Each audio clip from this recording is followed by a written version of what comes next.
In the realm of Harry Potter, I have reincarnated countless times, and in this life, I have become Dudley Dursley, Harry Potter's cousin. In a bid to escape the monotony of this world's existence, I strive to attain the protagonist's accolades and ultimately assume the role of the hero. This is a formidable path fraught with challenges, having failed innumerable times, yet persisting. For relinquishment would mean an interminable cycle. Chapter 1. Becoming Dudley Dursley. As I delve into the memories within my mind and gaze upon a room filled with toys, I notice that some of these toys lie scattered and dismantled. I, Yukai, am not originally from this world, yet I have traversed the Harry Potter universe many times. In this enchanted realm, I have assumed various identities and gleaned insights into the destinies of many. Each time, I believe I'd fared well, yet upon death, I found myself reborn as a new individual in this world. According to those who sent me here, only if I live in a manner that satisfies them, transforming this magical world into something different, will I be able to break free from this cycle. In every incarnation, I have endeavored earnestly, yet I have met with failure. However, I refuse to surrender, for to do so would mean perpetual repetition. By persevering, I might earn the so-called reward of resurrection and a bounty of 100 billion. This particular mission is exceptionally arduous, as I now embody Dudley Dursley. Indeed, I am Dudley Dursley from the Harry Potter universe, an ordinary individual thrust into the world of wizards. What a jest! I shut my eyes and repeatedly implore that presence. Come forth, come forth, come forth. What is it? You expect an ordinary person to seize the glory of wizards. Is that even feasible? You are no ordinary person. What a farce. You are the cousin of the Savior. But I am not a wizard. To usurp Harry Potter's accomplishments, I must at least be a wizard, mustn't I? You are indeed a wizard. Such a significant matter shall not be overlooked. In the Harry Potter magical world, how could one play without magic? Open your eyes and truly feel. There is magical energy within you. Once more, I open my eyes, or rather, Dudley Dursley opened his eyes, and meticulously sensed my body, subsequently greeting that elder presence. Dudley possesses magical energy, albeit only sufficient to cast a Lumos spell. Having traversed the Harry Potter universe multiple times, I am aware that magical energy increases with age, but this foundation significantly influences future magical development. At the same age, Harry Potter could shatter glass, while I could merely create a flicker of light. The disparity is staggering. Fortunately, Dudley Dursley possesses the advantage of multiple experiences within the Harry Potter world. Thus, he is privy to numerous methods to compensate for insufficient magical energy, including, but not limited to, magical artifacts. Today marks Dudley Dursley's birthday, and this time he refrains from racing down the stairs to disturb Harry Potter, for his true psychological age is no longer that of a child. To seize Harry Potter's glory, he cannot rely on bullying him. Rather, he must leverage his strengths at pivotal moments. Dudley approached the table, observing his mother, Petunia Dursley, furiously knocking on Harry's door, seemingly indifferent. While Dudley Dursley may choose not to torment Harry, he sees no reason to reprimand his mother. After all, Harry Potter's parents, Lily and James Potter, inflicted significant emotional trauma upon his own parents. One child, favored by his parents from birth, and another, inherently arrogant, looking down upon ordinary people. Such a couple as the Dursleys had little in common with the Potters. Albus Dumbledore, however, insisted that the Dursleys care for their young child, which could be considered a kindness that they did not simply dispose of Harry Potter. Were it not for Albus Dumbledore's interference, Harry Potter would have long been sent to an orphanage to enjoy his childhood. Dudley Dursley approached the table and beheld a plethora of gifts. This time, Dudley Dursley did not count his presents but looked joyfully at Vernon Dursley and Petunia Dursley, saying, "Thank you, I truly appreciate these gifts." Meanwhile, Harry Potter was at the stove, frying ham slices at a height similar to his own. Harry Potter's mournful gaze made Dudley Dursley feel an urge to bully him. How can one who relies on others for survival show such ingratitude, wearing a countenance of resentment? Were it not for Albus Dumbledore's insistence, Harry Potter would have been dispatched to an orphanage long ago. Although Harry possesses wealth, not a single cent has been allocated to the Dursley family for his upkeep. As the saying goes, a half-grown boy can impoverish his father. How could Harry Potter's every need not incur expenses? The Dursley family joyfully celebrated Dudley Dursley's birthday, with no one seeking to disrupt Harry Potter's peace. Soon, the day arrived for the Dursley family to visit the zoo. As their neighbors had declined to care for Harry Potter, the Dursleys were compelled to take him along. This was not merely a matter of one admission ticket. Harry Potter, still unaware of how to control his abilities, frequently encountered various issues. Accompanying the Dursleys at the zoo, Harry Potter found himself near a slumbering python. In this instance, Dudley Dursley did not demand anything of the python as he had previously, but instead turned his gaze to other animals. Yet Harry Potter, sensing something, approached the glass enclosure of the great serpent, emitting a hissing sound. The enormous python seemed to respond, rising up and hissing alongside Harry Potter. To the untrained eye, it appeared as though a mere child was playfully mimicking the serpent's sounds, engaging in a peculiar form of communication with the snake. On this occasion, Dudley Dursley refrained from toppling Harry Potter and did not even cast a glance at him or the great python. After their visit to the zoo, as the Dursleys prepared to depart, Dudley conjured a glowing orb of approximately 1 meter in diameter above his head, drawing the attention of most onlookers with the full force of his magical energy. This luminescent sphere flickered for 3 seconds before dissipating, having exhausted Dudley's magical reserves. Such a spectacle naturally captured the attention of the crowd, particularly the Dursley parents. "Dudley, what have you done?" Dudley had already devised a clever explanation. "I just thought it was getting dark too early, and then a light appeared above my head." Petunia Dursley, beaming with delight, reveled in the fact that while she could not become a witch, her son had. This was indeed a source of joy for her. However, upon perceiving the peculiar gazes of the crowd, Petunia and Vernon Dursley decided it was best to leave the zoo with Dudley. In their haste, they inadvertently left Harry Potter behind. In light of the unfolding events, Dudley felt powerless, consumed by the anxiety that he might not receive an acceptance letter from Hogwarts School of Witchcraft and Wizardry. If he could not attend Hogwarts alongside Harry Potter, he would fail his mission. Thus he felt compelled to reveal his identity as a wizard. Gazing at the empty back seat, Dudley turned to his father, who was driving. "Did we leave something at the zoo?" Petunia glanced back and realized, "We forgot Harry Potter at the zoo. That little brat. Can't he just behave?" Vernon muttered, turning the steering wheel to head back toward the zoo once more. The British Ministry of Magic also detected the surge of magical energy at the zoo and dispatched investigators that very day. Upon reviewing the report, Cornelius Fudge was left with no choice but to place it on his desk. Since it was merely a magical outburst from a non-attending child wizard, there is little to be done. Inform Hogwarts to increase the enrollment by 1 slot. In the Hogwarts school office, Minerva McGonagall scrutinized the notification from the Ministry of Magic with a focused expression. Being one of the few aware of Harry Potter's presence in the Dursley household, she understood the necessity of discussing this matter with Albus Dumbledore.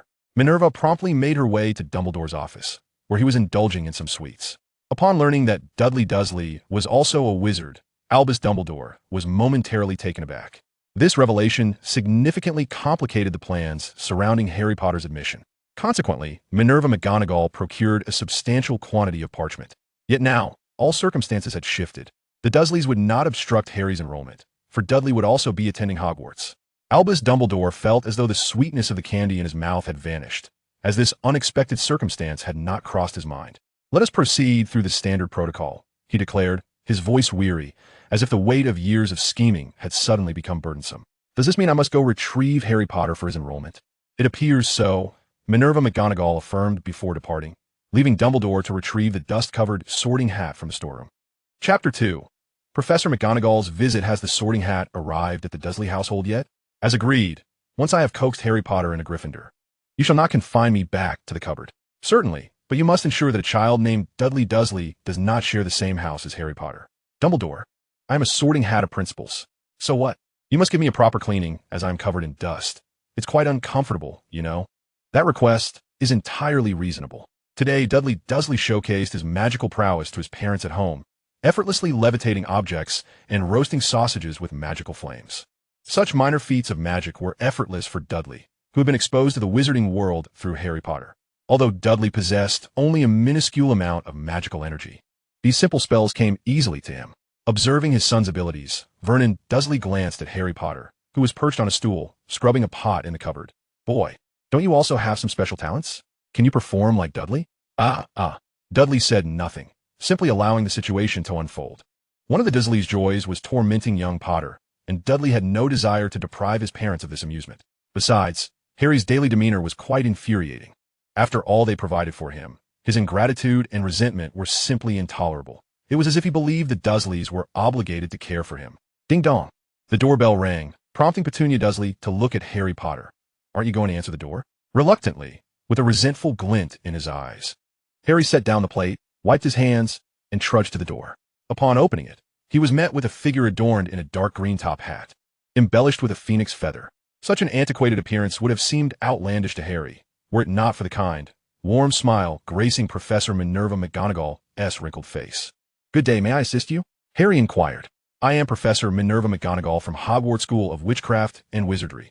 here to introduce you to the magical world. What? Magic? What is magic? Could I come in to explain? Harry called for Petunia, who immediately recognized McGonagall. Petunia would never forget that summer when McGonagall had come to inform her that her sister was a witch. That day, Lily Potter had garnered the family's affection, leaving Petunia feeling neglected during her sister's years at Hogwarts.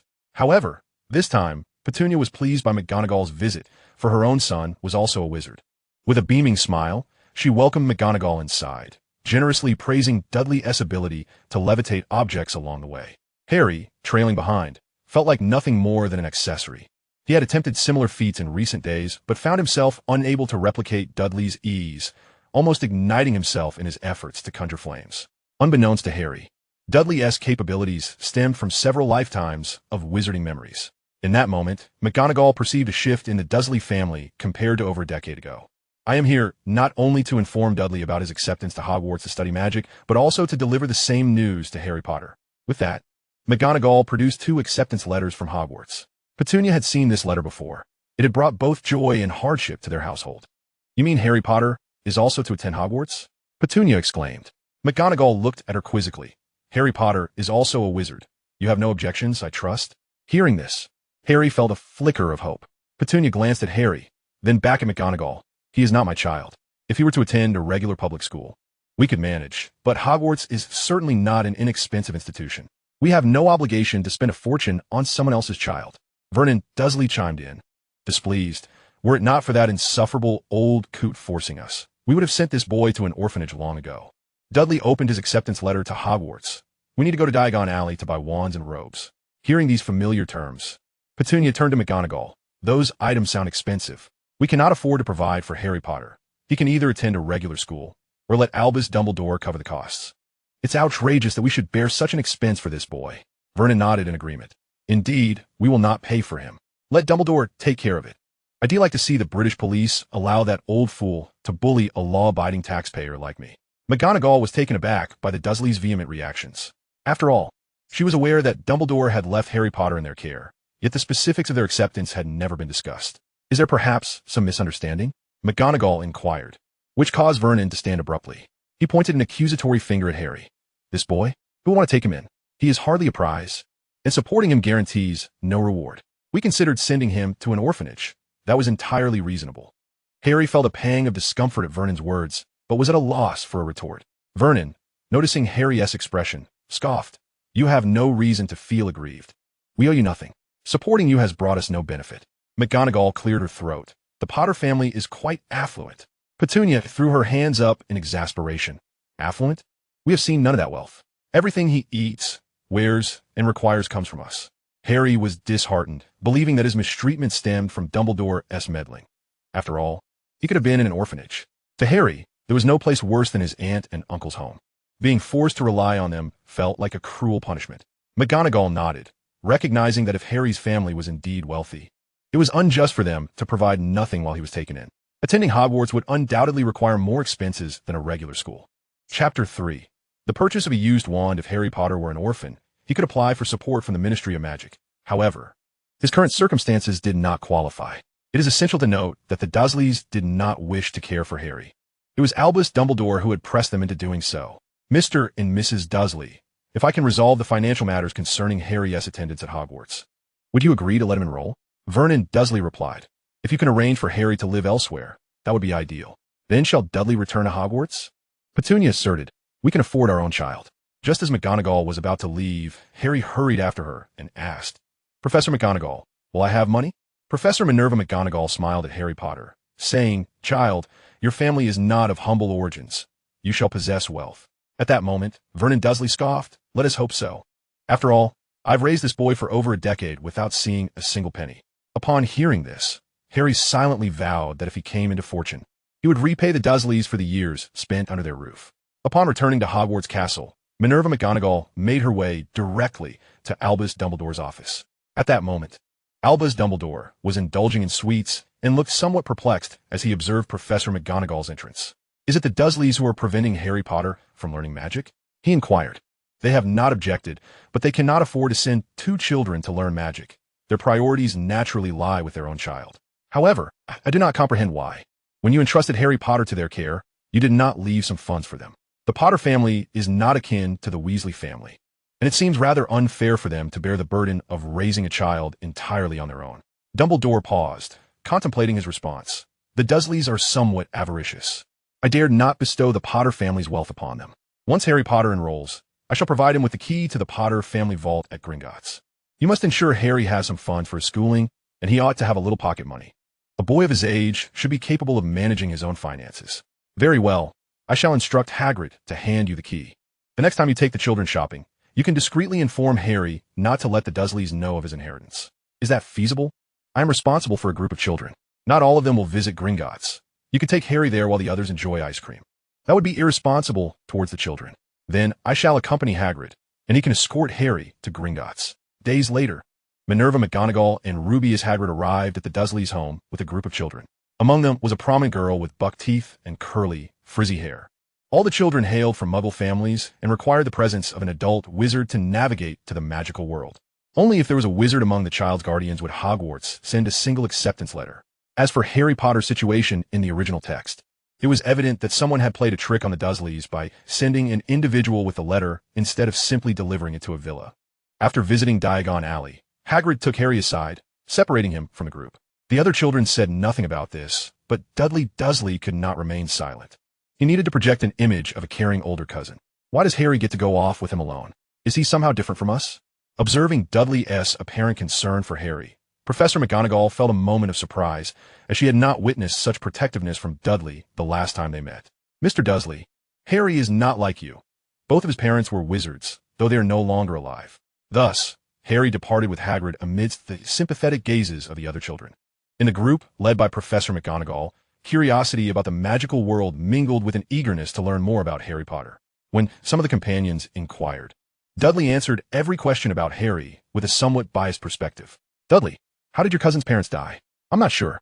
Since I can remember, Harry's been living with us for free, eating our food, wearing our clothes, and often expressing dissatisfaction with my parents.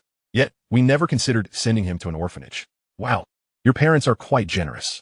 Most families would have sent someone like Harry to an orphanage by now. Dudley, Harry's expression always seems as if he believes the world owes him something. Though my cousin may not show gratitude, he is rather good-looking. Dudley, you and your cousin's physiques are quite different. What can I say? Harry hardly eats anything. It's no wonder he is so thin. I, on the other hand, am not picky. Dudley answered every inquiry about Harry with a slant that favored his own position. Minerva McGonagall, uncertain of the veracity of Dudley's claims, could only remind the children to focus on the reason for their visit, to learn about the magical world. In Flourish and Blots, Dudley not only purchased the first-year curriculum, but also acquired numerous other books, including, but not limited to, The Modern History of Magic in Britain and Prominent Wizarding Families of Britain. These additional texts were meant to prepare for questions regarding Dudley's extensive knowledge, and, of course, to indoctrinate Harry at home. Next came the matter of purchasing wands, to which Dudley asked Professor McGonagall, "Must we buy wands here? I noticed a second-hand wand shop when I first arrived. Can we purchase from there?" "Child, Ollivanders is the finest wand shop in the British magical community. Why settle for a second-hand wand? I wish to save some money for my family. After all, they not only support me, but also my cousin." At that moment, the other children silently applauded Dudley's frugal behavior. Minerva McGonagall felt exasperated. Throughout the day, Dudley had indulged himself without a care for expenses. Yet now he claimed to be short on funds. "No, second-hand wands are unsuitable for first years. You will receive a subsidy from the Ministry of Magic when purchasing your wand at Ollivanders. Normally 9 galleons, you only pay 7. ISNT, that's still more expensive than a second-hand wand?" Minerva's expression darkened. "No." Chapter 4. Convincing Harry Potter to leave home. "Then I shall buy a second-hand wand. Saving money for the family is commendable." Minerva McGonagall fixed Dudley with a serious gaze. "No, first years must purchase their wands from Ollivanders." To this, Dudley replied with defiance. "Is this a form of bundling?" Minerva took a deep breath, striving to appear calm and amiable. "You come from a Muggle background and may not be aware of certain regulations within a magical community. Only wands that possess trace and corresponding rebound charms can facilitate management of your time outside Hogwarts." Professor McGonagall, your words seem to carry an air of discrimination against those of us from ordinary families. As Dudley's words fell, the other children may not have spoken, but their hostile glares conveyed their sentiments. Throughout the excursion, Dudley, while eating and shopping, remained courteous towards his companions, often sharing his treats. He answered every question from his peers without fatigue, his round, cherubic face exuding warmth. Furthermore, Dudley's remarks were factual, making them difficult to dispute, especially since they all shared the common experience of coming from ordinary families. Observing the reactions of the children, Minerva McGonagall reflected on her many years of guiding children through the magical world. This was proving to be the most challenging experience of her career. She was acutely aware that if she did not handle the situation delicately, the children might not outwardly express their discontent, but an aversion to magic would certainly brew within them. Children, one more thing. Secondhand wands are old, and their quality is uncertain. Can you discern the quality of a wand? Only with a brand new wand can you ascertain whether an old one is functional. If the shopkeeper hands you a wand and you cannot perform magic, how will you know if it's the wand's fault or your own? Perhaps you should try a different wand. Minerva McGonagall nearly choked upon hearing Dudley Dursley's simplistic response. Not only was Dudley's sincerity refreshingly straightforward, but his reasoning was also practical and effective. A mere comparison of wands could reveal their true quality. Did he not desire a brand new wand? Of course he did. But with 2 children to raise at home, he aimed to save some money. Was that such a fault? McGonagall contemplated suggesting that Dudley could forego some of his meals. Yet that would not resolve the issues faced by other children. In truth, it would not be a problem if only Dudley used an old wand. However, the desires of the other children complicated matters. The crux of the issue was that McGonagall's numerous arguments could all be countered by Dudley's genuine and uncomplicated replies. Very well, but I must warn you in advance that the quality of secondhand wands is unpredictable. I hope they do not break during the school term. If only they had entered Ollivander's wand shop, for then Dudley could have stated that the wands from Ollivander's would certainly choose their owners, providing a perfect answer. McGonagall first took the children to Ollivander's to purchase wands, intending to persuade them with the superior quality of Ollivander's products. Each child acquired a wand from the esteemed shop, except for Dudley, who declined Ollivander's offer. "My dear child, do you not require a wand? I intend to purchase a second-hand wand." "Young lad, wands select wizards. A second-hand wand may not become your lifelong companion." "Sir, I must respectfully disagree." "Why is that?" "If wands choose wizards, and I am here, and no wand has approached me, then it stands to reason that none of these wands are meant for me." Seeing Ollivander rendered speechless by Dudley's reasoning, McGonagall felt an unexpected thrill of satisfaction. Such a plain yet profound answer concealed an irrefutable truth, which is the hardest to counter. Meanwhile, the other children, clutching their chosen wands, suddenly felt a strange sense of unease. If the wand had chosen them, why did it not present itself earlier? Ollivander squinted. "Let me sense whether there is a wand for you here. Please refrain from using magic to levitate one towards me. That would be quite improper." Having been directly addressed by Dudley, who articulated his thoughts, Ollivander abandoned his previous notion and regarded Dudley earnestly. "It seems there truly is no wand for you here." Dudley chuckled. "I knew it. I have a feeling my wand must be in a second-hand shop. It simply does not exist here." Ollivander's mouth twitched. Dudley Dursley was undoubtedly the most obstinate preschool wizard he had encountered. Thus, Dudley successfully procured a second-hand wand from the magical consignment shop. This time, Harry Potter did not linger in Diagon Alley waiting for the school year to commence. Firstly, Dudley Dursley objected to Harry returning to his home, as he had plans to manipulate Harry's mind. Otherwise, those books would have been a waste of money. Secondly, Minerva McGonagall opposed it, asserting that if she brought the children out, she must return them home. That was a matter of principle. Unlike Rubeus Hagrid, McGonagall was not one to entertain negotiations on certain issues. If anything were to happen to Harry outside, the responsibility would ultimately fall upon her as the supervising professor. As they walked, Dudley approached Harry. "Cousin Harry, did you purchase a wand?" Harry revealed a pristine wand, crafted from Hollywood and containing a phoenix feather core. In contrast, Dudley displayed his tattered old wand. "Cousin Harry, it seems you have come into some wealth. I am left with this second-hand wand. You want to expect me to support you at my home, will you?" Observing Dudley's worn wand, Harry felt an inexplicable pang of guilt. Noticing Harry's discomfort, Dudley continued, "Over the years, my mother has stayed home to care for you and me, while my father has toiled alone to provide for our family. It has been incredibly difficult. I thought I'd save enough money, yet here I am, only able to afford a second-hand wand. Alas, I shall ask Aunt Petunia to compile a list. I will reimburse her for the expenses incurred during your time at our home." Upon hearing this, Harry retorted with anger. "Cousin Harry, did we take you in expecting something in return? We were compelled to care for you. Otherwise, you could have gone to an orphanage. You wouldn't be in this miserable state, and we wouldn't be so impoverished that I am left with a second-hand wand." Dudley's words left Harry perplexed. Cousin Dudley. What do you mean? Cousin Harry, now that you are wealthy and over a decade old, surely it wouldn't be a problem for you to live independently? It's merely your age that prevents you from doing so. In your current circumstances, wouldn't an orphanage be a place where no one would bully you? Harry nodded silently, primarily because he did not wish to continue staying with the Dursleys. Noticing Harry's agreement, Dudley pressed on. Now, there's a pressing issue. That despicable old man who compelled my family to take you in. If you wish to leave my home, can that old man truly force you to remain? Chapter 5. Fostering hatred towards Dumbledore. At this moment, Harry's thoughts were tumultuous. The Dursleys did not wish to care for him, and he too desired to leave their home. However, there was that insufferable old man. And resolving matters would not be as simple as it seemed. Previously unable to vent his frustrations, Dudley had now provided Harry with an outlet. Identifying the source of all his woes as the individual who had pressured the Dursleys to care for him, everything became strikingly clear. Harry did not mind having grown up in an orphanage. Being an orphan was inconsequential.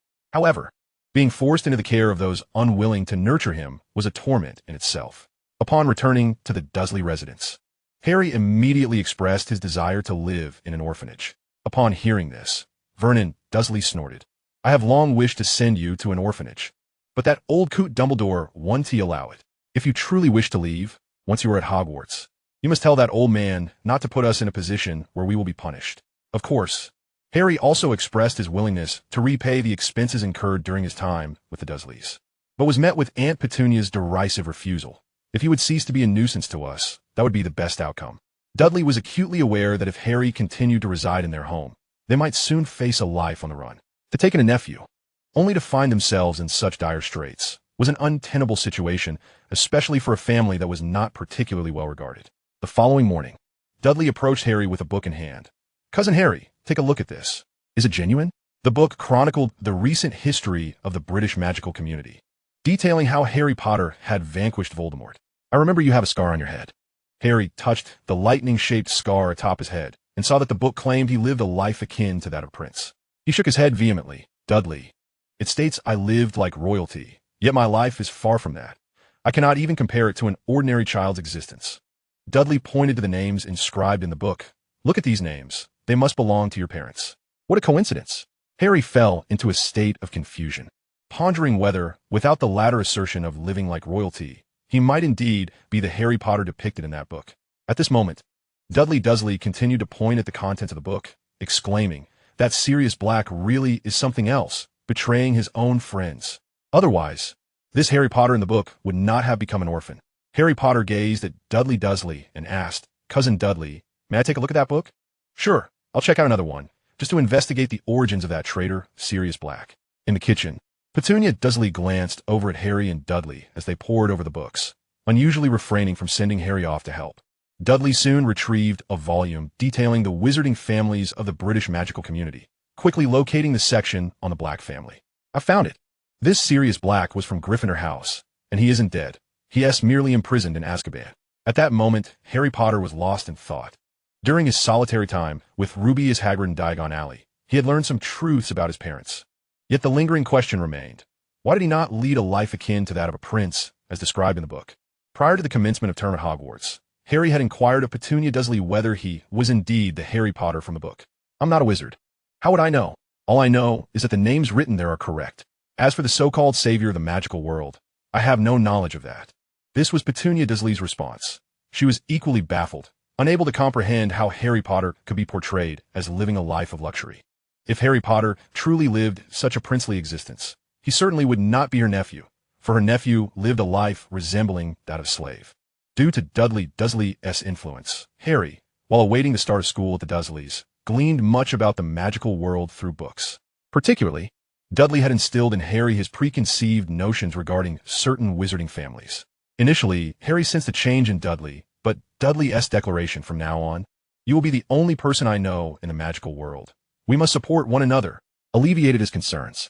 The Dursleys, too, felt that Dudley's improved rapport with Harry was inconsequential. From the magical realm, they could not assist Dudley much. Although the Dursleys continued to look down upon Harry, he was at least a person, and in times of need, he might lend a hand to Dudley, who was a wizard. The Dursleys accompanied Harry and Dudley to Diagon Alley, where they marveled at the wonders of the magical realm. The Dursleys were delighted, although they could not become wizards themselves. Their child was one, and that sufficed. Vernon Dursley produced a handful of pounds, gazing affectionately at Dudley. Dudley, this magical education must be quite expensive. Take this, and if it's not enough, just write to me. At this juncture, the only support Vernon could offer Dudley was financial. All else would be left to Dudley's own devices. Don't worry, Dad. I will become the most outstanding wizard. Dudley's words were heartfelt, not merely a response to paternal affection, but a reflection of the task at hand. Harry and Dudley pushed their cart through a red brick wall, entering an entirely different world. Before them stood a train. This time, Harry did not lose his way and thus did not encounter the Weasleys.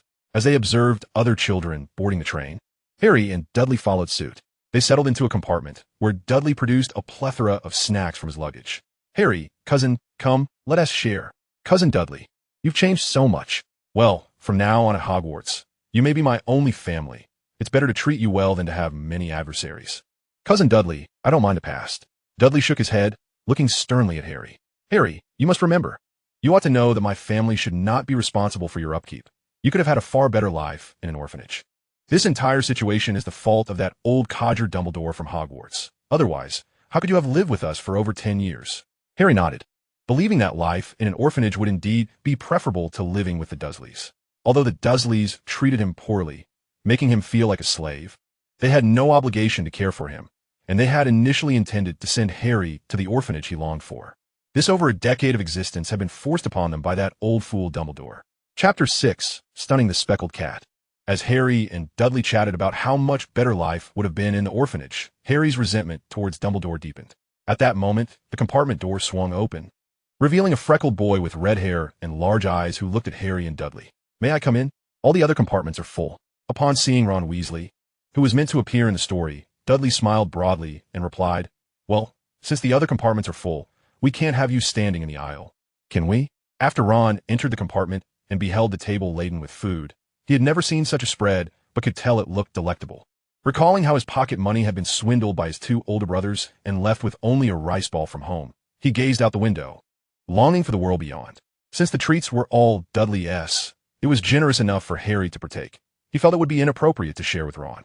As for Dudley, he had no intention of inviting Ron to share in the feast, as Ron held no value to him. Cousin Harry, you must try this.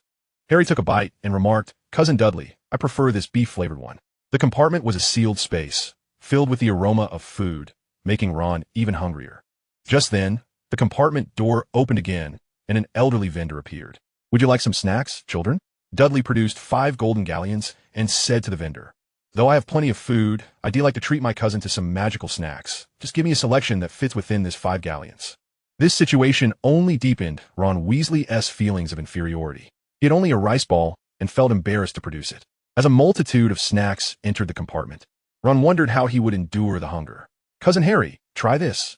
Cousin Harry, it's running away, really. Cousin Harry, this candy makes sounds, woof woof. Amidst the delightful aroma of food, Ron experienced a mix of hunger and jealousy as he watched Harry being lavishly fed. Both being brothers, Ron's 2 older siblings had deceived him, while Harry's cousin indulged him with treats. In that moment, Ron felt acutely aware that his own brothers could not compare to his cousin. I haven't seen you before. Are your parents wizards? Ron Weasley, noticing Dudley's amiable demeanor, responded politely, Both my parents are wizards. Dudley nodded, Oh, my parents are muggles. I'm Dudley Dursley, and this is my cousin Harry Potter. His parents were wizards. But sadly, they're no longer with us. May I ask your name? Seeing Dudley's confident demeanor took Ron by surprise. But what astonished him even more was that the boy seated opposite him was Harry Potter. The illustrious Harry Potter is a name well known throughout the British wizarding world. In the eyes of wizards, Harry Potter's name holds as much weight as that of Voldemort himself. I am Ron Weasley. Upon introducing himself, Ron Weasley gazed at Harry Potter with excitement. You are Harry Potter?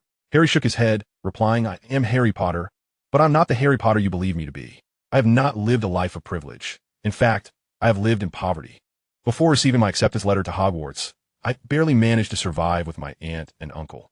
With a serious expression, Ron Weasley inquired, Aren't your parents James and Lily Potter? That is merely a coincidence. My life has been far from splendid. How could I possibly be that Harry Potter? At that moment, Ron felt a growing aversion towards Harry. He thought to himself that with parents bearing such a name, and with both having passed away, how could Harry pretend to be anything but what he was? Regarding Harry's claim of not living like royalty, Ron believed Harry was merely boasting, considering that Dudley Dursley had always been indulging him. Now, Ron Weasley found himself disliking Harry Potter, and, consequently, his disdain extended to Dudley Dursley as well. As Ron fell silent, Dudley Dursley spoke again. I have heard that there is a Weasley family in the British wizarding community. Is that related to you? Yes. You are correct. I am indeed associated with the Weasley family.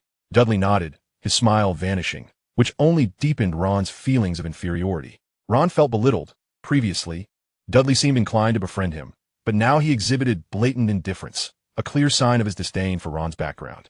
Ironically, Dudley's parents were ordinary, yet they looked down upon someone from a wizarding lineage, which left Ron feeling quite miserable. At that moment, Hermione Granger entered the compartment. Have you seen a toad? Longbottom has lost it. Upon spotting Dudley, Hermione exclaimed, Dudley, you are here? Yes, long time no see. You look more beautiful than ever. Have you found the toad? No. The door was closed the entire time before you arrived. Oh, I must take my leave. By the way, you need to change into your school uniform. We will be arriving shortly. After Hermione departed, the three of them began to change clothes. During this process, Ron Weasley's pet rat, Scabbers, ran out, prompting Dudley to feign panic, exclaiming, Harry, your cousin, a rat. I am terrified. In response to Dudley's theatrics, Harry hurled a bottle, hitting the rat and knocking it unconscious. Ron exclaimed, what have you done? That is my pet Scabbers. Hearing this, Dudley immediately positioned himself protectively in front of Harry. What are you yelling about? A rat cannot be a pet. Are you so poor that you must try to swindle money? Harry gazed at the once bullying figure of Dudley, now feeling that this rotund body could shield him from adversity. It truly is my pet, given to me by my brother, he protested. Dudley extended his right hand, 5 fingers halting Ron's continuation. Your brother naturally favors you. How about 5 galleons? I will buy your rat. Sound good? Staring at the motionless rat, Ron was unsure if Scabbers was dead or alive, and a healthy pet rat was worth no more than a single galleon. Are you certain 5 galleons will suffice for my pet? It's my cousin's pet that got killed, and I bought it, so why not? Chapter 7. Harry Potter is merely a namesake. Dudley produced 5 galleons, handing them to Ron Weasley, before casually pocketing the rat. Harry, remember, do not associate with the impoverished. They will swindle you. Just look at this wild rat, claiming it is his pet. He must be out of his mind from poverty. Harry nodded, his gaze towards Ron filled with resentment. Scabbers is truly my pet, Ron defended pathetically. It was yours, but isn't anymore. I paid for it. Thus it is mine now, understand? Dudley taunted, brandishing a tattered wand before Harry, conjuring a fireball, threateningly directing it at Ron. Seeing this, Ron lowered his head, ceasing his protests. After giving a dismissive snort to Ron, Dudley turned to Harry. Harry, you must get sorted into Slytherin. That is where many wizarding families, especially those of wealth, send their children. In such a place, you are unlikely to befriend the poor. I wish I could attend Slytherin too. Sighing, Dudley lamented, alas. My parents are both ordinary. I cannot enter Slytherin. Seated in the carriage, awaiting their arrival, Dudley stealthily reached into his pocket, casting a powerful sleeping spell upon the rat. Having undergone numerous experiences in Harry Potter's world, Dudley found it effortless to cast a silent spell on a rat without a wand. However, Dudley's magical power was currently diminished, likely only half of Ron's. Nevertheless, incapacitating a creature was still within his capabilities, were it not for the fear that harming Scabbers might lead to unforeseen consequences. Dudley would have cast a lethal curse upon him. After casting the sleeping spell, Dudley did not forget to break the rat's limbs, ensuring that even if Peter Pettigrew were to regain his human form, he would be unable to escape. Cousin Dudley, I will get sorted into Slytherin. I will protect you in the future. Harry's words left Ron Weasley utterly bewildered. Was Dudley truly capable of using a wand to conjure a fireball without uttering incantations? Ron Weasley felt fortunate that it was Harry who had dealt the fatal blow to Scabbers. Had it been Dudley, the entire compartment would have been ablaze. Soon, the Hogwarts Express arrived at the station, and Dudley and Harry disembarked without acknowledging Ron, who intentionally lagged behind to avoid walking with them. Feeling the 5 galleons in his pocket, Ron found solace in the absence of grief over Scabbers' demise. As for any inquiries from his family, he would simply state that Scabbers had died of old age. After all, he had lived many years, and it was only natural for an ordinary rat to pass away. Hey, Dursley, you are quite slow, Hermione Granger remarked as she spotted Dudley and Harry, greeting Dudley. The compartment was toward the back, so we got off slowly. Did you find the toad? Hermione shook her head. No, we couldn't find it. Longbottom is on the verge of tears, watching others walk in groups. Ron Weasley trudged forward alone, his stomach growling. Typically, individuals who shared a compartment would leave together, or friends from before would walk side by side. But Ron could only walk alone. As for previous acquaintances, the Weasley family could scarcely afford to buy flu powder to foster friendships. Poor Ron Weasley ended up alone in a small boat with Rubius Hagrid. "Weasley, are you riding alone?" Hagrid's simple question only deepened Ron's feelings of inferiority. Meanwhile, Dudley, Hermione, Harry, and Neville Longbottom shared a small boat together. During the journey, Harry once more explained to Neville that he was not the Harry Potter of legend, as he had not lived a life of grandeur, relying instead on the charity of his aunt to survive. "Then where will Harry learn magic?" Regarding Neville Longbottom's inquiry, Hermione Granger responded directly, "This world is not Hogwarts, a school of magic. If it weren't for the fact that both my parents are muggles, I would certainly wish to attend Beauxbatons Academy of Magic, as I have heard that the female population there is particularly abundant." Upon hearing this, Dudley Dursley perked up. "Hermione, do you think we could transfer there later?" Hermione Granger shook her head. "I have perused the history of Hogwarts and found no mention of such a possibility." "Wow, Hermione, you are truly impressive, having even read the history of Hogwarts." Hearing Dudley Dursley's compliment, Hermione Granger felt a bit bashful and replied, "I merely read it for leisure. By the way, which house do you all hope to join?" "My cousin Harry is going to Slytherin. His parents are both wizards, so he can attend Slytherin." "Which is splendid." Upon hearing Dudley's words, Neville Longbottom expressed some concern. "Both my parents are wizards too. Will I end up in Slytherin as well?" Dudley Dursley looked at Neville Longbottom with envy. "How wonderful it would be to be in Slytherin. Most of the wizards there live within a magical community, making it easier for us to understand the wizarding world. I have always lived in a magical world. I don't need to understand it better. I just want to attend the house where my parents graduated."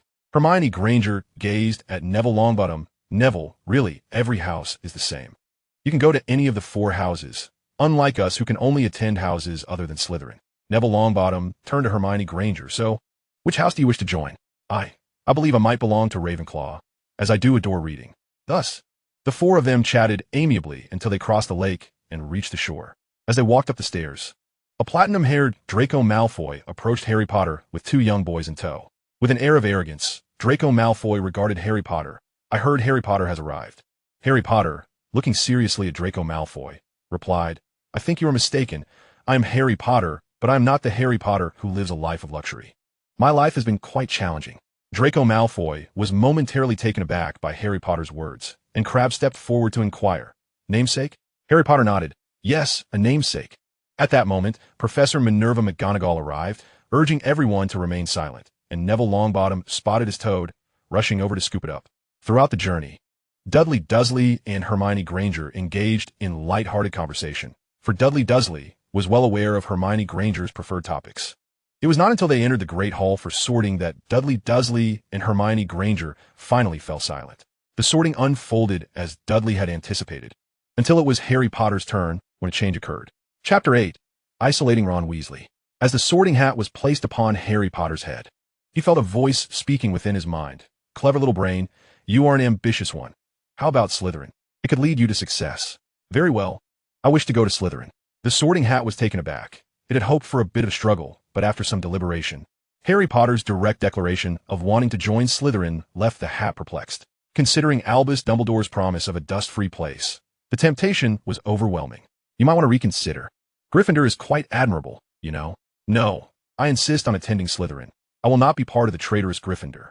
Thus, sensing Harry Potter's unwavering desire to join Slytherin, the sorting hat reluctantly declared Slytherin. In response to this situation, the usually stoic Severus Snape allowed a fleeting smile to cross his face.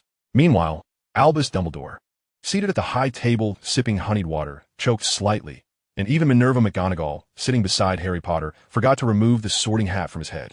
"Professor McGonagall, may I be rid of this filthy hat now?" Harry Potter walked towards the Slytherin table, where every student welcomed him with smiles. This was not merely a student joining Slytherin. It was the savior joining Slytherin, heralding a promising future for the house.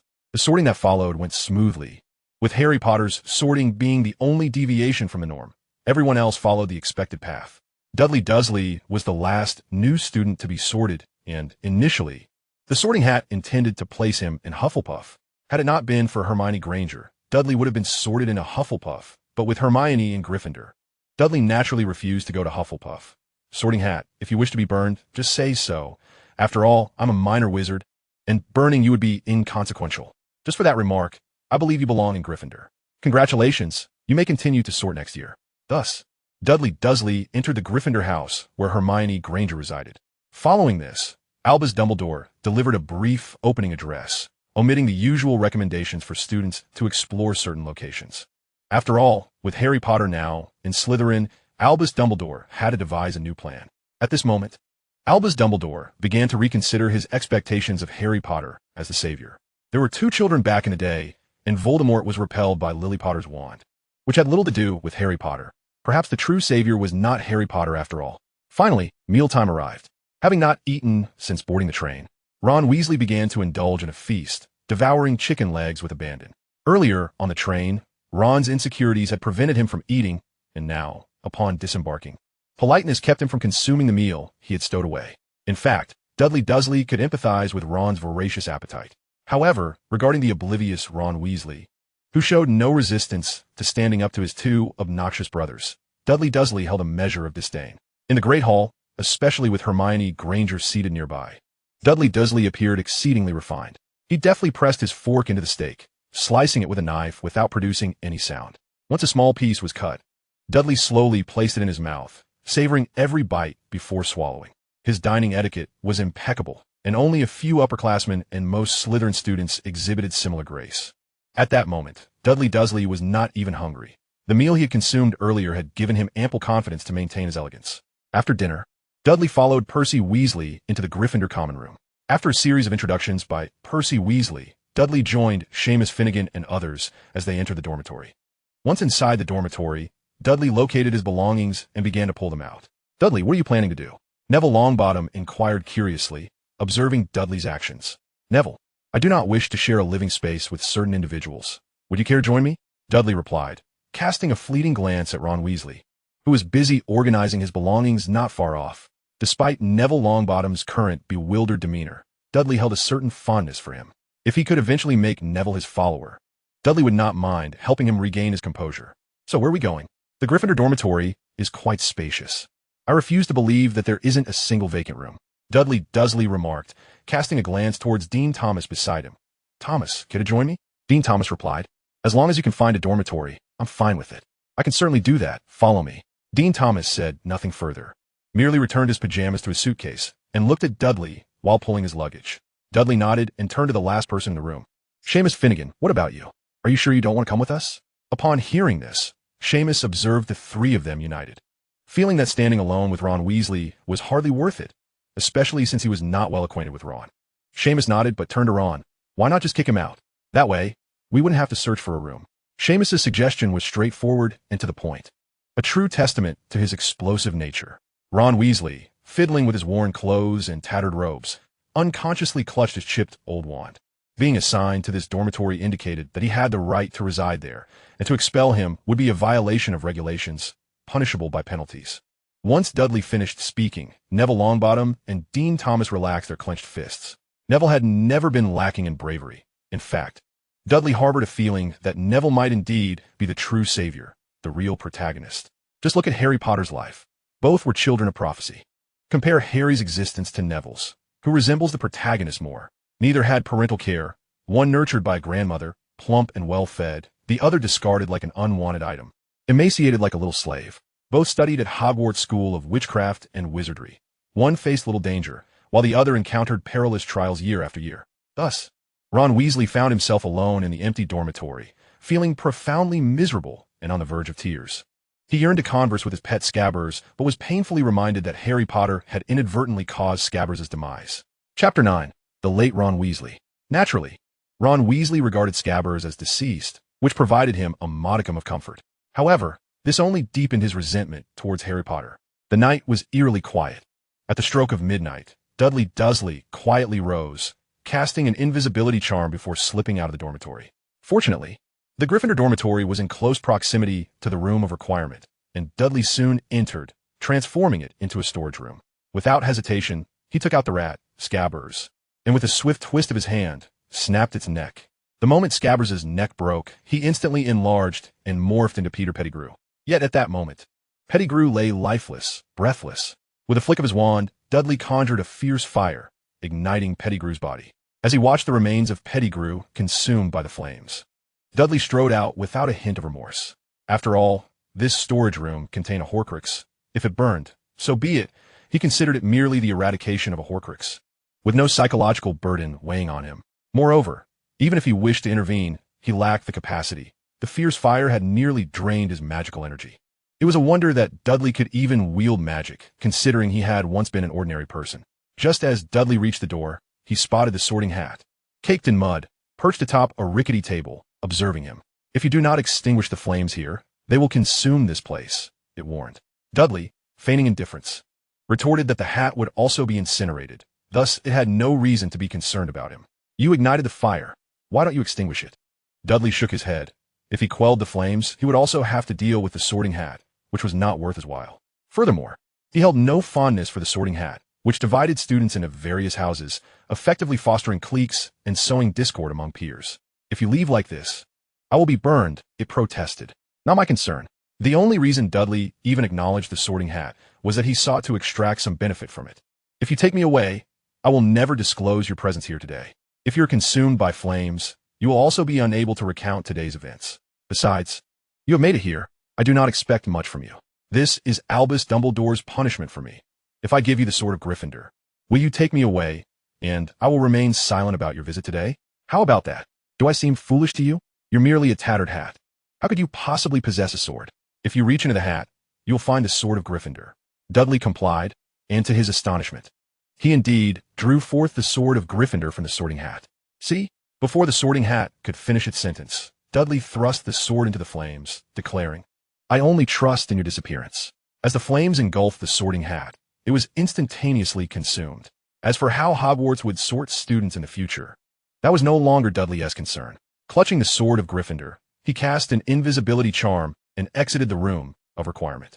However, upon reaching the entrance to the Gryffindor common room, Dudley found himself at a loss. If he revealed himself, the portrait would know he had ventured out. If he remained hidden, he could not return to the dormitory. The crux of the matter was that Dudley was clad only in his pajamas, rendering him incapable of attending class the following day. As he pondered a solution, he suddenly remembered the Sword of Gryffindor in his grasp. He began to swing the sword at the portrait, effectively scattering the ghost depicted within, and then, with brute force akin to Umbridge's intrusion into the room of requirement in the original narrative, he carved out a passage large enough for himself to pass through. This was only possible due to both the Sword of Gryffindor and Dudley's considerable strength. It seemed he needed to devise a way to create an expandable pocket, for otherwise, tasks would remain exceedingly inconvenient. Upon returning to the dormitory, Dudley concealed the Sword of Gryffindor within his suitcase and fell into a deep sleep. The following morning, the first person to emerge from the Gryffindor common room caught sight of the entrance and immediately alerted Minerva McGonagall. When she arrived, many students were engaged in animated discussions at the entrance of the Gryffindor common room. "Aren't you all going to have breakfast? You'll be heading to class on empty stomachs." Thus, they departed, pretending to be like everyone else. Dudley's first class that day was Transfiguration with Professor McGonagall. Perhaps due to the commotion at the Gryffindor common room entrance, arrived late. However, it hardly mattered, as Ron Weasley had yet to enter the classroom. At that moment, first-year students from both Gryffindor and Slytherin were all waiting for Ron Weasley to arrive. After waiting for over 30 minutes, McGonagall could no longer afford to wait and addressed the students in the classroom. "Who shares a dormitory with Ron Weasley? Go check on him." No one responded to Professor McGonagall's inquiry. She turned to Dudley and the others, her expression serious. "Will any of you go check on Ron Weasley in the dormitory?" Not a single Gryffindor boy spoke up. "Finnegan, will you go see what has happened with Ron Weasley?" Seamus Finnegan stood up. "Professor McGonagall, I do not share a dormitory with Ron Weasley." Minerva McGonagall was visibly distressed. "Are you not for Gryffindor House?" "Professor McGonagall, I am indeed from Gryffindor. But that does not preclude me from sharing a dormitory with Ron Weasley. Do not tell me that Ron Weasley has a dormitory all to himself." "Professor, this is the reality." Minerva McGonagall's anger was palpable, causing her body to tremble. "You Haventee expelled Ron Weasley from your dormitory, have you?" Upon hearing this, Dudley Dursley rose. "Professor McGonagall, is it not possible that Ron expelled us from the dormitory? One person expelling four? What nonsense is this? It's no joke. We found Ron Weasley intolerable, yet we recognized that resorting to violence was improper, and living in the dormitory is his right, which we cannot strip away. So, what did you do?" "We vacated the dormitory and found a new one for ourselves. We did not force Ron Weasley out, nor did we lay a finger on him. We merely left him the room, nothing more." Minerva McGonagall pondered Dudley Dursley's words for a moment. Despite the fact that Dudley and his companions had not resorted to physical confrontation, they had effectively isolated Ron Weasley, leaving him alone in the dormitory. The outcome of such actions meant that no one would be punished. After all, harboring disdain for someone without resorting to violence could hardly be deemed wrong. Chapter 10. The Infamy of Ron Weasley. Minerva McGonagall took a deep breath, striving to regain her composure as she turned to Dudley Dursley. Why do you harbor such animosity towards Ron Weasley? Is a reason required to dislike someone? Is it not? Must it be? In a typical exchange between two peers, this would not present much of a dilemma. Sometimes, one person simply dislikes another without any discernible rationale. As long as they maintain their distance and have minimal interaction, it is seldom an issue. However, this is Hogwarts School of Witchcraft and Wizardry, and this is a conversation between a teacher and a student. Given their disparate statuses, Dudley Dursley should have been obliged to provide an explanation. At that moment, Ron Weasley entered the classroom, breaking the impasse. Minerva McGonagall, casting a stern glance at Ron, inquired, "Why are you late?" "I overslept and got lost. Should I gift you an alarm clock and a map? I shall strive to overcome these challenges. What is this about you having a dormitory all to yourself?" "They refuse to share a dormitory with me. I am powerless to change that." Minerva McGonagall regarded Ron Weasley with a grim expression. "Out of 5 individuals, 4 detest you, and you are unaware of the reason?" "Professor, their disdain for me is their issue, not mine." "Weasley, if they have no issues, why did they begin to dislike you from the very first day?" Ron Weasley lowered his gaze, hesitant to divulge that he had extorted 5 galleons from Dudley Dursley with the aid of a rat. Observing Ron's demeanor, Minerva McGonagall inquired sternly, "Has anyone laid hands on you?" Ron shook his head. Indeed, he had not been struck, merely ignored. Minerva McGonagall then turned to the grinning Dudley Dursley and his companions, her expression grave. "You must all share a dormitory tonight." Dudley regarded Minerva McGonagall with a mocking smile. "Professor McGonagall, does your statement imply that we should bully Ron Weasley until he vacates Hogwarts? Ron Weasley may be unlikable, but he retains the right to study at Hogwarts. Please do not strip that away from him." At first glance, it appeared that Dudley was advocating for Ron Weasley. Yet the astute understood that Dudley was issuing a veiled threat, one that was rooted in common sense.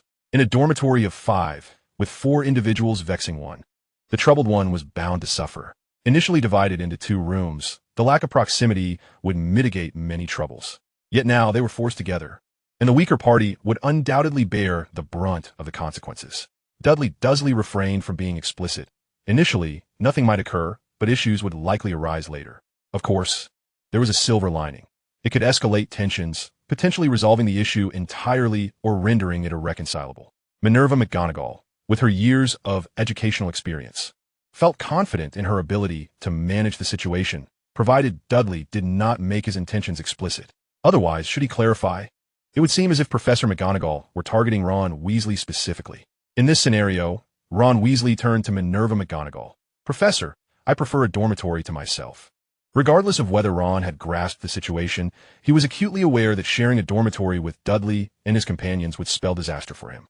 The other students in the classroom also looked towards Minerva McGonagall, who appeared momentarily at a loss. This situation was complex. Should it be mishandled, Ron would not only be bullied, but the mastermind behind it could very well be perceived as Minerva McGonagall herself.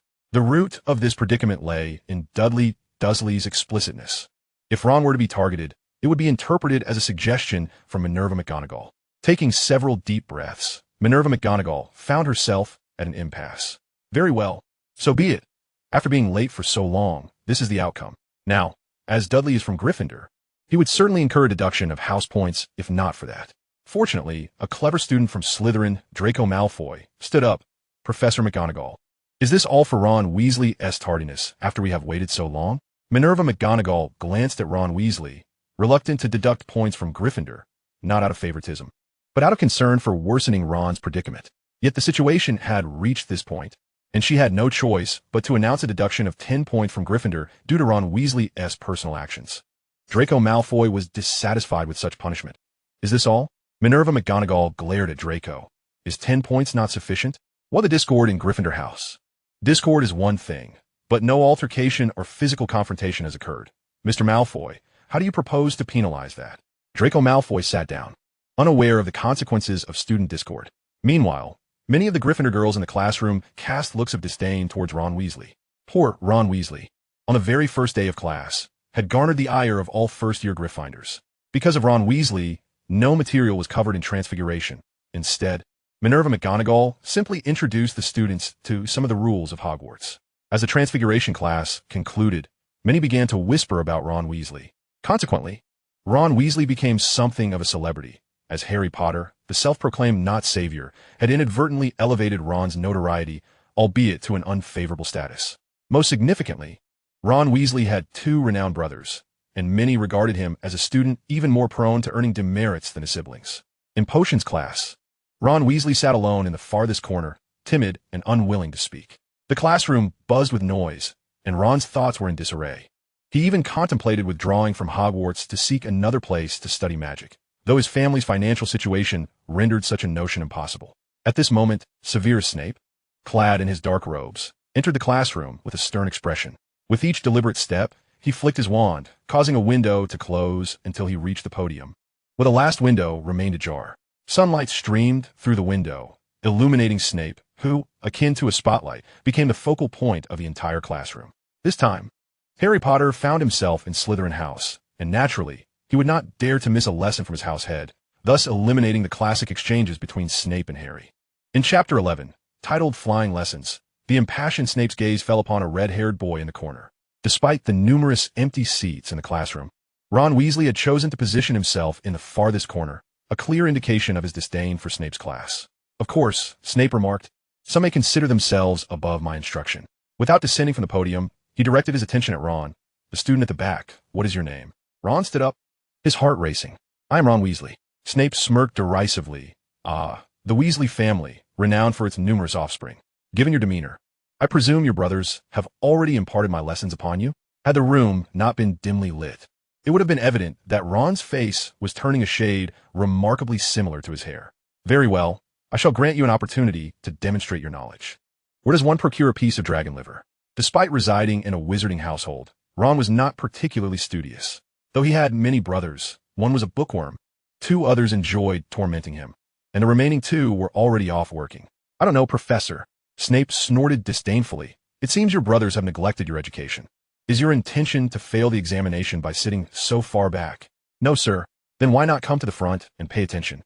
5 points from Gryffindor. No one anticipated that Ron would lose points twice before the day's lessons had concluded. It was the first day, and most of the first-year Gryffindors felt their chances for the House Cup slipping away.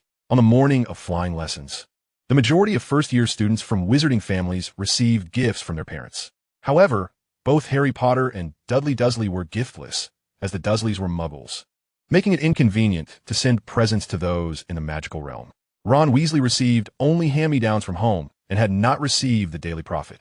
Given that the Weasley family was impoverished, with clothes worn to tatters, it was hardly conceivable they could afford a subscription for a first-year child.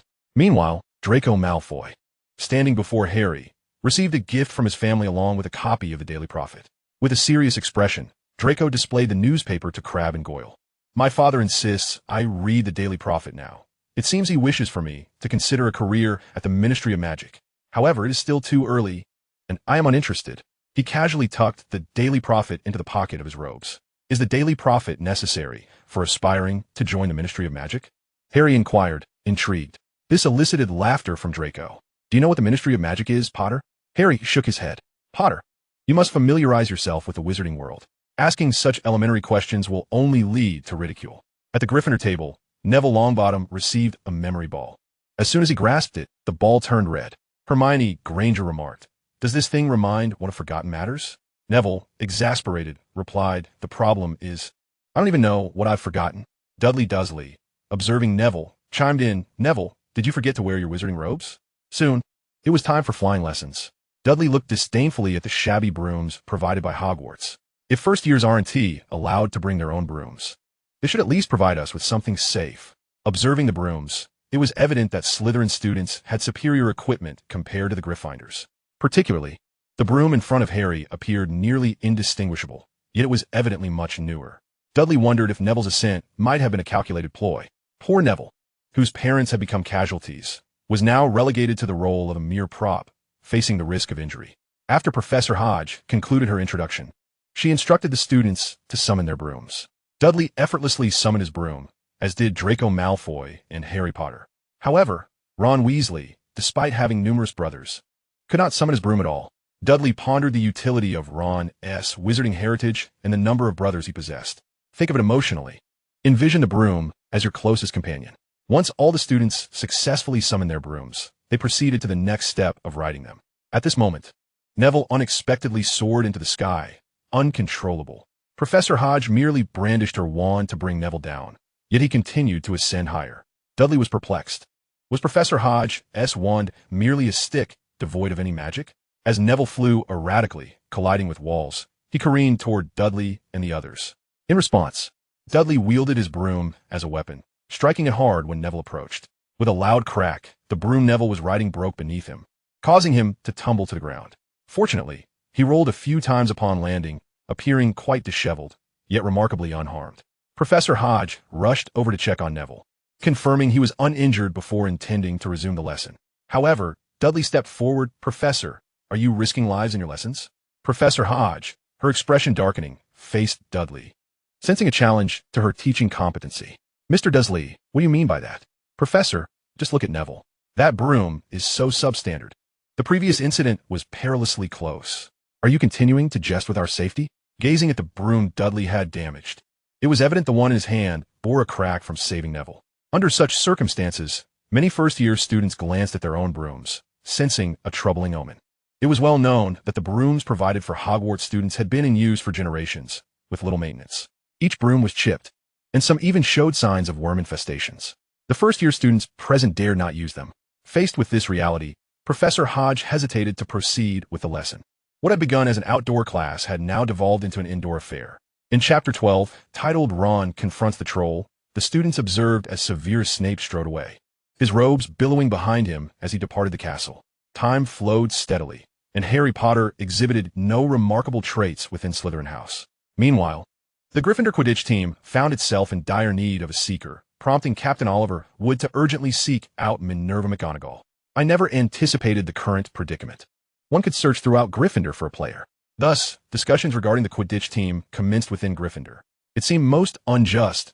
Why were first-year students barred from participating? Observing the demeanor of Seamus Finnegan, Dudley Dursley curiously inquired, "Did you bring a broomstick?" "Dudley, first-year students are not permitted to bring broomsticks." "Are you planning to ride Hogwarts' decrepit broomstick? Aren't you afraid of falling?" At that moment in the Hogwarts office, not only was Albus Dumbledore indulging in sweets, but also present were Minerva McGonagall, head of Gryffindor, and Severus Snape, head of Slytherin. Severus Snape remarked, "That broomstick was utterly shattered. I cannot continue to control a broken broom for flight. As for Harry Potter becoming a Quidditch player, let's not entertain that notion. No one knows of his flying prowess." Albus Dumbledore set down his candy, remarking, "This savior is so remarkably ordinary. I did not expect it." Minerva McGonagall began to suspect that Albus Dumbledore was losing his faculties. It had been previously established that Harry Potter would enter Gryffindor, yet the team had yet to secure a seeker, rendering them unable to form a cohesive team. Minerva McGonagall asserted, "Headmaster Dumbledore, Gryffindor cannot participate in Quidditch this year. Might we cancel the tournament? Is it truly impossible to find a seeker for Gryffindor? Since the incident involving Neville Longbottom, no one dares to use Hogwarts broomsticks, let alone compete. This is a simple matter. I shall petition the Ministry of Magic for funds to procure broomsticks. This issue will be resolved swiftly." Thus, the first-year incentive program aimed at cultivating Harry Potter's talents was utterly abandoned. That very night, Albus Dumbledore destroyed the Philosopher's Stone. Time continued to pass uniformly. Although Hogwarts had replaced its broomsticks, first-year student Dudley Dursley remained indifferent. While Harry Potter's potential inclusion on the Quidditch team might afford him certain privileges, Dudley Dursley's involvement would yield none. His objective was to usurp Harry Potter's glory. However, when it came to Quidditch, there was simply no way to accomplish that unless Harry Potter were excluded from the team entirely. During this period, Harry Potter's performance in Slytherin was unremarkable. Rather, he became an avid reader to avoid ridicule from his peers over mundane matters. After all, many of Slytherin's members were children raised in the magical world, discussing topics of which Harry Potter was entirely ignorant. Thus, time continued to flow steadily until one fateful evening when Professor Quirrell burst into the Great Hall, collapsing as he had on previous occasions. Some students shrieked in fear, prompting Albus Dumbledore to quickly instruct the members of each house to return to their common rooms. This time, Hermione Granger, due to her frequent conversations with Dudley Dursley, was spared the humiliation of being bullied into tears in the restroom. Conversely, Ron Weasley, lacking male companions and finding no solace from female classmates, often found himself weeping alone in the lavatory. Dudley Dursley walked alongside Hermione Granger, gazing at her earnestly. Hermione, if danger arises, I shall stand before you. Dudley, you are truly kind. Just then, Seamus Finnegan interjected, Dudley, do you think Weasley might be in the basement lavatory? I didn't see him at mealtime. Mind your own business. He might very well be in his dormitory. Nowadays, Ron Weasley hardly dined with classmates, often taking food from the table to eat alone. Outside of class, no one knew whether Ron Weasley was weeping in his dormitory or in the lavatory. He simply had no friends. With Seamus Finnegan's interruption, the atmosphere Dudley Dursley and Hermione Granger had been cultivating dissipated, and Dudley found himself at a loss for words. Dudley, are you and Weasley still in separate dormitories? Of course. Otherwise, if I accidentally stepped on an ant, would Weasley claim it as his pet? How much will we owe him? Dudley, some wizards do keep rats as pets. I understand, but to demand 5 galleons for a decrepit, hairless rat? Is that reasonable? Setting aside the matter, Ron Weasley's insistence on 5 galleons painted him as undeniably greedy, even if indeed his pet had met an untimely demise. Some students from Gryffindor returned to their dormitories, while others, like Dudley Dursley, lingered in the common room, engaged in conversation. Hermione, how could a dangerous magical creature exist in the place where this child studies? That creature surely was not native to Hogwarts. Someone must have brought it here. The audacity of introducing such perilous entities into the castle was indicative of ill intent. In a lavatory, Ron Weasley sat alone, weeping. A loud bang interrupted his sobs, causing him to cease, but it was too late. His eyes widened in terror as a 3-meter-tall troll approached him, brandishing a club that scraped along the floor with a deafening noise, causing Ron's wand to tremble in his hand. Though Ron felt profoundly isolated at Hogwarts, he did not channel his loneliness into a thirst for knowledge. Numerous spells flitted through his mind, but alas, he lacked the ability to cast them. As the troll swung its club at Ron, he rolled to evade the blow, but the club shattered the sink nearby, sending water gushing forth. However, the troll's assault did not relent. It began to rain down blows upon Ron's last known location. Sink after sink was destroyed, and torrents of water flooded the floor, creating a pool several inches deep. Chapter 13, Dumbledore Resigns. Ron Weasley continued to evade the onslaught, but his right arm was broken, and he had lost track of where his wand had fallen. Suddenly, his foot slipped, and he fell to the ground, drenched and nearly choking on water. Ironically, that fall spared him from a lethal blow from the troll's club, but soon after, Ron knew nothing more, for he was seized by the troll and tossed into its mouth. As the troll began to chew on Ron Weasley, Professors McGonagall and others, alerted by the commotion, arrived on the scene. Severus Snape was the first to draw his wand, casting a spell that decapitated the troll.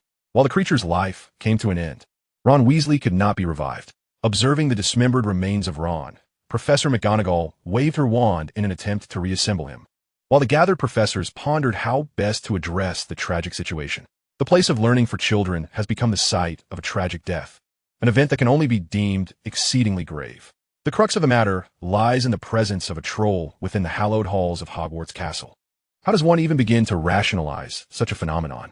Trolls are not native to Hogwarts. It is evident that this creature has been brought in by someone. Soon, Albus Dumbledore, the headmaster of Hogwarts School of Witchcraft and Wizardry, arrived, and upon witnessing the lifeless bodies of Ron Weasley and the troll, even he found himself at a loss. He informed the Weasley couple that he would shoulder the responsibility for this calamity alone. Half an hour later, the Weasley couple stood before Ron's dismembered body, weeping uncontrollably. Molly Weasley fainted at the sight. Arthur Weasley cast a spell to revive her. With a heart heavy with sorrow, Arthur gazed at Albus Dumbledore and implored, Headmaster Dumbledore, how could such a creature come to reside within Hogwarts? I require an explanation. Dumbledore, acknowledging the unexpected nature of this tragedy within a talent development program, declared his intention to resign. Molly Weasley, however, interjected, even if you resign, my child will not return. Such a resolution is unacceptable to me. I am willing to contribute 100 galleons as a token of my remorse. When Moaning Myrtle perished, the then headmaster, Armando Dippet, did not resign, yet he did expel Rubius Hagrid. This incident involving the troll was a consequence of a plan set in motion by Albus Dumbledore prior to the commencement of the school year. The following morning, news of Ron Weasley's demise spread throughout Hogwarts, as did the rumor of Dumbledore's impending departure. Knowing of Dumbledore's decision, Harry Potter entered the headmaster's office around noon. Upon his entrance, Dumbledore maintained his usual benevolent demeanor, his crescent moon glasses lending him an air of wisdom. I recall your father was quite a notable student during his time at Hogwarts. Yet you seem rather ordinary, Dumbledore remarked. Though Harry felt a surge of curiosity regarding his parents, his purpose for visiting was different. Headmaster Dumbledore, I have come to request something of you. Dumbledore gazed into Harry's eyes, and Harry sensed an unsettling perception of being scrutinized. What is it you wish to convey? You are aware that I am preparing to leave Hogwarts, merely awaiting an appointment from the Ministry of Magic. I wish to escape the Dursleys and implore you not to interfere any further.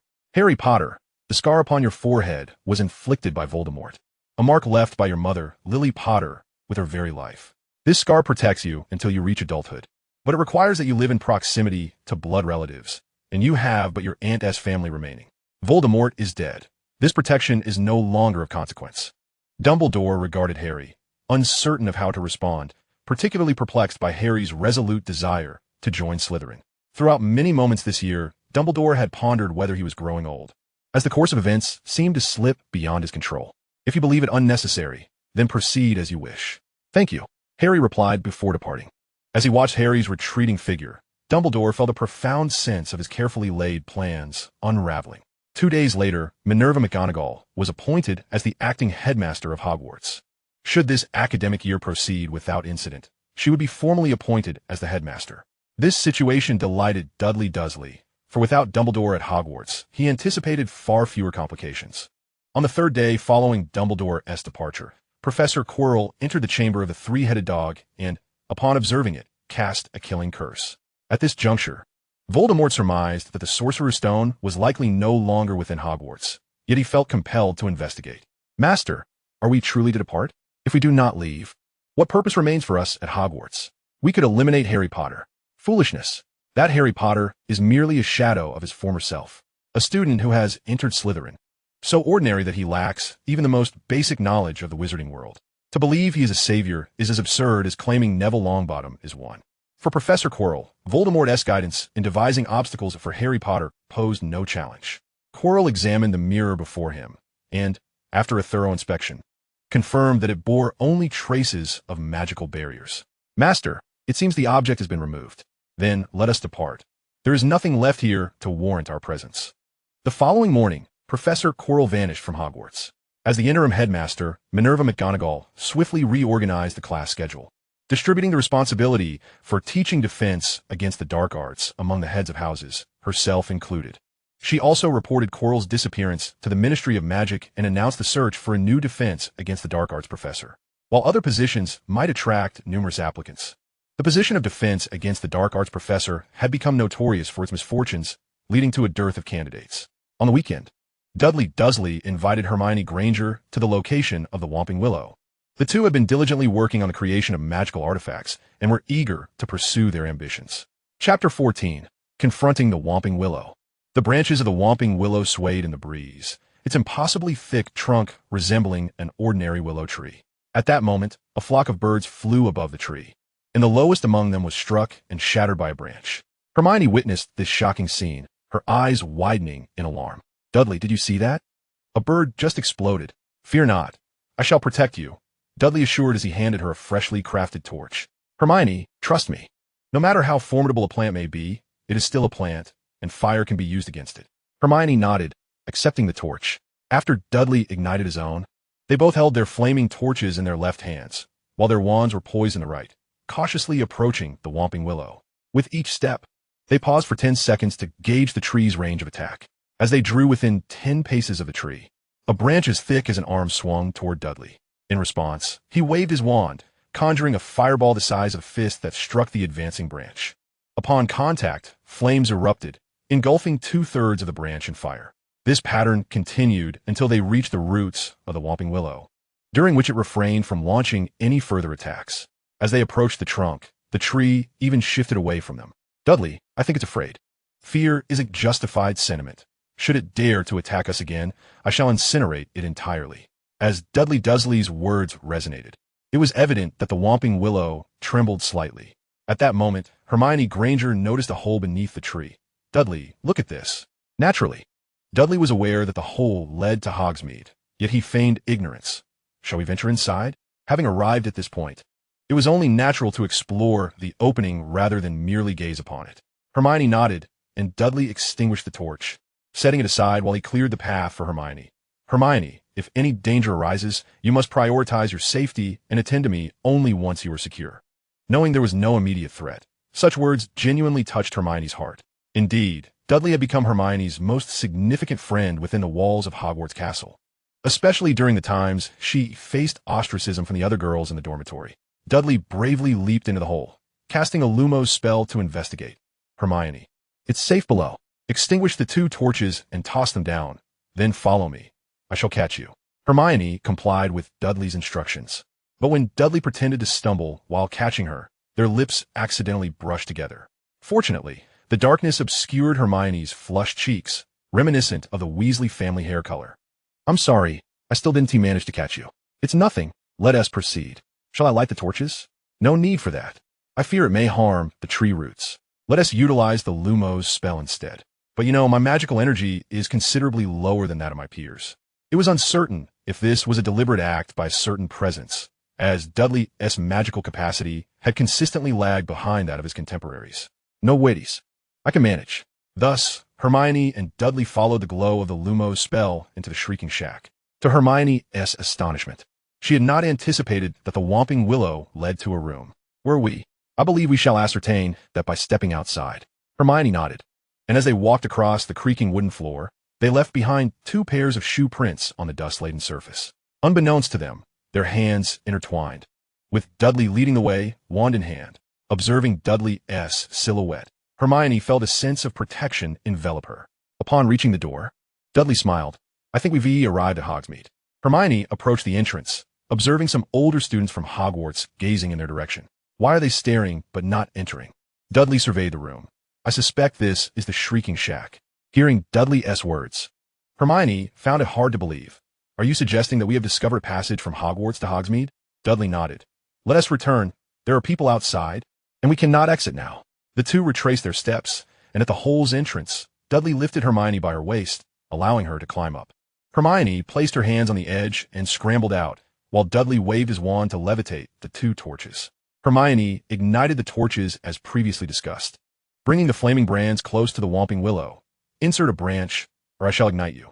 The Whomping Willow obediently provided a branch the thickness of an arm. I got hold of it. Hermione drew the torch closer to the Whomping Willow, bring the branch up. Consequently, the tree hoisted Dudley back up. Dudley, patting the trunk of the Whomping Willow, felt emboldened by Hermione's torchlight. The tree dared not retaliate. Observing a branch as thick as a thigh, Dudley waved his wand, conjuring a slicing wind that severed a branch of similar girth. Let us see if you dare to strike us again. The Whomping Willow trembled in apparent indignation. But with Hermione brandishing a burning torch, it quivered yet remained passive. Dudley grasped a segment of the branch and began walking towards Hogwarts Castle, while Hermione held the 2 torches as a precaution against the tree. Once they reached a safe distance, Hermione extinguished the torches. Dudley, bringing this into the castle will reveal that we attacked the Whomping Willow. Dudley set down the branch, waving his wand over it, transforming it into a piece of pine wood. This transformation left Hermione astonished, prompting her to exclaim, Now I understand why your magical energy is diminished. Chapter 15. The Twins Call Home. Why is that? If your magical capacity were equal to ours, wouldn't that imply we would be inferior to you? Everything is fair. You learn spells swiftly, thus your magical energy is less. Dudley found it difficult to articulate his own situation, merely nodding in agreement. Upon arriving at the entrance of Hogwarts Castle, they encountered 2 identical figures watching Dudley. Against the muted yellow of the castle walls, 2 red-haired boys stood out strikingly. Dudley Dursley, was it you who suggested Ron should have a dormitory to himself? Indeed, the 2 identical boys were George and Fred Weasley, the very individuals Dudley detested most in the Harry Potter universe. Dudley discreetly handed the branch to Hermione and whispered, Quickly, go fetch a professor. Hermione nodded, taking the transformed branch with the intention to leave, only to be stopped by one of the red-haired boys. What are you doing? What business is it of yours? Hermione retorted, brandishing her wand. I suggest you watch closely, or we shall deal with you too. Hearing this, Dudley's expression turned to one of fury. You're even bullying a girl. How impressive you are! Our brother's demise isn't directly your fault. But can you genuinely claim there's no connection at all? With that, Dudley drew his wand and cast a stunning spell, knocking the red-haired boy unconscious. This prompted the other Weasley twin to draw his wand against Dudley. Yet before he could cast a spell, Hermione petrified him with her own magic. Expecting Hermione to flee, Dudley was surprised when she subdued the second Weasley. "I thought you would run. It's just one person. Why should we flee?" Dudley nodded and seized the wands of George and Fred Weasley. "Once we secure the Whomping Willow, we must report them. Otherwise, the only resolution will be to eliminate both of them." This transpired within Hogwarts Castle, and before Hermione. Otherwise, Dudley might have genuinely considered killing the Weasley twins. In the Gryffindor common room, Dudley divided the Whomping Willow branch into several pieces, each taking half back to their respective dormitories. Together, they proceeded to Professor Minerva McGonagall's office, recounting their encounter with the Weasley twins who had obstructed and bullied them. Initially, Minerva McGonagall was skeptical. However, when Dudley Dursley produced a wand that belonged to either George or Fred Weasley, she followed the two boys out of her office, heading towards the location where they were obstructed. "Professor, we feel our safety is at risk. If they block my path again, may I use the killing curse against them?" Upon hearing Dudley's words, Minerva McGonagall shuddered. "Who taught you the killing curse?" "I intend to learn it for self-defense. After all, they are upperclassmen. If I can't strike them down instantly, I am in grave danger. I will not teach you the killing curse. It is one of the 3 unforgivable curses. Even in your 4th year, you can only learn about it, not practice or wield it. Even if we risk death, we still cannot use it." "That is correct. However, we can teach you the disarming charm. Once you disarm them, you can break their wands, ensuring your safety." Dudley shook his head. "Even without wands, they are upperclassmen. Their reputations suggest they are capable of anything. Then you must employ the stunning spell or the petrification spell to control them, just as you did today. But that requires 2 spells. The killing curse could resolve the matter with a single incantation." Minerva McGonagall was reaching her limit. She sensed Dudley's desire to eliminate the Weasley twins. "You can directly use the stunning spell or the petrification spell. What if I miss? Then I would need to use the second spell." Minerva McGonagall was genuinely angered. "Are you intent on killing them?" At that moment, Hermione Granger, quicker to react than Dudley, interjected. "Professor McGonagall, Dudley does not wish to kill them. He merely feels compelled to act in self-defense. His magical ability is significantly lower than that of his peers." In that instant, Minerva McGonagall regained her composure, fully aware that the entire Hogwarts faculty recognized Dudley's magical limitations compared to his contemporaries. The ire that had built within her, spurred by Dudley's murderous intentions, dissipated. A wizard with diminished magical prowess must resort to extreme measures for self-defense. Each spell cast is a precious opportunity for him in times of peril. "I will ensure that the Weasley twins will not trouble you again, I assure you." Minerva McGonagall's resolute stance silenced Dudley. Upon reaching the location of the Weasley twins, several students were gathered, observing the twins' predicament. "What are you all staring at?" One student stepped forward. "We were pondering who had the good fortune to finally put these 2 rascals in their place." Minerva McGonagall smirked, acknowledging the disdain the Weasley twins inspired. Rather than garnering sympathy, others were curious about the perpetrator. "Leave this place at once. Have you ensured that you can achieve full marks on your exams?" After a few students departed, Minerva McGonagall waved her wand, restoring the Weasley twins to their normal state. Upon her arrival, the twins quickly grasped the gravity of their situation. Minerva McGonagall regarded them sternly. "Now, explain why you've been bullying younger students?" "Professor McGonagall, we were the ones who were knocked unconscious. How can that be considered bullying? Indeed, if anyone is bullying, it is others who bully us." At this moment, Dudley Dursley clutched his wand tightly. Should the matter simply pass without consequence, he would undoubtedly face danger in the future. Even if expelled, he would seek retribution against the Weasley family to eliminate any future threats. After all, there is a saying, "A thief may steal for 1,000 days, but a guard must be ever vigilant." Enough of this nonsense. Tomorrow, I shall summon your parents. From this moment forth, you shall remain in my office until your parents arrive. Minerva McGonagall's words struck fear into the Weasley twins. "Professor, is it truly fair to handle this matter in such a way?" The twins' protest of unfairness was laughable. Had fairness prevailed, they would have been expelled long ago. The current situation revealed 2 individuals bullying younger students without any intention of reform, compelling Dudley Dursley towards violent measures. Minerva McGonagall was acutely aware of Dudley's lethal intentions, recognizing that his only means of self-preservation lay in eliminating the twins. Given Dudley's youth and diminished magical ability, failing to strike down the Weasley twins with one blow would leave him vulnerable to their bullying. Moreover, with Dudley intent on harming the Weasley twins, who could believe that the twins would refrain from harming Dudley? Should this escalate to the Ministry of Magic, Dudley's youth and the fact that the Weasley twins instigated trouble would render them culpable for their own demise. Outside of Hogwarts, no place would tolerate continuous bullying without recourse. Once Dudley's intent to kill was made clear, Minerva McGonagall recognized the necessity for serious intervention, as Dudley was in the right. At this juncture, the Weasley twins' attempts to evade accountability were utterly misguided. Mr. and Mr. Weasley, your situation is not so simple. I merely wish to discuss your expulsion with your parents, nothing more. Thus, the Weasley twins found themselves confined within the headmaster's office at Hogwarts, while Dudley Dursley and Hermione Granger faced no repercussions. Throughout the ordeal, Dudley had merely wielded one wand, while he retained another for himself. A single wand sufficed to prove the Weasley twins' aggression. There was no need to provide a weapon to one who had already inflicted harm. In Dudley's eyes, the Weasley family had already been inscribed on his list of those destined for demise. Within Minerva McGonagall's office, she summoned various staff members to compile a record of the Weasley twins' misdeeds. Witnessing this unfold, the Weasley twins felt an impending crisis. The situation indicated that Minerva McGonagall was prepared to take decisive action. The twins exchanged glances and approached Minerva McGonagall's desk, pleading in unison, "Professor, we recognize our mistakes. Please grant us another opportunity. Your actions warrant expulsion. Your parents will arrive shortly to take you away. But what will become of us once we leave Hogwarts? Should you not amend your attitudes, you'll encounter similar situations wherever you go. Why is it that Dudley Dursley faces no consequences? What has Dudley Dursley done? He did not insult Ron Weasley, nor lay a hand on him. In fact, it was Dudley who left the dormitory. On what grounds do you blame him? You should question who allowed a troll into Hogwarts. Otherwise, how could Ron have been harmed?" The Weasley twins understood that Ron had been killed by the troll, yet they could only bully Dudley Dursley with no other recourse.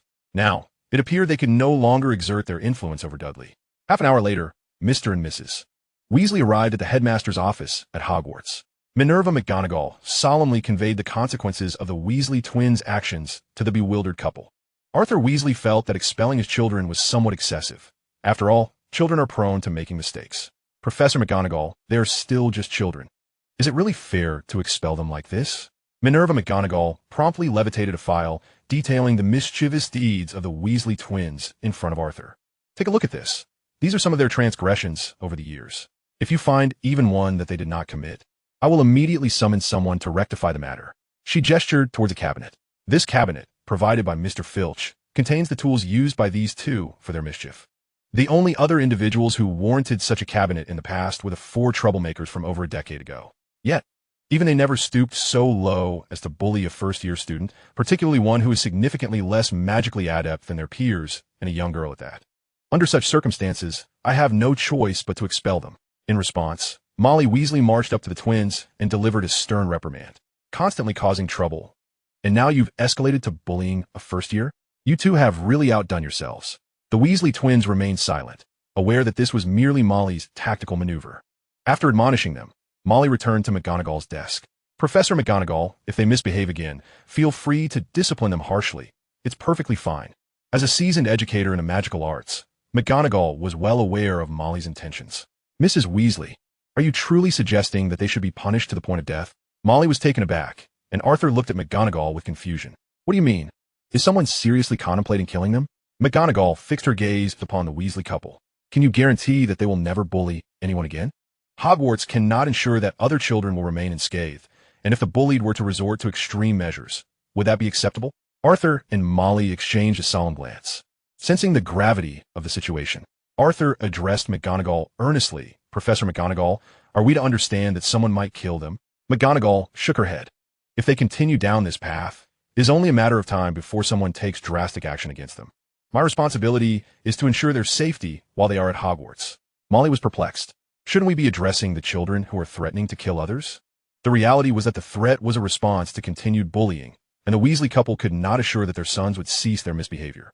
It is unreasonable to expect the bullied to endure incessant torment without retaliating. Arthur interjected. "They could be subdued, can't they?" McGonagall looked at them incredulously. "Subdue them? And then what? They would retaliate, and the cycle would repeat itself? What rational person could tolerate such behavior without seeking retribution? Their character has deteriorated significantly. It is imperative that you take them home and teach them proper conduct, lest they become a blight on a magical community or face severe consequences." This was perhaps the most severe criticism McGonagall had ever delivered, But the Weasley twins had indeed crossed a line, provoking a particularly rational person capable of harsh measures. A person who, after being bullied, would consider employing a killing curse to resolve matters. How could they not act decisively? Chapter 17. The First Encounter with Cedric. As an exemplary educator in the magical arts, one must not only strive to minimize disputes among students, but also to address issues fairly when reconciliation proves impossible. It was glaringly evident that Dudley Dursley was prepared to resort to violence to protect himself, and he was in the right, especially given the dubious reputation of the Weasley twins. Therefore, expelling them was a risk-free and just resolution. Arthur Weasley glanced at the twins and took a deep breath. Can we not have them apologize and promise to behave? McGonagall shook her head. The individual they bullied is adamant that if they continue to harass him, he will take lethal action against them. This is the first time in my decades of teaching that I've sensed such intense anger and murderous intent from a student. In fact, he is eerily calm, fully aware of the consequences of taking your son's lives. As she spoke, McGonagall produced a wand, a gift from Dudley Dursley. Look, this is your son's wand. Do not entertain any illusions. The other party possesses the capability to kill your sons. The Weasley couple felt their faces flush with embarrassment. To not only bully others, but to nearly face lethal retaliation. What a foolish predicament, given the circumstances, for the sake of the Weasley twins. They exchanged a knowing glance and resolved to take their sons home. Arthur Weasley looked at McGonagall with a pleading expression. Could you perhaps note on the paperwork that they are transferring schools? We cannot sever their opportunity to learn magic at another institution. McGonagall sighed, gazing at the Weasley twins. What other magical school would be more accommodating to them than Hogwarts? Looking at this file, I cannot fathom how two children could have gone so awry amidst so many others. Professor McGonagall, please leave them a path forward. Arthur Weasley, typically a man of strong stature, found himself bending before McGonagall. This sight brought tears to Molly's eyes. Though they were poor, they had never begged for help. Now, for the sake of two troublesome children, Arthur had humbled himself. Understanding Arthur's plight, McGonagall softened her stance.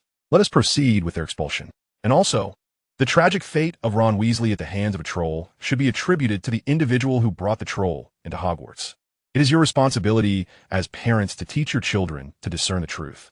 The following morning, the announcement regarding the punishment of the Weasley twins, including their expulsion, was made public.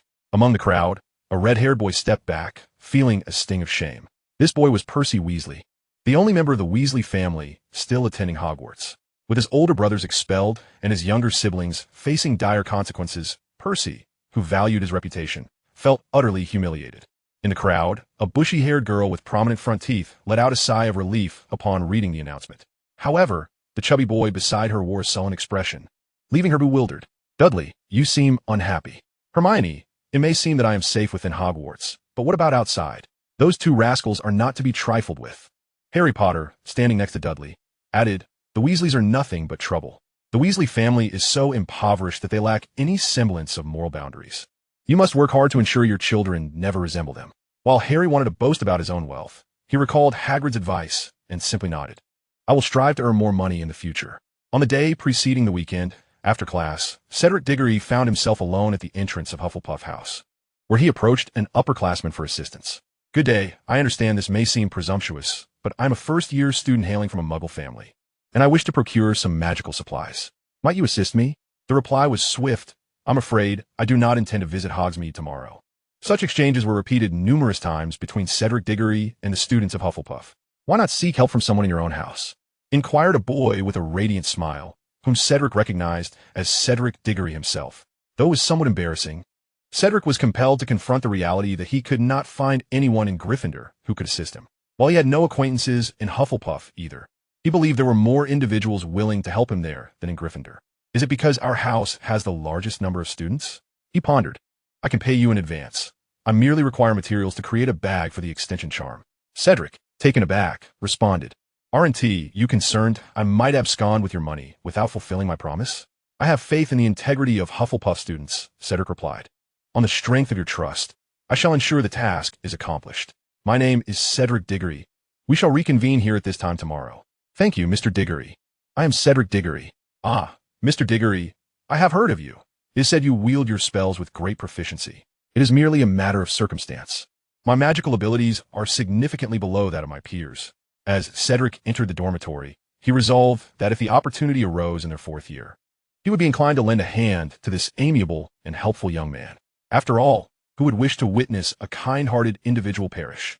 On the morning of the weekend, Hermione Granger and Cedric Diggory met by the Whomping Willow. Together, they approached the tree, although the Whomping Willow lacked eyes. It possessed the plant's ability to discern individuals, thus sparing Hermione and Cedric from its wrath.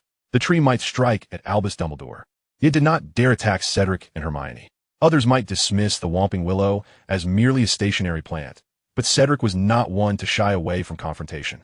The two traversed the passage beneath the Whomping Willow and arrived at the Shrieking Shack, where Hermione regarded Cedric earnestly. Must we not venture into the village to procure supplies? Hermione, I have already made arrangements. Today we shall focus solely on crafting wands, Cedric replied, producing a branch from the Whomping Willow along with his wand to begin inscribing magical runes.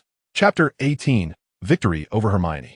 As the day waned and the sun approached the horizon, Cedric and Hermione finally completed the base of a wand.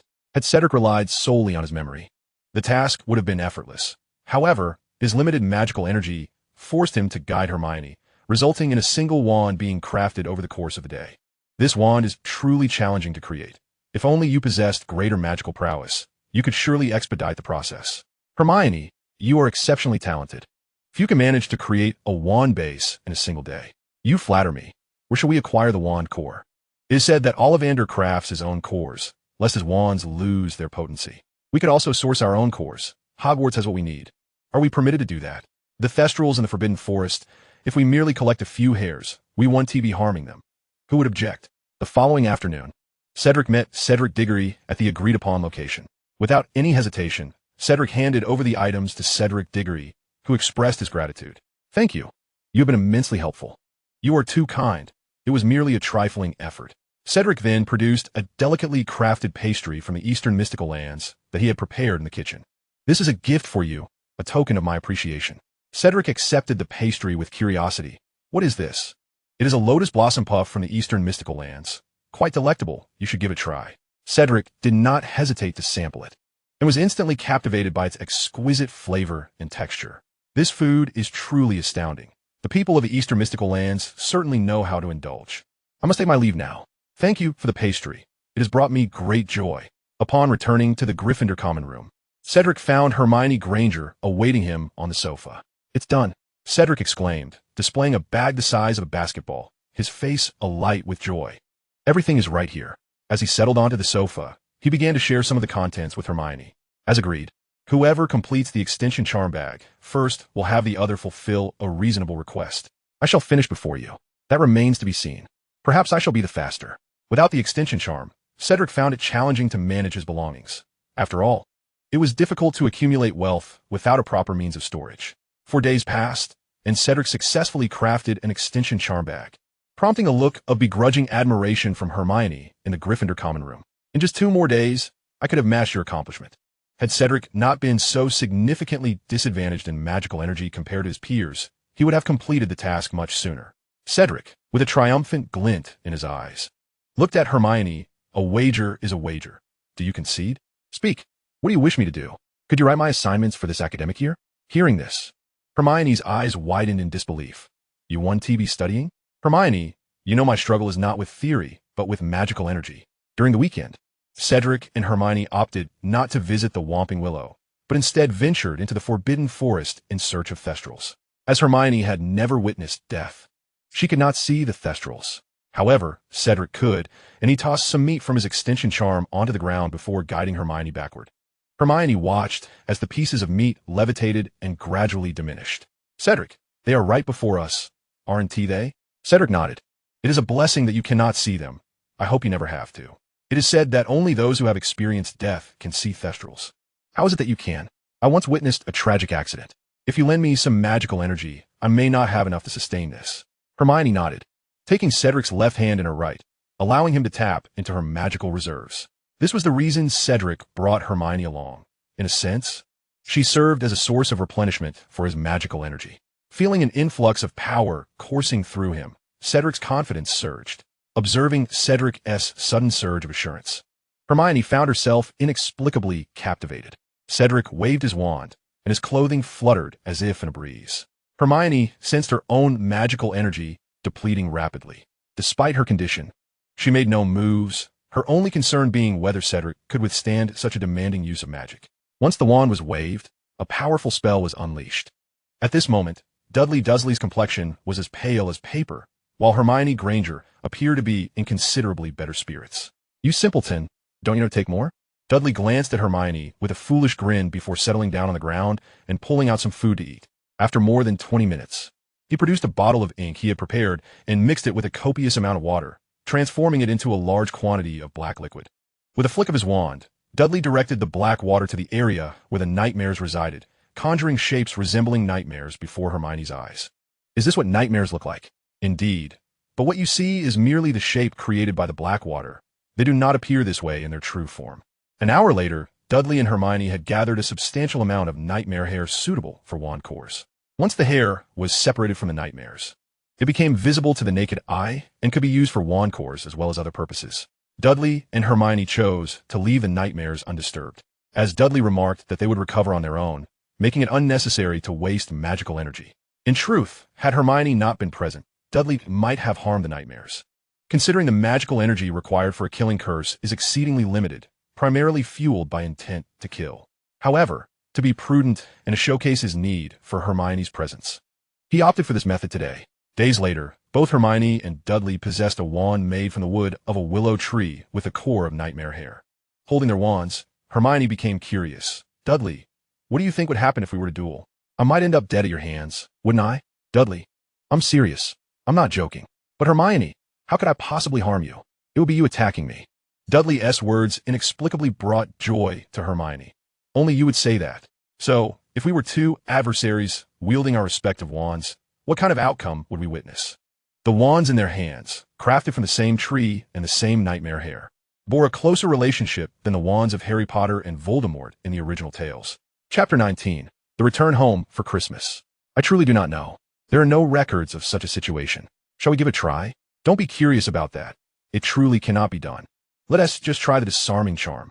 Dudley shook his head resolutely, gazing at Hermione. "It's far too dangerous. Crafting these wands took considerable effort." Time passed steadily, and today marked the day of departure from Hogwarts Castle for the Christmas holiday. This was Dudley's first prolonged absence from home, and naturally, he would not spend Christmas at Hogwarts. Of course, he was not alone in this. Many first-year students shared his sentiment. It was likely only those like Harry Potter, who faced hardships at home, would choose to remain at Hogwarts for the holiday. On the Hogwarts Express, Dudley and Hermione found themselves in the same compartment, with only the two of them present. "Dudley, are you saying that the wands we made can be used at home as well?" Dudley, a young wizard from an ordinary background, cautioned that they could not use magic carelessly at home, lest their parents or others discover their wizarding identities. Dudley nodded. "As long as you don't have a wand purchased from Ollivander's wand shop nearby, you should be fine." Upon hearing this, Hermione produced her wand from Ollivander's. "Is there something wrong with this wand?" Dudley displayed his own wand. "I can show you, but it will ruin this wand." "No problem. Our wand is far superior." Dudley waved his wand, causing Hermione's wand to levitate, shedding layers of its shavings like onion skin. When the core was finally revealed, a glowing strand of hair was found within it. Hermione, now knowledgeable in wand making, recognized the components necessary for wands and those that were superfluous. "What is this strand?" The Ministry of Magic refers to it as a trace hair. It is said that the reason Ollivander sells wands to children for only 7 galleons is that this trace hair rewards him with 2 galleons. "No wonder. I thought the Ministry of Magic was benevolent." As she spoke, Hermione discarded the trace hair out the window. Under the influence of homesickness during the train ride, the Hogwarts Express soon arrived at the station. Some parents, being wizards, awaited their children at the train, while witches and wizards from ordinary backgrounds, like Dudley and Hermione, had to pass through a wall to find their waiting parents. Spotting the Dursleys, Dudley hurried over. He embraced Petunia Dursley, followed by a hug from Vernon Dursley. Petunia gazed at Dudley with teary eyes. "Little Dudley, weren't you getting enough to eat at Hogwarts?" "The food there isn't as good as what Mum makes. So I just didn't eat when I wasn't hungry." Vernon expressed his concern, feigning annoyance. "No matter what, you must eat well to grow strong." As he spoke, he flexed his arm, which was as thick as Dudley's thigh. This is the physique a man should have. Upon returning home, Dudley sat in the car, and throughout the journey, the Dursleys did not mention Harry Potter even once. Once home, Dudley, seated on the sofa, initiated a conversation about Harry Potter, suggesting that Harry might not return to their home. "That boy isn't coming back to our house. Would that old fool Dumbledore allow it?" rather than Harry's safety. Vernon Dursley was more concerned about Dumbledore's potential displeasure and the trouble it might bring them. That old fool has resigned. He won't be monitoring where Harry Potter resides anymore. Hearing Dudley's words, Vernon Dursley sprang up from the sofa, elated. That old fool isn't headmaster anymore? That's splendid news. He deserves to perish. After Christmas, Dudley Dursley, under the pretense of needing to buy school supplies, declined his parents' offer to accompany him to the station. Instead of venturing to Diagon Alley, Dudley made his way to a Muggle snack wholesale outlet, purchasing a plethora of snacks he had never seen anyone eat at Hogwarts, including 20 cases of Fizzing Whizbees. With an extendable ears bag, transporting these goods posed no challenge. As for altering someone's memory for a few minutes, it required minimal magical energy. Once aboard the train, Dudley proceeded directly to the last carriage as agreed. Just before the train departed, Hermione Granger entered the compartment. Upon seeing her, Dudley eagerly produced an array of snacks and Fizzing Whizbees. We shouldn't go hungry on this journey. How did you acquire so much? And that's not all. I have many more in my extendable ears bag. Hermione stared at Dudley, her eyes wide with astonishment. Are you planning to sell them? Initially, Hermione's remark was meant as a jest, but Dudley's nod only widened her eyes further. Are you going to conduct business at Hogwarts? Is that even permissible? I won't sell proactively, but if others insist on having me assist them with purchases, what do you think I should do? Dudley, you're playing word games. The professors will see right through that. Indeed, they may see through it, but whether they choose to intervene is the crux of the matter. If Hogwarts professors were to oversee the situation, I would indulge in my own snacks. If they would neglect their duties, I could profit instead. Hermione Granger found it difficult to dissuade Dudley Dursley from his thoughts, so she began to partake in the treats laid out on the table. The following afternoon, Dudley returned to the Gryffindor common room early, embarking on a solo feast of snacks. Although he did not consume much himself, he opened an abundance of goodies, saturating the air with their enticing aroma. Days turned into weeks, and soon, his dormitory mates began to inquire about the snacks. Dudley, not one to be greedy, opted to sell them at double the price, all while asserting that it was not his initiative to sell, but rather their desire to purchase. As time passed, students from other years, and even girls began to partake in his offerings. Gradually, students from other houses started to buy snacks as well, albeit not directly from Dudley, but from other Gryffindor students, also at inflated prices. It could be said that Gryffindor students could easily profit by reselling the snacks, earning double for each item sold. In less than 3 weeks, Dudley found himself devoid of snacks and butterbeer, having been outsmarted by some audacious Gryffindor cubs hoarding supplies. Dudley chose to withdraw from the business, having resolved to cease his involvement the moment his stock was depleted. After all, if he could engage in such a venture, so could others. The reason Dudley was able to do so at present was that Hogwarts students were limited to purchasing goods only in Hogsmeade. Chapter 20. The Issues Arising from Snacks. As time passed, the availability of snacks in the commonplace world of Hogwarts Castle dwindled. Those who hoarded were the bolder Gryffindor students, who, witnessing the scarcity, raised prices exorbitantly. A slight increase might earn them a token of appreciation from their peers, but a steep hike would only incite outrage. Such discontent led to confrontations, drawing the attention of the professors, and Gryffindor soon became the target of the other 3 houses' ire. I shall provide an explanation to your 3 houses regarding this matter. A remark from Professor Minerva McGonagall prompted the other 3 house heads to momentarily vacate her office. Surveying the bruised Gryffindor students, McGonagall's expression darkened. How did you come to the conclusion that selling snacks for profit was a good idea? How did you acquire so many snacks? One student, defiant, responded, Professor McGonagall, this snack trade is not a recent phenomenon, and we did not coerce anyone into purchasing. Indeed, well said. Selling at 7 or 8 times the original price is intolerable. Those who can no longer bear it are driven to violence against you. They can choose not to buy. We can choose not to sell our own snacks. McGonagall took a deep breath. You see, this is not a mere business transaction. It reflects a lack of character. You shall cease selling snacks henceforth. The next day, every Gryffindor student who had sold to other houses received a deduction of house points ranging from 10 to 30. The crucial point was that henceforth, Hogwarts would not permit any transactions between students. McGonagall, having realized that Gryffindor would not win the House Cup this year, decided to quell the anger by deducting points instead. Notably, Dudley Dursley was absent from the list of penalties, yet McGonagall had uncovered that he was the source of the snacks. Consequently, Dudley was summoned to the headmaster's office. Mr. Dursley, why are you engaged in the snack trade at Hogwarts? Dudley looked perplexed but remained unperturbed. Professor McGonagall, what jest is this? I am here to study magic at Hogwarts, not to conduct business. I am but a child, not a merchant. Indeed, Anyone unaware of Dudley's role as the source of snacks in Hogwarts will be swayed by his words and demeanor. The portraits of past headmasters on the wall were astonished, having never encountered a student with such composure as Dudley. Mr. Dursley, do you claim that the snacks circulating in Hogwarts have no connection to you? Dudley was prepared for this, ready to admit that the snacks had indeed passed through his hands, yet he insisted he was not the one selling them. The prices were not exorbitant, merely doubled, which was reasonable considering he procured them at wholesale. However, he was the only one with access to them.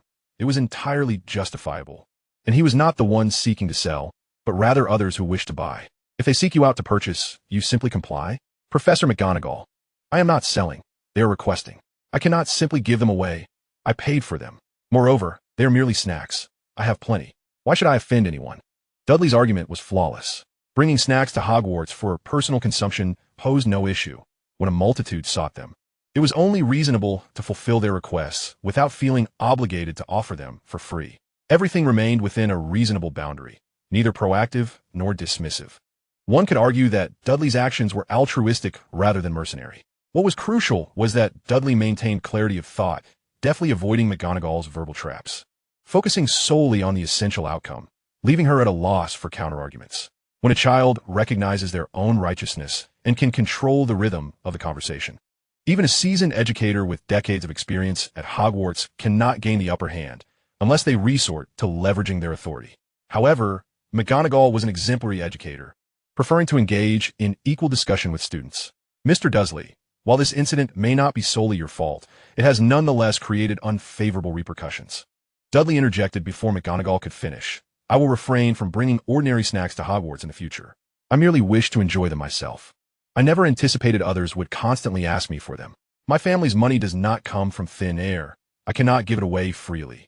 Had I not feared offending anyone, I would have kept them all for myself. Dudley appeared to be a victim in the eyes of outsiders. Observing Dudley's understanding, McGonagall found it difficult to continue the conversation.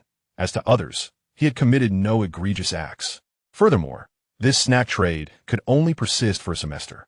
Those who enjoyed the treats would undoubtedly bring their own in the following academic year. At the Riddle House in Little Hangleton, Tom Riddle, the Dark Lord, was not faring well. Master, should we not recruit some individuals? I am currently devoid of funds, making even the simplest meals a challenge.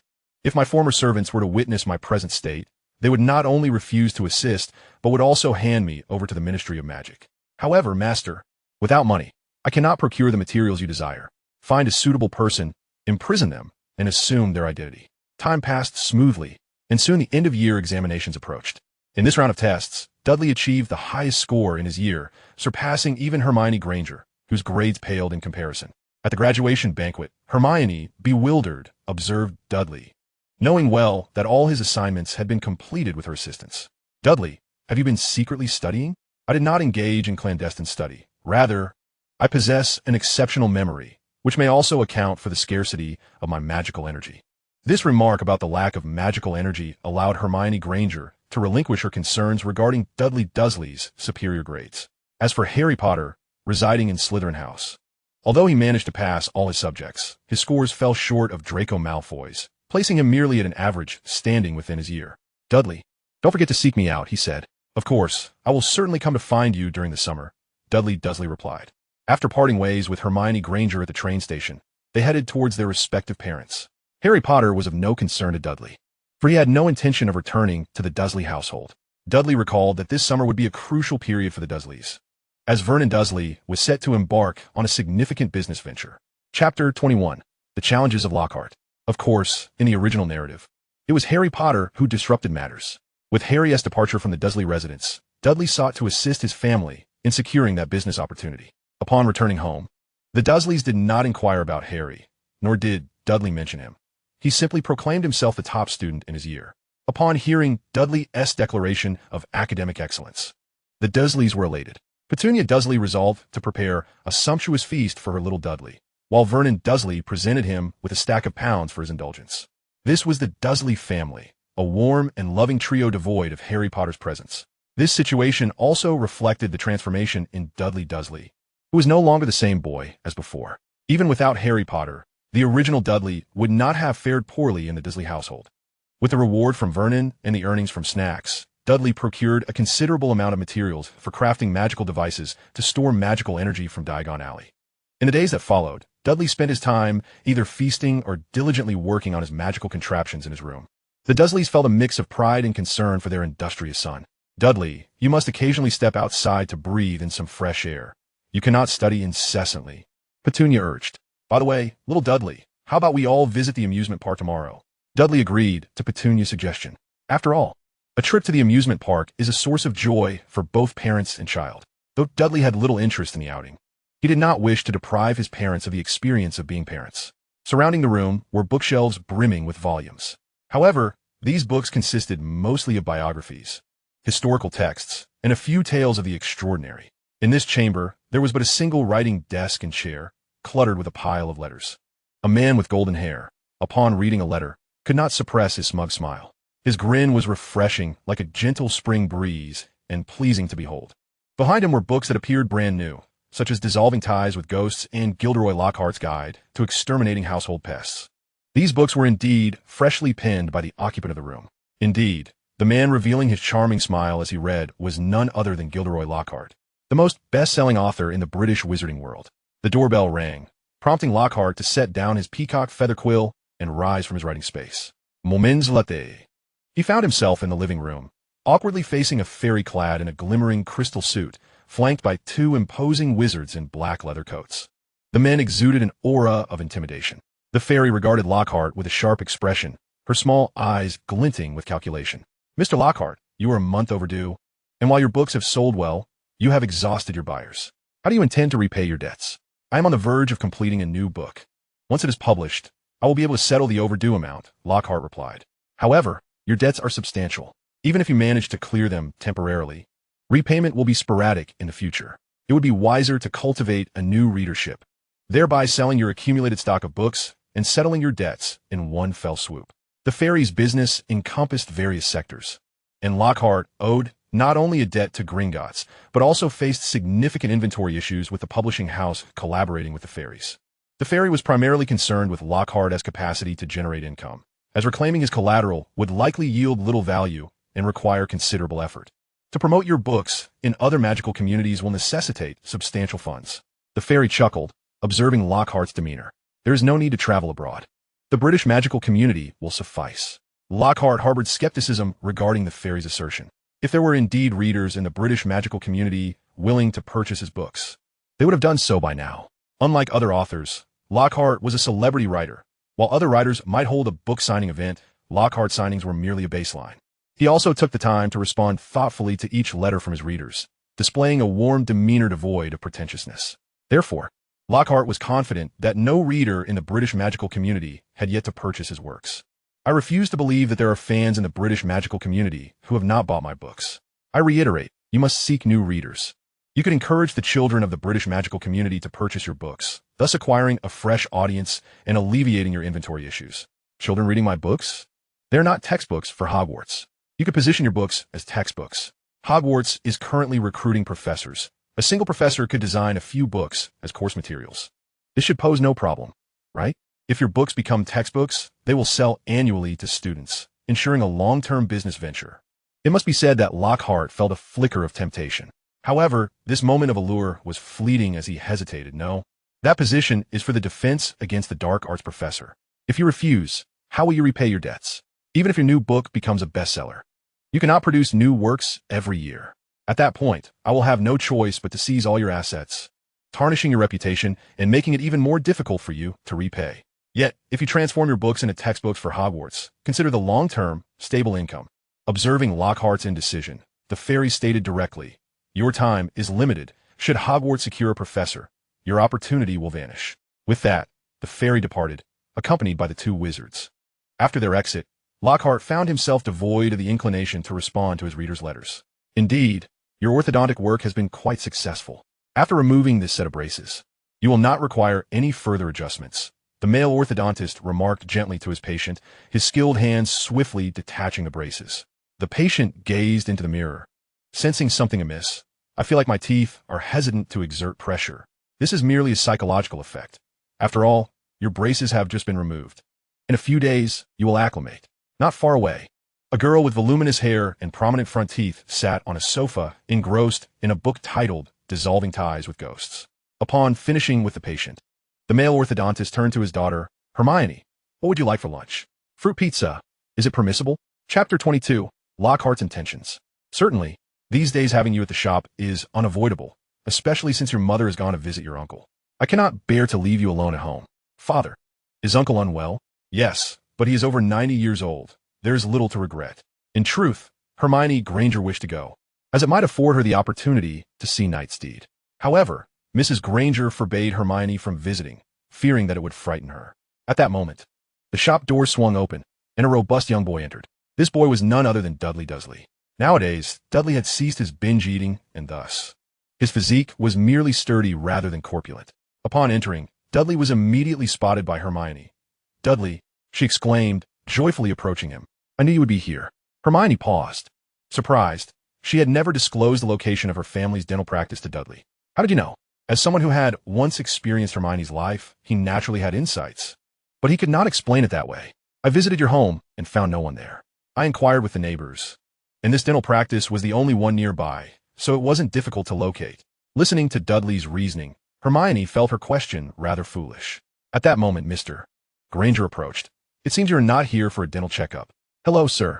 My name is Dudley Dursley, Hermione's classmate. Very good. You appear quite robust.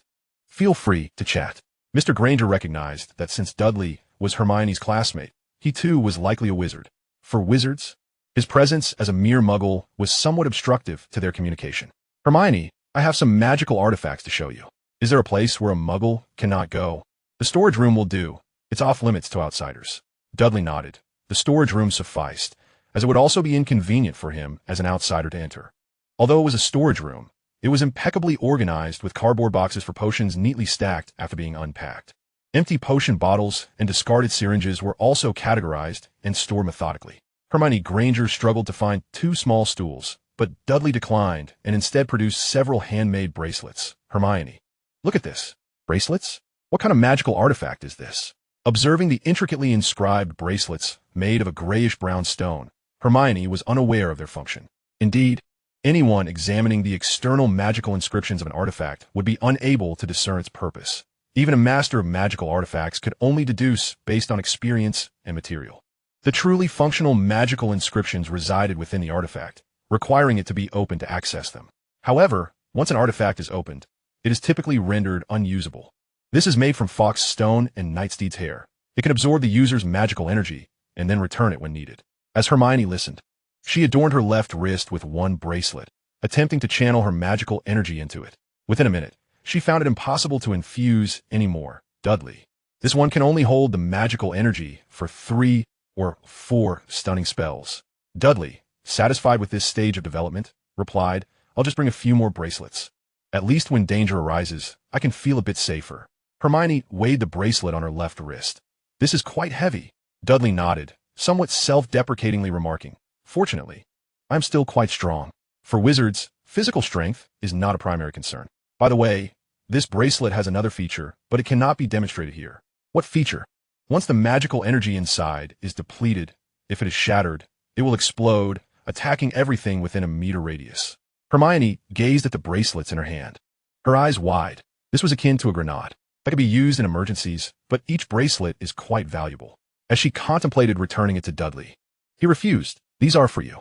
As Dudley spoke, he rolled up his right sleeve to reveal 5 bracelets. Look, I have plenty. Aren't you concerned about the weight? He maintained a steady demeanor as they approached the Dursley home, prepared to host esteemed guests. Dudley was assigned by his father, Vernon Dursley, to fulfill certain responsibilities, and the Dursley family rehearsed their roles multiple times. The trio welcomed guests at the door, with Dudley personally taking their bags, demonstrating his maturity. After several hours, without Harry Potter's presence, everything proceeded smoothly, and Vernon Dursley secured the orders from the visitors. Following this business transaction, Vernon Dursley would achieve financial independence, fully capable of being his own boss. After bidding farewell to the guests, Vernon Dursley generously handed Dudley a sum of pounds, allowing him to spend freely. In Dudley's current state, the Dursleys had no concerns about him squandering money. After all, a studious child is unlikely to engage in inappropriate behavior. In the office of Hogwarts headmaster, Professor Minerva McGonagall rose abruptly, her stern countenance betraying traces of anger. "Mr. Lockhart, with so many books, can you truly teach all of them?" Professor McGonagall's ire stemmed from Gilderoy Lockhart's stipulation to include 7 textbooks for the Defense Against the Dark Arts class, each authored by him. It was evident that Lockhart was not there to teach, but rather to promote his books. "Headmistress McGonagall, this is for the benefit of the students." "Then why are they all your books? If you claim to be doing this for the children, you may add books as teaching materials, but you cannot use your own." Professor McGonagall's words visibly soured Lockhart's expression. Had it been Albus Dumbledore, he might have acquiesced to Lockhart to avoid complications. However, Professor McGonagall was a headmaster who genuinely prioritized the welfare of each student and would not consider the so-called greater good as Dumbledore did. People are often swayed in their judgments by grand events. Under Dumbledore's leadership against Voldemort, the individual sacrifices, both coerced and voluntary, were frequently overlooked. For instance, while Dumbledore led a group against Voldemort, the Potters, in their naivety, also battled alongside him, leading the public to credit Dumbledore for Voldemort's defeat. In reality, it was Lily Potter who, with her life, cast a curse that rebounded against Voldemort, fortuitously a spell taught by Albus Dumbledore to Lily. Chapter 23. The First Encounter with Ginny. Observing Professor McGonagall's resolute demeanor, Gilderoy Lockhart retorted defiantly, "Headmistress McGonagall, if my books cannot be adopted as course materials, I would find it exceedingly difficult to risk my life as the Professor of Defense Against the Dark Arts. Few in the British magical community possess such courage. Even if the Defense Against the Dark Arts course were to be cancelled, I shall not acquiesce to your unreasonable demands." Thus, Professor McGonagall and Gilderoy Lockhart parted on unfriendly terms. As the commencement of the Hogwarts school year drew near, Dudley Dursley found himself still awaiting news from his recollections. Firstly, there was no announcement regarding the signing event for Lockhart's new book, Me and My Magic, nor any news of Lockhart becoming the professor for the Defense Against the Dark Arts course. In the Weasley household, Ginny Weasley, who is set to embark on her magical education this year, wears a look of discontent. Originally destined for Beauxbatons Academy of Magic, she must instead continue her studies at Hogwarts School of Witchcraft and Wizardry. The reason for Ginny's unfortunate predicament lies in the fact that her twin brothers cannot attend Hogwarts, compelling the family to allocate Ron Weasley's compensation and borrowed funds for the twins' education at Durmstrang Institute.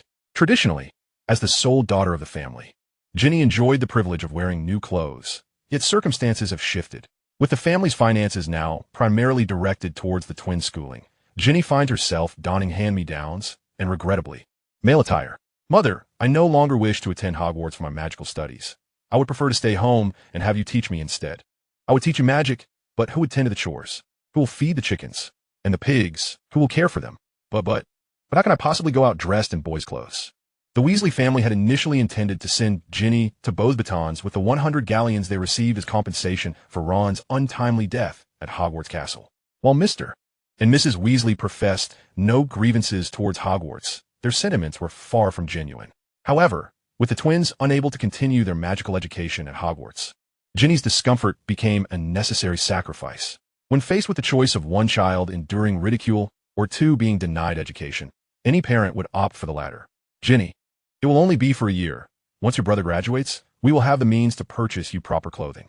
Just 1 year, allow me to postpone my schooling."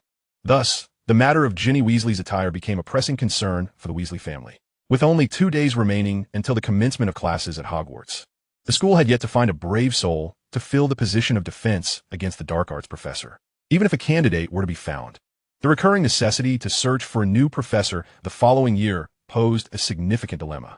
For this reason, Minerva McGonagall summoned the heads of the other 3 houses to her office to deliberate on the issue regarding the Defense Against the Dark Arts class. "I am willing to take on the role of Defense Against the Dark Arts professor. Finding a potions professor should not prove too challenging," declared Severus Snape, cloaked in black. Although his expression was one of coldness, the excitement in his tone revealed his eagerness to teach the class he had long desired, but which had been consistently denied by Albus Dumbledore. Now, with the vacancy of the Defense Against the Dark Arts position, and McGonagall assuming the role of headmaster, Snape felt a glimmer of hope. However, sourcing a potions professor on such short notice, with only 2 days until the start of term, would not be an easy task. Among the heads of houses, Horace Slughorn was the first to voice his support for McGonagall's decision. "Headmistress McGonagall, are you suggesting we forego the search for a Defense Against the Dark Arts professor?"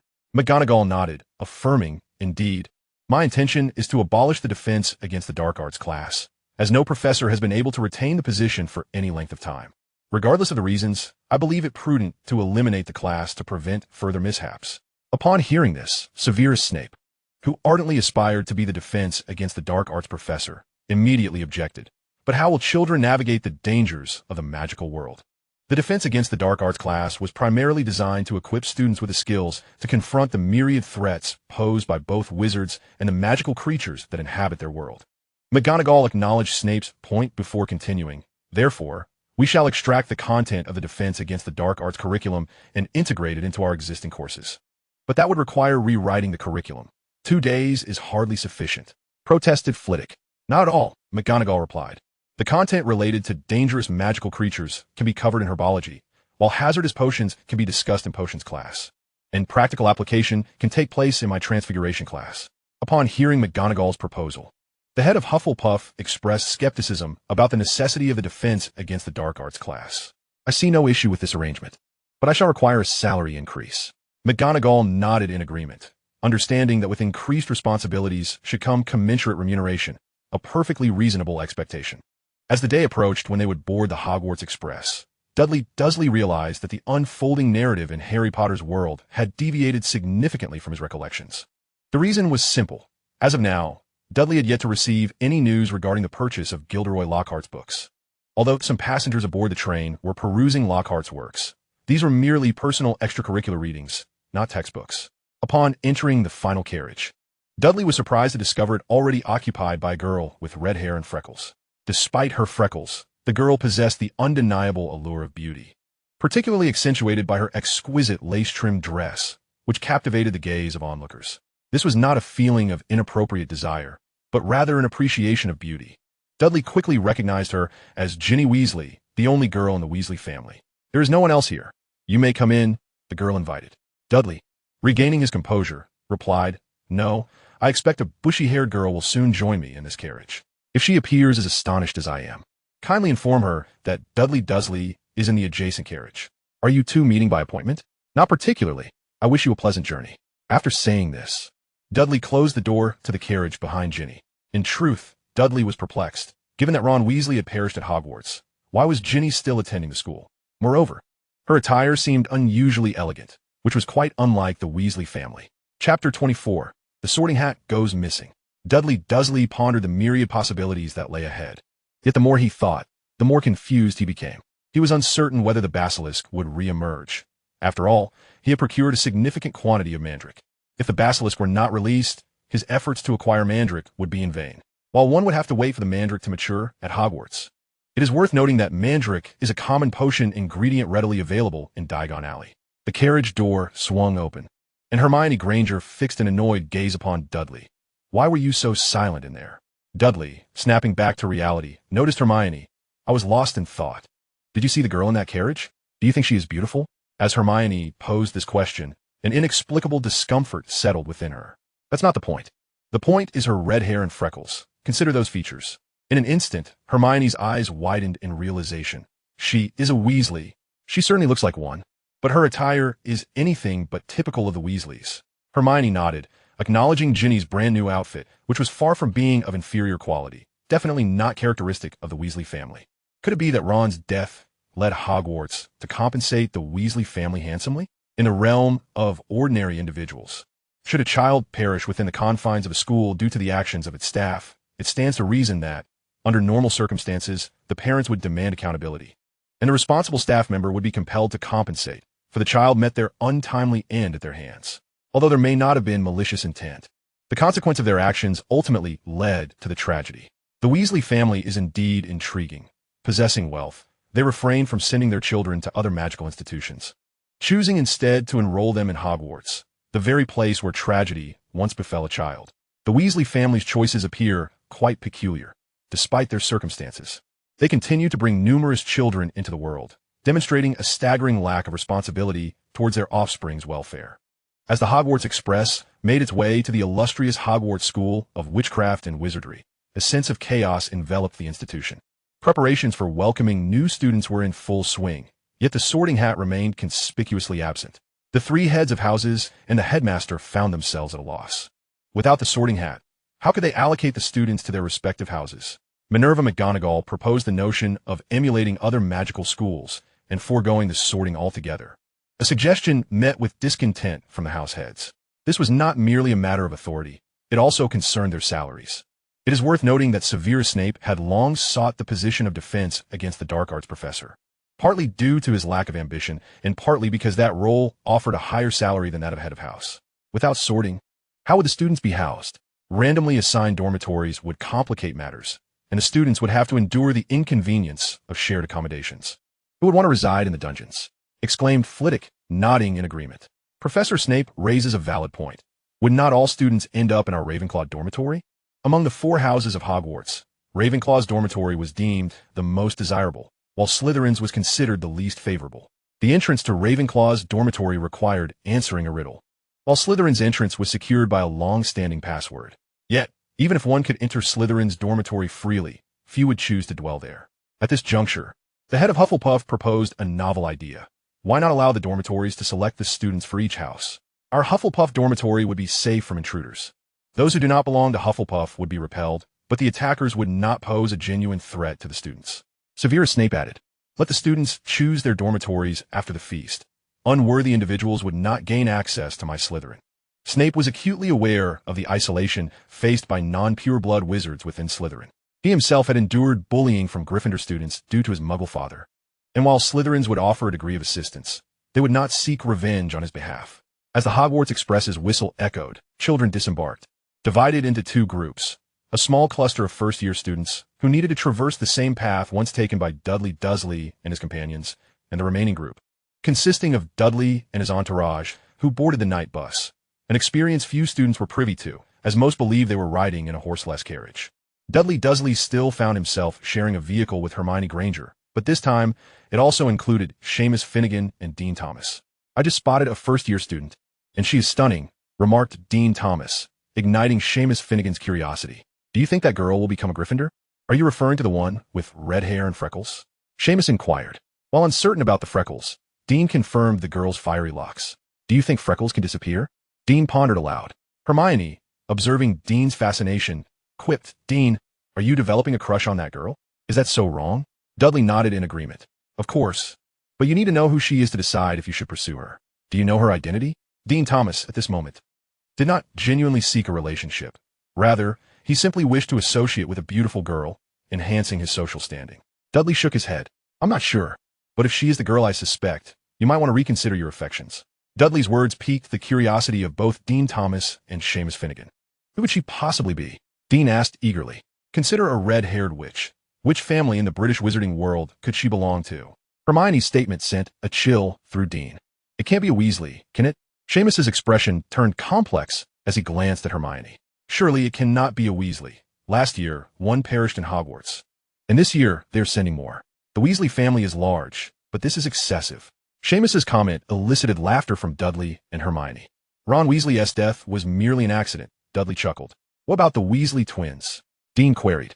Hermione's demeanor soured at the mention of the twins. They brought this upon themselves. They deserve it. Chapter 25, A New Method of Sorting. Hermione Granger would forever remember the day the Weasley twins tormented Dudley Dursley, sparing no one, including her. Had it not been for the constraints of rules, both she and Dudley would have harbored murderous thoughts towards those 2 bullies. Dudley Dursley merely wished to isolate Ron Weasley out of disdain. The true culprit behind Ron Weasley's demise was the troll, released within Hogwarts by Albus Dumbledore, which had nothing to do with Dudley himself. As students streamed into Hogwarts Castle, Dudley, initially resolved to forego the welcoming feast, ultimately decided to attend. With the recent changes at Hogwarts, his previous memories felt obsolete. He could not afford to miss any opportunity to gather information. As the feast commenced, Dudley learned of the cancellation of the defense against the dark arts class. The official reason cited was to prevent further harm, rather than an inability to recruit a professor. Whispers rippled through the hall. After all, during Albus Dumbledore's tenure, despite annual incidents involving the defense against the dark arts professors, the course persisted. Yet, upon Minerva McGonagall's ascension, the class was abolished, a topic that warranted discussion. Silence. Minerva McGonagall's voice, amplified by sonorous charm, rang out, causing Dudley's ears to ring. However, it proved effective. The once boisterous hall fell silent. With a wave of her wand, she reignited the floating candles that had extinguished earlier. In that moment, Dudley grasped the reason behind the absence of new textbooks. If there were no classes, what need was there for additional materials? As the hall settled, Minerva McGonagall announced another significant change. The sorting ceremony would no longer rely on the sorting hat. Instead, students would select their own houses. As the hall welcomed a fifth long table filled with new students, the others understood why they had not been sorted that day. Now let us partake in the feast, Minerva McGonagall declared, presiding over the opening banquet with succinctness and devoid of superfluous chatter. In bygone years, the opening banquet at Hogwarts often left attendees somewhat peckish. However, today, not a single soul went hungry. Following the feast, many students congregated either within their own house's common room or just outside its entrance, eager to catch a glimpse of the new faces entering their respective houses. Dean Thomas and Seamus Finnegan stood at the entrance of the Gryffindor common room, scanning for the red-haired girl they had anticipated but to no avail. She could not possibly be a Weasley, for it was said that all Weasleys were sorted into Gryffindor. How disheartening it would be if she were indeed one of them. At that very moment, the subject of their discussion, the red-haired girl, had just uttered a phrase in pure blood before stepping into the Slytherin common room. The first Slytherin first year to enter was Ginny Weasley, which left Draco Malfoy decidedly displeased. He had not expected a Weasley to find a place in Slytherin. Harry Potter, overhearing this, questioned in confusion, "Aren't Weasleys all poor? She hardly seems like one." Harry, now a member of Slytherin, had changed from his original self, now quite sensitive to wealth and status. "Harry, just look at her hair. How many pure-blood wizards sport red hair? It's typically a trait of the Weasley family. As for finances, I heard my father mention that Mr. Weasley sold a flying car to a broomstick company just yesterday, which earned him quite a sum. Did you not read the Daily Prophet?" Harry had indeed not read it. His summer had been consumed by house hunting, renovations, and purchasing textbooks, leaving him little time for other pursuits. Of course, a typical child would not concern themselves with the Daily Prophet, much less its commercial content. However, after Draco Malfoy revealed Ginny Weasley's lineage, many pure-blood children immediately altered their perceptions of her. The Weasley family held a unique position in the British wizarding community, while being a pure-blood family. They were often looked down upon by the majority of other pure-blood families. A group of new students, unable to gain entry into the other houses, gathered at the entrance of the Gryffindor common room. Other houses faced barriers, be it riddles, personal judgments, or unchanging passwords. Yet, Gryffindor was known for its frequently changing passwords, which only Gryffindors could know, rendering students from other houses unable to gain entry. This year, however, Gryffindor had the most new students among the houses, a departure from the past when Hufflepuff typically had the greatest number. The following morning, many Gryffindor students struggled to rise, as their prior sense of superiority had been diminished by the influx of students from other houses. The most pronounced feeling of superiority now belonged to Ravenclaw, as those unable to answer questions could not gain entry to their house. Even upperclassmen from Ravenclaw carried their belongings with them, for there were times when even they could not access their dormitories. Thus, Ravenclaw emerged as the most challenging house to enter, without exception. The Gryffindor's proud assertion that only the brave could gain entry had become a mere jest, although it had always been somewhat of a farce. After all, Peter Pettigrew had gained admission to Gryffindor. This time, the Gryffindors could no longer deny it. As for Dudley Dursley, he remained oblivious to whether Ginny Weasley possessed a diary. Nevertheless, Dudley had already devised a plan. If all went well, he would deal with the basilisk and sell its remains for profit, intending to wait until just days before the term ended to execute his scheme. In truth, Dudley secretly hoped for an incident to occur, which would allow him to earn a tidy sum. "Professor Sprout, the students were instructed, as you repot the mandrakes, consider the injuries they can heal caused by magical creatures. You may find the answers in your defense against the dark arts textbooks. Your responses are due in the next class, and those who write extensively can earn 5 points for their house." Professor Flitwick, he began, "Today, we will learn the freezing charm, an effective spell against these little pixies. Shortly, we will attempt it one by one." As Professor Flitwick spoke, a cage of blue pixies appeared before the students.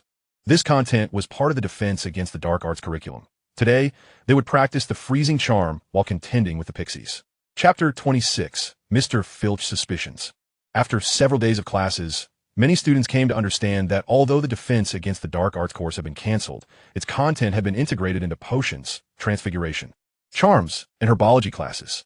This meant that the lightheartedness they had anticipated was non-existent. In fact, they found themselves with much more reading to do. By the lake at Hogwarts, Dudley Dursley was crafting magical tools, while Hermione Granger sat nearby, engrossed in her book. "Dudley, aren't you going to study?" She asked. Hermione, just give me a copy of your answers. I have a photographic memory and don't need to look at the book specifically. During this time, Dudley had consistently refrained from completing his assignments, opting instead to copy Hermione's before submission. Dudley's desire to avoid doing homework stemmed solely from wanting Hermione's approval. Otherwise, with his memories from the Harry Potter universe, he could teach the professors himself. One day, after a month of labor, Dudley finally completed the magical glasses he had long envisioned. Wearing them felt akin to donning sunglasses, but once infused with magical energy, they rendered the wearer unable to see the physical world, instead revealing images akin to an infrared camera, though not infrared, but rather the images of souls. When Hermione tried the glasses, she concluded that Dudley was merely wasting his time. Think about it, Hermione. In a brightly lit environment, these magical glasses would easily allow one to see an enemy. Moreover, possessing them would prevent one from being attacked by mental magic during a confrontation. One must understand that as long as the visual stimuli differ, one can evade such attacks. Dudley refrained from mentioning that he intended the glasses for combating the basilisk, only hinting at their utility against enemies without specifying. Dudley, with the time you have, you might as well consider improving your magic storing bracelet. Upon this, she produced a shimmering silver necklace. Despite the 4 dark stones adorning it, a transparent crystal flower nestled between them added a touch of beauty. Examining the necklace, Hermione sensed the magical energy contained within. This must have required a significant amount of your magical energy to create. Absolutely worth it. It can withstand 4 attacks akin to the stunning spell, and even block a killing curse once. Hermione's eyes widened in disbelief. This thing can withstand a killing curse? Let us not test it against a killing curse. That's merely theoretical. I've never tried it, nor would I dare. You should keep it. It's far too precious. This is made for you. I can always craft another. Come, let me put it on you. Hermione obediently allowed Dudley to fasten the necklace around her neck, feeling a warm glow in her heart. Time flowed steadily, and within the hallowed halls of Slytherin House, Harry Potter heard the whispers of Parseltongue. On that very day, Mr. Filch's cat had been petrified. Unlike previous incidents involving the notorious Gilderoy Lockhart, Harry found himself in the dormitory, possessing an impeccable alibi. The news of the cat's unfortunate fate did not reach the ears of the students until the following day, during which time rumors regarding the Chamber of Secrets began to circulate. Naively, Harry Potter considered himself the heir to such a legacy. Upon learning of the cat's petrification, Dudley Dursley was notably delighted. However, the very next day, as Dudley ambled through the corridors, he encountered Mr. Filch cradling his feline companion. Your cat, already well again? Dudley inquired. Indeed, Professor McGonagall had Hagrid procure some mature mandrake from Diagon Alley, and after a dose of potion that very night, she recovered. Filch replied. Dudley, ready to unleash a tirade, thought to himself how overly competent Minerva McGonagall was. Couldn't she adopt a more laid-back approach akin to Albus Dumbledore's, allowing him to profit from the situation? At that moment, Mr. Filch cast a fierce glare at Dudley, questioning, What do you mean? Shouldn't my cat be well? Dudley hastily retorted, When I arrived at Hogwarts, I brought some mandrake, thinking it might fetch a price. To substantiate his claim, Dudley produced the mandrake. Observing the unfolding situation, Filch's gaze softened momentarily before returning to its previous intensity. My cat, it was you who did this, wasn't it? Mr. Filch, I am merely a second-year student. How could I possess such power? Besides, I am reputed to have the weakest magical ability in my year, Dudley protested. I am aware of your magical limitations. Yet your spellcasting is formidable, Filch countered, leaving Dudley utterly flabbergasted by the unexpected turn of events. I assure you, I did not do it. I lack the capability. Filch shook his head, his expression serious as he fixed his gaze upon Dudley. Unless you can unearth the true culprit, I shall assume it was you. Dudley understood that Filch was at an impasse, unable to discover the genuine wrongdoer, and he had unwittingly thrust himself into suspicion. After all, what normal child would bring mandrake to Hogwarts? This singular fact placed Dudley squarely in the crosshairs of suspicion. Mr. Filch, I cannot fathom how to convince you, but there exists a form of magic known as prophecy. Filch chuckled, revealing a set of yellow teeth. You are but a second-year student, infamous for your lack of magical prowess. You might not be aware, Dudley continued, but prophecy relies on innate talent. During my summer studies, I perused the details concerning mandrake and sensed it could be profitable, hence I brought some. Filch's intellect seemed to sharpen. Even Potion Master Severus Snape has no stock. Your possession is remarkable. You may not realize, but prophecies operate in such a manner, Dudley explained. Filch waved his hand dismissively, extending his left arm to grasp the nape of Dudley's neck. Come, we shall pay a visit to Professor McGonagall. I am eager to hear her thoughts on this prophecy. Dudley, though hefty and cumbersome, found it unnecessary to resist Filch's grip. Merely avoiding the direction Filch desired was sufficient to cause him discomfort. I can accompany you to the headmaster's office. There is no need for this. You won't run? Dudley raised his hands in exasperation. With my physique, how could I possibly outrun you? In truth, Dudley was reluctant to struggle. He had no desire to harm Mr. Filch, as using a memory charm in the corridor was fraught with peril. Ultimately, whether Filch reported to the headmaster or not, he would need to provide an explanation as well. Thus, Dudley and Mr. Filch arrived at the headmaster's office. Fortunately, it was the weekend, and Dudley had chosen a time when few were present. So only a handful witnessed Filch escorting Dudley to the headmaster's domain. What has Mr. Dursley done? Professor McGonagall inquired directly of Filch, well aware that he would not bring a student to her without cause. Filch cast a triumphant glance at Dudley before confidently asserting, I suspect this scoundrel petrified my cat, intending to extort me. McGonagall regarded Dudley with a sigh before addressing Filch. Mr. Filch, I do not seek to shield this child, but consider the petrification spell. Even I could not manage to petrify to such an extent without fatal consequences. How could a second-year student, particularly one known for weak magical ability, accomplish such a feat? Dudley beamed at Filch, reveling in the absurdity of the situation. Professor McGonagall, I am uncertain how he achieved it, but he possesses Mandrake. What business does a normal student have bringing Mandrake to Hogwarts? McGonagall turned her gaze to Dudley, who appeared unfazed. How much do you understand about the magic of prophecy? Mr. Dursley, please get to the point. I had a distinct premonition while studying over the summer. I perceived that Mandrake would be lucrative. McGonagall scrutinized Dudley closely, finding no indication of prophetic talent. How can you prove your ability in prophecy? Dudley shrugged. I cannot provide evidence. Prophecy is an enigmatic art, difficult to substantiate. McGonagall swiftly directed her gaze toward Filch. Go fetch Professor Trelawney. We must consult an expert on this matter. Filch's face lit up with excitement as he cast a triumphant glance at Dudley before hastily exiting the headmaster's office. Though Filch was aware of Professor Trelawney's reputation, he believed that regardless of her standing, she was still a teacher of the art and would be far more convincing than he. Once Filch departed, McGonagall sized up Dudley with skepticism. Your magical prowess has consistently lagged behind your peers. How could you possess prophetic abilities? Professor McGonagall, I find your words disheartening. Is Professor Trelawney particularly adept in magic? Yet she still teaches prophecy. McGonagall hesitated to counter, mindful of preserving the former headmaster's dignity, and refrained from commenting on Trelawney's actual capabilities. Reflecting on the prophecy regarding the Savior, she considered Harry Potter's current demeanor, which seemed almost laughable. Who would still believe that prophecy? While others might question whether Harry Potter was indeed the prophesied one, McGonagall was acutely aware that he was the very child foretold, having been present alongside Albus Dumbledore when they left infant Harry on the Dursley's doorstep. Now, Harry's acceptance in a Slytherin was one matter, but his apparent trust in Draco Malfoy, while being regarded with disdain by Malfoy himself, was quite another. How could such a celebrated savior have fallen to this state? Nevertheless, this situation had effectively separated Harry Potter from the rumored figure of the prophecy. For many, the Slytherin Harry Potter was merely a name shared by coincidence. Now tell me, what exactly did your prophecy entail? Dudley felt his mind racing, striving to navigate the conversation while maintaining a semblance of logic.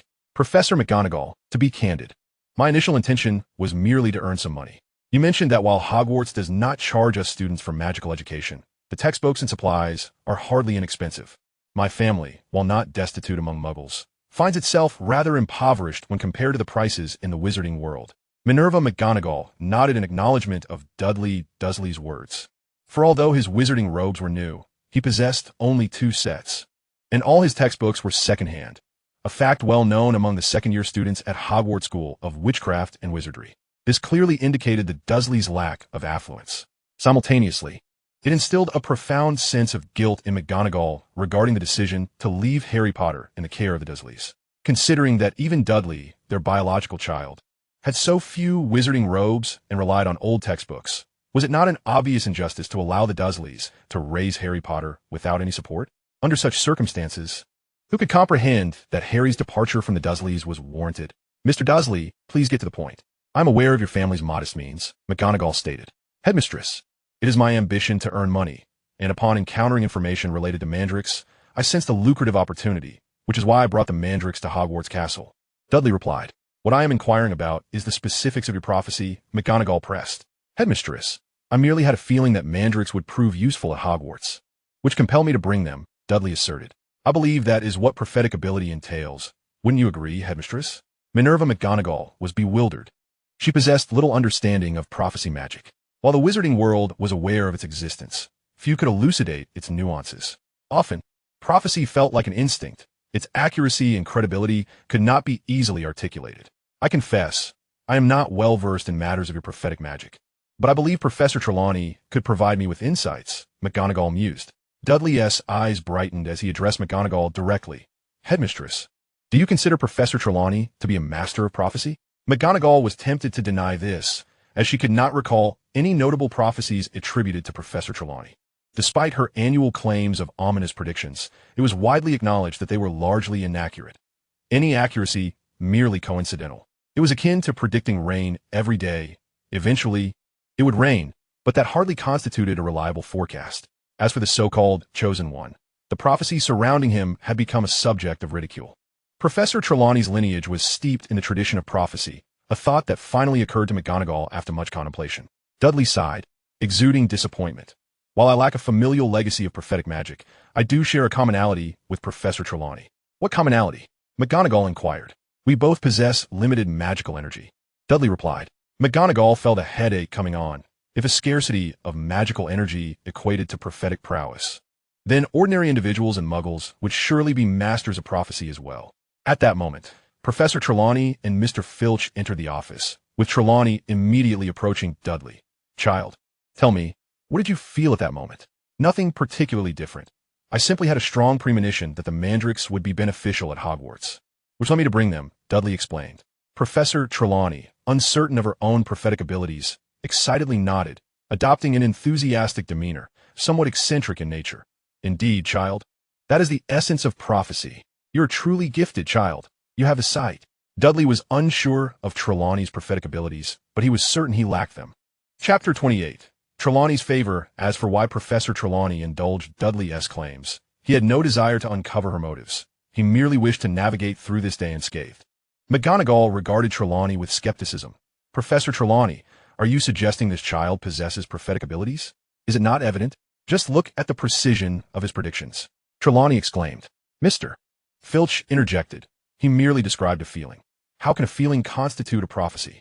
Trelawney nodded earnestly. In many instances, a correct feeling equates to an accurate prophecy. There's no doubt about it. Silence enveloped the Hogwarts headmaster's office. None could articulate the essence of prophetic ability. Trelawney taught prophecy, and her word was law. Filch turned to Dudley, irritation evident. Boy, if you can predict, then tell me who harmed my cat. Mr. Filch, that is not a prophecy. It pertains to an event that has already transpired. How can that be considered a prophecy? Dudley retorted. Trelawney concurred. Child, you speak wisely. Prophecies concern events yet to occur. Those that have happened cannot be deemed prophecies. While Trelawney's abilities were indeed questionable, her intellect shone through, as long as she refrained from making genuine predictions. No one would discover her limitations. McGonagall found herself frustrated by the situation. The synergy between Dudley and Trelawney was utterly illogical. If past events cannot constitute prophecies, then why don't you both predict whether similar occurrences will take place at Hogwarts in the future? Upon hearing this, Trelawney glanced at Dudley, aware that her prophecies were not something she could control at will. Dudley, appearing relaxed, responded, That is certain. The culprit remains at large. This time it was a cat. Next time, it could be a person. If mandrakes are needed, feel free to consult me. I only require triple the market price. Filch, incensed by Dudley's words, retorted, If you're not responsible, then why are you selling your mandrakes? If I had such abilities, would I still be in need of money? Dudley replied. Then noticed Professor Trelawney and conceived an idea. Wait, I sense something. Do you have a crystal ball? Indeed, child. As a seer, I always carry some tools, Trelawney replied. As Trelawney produced a crystal ball, Dudley took it, and a vision materialized within its depths. It depicted a red-haired girl, her face obscured, knocking on a door. Poised atop a giant serpent with a pointed snout and large yellow eyes that instilled a sense of paralysis even through the crystal ball. A basilisk. That is a basilisk. McGonagall murmured, her expression betraying her alarm. At that moment, the vision within the crystal ball shifted to reveal individuals entirely turned to stone, including Mr. Filch and Minerva McGonagall herself. Just as the scene concluded, Dudley's complexion drained of color as he collapsed to the ground, devoid of magical energy to sustain him, causing the crystal ball to shatter into fragments. in an effort to maintain the facade of his own inability to petrify others. Dudley had consumed his own magical energy throughout the entire process, refraining from utilizing any magical artifacts. McGonagall, noticing Dudley's condition, promptly teleported to his side, supporting him with concern. "Child, are you all right?" Meanwhile, Professor Trelawney regarded Dudley with a mix of admiration and worry. "How can you be well? Such a tangible prophecy is incredibly taxing on magical energy. You and the child must exercise caution. Prophecy should be vague. How could you be so reckless with your own well-being?" Now, Trelawney was filled with grand aspirations. Should she cultivate a renowned master of prophecy, her own status would undoubtedly rise. Dudley's recent display had already convinced Trelawney of his innate prophetic talent. "Professor Trelawney, is it possible that this child simply possesses less magical energy than his peers, which has led to this outcome?" McGonagall inquired. "Headmistress, how many individuals with strong prophetic abilities possess abundant magical energy?" Trelawney retorted. "Everything is fair. One cannot bestow all the goodness upon a single individual." Professor Trelawney's words left Minerva McGonagall unable to counter. For those endowed with the gift of prophecy are exceedingly rare. How could one argue against it?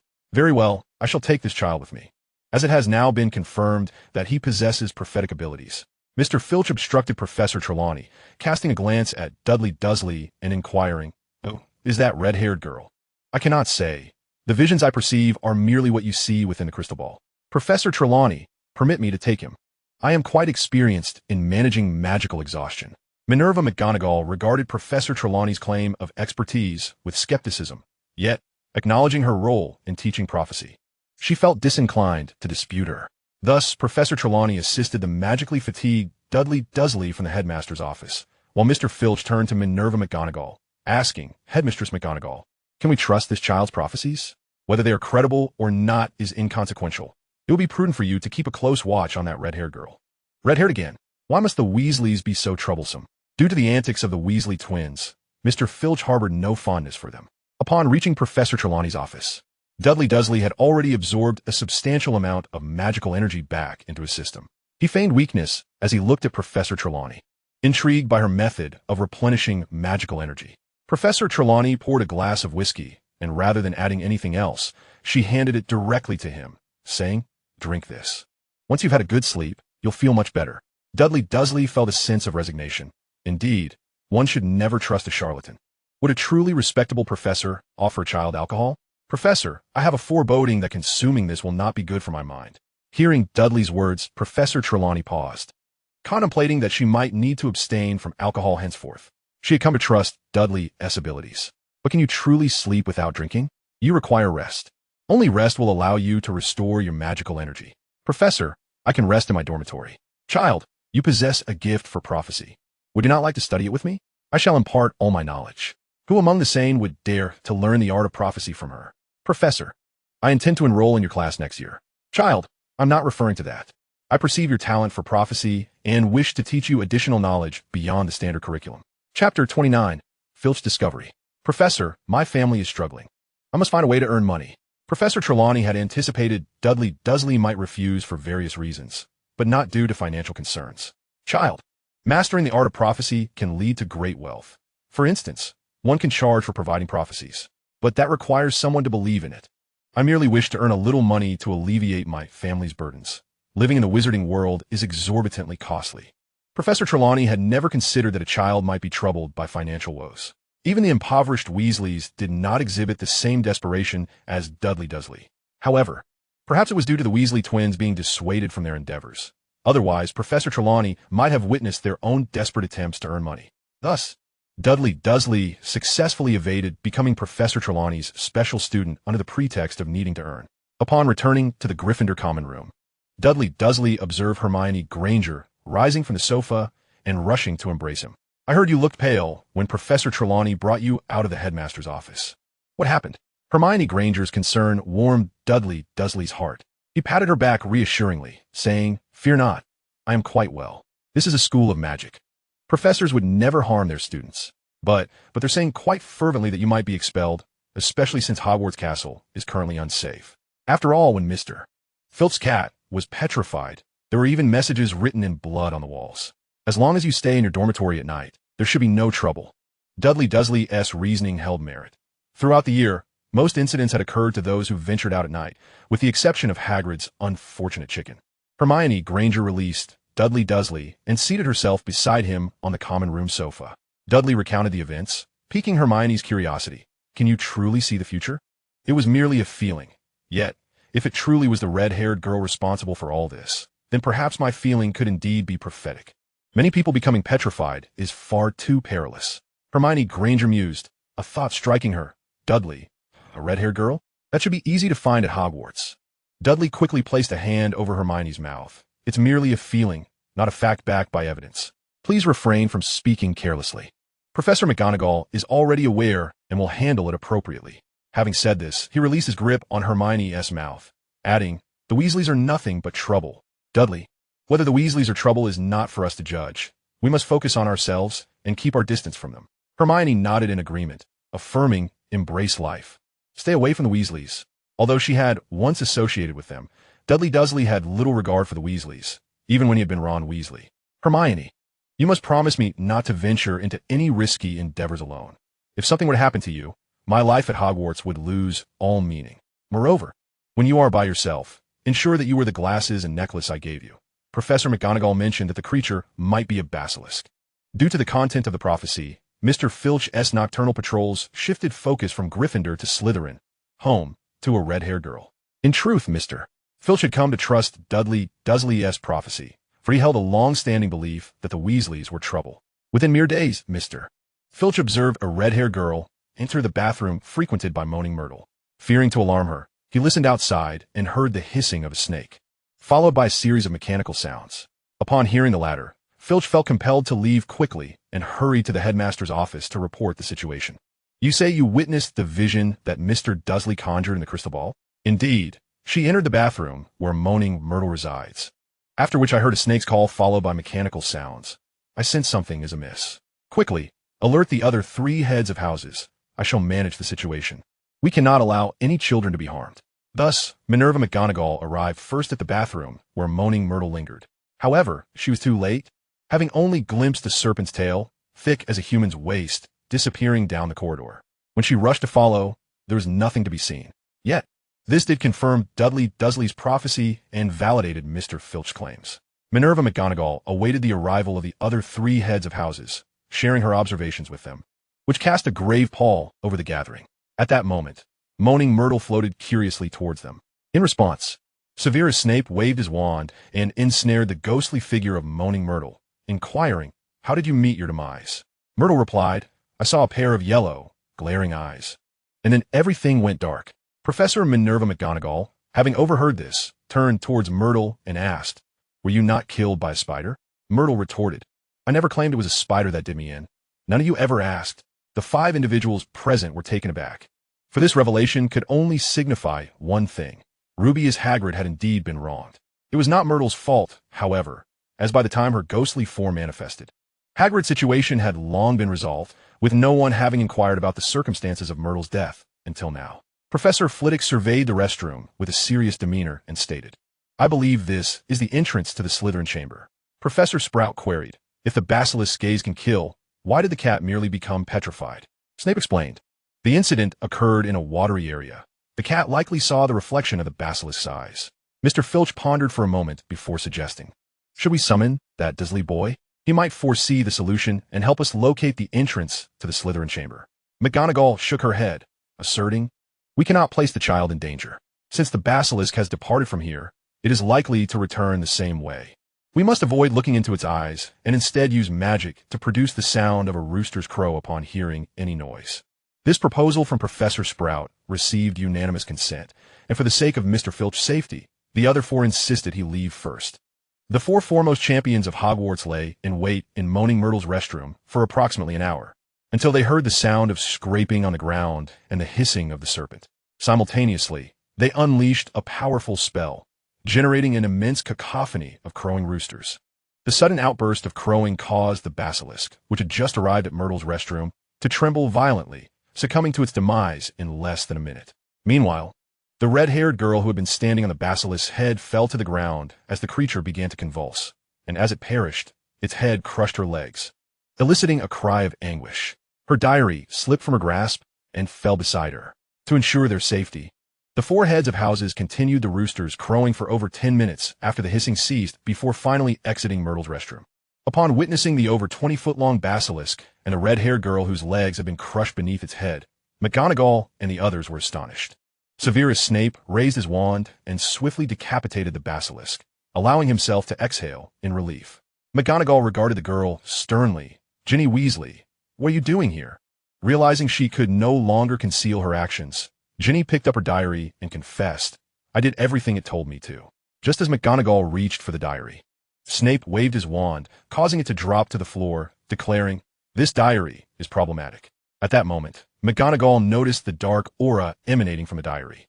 With this revelation, McGonagall glared at Ginny, knowing she had narrowly avoided a grave incident. "The diary won't harm anyone. It merely reveals certain truths to me," Ginny protested. Flitwick interjected, "It doesn't harm anyone? What about Mr. Philp's cat?" Ginny stammered that was merely the cat seeing the reflection of the basilisk's eyes in the water. If the intention were to kill the cat, it would have been consumed long ago. McGonagall pressed, "Why did you follow the diary's instructions?" Ginny replied, "It promised that by obeying it, I could obtain Slytherin's treasure and afford to transfer schools. Given the recent tragedy in the Weasley family, with one child dead and 2 others expelled, Hogwarts was no longer a place Ginny desired to remain." The Weasley family was indeed struggling financially. Despite Arthur Weasley's earnings from selling cars, the expense of sending 2 children abroad was a significant burden.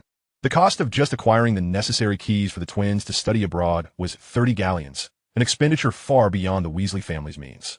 As Ginny Weasley was detained by Hogwarts, it was noted that on the night she was discovered, Colin Creevey had also been petrified. Had it been solely a cat that was petrified, and it had not perished, the incident could have been overlooked. However, injuring a human changed the situation entirely.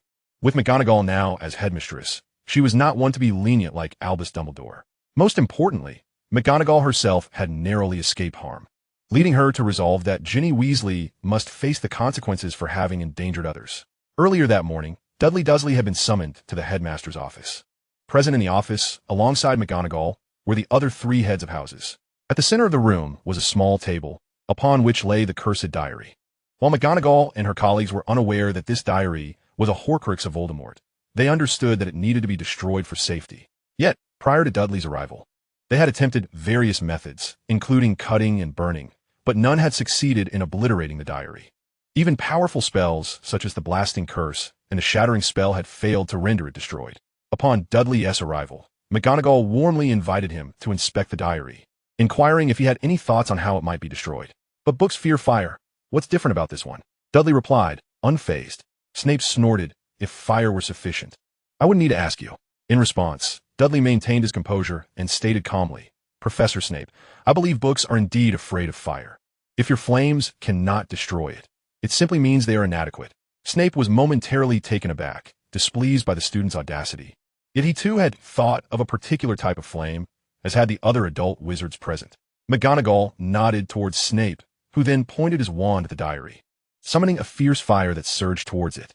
The diary emitted thick, black smoke in an attempt to resist, but Professor Flitwick swiftly joined in, conjuring an identical fierce flame to engulf the diary as smoke.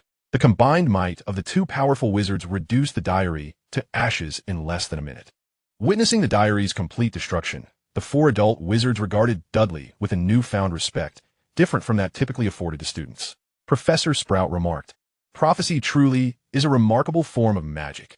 Dudley observed the 4 senior staff members of Hogwarts, awaiting their next words. Snape inquired, "I hear you possess Mandrake?" Dudley replied, "If you wish to acquire Mandrake, I can sell it to you at 3 times the market price." Flitwick interjected, "Mr. Dursley, this is a school of magic, not a marketplace." Dudley retorted, "Well then you can forego my offer and have Hagrid procure it from Diagon Alley instead." They had indeed considered sending Rubeus Hagrid, yet his propensity for loose lips was a cause for concern. It was understood that the petrification of a cat was of a different nature than that of a student. While McGonagall had no intention of shielding Ginny Weasley from the consequences, for the sake of Hogwarts' reputation, it was best that fewer people were aware of certain events. Professor Sprout admonished, "Children should not be so avaricious." In response, Dudley Dursley wore a look of helplessness. "I can't help but be concerned about money. My family situation is quite dire. Previously, there were 4 of us at home, and my cousin Harry had no choice but to wear my hand-me-downs and consume the remnants of our meals.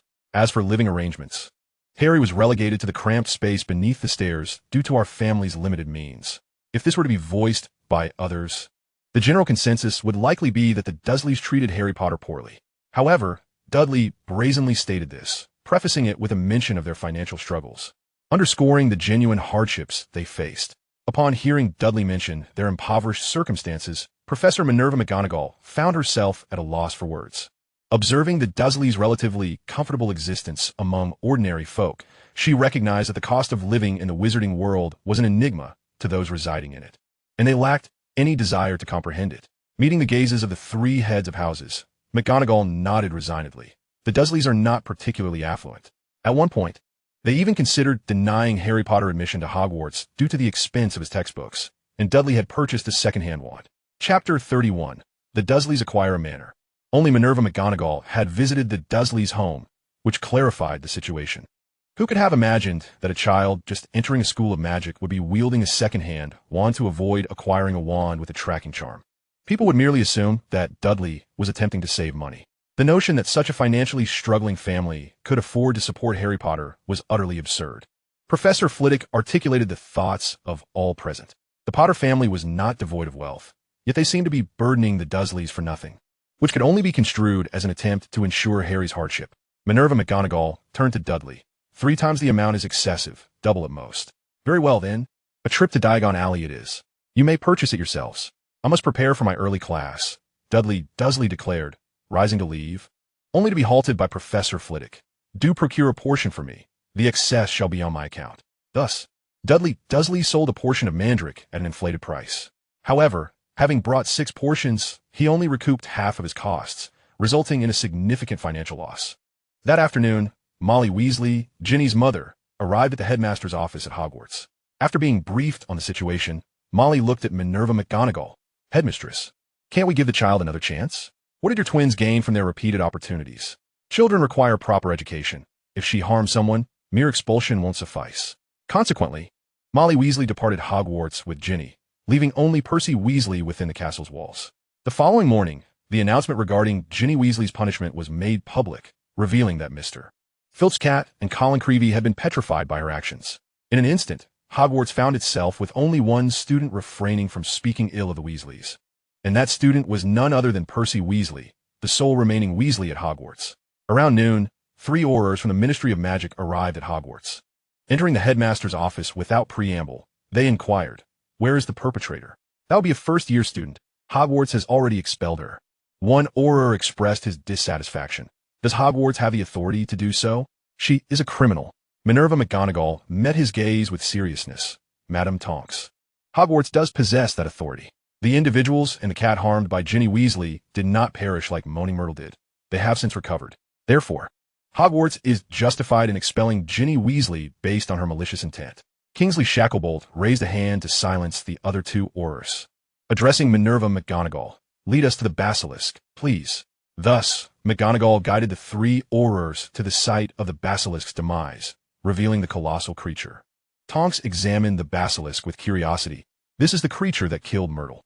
As she began to speak, she abruptly fell silent, having carelessly lifted the basilisk's eyelid, resulting in her own petrification. Observing Tonks' condition, McGonagall felt a sense of relief. Fortunately, the basilisk is utterly deceased. Otherwise, she might have met the same fate as Myrtle. "Headmistress, is she beyond saving?" Shacklebolt asked. "No need for concern. She merely requires an antidote for the basilisk's gaze, which is simple enough to procure. Though Hogwarts currently lacks the necessary ingredients." "What ingredients are required?" "I can send someone to Diagon Alley to fetch them. That would be quite the hassle. Hogwarts has a student who sells that very ingredient. You can simply purchase it from him." Upon hearing McGonagall's words, Kingsley Shacklebolt and another Auror were momentarily taken aback. "A student carries the antidote? What is the meaning of this?" "Headmistress, surely Hogwarts should keep some of these supplies on hand? If there were no basilisk, such a thing would be unnecessary." "Does that student have no connection to the basilisk?" "Absolutely none. The ingredient in question is merely Mandrake, which is not particularly difficult to acquire." "Very well, I shall venture to Diagon Alley myself." 3 hours later, Rubeus Hagrid departed Hogwarts alongside the 3 Aurors.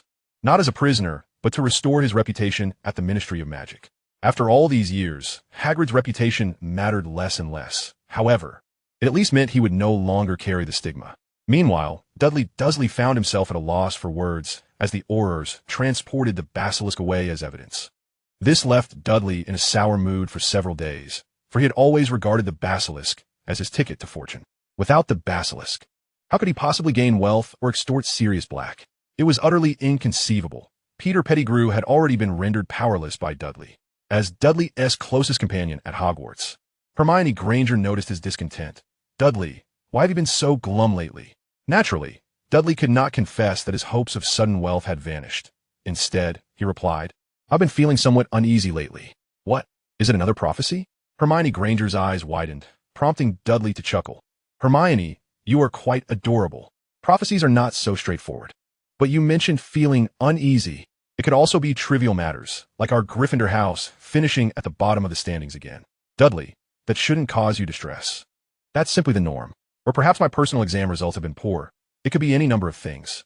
Time passed smoothly, and soon the Christmas holiday arrived. Dudley Dursley opted to return home for the festivities.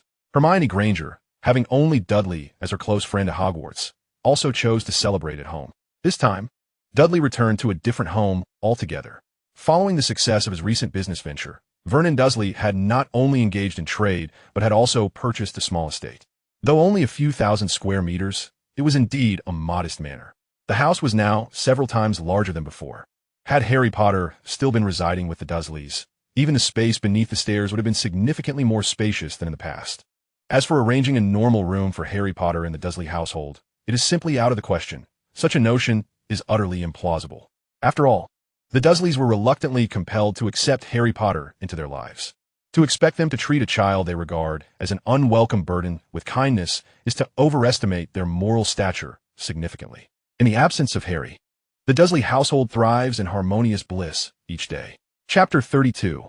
Percy's Predicament. Even though Petunia Dursley found herself undertaking a few additional household chores, she remained unfazed by this minor inconvenience. After all, Harry Potter's presence in the Dursley home was marked by an air of entitlement that was utterly irksome to witness. Observing Dudley Dursley in front of the Christmas tree, Petunia Dursley offered him a slice of cake, asking, "Little Dudley, what is your Christmas wish?" "I wish you and Daddy could use magic, so we wouldn't have to be apart when I'm at school," Dudley replied. Petunia gazed at her increasingly sensible son with a heart full of pride, smiling as she responded, "Oh, Dudley, even if we could use magic, Hogwarts is a boarding school, and we still wouldn't be able to see you every day while you're learning." "Mom, the world is vast. There's more than just Hogwarts. Just like in our world, there's not only England but also Germany. I've heard that in Japan, magical children can reunite with their families daily, only attending their magic school for classes." "But isn't Hogwarts the best magic school?" Dudley asked. "Mom, there is only one official magic school in England, so it's the best. But it can also be said that Hogwarts is the worst, considering that a scoundrel like Albus Dumbledore is its headmaster. How can the quality of such a school be anything but questionable?" As Dudley spoke, he produced a bracelet and a wand, looking toward Petunia. "Mom, would you like to try? I believe you could cast magic with these." "Can I?" Petunia hesitated, a flicker of hope igniting within her. Once upon a time, she envied her sister's magical abilities, even going so far as to reach out to that scoundrel Albus Dumbledore, only to be met with disappointment. "Mom, trying one hurt anything," Dudley encouraged her. With his support, Petunia donned a bracelet and, following Dudley's instructions, waved the wand while uttering the incantation. Astonished by the glowing tip of the wand, Petunia felt a surge of wonder. "Mom, you could become a witch too," Dudley exclaimed. Upon hearing her son's words, Petunia returned to her senses, realizing that it was her own child who truly cared for her, unlike others who never considered her feelings. "Yes, I can perform magic now. But what does this mean?" Dudley explained that the bracelet contained magical energy that enabled her to cast spells. "Little Dudley, if the magic energy in my bracelet runs out, will I no longer be able to cast spells?" "You can always get another bracelet," Dudley replied, producing several more bracelets. Surprised, Petunia exclaimed, "Little Dudley, did you make all of these?" Dudley nodded, having crafted many magical trinkets to compensate for his own lack of magical energy, including but not limited to bracelets. "However, Mom, these bracelets aren't useless once they run out of magic. A regular wizard can simply recharge them with magical energy." "Are there other methods?" Petunia inquired. "There should be." "Mom, give me some time to look into it," Dudley assured her. In truth, he already had some ideas, but needed to approach them gradually to avoid arousing suspicion. After all, There are various ways to generate magical energy, not only through a wizard's innate abilities, but also through magical artifacts and potions that can convert into magical energy within the human body. Some matters are not absolute. It depends on one's willingness to pursue them. Had there not been the Wolfsbane potion, would wizards have gradually discovered its use? Subsequently, Vernon Dursley employed a similar method and successfully cast magic as well. As a businessman, Vernon instantly recognized a lucrative opportunity. Dudley, if this can be mass-produced, we can make a fortune. Dad, the governing body of the magical community doesn't allow ordinary people to know about magic. Moreover, the British magical world is so small that any incident quickly reaches the Ministry of Magic, Dudley reminded him. Dudley, the world is vast. There are surely areas beyond the Ministry's oversight. Can your invention be produced on a large scale? I can manage it for now, but if I hire other wizards, I fear the Ministry will restrict the purchase of raw materials, Dudley explained. Vernon nodded thoughtfully. Dudley, this could be a business that changes the world. See if you can increase production, and I'll look into marketing strategies. The Dursley family may very well become a prominent family. Because of this, Dudley nodded vigorously. Dad, I will work hard with you to elevate the Dursley family to greatness. Good boy, I knew I didn't misjudge you, Vernon said, handing Dudley a stack of pounds. Spend it freely. Research can be quite costly. During the Christmas break, Percy Weasley, who typically spent the holidays at Hogwarts, returned to the burrow. This time, he came home to make a request. On Christmas night, Percy sought out Arthur Weasley. Percy, you'll graduate next year. Why do you want to transfer schools? Dad, I'm afraid I won't make it to graduation without something happening to me at Hogwarts. The incidents involving 4 Weasley siblings at Hogwarts over the past 2 years had left Percy feeling anxious, and although he was different from the other Weasleys, he too felt the sting of exclusion.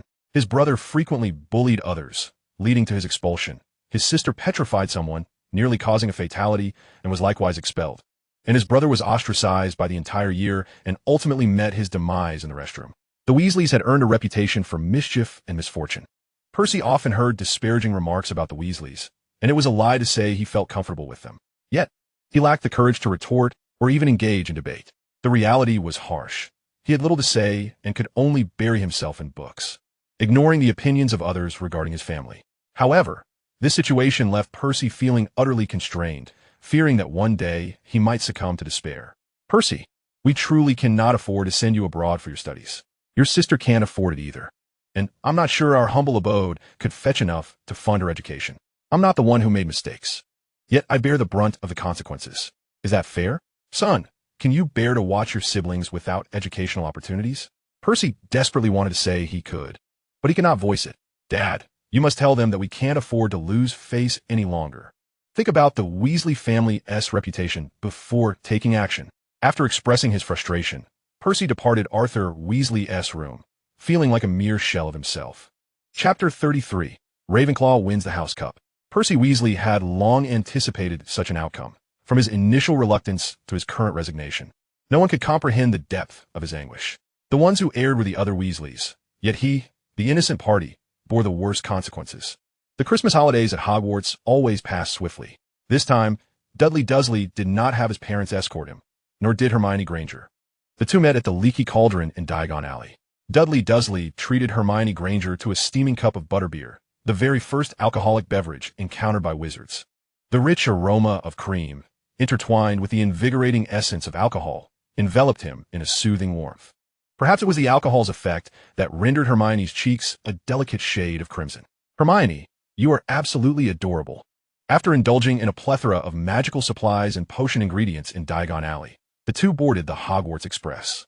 The train returning to Hogwarts for the Christmas holiday was considerably less crowded than at the beginning of the school year. Seated in their compartment, Dudley began to share his snacks with Hermione.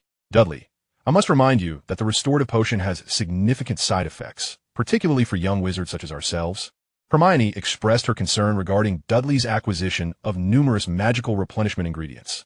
Unfazed, Dudley replied while rummaging through his snacks. I am aware that the mana-restoring potion can hinder a wizard's natural magical reserves, but my intent is not to use it. Rather, I require the skill and resources to prepare for potential dangers. My magical capacity is far below that of my peers, and Hogwarts has not been particularly safe these past 2 years. I cannot predict what perils may arise, so it is prudent to be prepared. Hearing Dudley's words, Hermione felt a pang of guilt. How could she have questioned matters concerning magical energy? Dudley, as long as I am by your side, My magic is yours. Dudley deftly shifted the topic, allowing them to resume their cheerful conversation. A table laden with food gradually succumbed to their delightful banter. Hermione, if there were an opportunity for your parents to wield magic, would you grant it to them? Hermione did not respond immediately, instead questioning, that's impossible. If ordinary people could cast spells, the magical world wouldn't have to worry about being discovered. Hermione, I am speaking hypothetically, not definitively. If such a scenario were to occur, then yes, I would certainly grant them the ability to perform magic. Then, our family could thrive in the magical realm. I also envision my family living in the Wizarding World, allowing me to attend a day school for magic, thus avoiding the dangers associated with Hogwarts. I believe that as long as we keep our distance from the Weasleys, we would be safe. The threats of the past 2 years have all been linked to them, so avoiding them should suffice. Dudley sighed. Unfortunately, Hogwarts still has a Weasley, though thankfully not in our year. Upon arriving at Hogwarts, Dudley and Hermione chose to forego the evening feast, quite simply because they had indulged too much on the journey. After distributing the materials for the mana restoration potion in the Gryffindor common room, Dudley earnestly looked at Hermione. Is it too late for regrets? Hermione raised her chin defiantly. In magical tools, I might not match you, but in potions, I will undoubtedly surpass you. Splendid. That means I won't have to do any homework, he retorted. Oh, the one who won't be doing homework will certainly be me. Thus, Hermione and Dudley entered into a playful wager. 2 mornings later, before class, Dudley triumphantly presented a potion to Hermione, causing her eyes to widen in astonishment. In just 2 days, you figured it out? Would you like me to brew it in front of you today? No need, I trust you. Soon, the professor entered the classroom, and it was time for Charms class. Professor Flitwick appeared after climbing atop several books, finally emerging at the lectern. Is Mr. Dursley present? Dudley stood up. I am, Professor. You have failed to submit your homework for 2 consecutive days. What do you have to say for yourself? I forgot. You may deduct points from my house as you see fit. Since when did point deductions become a shield? Professor Flitwick found this quite vexing. However, it must be noted that the penalty for not submitting homework indeed consisted solely of point deductions. At Hogwarts, as long as students remain unconcerned about house points and do not engage in excessively troublesome behavior, they can navigate their studies with relative ease. Points may be deducted, but you cannot neglect your assignments any longer. Rest assured, Professor, I shall submit my homework on time from now on. At this moment, Hermione's expression soured as she realized she had been bested by Dudley. Her diligence in completing her homework seemed to have led to her defeat. Meanwhile, Dudley maintained that he would not neglect his assignments, as Hermione would be completing all his work for the remainder of the academic year. As time passed steadily, they found themselves at Borgin and Burke's in Knockturn Alley, where Borgin's visage gradually appeared more youthful, his posture straightening from a hunch. Before long, Borgin transformed into the bald figure of Quirrell, whose head bore a face on the back. Standing between 2 mirrors, Quirrell gazed at his own reflection. Master, we are merely 1 ingredient short. The blood of a foe, which should be easy to procure. No, it must be the blood of Neville Longbottom. Master, he is just a weak child, easy to capture, but we risk exposure. There are many safer options available. No, it must be Neville Longbottom's blood. I wish to see how the so-called savior will triumph over me. At this moment, Voldemort preferred to believe that Neville Longbottom was the true savior rather than Harry Potter from Slytherin House. Master, we must carefully devise our plan. Capturing Neville may be simple, but we need to ensure he disappears without raising suspicion before your restoration. Quirrell, I am not overly anxious, but I require Neville Longbottom's blood for my recovery. Time swiftly moved towards the end of Dudley's 2nd year, and this year, Slytherin House did not secure the House Cup, as Ginny Weasley's expulsion had cost them too many points. Nevertheless, Gryffindor did not win the cup either, as Professor McGonagall would not unjustly award points to them. Nor did she have any reasonable justification to do so, not even a tenuous one. Ultimately, Ravenclaw emerged victorious, clinching the House Cup by a margin of 3 points over Slytherin. Chapter 34. The Death of Dumbledore. Dudley, be sure to find me during the holidays, or I shall miss you terribly. Dudley nodded earnestly. Of course, I will seek you out. We have much to explore regarding magical tools, potions, and spells together. The journey home, filled with excitement and anticipation, always passed swiftly. Upon disembarking from the train, Dudley spotted his parents waiting for him outside the station. The Dursleys did not head straight home. Instead, they visited a pet market for muggles, where Dudley purchased 10 hamster cages. This was not due to Dudley's affection for pets, but rather a means to conduct experiments, ensuring that his parents would feel secure about his endeavors. In the ensuing days, Dudley primarily occupied himself with research within the confines of his room. His focus was twofold: the effects of the mana restoration potion on the hamsters, and the development of a magical device capable of autonomously absorbing mana while simultaneously replenishing its owner's magical energy when required. This magical tool was not particularly complex.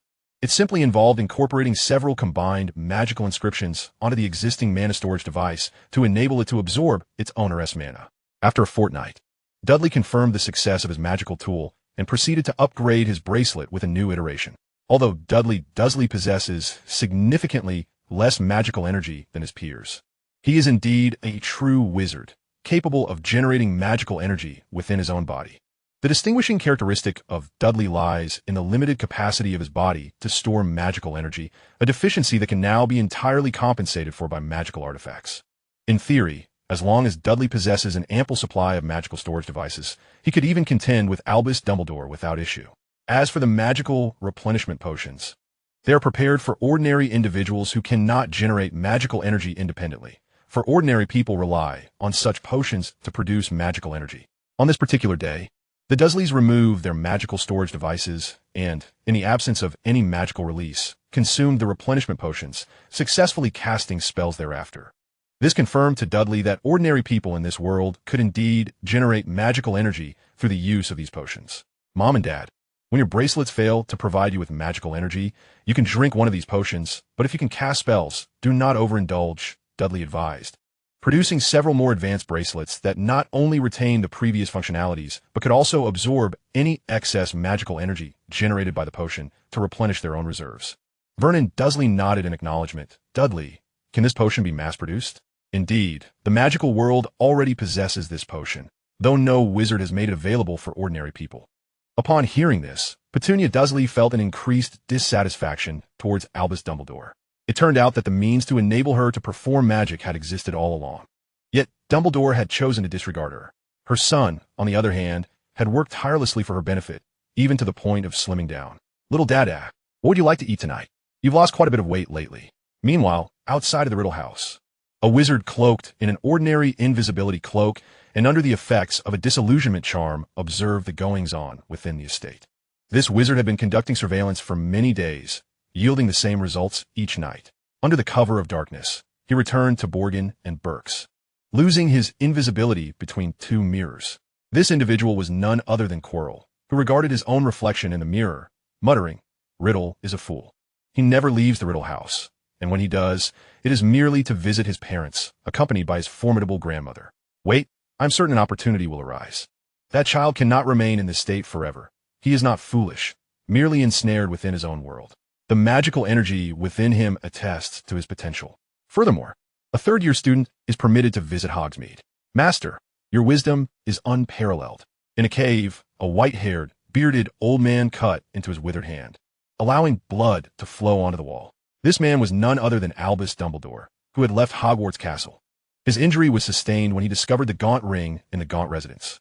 After relinquishing his plans to nurture Harry Potter, Dumbledore began to seek out traces of Voldemort's potential resurrection.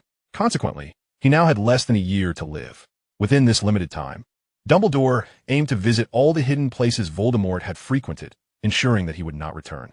The wall, saturated with Dumbledore's blood, crumbled, revealing a passageway. At this moment, Dumbledore's pallor mirrored his hair due to excessive blood loss. He staggered onward until he reached the edge of a pool. Raising his uninjured hand, he waved his wand, summoning a small boat. Without hesitation, Dumbledore boarded the vessel and, upon reaching the stone platform in the center of the pool, began to drink the poison. Alone in this endeavor, Dumbledore collapsed on the stone platform before being dragged into the water by the emerging inferi. He succumbed to the depths, breathless, becoming one with the undead. If I could enable your parents to perform magic, could you assure me they would not speak recklessly? Hermione Granger offered Dudley some fruit, her face aglow with a smile. Dudley, how could ordinary people perform magic? This assumption holds no merit.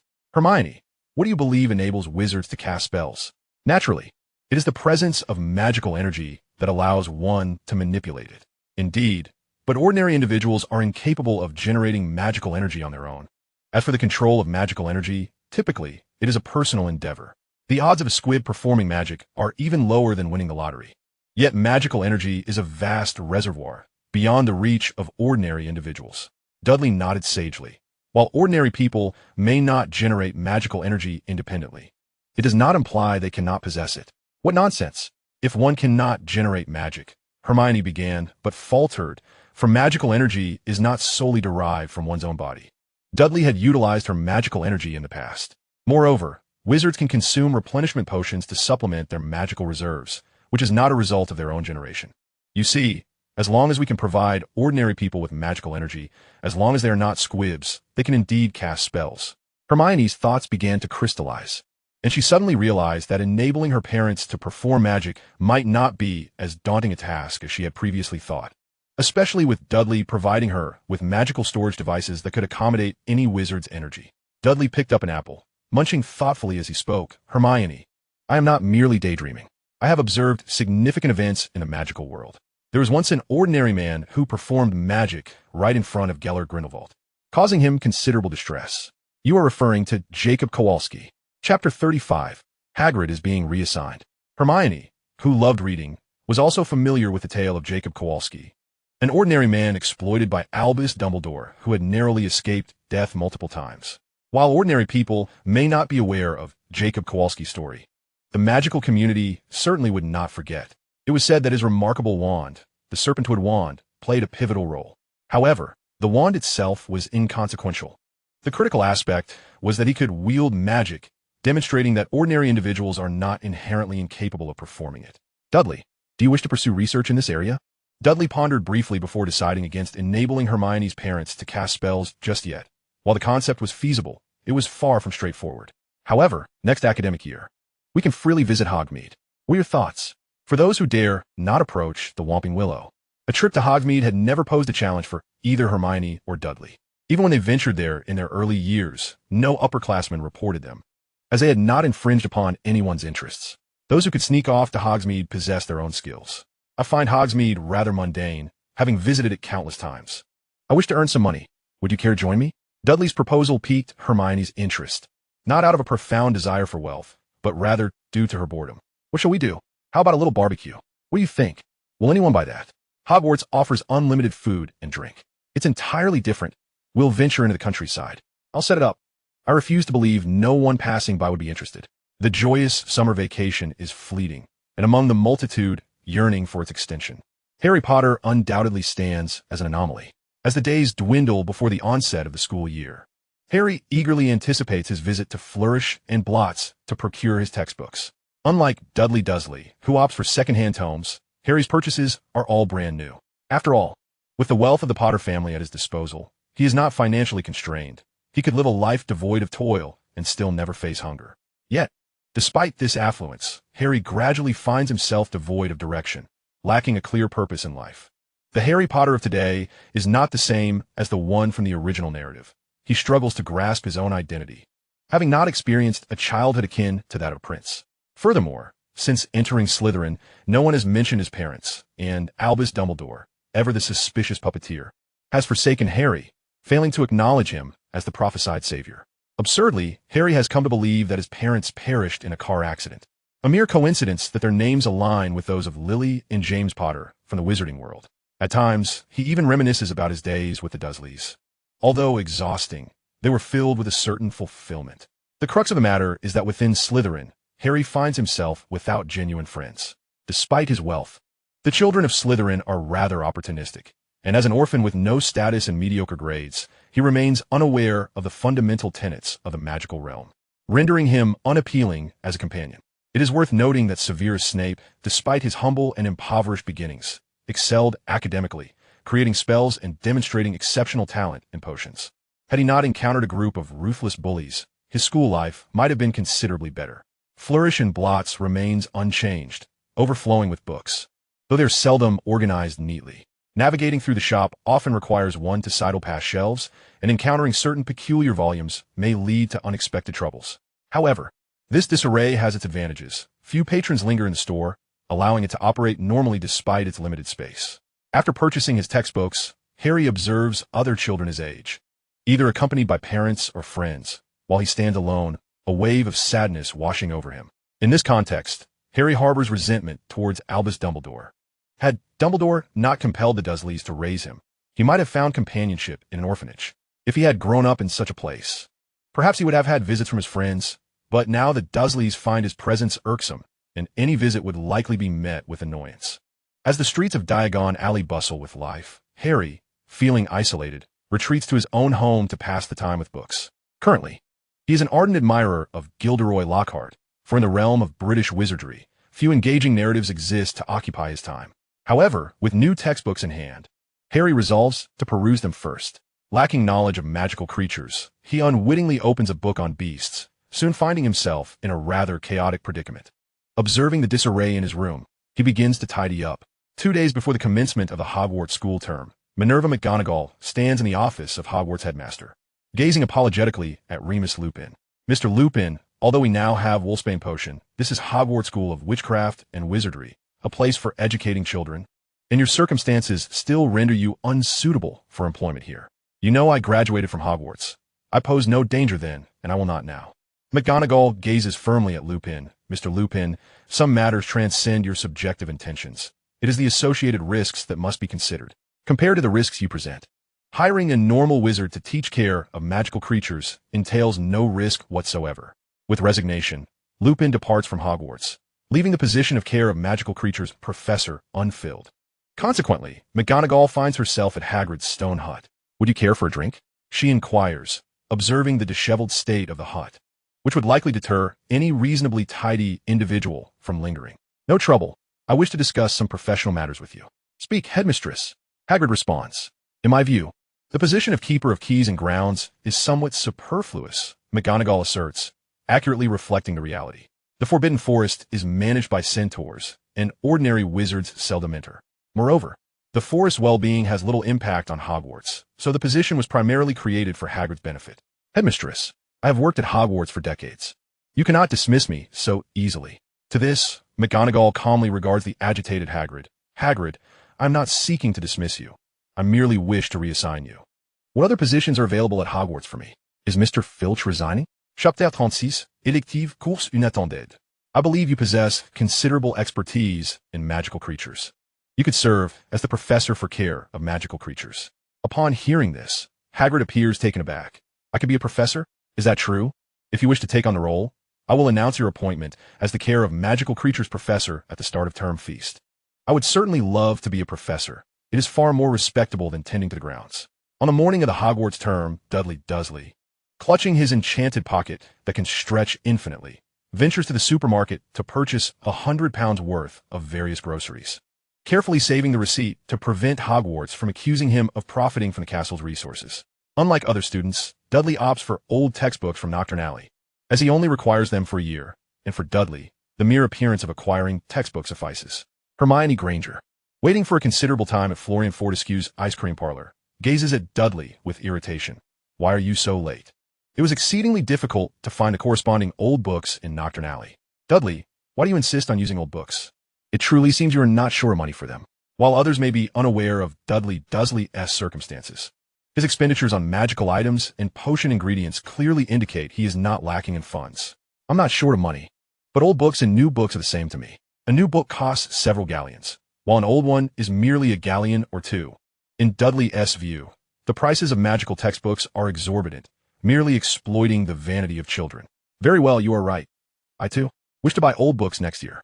After accompanying Hermione to purchase textbooks, Dudley then visits a pet shop. Here owls, snakes, mice, cats, and dogs, common wizarding pets, are available for sale. Originally intent on acquiring an owl, Hermione becomes entranced by a cat. In response, Dudley smiles and extends his hands towards the feline, which promptly jumps into his arms. You should buy it. I believe it is meant for you, he suggests, one arm cradling the Persian cat, while the other gestures toward Hermione, prompting her affection for the creature to deepen. However, I yearn to acquire an owl. What is there to deliberate? I could gift you an owl, for we are not incapable of purchasing both. Dudley, my finances only suffice for one. Therefore, when we set up our stall, you must ardently assist me in selling goods, enabling us to earn more. Thus, Hermione Granger departed the pet shop, cradling a Persian cat, while Dudley Dursley aided her in carrying an owl cage. Initially, Hermione would have limited herself to purchasing just the cat due to financial constraints, but with Dudley Dursley's support, she boldly acquired both of her desired pets. Dudley, are you capable of crafting an infinite shrinking charm for a pocket that can hold living creatures? I should be able to manage it. I'll try when I find the time. The two chatted and laughed as they boarded the train, making their way to the last carriage. Upon arriving, the Dursleys, as per usual, displayed an array of mundane snacks upon the table. This time, Hermione was not idle. She first fed the owl some food, and then offered a few biscuits to the Persian cat.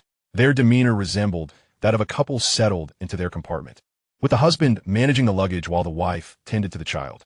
Dudley, what do you think we should name this cat? You choose the name. Whatever you select will be its finest title. Since you can speak, let us call it Crookshanks. How does that sound? A splendid name, Hermione. You truly possess a knack for naming. During their conversation, the distinctive whistle of the Hogwarts Express sounded, and as before, Dudley Dursley and Hermione Granger did not don their wizarding robes upon boarding. The rationale was straightforward. Neither of them harbored any intention of attending the welcoming feast. As third-year students, their interest in the feast had long since waned, especially as there was no longer a sorting ceremony, thus stripping away any joy in participation. Time flowed steadily, and one constant was that Rubius Hagrid continued as the professor for care of magical creatures, albeit without the werewolf professor for defense against the dark arts. Naturally, in the future, there would be no defense against the dark arts class, as it had been entirely removed from the curriculum. The tranquil passage of time led them to the first care of magical creatures class, which was an elective course that Dudley Dursley had not chosen. In fact, one could assert that Dudley had opted out of all elective courses. Regarding graduation grades, Dudley was solely focused on graduating. He had no intention of pursuing a career within the Ministry of Magic, thus he felt no need for exceptional grades. Consequently, after attending a single session of all the elective courses, Dudley Dursley was summoned to Professor Minerva McGonagall's office. Mr. Dursley, it appears you have not attended any elective classes. Could you enlighten me as to why? Electives are optional, are they not? So, you have chosen not to partake in any, correct? Is there an issue with that? Just such a question rendered Professor McGonagall momentarily speechless. Elective courses are indeed meant for selection. One has choice to forego them is not inherently problematic. However, since the inception of elective courses at Hogwarts, there had always been students who selected multiple courses or a few, yet none had ever outright refused all options as Dudley Dursley had. Suddenly, Professor McGonagall had an epiphany and, gazing at Dudley, directly inquired, "Are you perhaps unaware of the graduation requirements at Hogwarts School of Witchcraft and Wizardry?" Professor McGonagall, I am well aware of the graduation criteria. Should I fail to partake in any elective courses, I will not earn any elective credits. Thus, I must achieve a minimum of 90% in all core subjects to obtain the fundamental credits required for graduation. Professor McGonagall stared at the ceiling, feeling as though she had encountered an insurmountable dilemma in her profession for the first time. Those few points with such grades, you will inevitably be ineligible for employment within the Ministry of Magic, and many prominent magical enterprises will also be beyond your reach. Professor McGonagall, given my magical capabilities, I would not dare to aspire to such positions. Observing Dudley's sincere, yet somewhat sorrowful expression, Professor McGonagall found herself at a loss for words. In truth, with Dudley Dursley's level of magical ability, even if he were to achieve top marks, he would still not be recruited by the Ministry of Magic or any large magical enterprises. Chapter 37. Setting up shop in Hogsmeade. Of course, aside from Hermione Granger, no one at Hogwarts Castle was aware that Dudley Dursley had compensated for his shortcomings with magical tools. Professor McGonagall regarded Dudley Dursley, momentarily at a loss for words. Had Dudley been raised in an ordinary wizarding family, he might have thrived within a magical community. Yet based on his current circumstances, it was highly probable he would not remain in the magical world after reaching adulthood. Indeed, many wizards from humble beginnings, if they do not excel, often opt for a mundane existence upon reaching maturity. Even among those of wizarding lineage, many find themselves unable to secure employment in the magical realm and thus lead lives in the ordinary world. For instance, Seymour Finnegan's half-blood status arose from such a situation. For a wizard to willingly associate with a muggle, the muggle must either be extraordinarily accomplished, or the wizard must be enduring considerable hardship in the magical realm. Child, do you plan to live in the magical world in the future? I do not know. At the very least, I must be able to sustain myself in the magical realm before I can exercise any choice. Professor McGonagall found herself at a loss for words and ultimately permitted Dudley Dursley to leave. Regarding the elective courses, she resolved not to impose her will upon him. A compassionate educator could never bear to impose undue hardship upon a child with inherent disadvantages. Under such circumstances, Dudley Dursley became the Hogwarts third-year student with the fewest classes in history. Since Harry Potter had joined Slytherin House, he no longer received special treatment from Rubius Hagrid, nor did the incident involving Draco Malfoy being attacked by a hippogriff ever occur. Moreover, this year, Draco Malfoy emerged as a notable seeker on the Slytherin Quidditch team, boasting a broomstick that set him apart from his fellow players. Draco Malfoy harbored no competitive spirit towards Harry Potter, nor did he feel the need to have his father upgrade the entire team's flying equipment. He merely sought to ensure his own equipment surpassed that of the other players. As for Harry Potter, he presented himself as an ordinary student and, naturally, did not become a member of the Slytherin Quidditch team. At times, Severus Snape, the head of Slytherin House, also preferred that Harry Potter not excel too greatly. His only wish was for Harry to remain alive, and nothing more. Time flowed steadily, and today marked the first occasion that third-year students could officially visit Hogsmeade. Dudley Dursley and Hermione Granger, having passed Professor McGonagall's scrutiny early, arrived at the entrance of Hogsmeade, ready to set up their stall for a small barbecue. The meat sizzled and dripped with oil over the charcoal, releasing an enticing aroma as spices such as cumin were sprinkled over it. Particularly, the chicken carcasses, when sprayed with aged vinegar at their peak, made the mouths of those who caught a whiff water. "How much for these?" Hermione Granger inquired. "Skewers are 3 galleons for 3. The price of others depends on what you desire." "What about that tangy chicken carcass? Is it 3 galleons each? It's sweet and sour and absolutely delicious." "I'll have 1 chicken carcass, please." "Me too. And I'd like a skewer for 3 galleons as well." Thus, Dudley Dursley and Hermione Granger's small stall became quite popular. Dudley took charge of grilling, while Hermione managed the finances and served the customers, perfectly embodying the image of a couple running a small business together. As the stall thrived with bustling activity, Draco Malfoy, accompanied by 2 sycophantic followers, approached with an air of derision. "Ah, it is indeed the Gryffindors setting up shop. I must admit, I never envisioned the students of Gryffindor House resorting to petty vending." Hermione Granger, upon hearing this, felt a twinge of displeasure.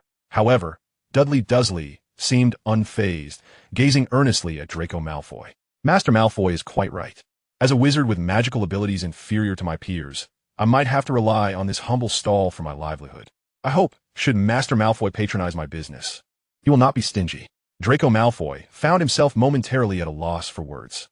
It is well known that Slytherin and Gryffindor houses have never been amicable, and Malfoy's remarks were laced with sardonic mockery. In other circumstances, a Gryffindor might have retaliated, yet Dudley responded earnestly, genuinely hoping for Malfoy's support, leaving Draco somewhat taken aback. "Master Malfoy, would you care for something to eat?" At this juncture, Draco Malfoy produced a gold galleon. "Let us have one of everything." In light of this, Dudley gestured for Hermione Granger to collect the money, and though Hermione was brimming with questions, she merely maintained a stoic expression as she took the payment and prepared the skewers. Draco Malfoy showed no interest in the items Dudley had grilled. Instead, it was Crabbe and Goyle who eagerly devoured them. Dudley beamed. "No need to rush. As long as you have galleons, my barbecue is boundless." At that moment, Draco Malfoy felt a pang of embarrassment. After all, he had initially come to mock them. Now, although he was no longer deriding them, his lackeys indulging in their fare was indeed humiliating. All of them hailed from pure-blood families, and Draco could not fathom why they were indulging in such delicacies when their homes surely boasted better fare. "Is there truly nothing delectable at Hogwarts kitchens?" he mused. Goyle, with a mouthful, mumbled, "Draco, it's really quite delicious." "Swallow before you speak, lest you choke," Draco admonished, taking a beef skewer from Goyle. The moment the flavor graced his palate, he was captivated. After savoring a bite, the crispy exterior and tender interior, complemented by an exquisite blend of spices, revealed to Draco a flavor he had never encountered before. Although it was beef, the spices dominated the taste. In response, Draco produced another galleon for Hermione Granger. "Please, give me more." Hermione accepted the payment for the barbecue, though her expression conveyed a hint of disdain towards Draco and his companions. Draco, along with Goyle and Crabbe, feasted heartily at the stall. They possessed wealth, but the offerings had never previously tempted them. Now, Dudley's barbecue presented a delectable novelty, and they only stopped eating when they were full. As the evening approached, the stall quieted, with only a smattering of patrons seeking a bite of barbecue. After all, they were but children of Hogwarts School of Witchcraft and Wizardry, and their funds were limited. "Dudley, why are you not angry with Malfoy and the others?" Hermione asked. "Hermione, if we show anger, it only brings them joy, don't you think? Besides, if we remain calm, they might continue to patronize our barbecue, which is advantageous. What they say is indeed true. We are Gryffindors, and we are genuinely selling barbecue. Perhaps one day, I too shall pursue this endeavor." making a living in the wizarding world through such means, and I see no issue with that. But you can craft magical implements and brew potions. You needn't resort to this for income. Hermione protested. Consider how much we have earned today, Hermione. Selling potions and magical items does not yield profits as swiftly as this. Hermione paused, suddenly realizing they had amassed over 70 galleons in a single day, a sum equivalent to what an adult wizard might earn in a month. She found herself at a loss for words, feeling as though her thoughts could not keep pace with Dudley's. Dudley, you seem to have a penchant for earning money. Hermione, I concede that money is not everything, nor is it essential, but I do not wish to find myself regretting a lack of funds in times of need. Currently, my capabilities are limited to earning money. My magical power is constrained, leaving me with few options. I cannot gain entry into the Ministry of Magic or any magical enterprises. Hermione nodded, understanding Dudley's perspective, and felt a pang of sympathy for him. Should Dudley struggle to find a livelihood in the wizarding world, he would inevitably return to the realm of muggles, where thriving would be a challenge for someone educated in magic. Dudley, let us strive together. We can certainly secure a prosperous existence in the wizarding world. Indeed, I shall endeavor to earn money, while you aspire to become a senior official at the Ministry of Magic. In time, we shall lack for neither wealth nor influence and will undoubtedly become respected figures in the British magical community. Meanwhile, within the walls of Hogwarts Castle, Harry Potter sat alone in the library, poring over books with younger students. The reason was simple. Harry had no guardian, and with Sirius Black still at large, he found himself confined to the castle. As he noticed the younger students whispering and pointing at him, he left the library, retreating to his dormitory to read Gilderoy Lockhart's novel, Me, the Magical. It now served as a means to pass the time. In Harry's heart, resentment towards Albus Dumbledore had reached a boiling point. While orphans at Hogwarts could visit Hogsmeade, Harry was denied this freedom. Orphans from the orphanage could secure permission from the head of the institution, yet Harry had no such avenue. The root of Harry's predicament lay in Dumbledore's insistence on placing him with the Dursleys. As evening drew near, Dudley Dursley's stall welcomed a throng of adult wizards. During the day, they were occupied with work, and now, as Dudley and his friend prepared to return to Hogwarts Castle, the adults began to enjoy the village's nightlife. Observing the approaching adult wizards, Hermione Granger turned to Dudley. Shall we close up shop or continue? Let us continue. With no students in sight, Dudley ceased to feign modesty, waving his wand, causing the various barbecue items to levitate. His wand moved with the grace and rhythm of a conductor's baton. Each pause of Dudley's wand brought forth flames that expertly cooked the meats, the flames even taking on the shapes of the animals from which the ingredients derived. Such mastery of magic was beyond the capabilities of many adult wizards present. The adult wizards seeking barbecue remained oblivious to the fact that Dudley's magical abilities were far below par for his age. They merely perceived him as impressive. Everyone, please place your orders swiftly. We must return to Hogwarts Castle before the gates close, Hermione urged. With her encouragement, the adult wizards began to order their desired barbecue. Hermione commenced collecting payments, while Dudley accelerated his grilling pace. With each payment Hermione collected, the corresponding barbecue levitated to her side. Within half an hour, Dudley found that 2/3 of his magical energy had been depleted. Fortunately, the crowd in Hogsmeade was not overwhelming. Otherwise, Dudley might have exhausted his magical reserves entirely. In just a brief span of half an hour, Hermione Granger amassed over 100 galleons, a testament to the stark contrast in spending power between children and adults. By this time, the sun had dipped below the horizon, and according to Professor Minerva McGonagall's directives, their return was now overdue. Dudley, we might lose our chance to visit Hogsmeade if we head back now, Hermione cautioned. She was unperturbed about missing out on Hogsmeade, for with the presence of the Whomping Willow, their access to the village was assured. However, if they cannot go publicly, any malevolent interference would thwart their plans to set up a stall in Hogsmeade, resulting in financial repercussions for Dudley Dursley. Don't worry, we can take the Whomping Willow back. As for the registration, we can simply say we forgot. No one will take it seriously, she reassured him. The Hogwarts staff had always been lenient regarding students visiting Hogsmeade. Otherwise, the secret passages of Hogwarts Castle would have long since been sealed. As they walked towards the shrieking shack, crows occasionally flitted overhead. Under the moonlight, the silhouettes of Dudley Dursley and Hermione Granger were elongated, their hands intertwined in a natural display of companionship. Dudley, I'm a bit frightened, Hermione admitted, although they had ventured to the shrieking shack on multiple occasions. This was their first visit at night. Hermione, there is no need for fear. Even if there are ghosts, I will vanquish them, he proclaimed. Really? This is our first night visit to the shrieking shack. Why is it considered a haunted house? Let us not dwell on the haunted aspect. Would you like me to sing you a song? Dudley asked with a twinkle of mischief in his eyes. You can sing? Hermione replied, her curiosity piqued. Tonight is truly romantic. As we gaze upon the crescent moon, I feel a mix of fear and exhilaration that I find quite delightful. He sang a modified tune that left Hermione astonished.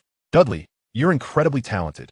Within a house in Hogsmeade, two mirrors stood facing each other, and between them was a figure with two faces, Quirrell. Master, that Neville Longbottom is always surrounded by his peers. We cannot make our move. But today, there is a market in Hogsmeade. Next time Hogwarts students visit, we shall set up a stall too. When Neville comes to buy, we can offer him something special and seize him. Master, you're truly wise. However, I believe Neville carries the blood of his parents. Should we not procure some of their blood instead? His parents are deranged. There might be unforeseen consequences. Time passed steadily, and after 2 months, Dudley Dursley's barbecue stall had become a renowned establishment in Hogsmeade. Not only Hogwarts students patronized it, but locals also showed great interest in Dudley's offerings. Unexpectedly, Dudley found that every time he set up his stall, Draco Malfoy would arrive with a throng of Slytherins to support him. In Chapter 39, Trouble from Within the House, the Slytherins would often comment before making a purchase, insinuating that the stall belonged to Gryffindor, thereby casting aspersions on the latter's abilities.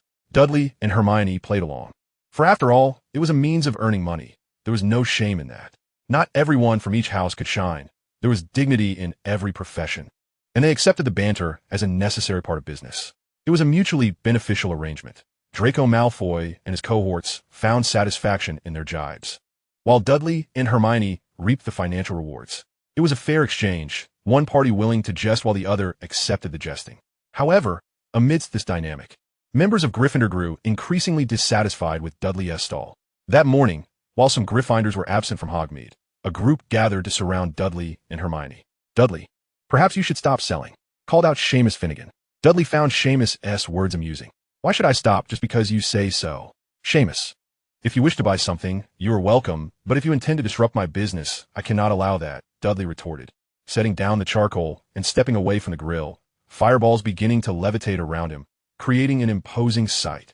It was well known among the Hogwarts students that Dudley's magical prowess was lacking, yet his exceptional spellcasting abilities were equally recognized.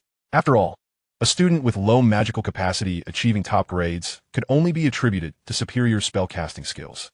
You have no right to prevent me from selling. If you wish to resort to fists, by all means try it. I guarantee you'll be bettered for at least 3 months, Dudley threatened.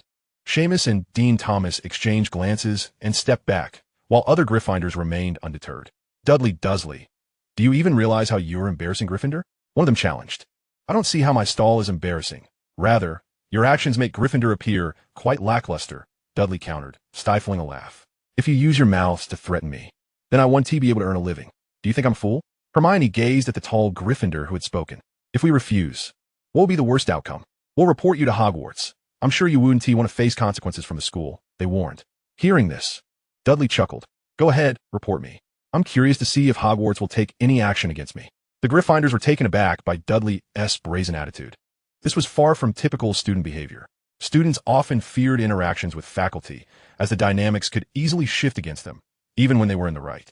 Collective honor and respect for teachers weigh heavily on young shoulders, and despite having a valid argument, many would ultimately yield. If all else failed, the threat of involving parents loomed large. When faculty called parents, it often spiraled into an unstructured discussion where students were invariably assigned to blame. Dudley, are you certain? Go on, don't delay my business, or I may truly resort to violence. Were it not for the fact they were students at a magical school. Such behavior would have resulted in a beating without hesitation, and the Ministry of Magic would not intervene. At that moment, the fireballs surrounding Dudley grew larger, signaling his readiness to act, causing the Gryffindors to retreat. Generally, Hogwarts students harbored a certain trepidation towards Dudley's aggression, especially considering the Weasley twins had once been knocked unconscious by him in their first year. It was common knowledge that Dudley was formidable. Just then, Draco Malfoy arrived with a group of Slytherins. Oh, what do we have here? Are the Gryffindors about to brawl over a stall? He sneered, eliciting laughter from his cohort, making the Gryffindors feel quite uncomfortable in Dudley's presence. Dudley Dursley, look at what you've done. It's because of your stall that the Slytherin students are mocking us Gryffindors for being mere vendors. With a cheerful demeanor, Dudley turned to Draco Malfoy, adopting a veneer of politeness tinged with a hint of flattery. Mr. Malfoy, would you care for the usual today? In such circumstances, A Gryffindor serving a group of Slytherins heightened Draco Malfoy's vanity to new heights. Today, I am in a splendid mood. I want double the barbecue. Thank you for your patronage, Mr. Malfoy. I shall prepare it immediately. Goyle, I would like the same amount as last time. Crab, I want 3 chicken skewers. Make it 10 of each meat skewer and 20 fish balls. Thus, one by one, the Slytherin students began to place their orders for barbecue, and the quantity they ordered was noticeably greater than before. Most of the Slytherins were affluent, and their orders were not merely for sustenance, but rather to publicly humiliate Gryffindor. This situation left the Gryffindors, aside from Dudley and Hermione Granger, feeling quite uncomfortable. The rivalry between Gryffindor and Slytherin was a unique aspect of Hogwarts culture, perpetuated through generations, with no reconciliation in sight, even if the individuals involved were siblings. This perplexing and seemingly unjust cultural phenomenon was seemingly endorsed by Hogwarts, which had never intervened to halt its progression. Dudley Dursley, you traitor to Gryffindor, you shall pay for this. After making that declaration, a disgruntled Gryffindor stormed off. The only ones left were Seamus Finnegan and Dean Thomas, who sighed and exchanged glances with Dudley and Hermione, wanting to voice their concerns but hesitating as both were preoccupied with their tasks. Seamus and Dean decided to leave Dudley's stall, planning to speak with him later that evening instead of further delaying his business. Chapter 40, Reporting Dursley. After more than half an hour, Dudley and Hermione finally prepared the items Draco Malfoy and his friends had ordered. Hermione's demeanor had shifted from icy indifference to warm enthusiasm, as she recognized the essence of the situation. Offending customers for the sake of Gryffindor's reputation was a poor trade-off, and the day's events had left her feeling disheartened. In the headmaster's office at Hogwarts, several Gryffindor students lodged complaints regarding Dudley's stall. Children, you are old enough to distinguish right from wrong. In Hogsmeade, as long as no one is harmed, what they do is permissible. But, Headmistress McGonagall, where does Dudley source his ingredients? If they come from the Hogwarts castle kitchen, wouldn't that pose a problem? Professor Minerva McGonagall replied directly, I shall investigate the source of Dudley's ingredients. If they indeed come from the Hogwarts castle kitchen, I will put a stop to it. This was the clever tactic devised by those opposing Dudley's stall. While running a stall might be permissible, profiting from Hogwarts resources raises ethical concerns. If students could freely profit from Hogwarts supplies, the castle would soon be stripped bare. After the students departed, McGonagall proceeded to the Hogwarts kitchen for her investigation, finding no evidence of significant ingredient loss. She also consulted the head of the house elves and confirmed that no students had taken large quantities of ingredients from the castle kitchen. Some students had requested food and consumed it on the spot, and although taking a few items away was generally acceptable, a few Hufflepuff students did occasionally leave with small amounts to share or experiment with, which was permitted by Hogwarts. Since McGonagall found no substantial evidence of Dudley taking large quantities of ingredients, it became increasingly clear that his stall was likely operating within acceptable parameters. However, to bolster the credibility of her findings, McGonagall resolved to visit Dudley's stall. At the village edge, there was a candy stall, notorious for its unpalatable offerings, especially when compared to the products of Honeydukes. To assess Dudley's stall, McGonagall operated directly from Hogwarts to the village end and ordered a portion of candy. Why not set up at the village entrance? That child's stall there is far too popular. We'd only serve as a backdrop. Nodding in agreement, McGonagall left the stall with her candy. After she departed, the stall owner muttered to himself, Master, why not drug her? What good would it do to eliminate a headmaster? If I recover, I could easily bring Hogwarts to its knees. Master, that Neville Longbottom hasn't been seen out for several weekends. Should we consider alternative strategies? Wait, I refuse to believe that Longbottom will remain hidden forever. But our skills are lacking. Before nightfall, let's procure some barbecue. We could start a barbecue stall ourselves. McGonagall entered the Three Broomsticks pub, and upon her arrival, younger students hurriedly concealed their butterbeer or shielded it from view. In contrast, older students continued to enjoy their drinks without concern for McGonagall's presence, as long as students did not return to Hogwarts inebriated and causing a ruckus. Their consumption of butterbeer was generally overlooked. If Hogwarts truly disallowed student drinking, there would be regulations prohibiting entry to the Three Broomsticks and the Hogshead pub. After all, the pub was primarily a place for alcohol. Did students really only visit for milk and juice?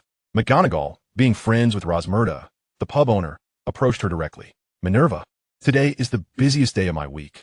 What brings you here? Let the children have some butterbeer. It's a way to earn a little money. It's not insignificant. They often enjoy barbecue from that stall at the village entrance before coming here. Hearing this, McGonagall expressed concern.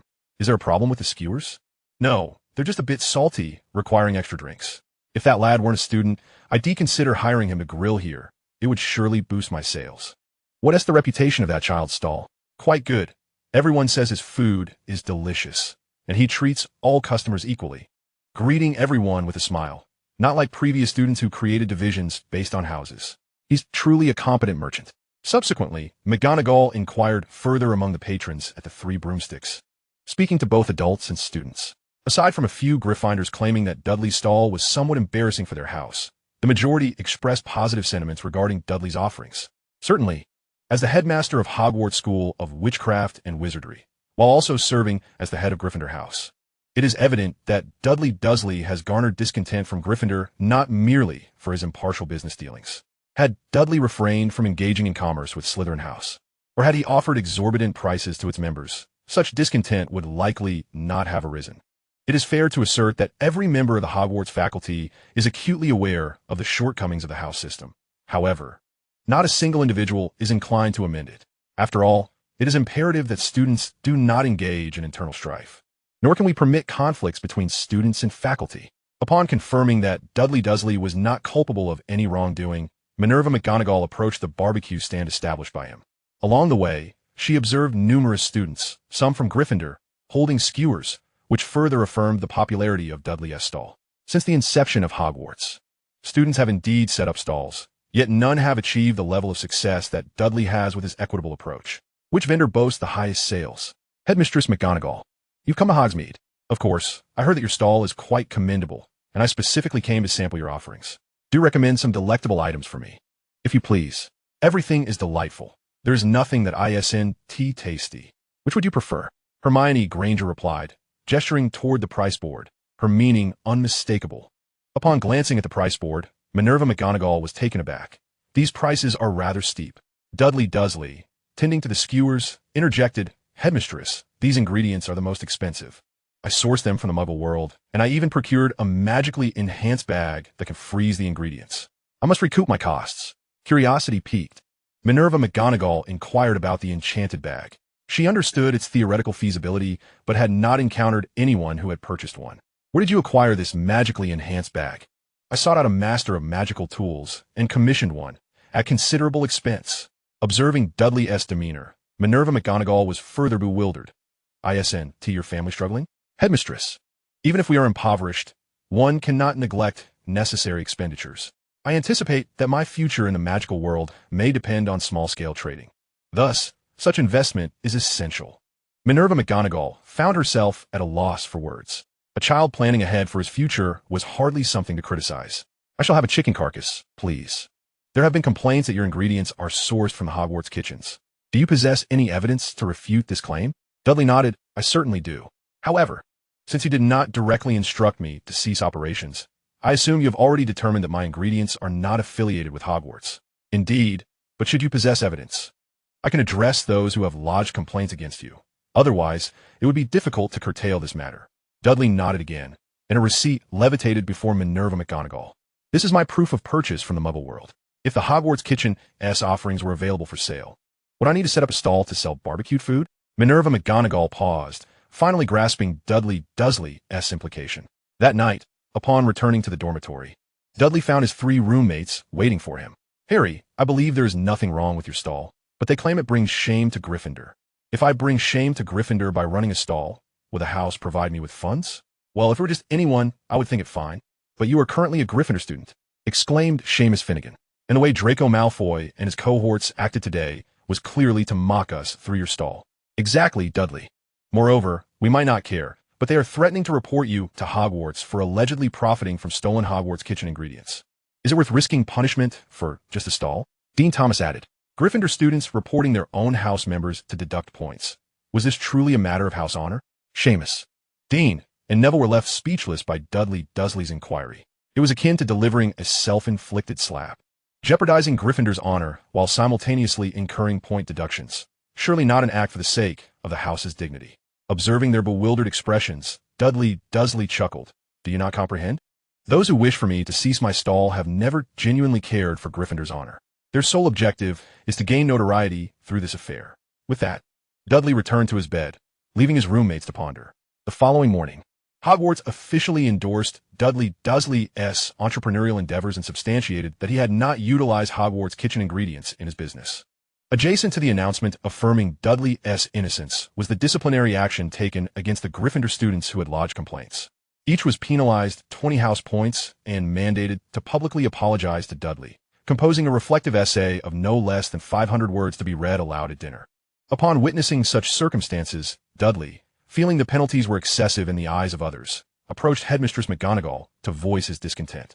"Mr. Dursley, I empathize with your feelings of being wronged. However, as a magical institution, we must impose such penalties.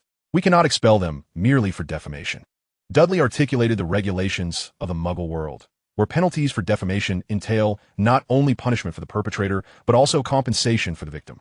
Minerva McGonagall realized that Dudley was not merely dissatisfied with the outcome.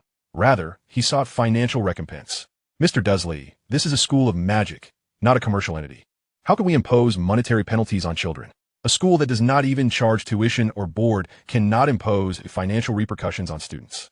Moreover, Minerva McGonagall understood that Dudley's funds were likely sourced from his parents, as few students could emulate the entrepreneurial pursuits of Dudley Dursley and Hermione Granger. "Why not summon them here? I shall converse with them. I'm sure they would willingly compensate me for the emotional distress I have endured." At that moment, for reasons unknown, Minerva McGonagall felt a twinge of disdain for Dudley Dursley. Yet, considering that those individuals were to publicly apologize to Dudley, inviting them over seemed innocuous enough. A short while later, the Gryffindor students who had lodged complaints arrived at the headmaster's office. Upon seeing Dudley, they displayed visible anger but refrained from acting out, mindful of Minerva McGonagall's presence. Of course, even in private, they dared not retaliate. After all, physical confrontations are reciprocal, while Dudley, with his magical prowess, could prove formidable. Dudley surveyed the group, surprised that they remained silent, and thus he initiated the dialogue. "Regarding your defamation against me, I believe the penalties imposed by Hogwarts are excessively harsh." Upon hearing Dudley's opening remarks, Minerva McGonagall was taken aback, sensing an oddity in the situation. Dudley sighed. "We are all students of Hogwarts, belonging to the same house. It is rather undignified for you to lose face. I feel rather uncomfortable about it as well." Minerva McGonagall felt as though she were ensnared in an illusion. Before her stood Dudley Dursley, devoid of any semblance of remorse for the compensation he was required to provide. Yet, this world adheres to certain conventions, and Hogwarts School of Witchcraft and Wizardry is bound by its own rules. Since you have erred, it is impossible to escape punishment entirely. Thus, even though the aggrieved party, wish to spare you from disgrace, it remains ineffectual. With her fists clenched, Minerva pondered the situation. Had Hogwarts become a villain? Therefore, as the victim, I sought to salvage your dignity by advocating for an opportunity to choose your punishment. Dudley's words sparked a glimmer of hope in several individuals, causing them to view him in a less malevolent light. Chapter 42, Dudley's Proposal. Ironically, Minerva found herself disliking Dudley even more. His intentions were purely mercenary, far removed from any concern for others' honor. "Dursley, enumerate the punishments," she commanded. Dudley nodded gravely, adopting a serious demeanor. "First, as you are aware, you shall take turns reading a letter of apology before the entire school community in the coming days. As for the second, which is rather humiliating, you are to offer me 20 galleons as a token of your regret. It is not merely about the money. It signifies your sincerity. I will pay. I will also contribute. Can I pay in installments?" Dudley nodded in acknowledgement. "As fellow alumni, there is no need to rush. Simply provide me with 5 galleons now, and the remainder can be settled when school resumes next year. Let me remind you, new books cost several galleons each, while old ones are a galleon for multiple copies. So your lives need not be adversely impacted." As he spoke, Dudley produced magical contracts imbued with arcane energy. Observing him, the crowd felt a flicker of gratitude. After all, Dudley had spared them from humiliation and kindly devised a means for them to furnish the funds. "Dursley, I am immensely grateful. I truly should not have reported you." Dudley approached them with a magical contract, wearing a facade of harmless friendliness. "As we are from the same house, a few words of understanding will suffice. After signing with 5 galleons, you shall be exempt from publicly reading your apology. Regarding the payment, it will certainly be settled by the start of the new term." One individual handed over the 5 galleons and reached for the quill in Dudley's hand, but Minerva swiftly waved her right hand, reclaiming the magical contract and casting a stern glare at Dudley, silencing him. Minerva regarded the clueless Gryffindor students with a heavy sigh and stated solemnly, "Hogwarts will advance the funds to Dudley on your behalf. You may repay the school when the term restarts. I have other matters to attend to, so prepare for your classes. After the Gryffindors departed, Minerva perused the magical contract. You intend to reduce them to servitude if they do not repay you the 20 galleons? Dudley chuckled awkwardly. If they repay, they need not become servants, right? Regarding my payment, might I receive it now? Minerva nodded, handing over the coins to Dudley. However, unbeknownst to her, the departing Gryffindor students harbored no gratitude. They merely felt that Minerva had interfered in their obligation to Dudley. This McGonagall is biased towards Dursley. One cannot shirk their debts to Hogwarts. Nonetheless, they resolved to maintain a distance from Dudley, aware that should conflict arise, he would not hold back, and they could not outmaneuver him through decorum. With over 100 galleons in hand, Dudley left the headmaster's office, his face alight with joy. After all, such unexpected fortune is cause for celebration. Moreover, those from whom Dudley had obtained gold were obliged to express their thanks to him. That day, a new barbecue stall emerged on the streets of Hogsmeade, bustling with patrons even on a weekday. This is the way to go. Just look at the candies you used to sell. What business could they possibly generate? Indeed, replied Chilo. 2 more grilled chicken frames, with extra of that dark sauce. I adore that tangy flavor. Chilo had established this stall to attract Neville Longbottom, yet now, on non-weekend days, it had effectively supplanted Dudley's venture. As the crowd dwindled, a voluptuous woman approached the stall. Why endure the sun and wind here? Come to my shop for grilling. Chilo shook his head. I prefer to work for myself. It's not about working for me. The profits are yours. I merely desire more patrons at my establishment. Why should I bring you customers for free? If you wish me to come over, you must pay me. Otherwise, my income remains unchanged. I'll cover your meals and lodging. What is the issue?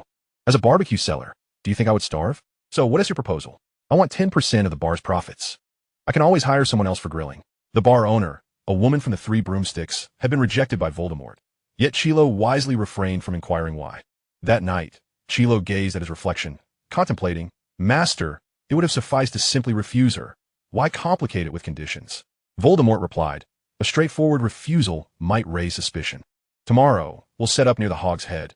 We must ensure others recognize that our stall is for profit. We cannot capture anyone while creating doubt. Thus, Chilo's stall in Hogsmeade gradually gained popularity. Unlike Dudley's stall, which operated solely on weekends until sunset, Chilo diligently remained open until late into the night. As the weekend arrived, Dudley's barbecue stall made its return, aware that a similar stall had appeared in Hogsmeade, charging only 90% of his prices. Fortunately, Dudley's food was of commendable quality, while Chilo's could only mimic it to a degree, allowing Dudley's business to remain viable. At the very least, Draco Malfoy and his entourage from Slytherin were there to support the venture. Malfoy's friends were affluent, seeking only enjoyment. The long-standing rivalry between Slytherin and Gryffindor had turned in favor of Gryffindor service, much to their delight. Your food is superior. That stall lacks your flavor. I'm glad you enjoy it. Some patrons were willing to spend extra for Dudley's barbecue, as they had already decided to indulge in food and preferred a better quality. As the sun dipped below the horizon, this evening was unlike any before. Typically, there would still be customers, but today the stall was deserted. Dudley, it seems our stall may have to close down. Hermione, fret not. I anticipated this business would not last. Barbecue is simple. With a bit of study, one can recreate it quite well. Moreover, we cannot operate every day next weekend. We shall refrain from setting up. How much stock do you have left? Not much. I had planned to restock before the Christmas holidays, but it seems that is no longer necessary. Chapter 43, Acknowledging Mistakes. Hermione Granger nodded. With Dudley's assurance, it indicated they were not at a loss. Dudley, to sustain a business, we should establish a shop for daily operations. You make a valid point. Let us pack up and divide the profits. I shall decline, as I merely assist in collecting the payments. If that is your stance, I shall take responsibility for your textbook expenses next year. Very well. Yet I intend to utilize second-hand books. In that case, I will also cover the provisions for Klook's Hill and the Chubby One for next year. Observing Dudley Dursley's extravagant demeanor, Hermione Granger found herself curious. Is our stall truly that lucrative? Those who reported me must have compensated me significantly. Otherwise, why would they all be in contrition? Hermione Granger comprehended that such compensation was pure profit. As Hermione Granger and Dudley Dursley were closing their stall, the owner of the 3 Broomsticks approached them. Good sirs, may we discuss a business proposition?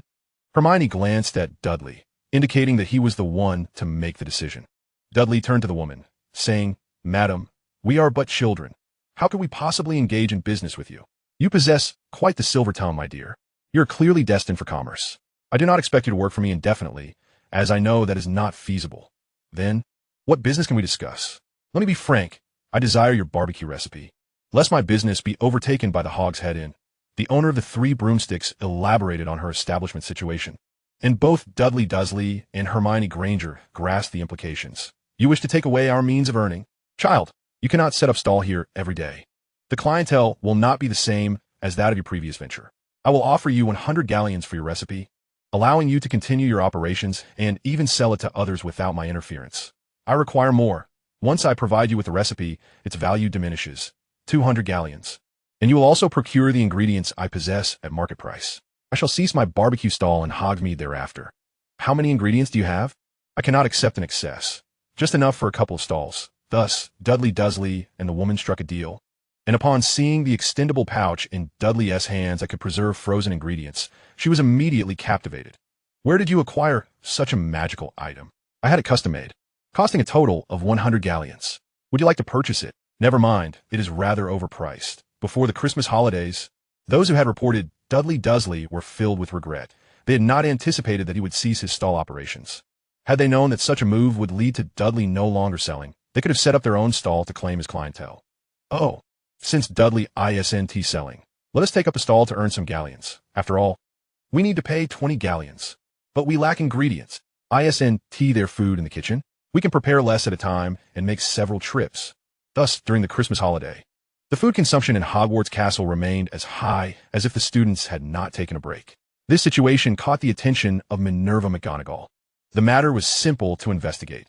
She directly inquired with the house elves, confirming that several individuals had been repeatedly taking food from the Hogwarts kitchen during this period. And the list of culprits did not surprise her, as they were the very students who had set up barbecue stalls in the Hogwarts grounds. Minerva McGonagall found the situation somewhat amusing. Those who had reported Dudley Dursley were now the ones profiting from Hogwarts provisions. While Dudley did not steal food from Hogwarts for his stall, those who had once reported him were now using Hogwarts ingredients to earn money. If it were merely a matter of using Hogwarts ingredients within its grounds to make a profit, a warning would suffice. However, this was not the case, as they had previously reported Dudley, thus compounding their offenses. If this matter was not handled properly, Minerva McGonagall feared that Dudley, with his cleverness, would empty Hogwarts of its resources. Certain matters cannot be overlooked, especially when there is a discerning individual lurking nearby. Consequently, Minerva McGonagall directed the house elves to gather evidence. And then the three heads of houses proceeded to the locations where several Gryffindor students were operating their stalls.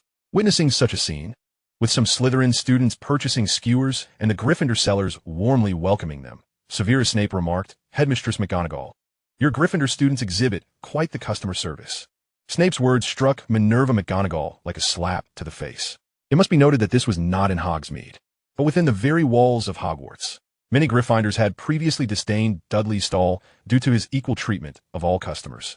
Yet now it seemed the staunchest opponents were engaged in the same activities, and with even greater fervor. Minerva McGonagall approached the stall, her expression thunderous as she bellowed, "Who authorized you to profit from Hogwarts provisions?" A Gryffindor stall owner stepped forward to argue. "We are using our own ingredients." "Very well. Let your parents come to my office to discuss this matter. If they do not appear today, I shall personally inform them to take you home." Having spoken, Minerva McGonagall departed the park with the three heads of houses, while the ingredients and equipment used by the Gryffindor stall owners were seized by Mr. Filch and the house elves. Ironically, the barbecue equipment bore the Hogwarts insignia, prompting Mr. Filch to mutter curses as he cleaned up. 2 hours later, the parents of the students operating stalls at Hogwarts arrived at the headmaster's office. The parents were bewildered, seeing the 4 high-ranking officials of Hogwarts present, along with a mute caretaker and a house elf. Such a gathering could only imply their children had committed a grave offense. Minerva McGonagall addressed the assembled parents with utmost seriousness. "Dear parents, have you sent any food provisions to your children? Or did you bring a substantial amount of food when they commenced their studies at Hogwarts?" One parent, perplexed, responded, "Headmistress McGonagall, Hogwarts provides meals and accommodation. Why would our children need to bring food?" Minerva McGonagall nodded, locking eyes with each parent. "So you can confirm that your children did not bring any food to Hogwarts, nor have you sent any provisions to them?" Once she received confirmation from all parents, Minerva McGonagall exchanged a glance with Mr. Filch, who promptly dashed from the office, returning with several Gryffindor students in tow. Chapter 44. Severe Punishment for Thieves. For Mr. Filch, dealing with students was always a welcome task. Looking at the children, Minerva McGonagall sternly asked, "Speak with your parents. Where did your provisions come from?" One bold student stepped forward. "I brought the ingredients before the term started. How did you manage to preserve them until now?" Severus Snape's question rendered the adult wizards present silent. Unless they were dried goods, it was exceedingly difficult to maintain freshness. Snape's inquiry implied that the ingredients in question were not of the dry variety. I preserved the ingredients the same way Dudley did," the student stammered. Minerva McGonagall nodded. "Then produce them. Let us see. If you can present them, I shall believe you." "Produce what?" The student was utterly clueless.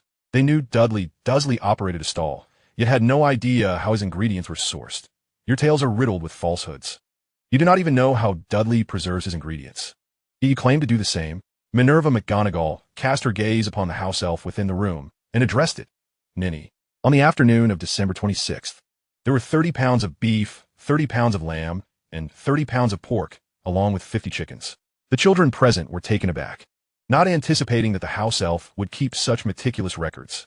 The parents, too, were bewildered. Why would their children venture into the kitchen for such items? Hogwarts had ample provisions.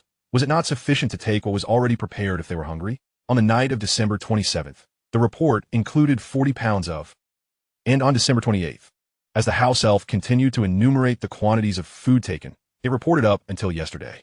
The parents were left curious about what their children required all these ingredients for. Even if the children were experimenting with culinary techniques or preparing meals for their classmates at Hogwarts, it could be somewhat justified.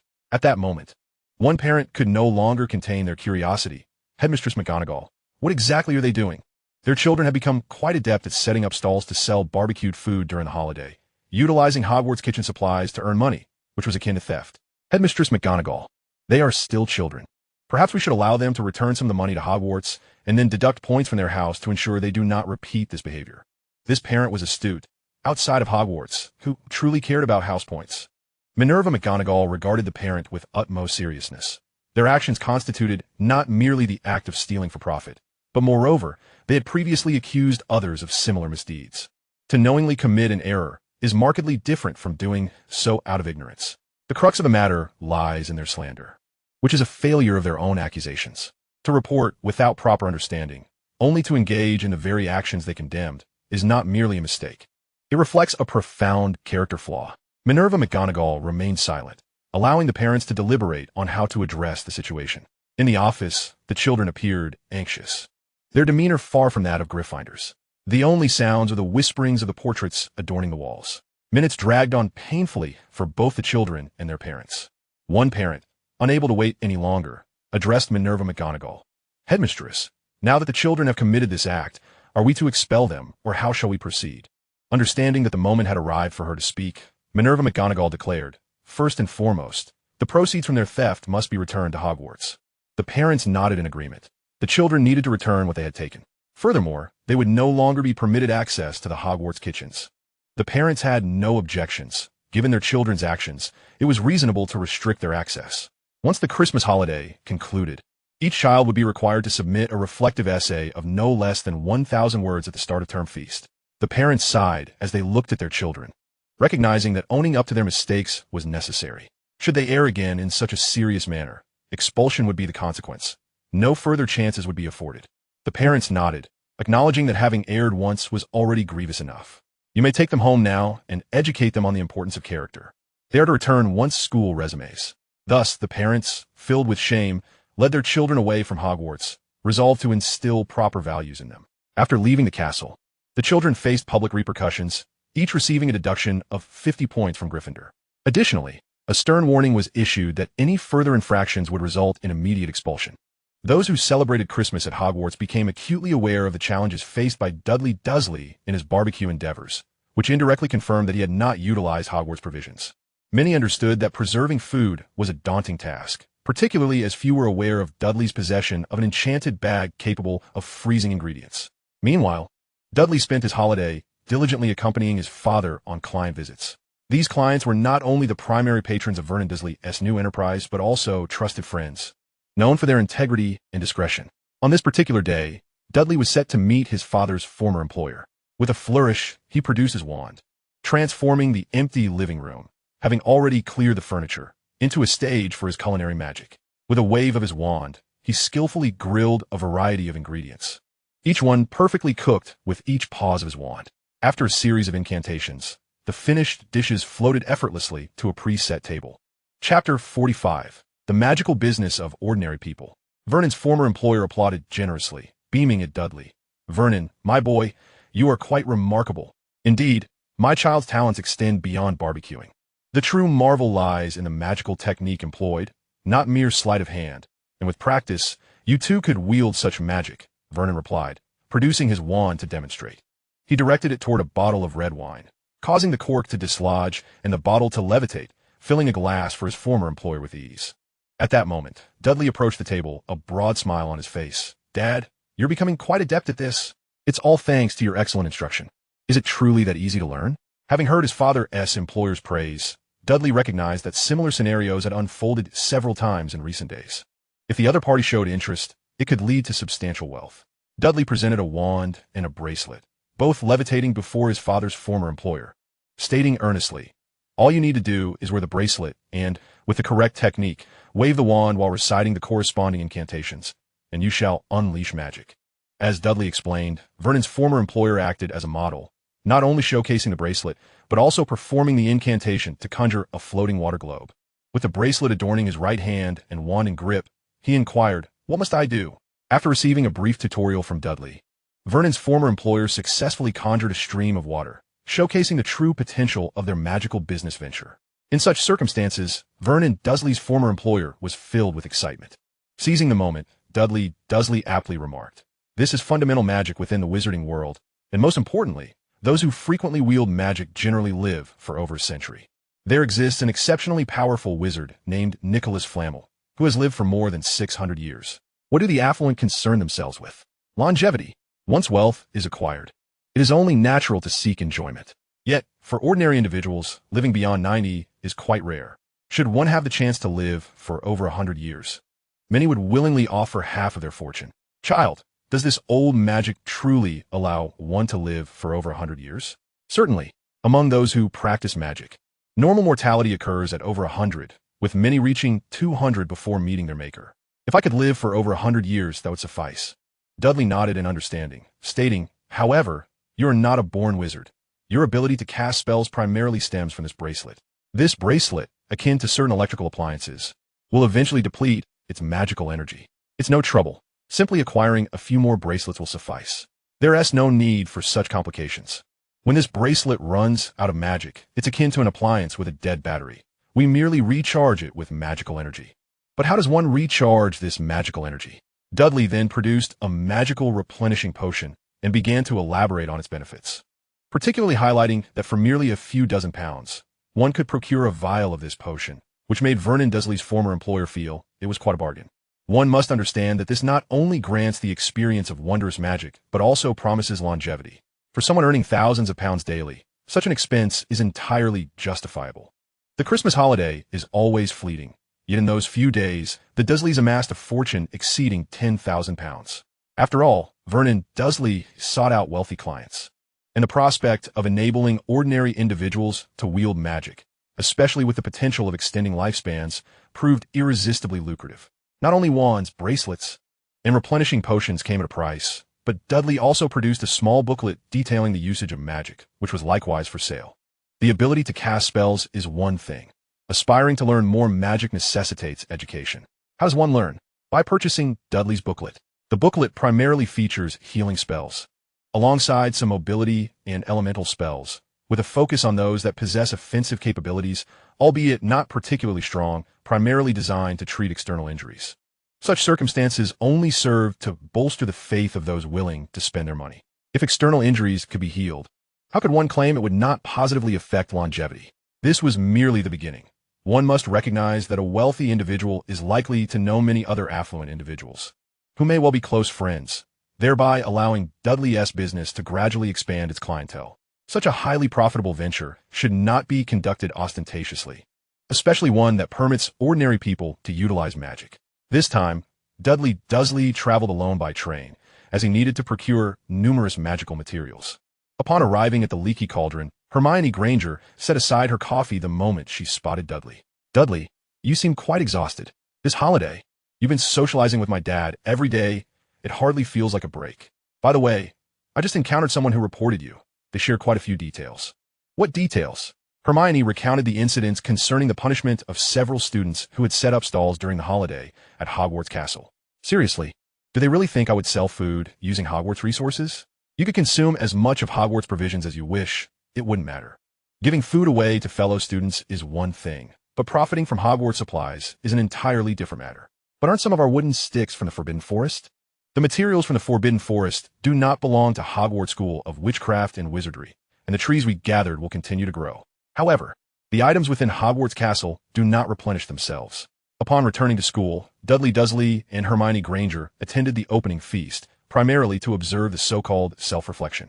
Seamus Finnegan, sitting beside Dudley, curiously inquired, "How did you manage to preserve your ingredients if they aren't from Hogwarts?"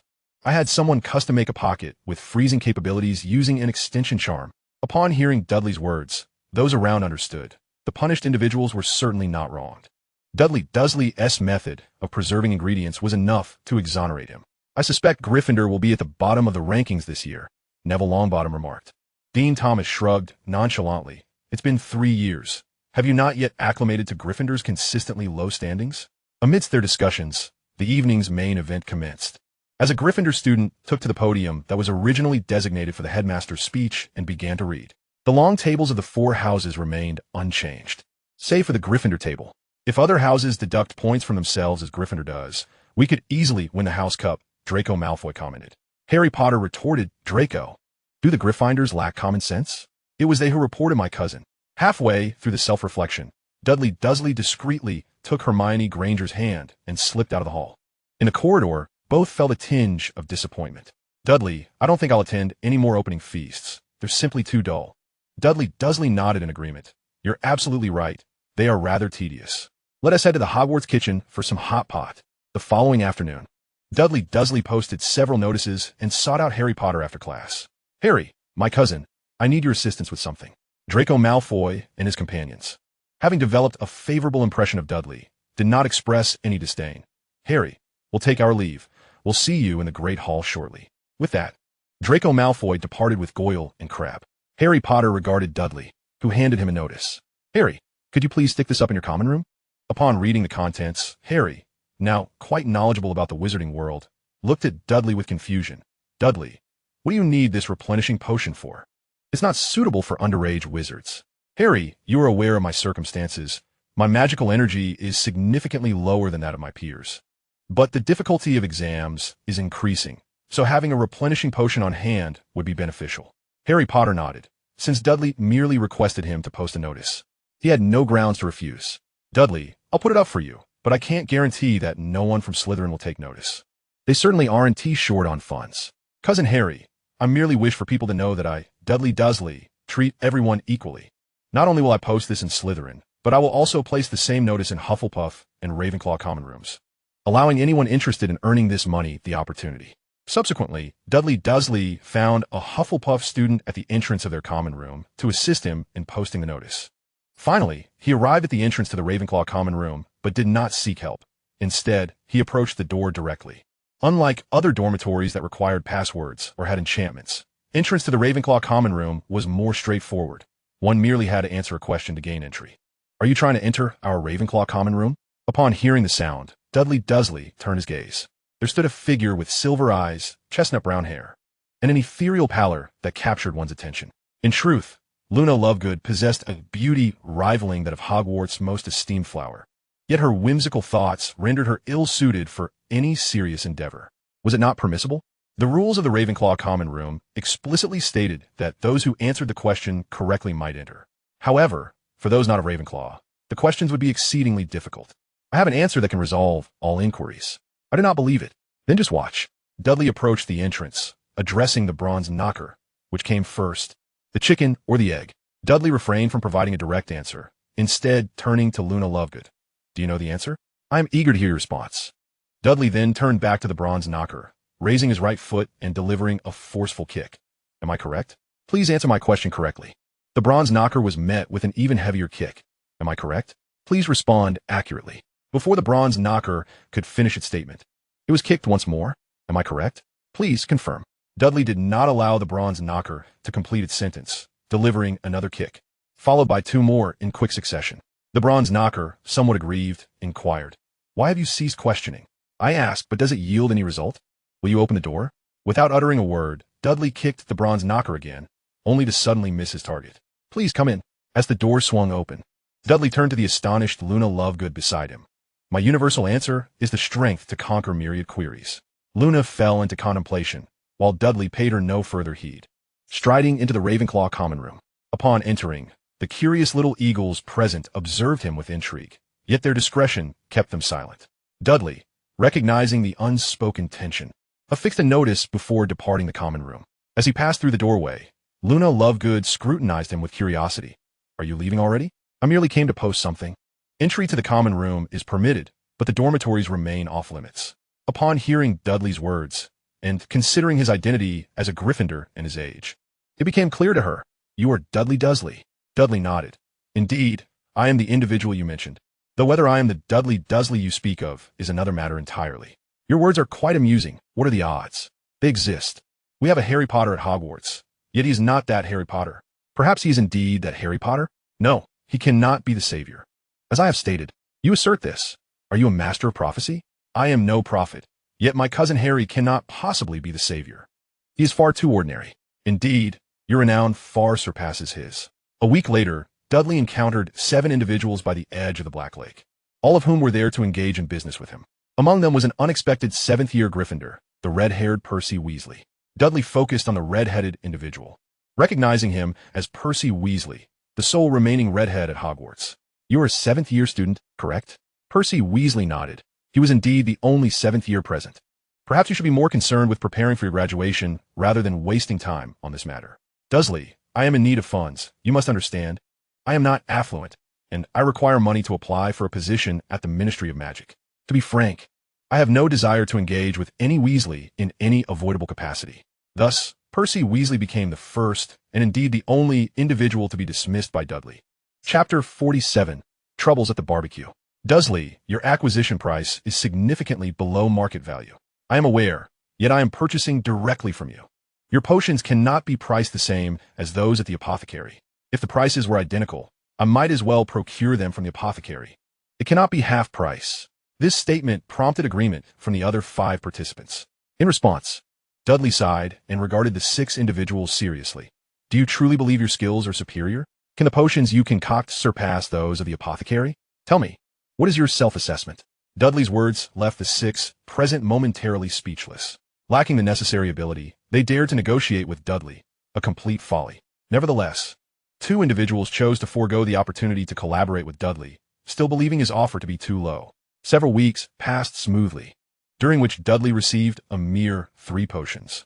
This exemplified the lackadaisical attitude of Hogwarts students. Their enthusiasm for earning was minimal, as they only brewed potions for Dudley in their leisure time. However, Dudley remained unfazed. Given sufficient time, he would eventually amass enough student labor. Presently, Hogwarts maintains stringent regulations against selling snacks and setting up stalls within the castle. Any infractions resulted in a warning, followed by parental notification for repeat offenses. Yet, Dudley was not selling goods. Rather, he was spending money to acquire them, an action that could be managed without scrutiny. After all, Dudley was purchasing potions. During this period, Dudley himself was not idle. He brewed a dozen or so potions. Soon, the day arrived for a trip to Hogsmeade, and Dudley, accompanied by Hermione Granger, made his way outside Hogwarts Castle, only to encounter Harry Potter at the entrance. "Cousin Dudley, I have a favor to ask of you." "What do you need, Cousin Harry?" "I wish to visit Hogsmeade." Harry sought to have his Aunt Petunia write him a permission slip, allowing him to venture to Hogsmeade. "Cousin Harry, I cannot assist you with that. You now live independently, and it is no longer our concern. But without anyone to sign my permission slip, I cannot go to Hogsmeade." To this notion, Dudley found Harry's predicament absurdly childish. "Cousin Harry, if you wish to visit Hogsmeade, you can do so during the Christmas holidays or the summer. Why must it be during class time?" "Cousin Dudley, I want to go to Hogsmeade with my classmates." "Cousin Harry, is your situation not sufficient to prevent you from going? It is merely a visit. What do you stand to lose by not attending? You find yourself in this predicament due to Albus Dumbledore, should my parents grant you permission. Dumbledore would undoubtedly cause trouble for them. They are ordinary people. Do not involve them in your issues." Dudley's words rendered Harry speechless, deepening his resentment toward Albus Dumbledore. Harry silently vowed that when his strength was sufficient, he would directly confront Dumbledore with an Avada Kedavra. After refusing Harry, Dudley and Hermione Granger proceeded toward Hogsmeade. Hand in hand, they walked along the path, seemingly as a young couple, devoid of any sense of awkwardness. In truth, it is not merely during their excursions to Hogsmeade that the two exhibit a lack of reticence regarding such matters. Even in their everyday interactions, they seem untroubled by the occurrence of such events. "Dudley, why do you refuse Harry's request?" Hermione inquired, her tone suggesting she found his refusal rather excessive, especially over such a trivial matter. Hermione Granger remained silent, yet her inquiry implied as much. "Hermione, the truth is, my parents are just ordinary people. They cannot bear the burdens of the Wizarding World. If Harry Potter were to visit Hogsmeade without incident, that would be one thing. But should anything happen during his visit due to my parents' consent, they would be held accountable. My family was once coerced by that insufferable old man, Albus Dumbledore, into taking care of Harry Potter. Now that we're finally free from the responsibility of his upbringing, how can we possibly get involved with him again?"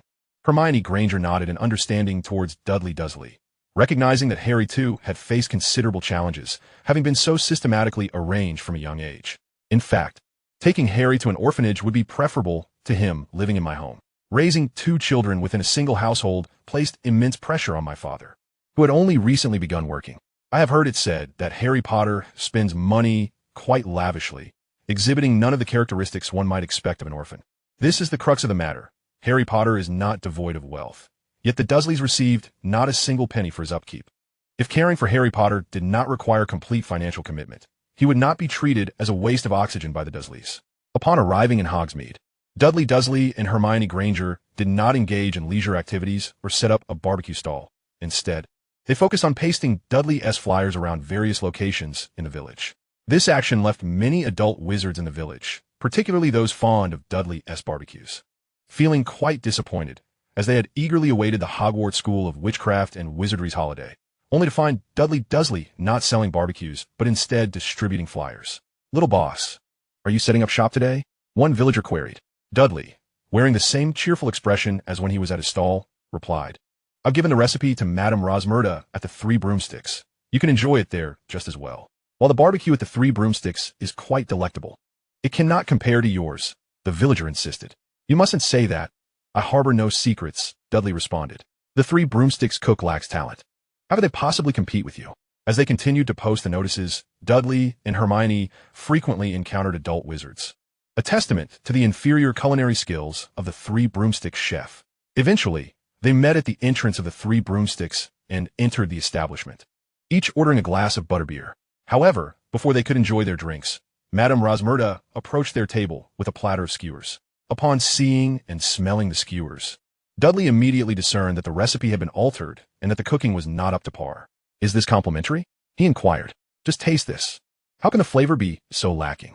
Dudley looked at her incredulously. "Did you skimp on the seasoning? Is it my fault? Where can I purchase monosodium glutamate?"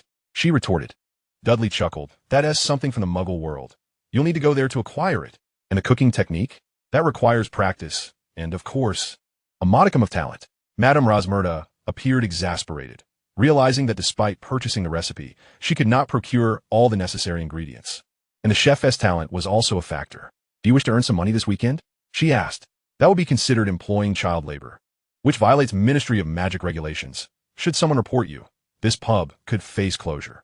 At the very least, resolve my chef's cooking issues, will you?" Chapter 48, Baking Cakes. Dudley produced a notice and addressed Madame Rosmerta. "Could you display this here?" Upon reading the notice, Madame Rosmerta scrutinized Dudley. "What? Are you venturing into potion business?" she asked. "Leave that to me. If you can affix this properly, I'll teach him how to manage the heat." Thus, Dudley followed Madame Rosmerta into the kitchen, where he observed the chefs utilizing magical flames for cooking. "I can only teach you how to grill using charcoal. From magical grilling, you'll need a wizard to instruct you." At that moment, the kitchen staff ceased their work and approached Dudley with an air of challenge. "Kid, I've seen you use magical flames to cook meat. Why can't you teach us?" Madame Rosmerta made no effort to prevent this, recognizing that using magic for barbecuing would save her costs. Otherwise, she would have to purchase charcoal. Noticing Madame Rosmerta's demeanor, Dudley Dursley, with the wisdom of his past lives, understood the chef's perspective. He planted his left foot firmly, causing not only his body to envelop in flames, but also the cabinets on either side to ignite. I want to teach you. I fear you might set the kitchen ablaze. At this moment, both the chef and Madame Rosmerta noticed the flames surrounding Dudley, which did not harm anything, but rather indicated his remarkable control over fire magic. If you can control magical flames to such a degree, I'll teach you how to cook with magic. Upon uttering these words, all flames vanished instantaneously, leaving only the ambient warmth as evidence of the earlier spectacle. As if nothing had transpired, the chef conceded, "Perhaps you should just teach me how to grill with charcoal." An hour later, Dudley emerged with a large platter of assorted barbecue treats. This was not merely Dudley taking advantage. After all, each item required instruction, and nothing could go to waste. He shared the bounty with Hermione Granger. For the 3 broomsticks, this amount of barbecue was inconsequential, as they had acquired the method to earn more. Upon seeing the spread Dudley had brought forth, Hermione Granger was astonished. "Is the owner being generous, or did you pay for this?" "Of course, the owner is generous," Dudley replied. Just then, he noticed his flyers prominently displayed in several locations within the 3 broomsticks. Madame Rosmerta had personally affixed them, and it seemed that soon the entire village of Hogsmeade would be aware of his potion acquisition endeavors. That is splendid. This trip to Hogsmeade has accomplished half of its goal. As time passed smoothly, a few weeks went by, and each weekend yielded an increasing amount of potion ingredients. Initially, the adult wizards of Hogsmeade thought Dudley was jesting, yet some began to present him with potion supplies, all of which he accepted without hesitation. With the extra money earned, visits to the 3 broomsticks became more enjoyable, allowing for 2 drinks for the price of 1. And barbecues no longer required a mere few skewers and a belly full of ale. Previously, life had been manageable, with occasional indulgences in drink and food. But with Dudley's potion acquisition scheme, those wishing for a better life realized that the key lay in their ability to brew potions. With effort came reward, a direct correlation of labor to gold. Today marked the weekend preceding the Easter holiday, and Dudley arrived promptly at the 3 broomsticks. On this particular weekend, Madame Rosmerta would prepare a cup of warm milk for him and reserve a corner table. This was complimentary for Dudley, and should he remain until midday, Madame Rosmerta would also offer him some barbecue. This arrangement is mutually beneficial, as after trading with Dudley at the 3 broomsticks for potion supplies, wizards typically spend some money at the establishment, thereby significantly boosting its business. Occasionally, when the kitchen concocts new dishes, they provide Dudley with a tasting sample, leading him to offer suggestions for improvement before he departs. "Young master, are you not returning home for Easter? Without a home to return to, I cannot come here." During the Easter holiday, Hogwarts School of Witchcraft and Wizardry does not permit students to roam Hogsmeade. Have you considered using owls for deliveries? Rest assured, sir, as long as I am enrolled at Hogwarts, I will collect potion supplies on weekends. Even if I decide not to, I will inform you a month in advance. So there is no need to worry about my sudden withdrawal from potion supply. The shelf life of potions exceeds a decade. Hence, Dudley is not concerned about any supplies expiring in his possession. After dismissing a number of wizards selling potion supplies, Dudley finished a glass of milk and prepared to leave. "It's not about soda. I simply wish not to waste milk." "Dudley, wait a moment. I have a new product for you to try." Observing the plate of pastries presented by the proprietress of the 3 broomsticks, Dudley nodded. The pastries were divided into 8 equal portions, and upon their arrival, Dudley caught a whiff of a savory aroma reminiscent of barbecue delicacies. "This dough has been treated as if it were meat. How is it? Can it be improved? Using oil in the dough will render it even softer." "That one tea do. The buttery aroma is overwhelming, and olive oil is unsuitable for baking dough. I'll prepare a new type of oil. Using that in the dough will undoubtedly enhance the flavor." Dudley ventured into the kitchen of the 3 broomsticks, where the barbecue chef, upon noticing Dudley, promptly set aside his task and approached him with enthusiasm. "Little culinary genius, there's still room for my pastries." Dudley nodded. "Bring me some pork fat." Subsequently, Dudley rendered the white pork fat into liquid oil in the pan. "This oil is quite greasy," the chef grimaced, fully aware of the extent of grease derived from meat. "I'm not asking you to use only this. Olive oil." As Dudley's voice fell, the chef quickly waved his hand, conjuring a bottle of olive oil that floated before Dudley. "Flour." Each time Dudley mentioned an ingredient, the chef magically levitated it into Dudley's vicinity. Without hesitation, Dudley proceeded to knead the dough, apply the seasoning, and ultimately use magical flames to bake the pastries to perfection. "Give it a taste." The chef and proprietress sampled the creation and were taken aback. "Dudley, you are a genius. This dish has completely captured the essence of meat, and it's even more delectable." Dudley, paying no mind to the proprietress's flattery, earnestly addressed the chef. "The key lies in the ratio of oil and seasoning. The cooking time should be akin to that of barbecuing meat." Chapter 49. the villa gathering. Time swiftly passed, and the Easter holiday arrived. This time, Hermione Granger opted not to return home, but instead chose to immerse herself in her studies within the hallowed halls of Hogwarts Castle. Conversely, Dudley planned to return home, as several clients awaited his potion supplies. During the Easter break at Hogwarts, most students remained within the castle, given the brevity of the holiday and the impending final examinations. The Hogwarts Express was somewhat sparsely populated, yet Dudley paid it no mind. He always felt a sense of safety, regardless of his location in or out of Hogwarts Castle. Now, with Albus Dumbledore no longer headmaster, Dudley pondered whether the Triwizard Tournament would still take place. Should it occur, he believed he could leverage some prior knowledge to earn a fee for information, specifically regarding Voldemort's dealings.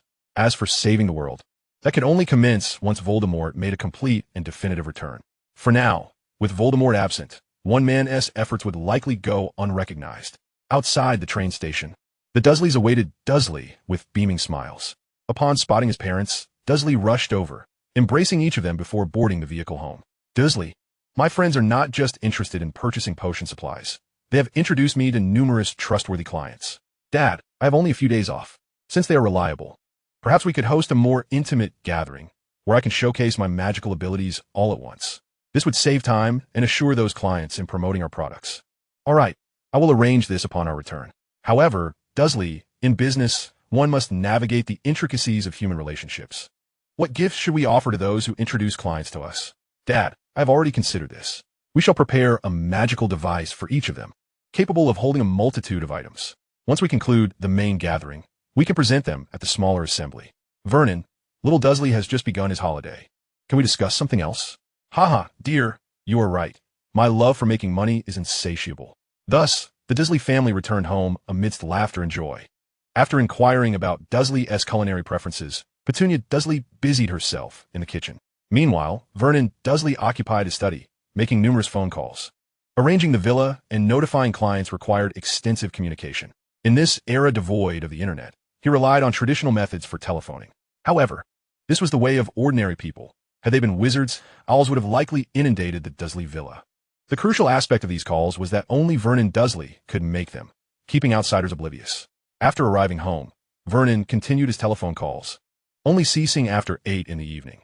Not due to completing his tasks, but because it became too late to contact clients. The following morning, after finishing breakfast, Vernon resumed his phone calls. Dursley, however, did not stay up late, while Vernon was preoccupied until the wee hours. On the eve of the conclusion of the Easter holiday at Hogwarts, Dursley accompanied Vernon to a seaside villa. This villa was rented for external events, with Vernon securing it for a private gathering. A multitude of guests attended this gathering, yet there were no typical cold dishes or even service staff present. Although Vernon could afford such luxuries, the nature of today's gathering required discretion. The specifics of ordinary individuals casting spells could lead to complications if exposed. Should the scale of this business become public knowledge, it could potentially sever the Dursleys' newfound source of income. The villa offered only beverages, which guests had to serve themselves, locating their own cups to drink from. Surrounded by affluent adults, no one resorted to the antics of chugging from a bottle. Nonetheless, this situation did not incite frustration among the attendees, as they all understood the nature of the product being presented. As the Dursleys entered, the crowd ceased their conversations, their attention shifting to the father-son duo. Vernon and Dursley approached the central platform, where a microphone awaited them. Vernon Dursley grasped the microphone, his face alight with enthusiasm. For the individuals gathered here were his clients, highly unlikely to abandon their interests. "Thank you all for being here today. We shall embark on an extraordinary opportunity that distinguishes us from the ordinary." After Vernon Dursley concluded his opening remarks, it was time for Dudley Dursley to take the stage. "Having lingered here for a while, I imagine many of you are parched. Allow me to offer you some water." As Dudley spoke, he produced a wand, gesturing dramatically while reciting the incantation, "Clear water, rise." A radiant light erupted from Dudley, manifesting a large orb of water, several meters in diameter, hovering above the assembly. For those witnessing magic for the first time, despite prior introductions from friends, Dudley's spell elicited astonishment. Yet, the spectacle was far from over. Dudley continued to wave his wand, conjuring elegant goblets that appeared out of thin air before each attendee. This art of conjuration was one Dudley had mastered during his previous sojourns in the Harry Potter realms. However, at present, Dudley was merely a third-year student at a magical institution, possessing a magical capacity significantly inferior to his peers. Were it not for the 10 energy-storing bracelets adorning his arms, Dudley would have already depleted his magical reserves. Nevertheless, relying solely on the energy stored within the bracelets, he persisted, waving his wand to divide the suspended water orb into several portions, filling each goblet to 7/10 full. With another flourish of his wand, he made the excess water vaporize into nothingness. "Please enjoy," Dudley announced. Upon hearing his words, the crowd eagerly grasped their goblets, filled with water.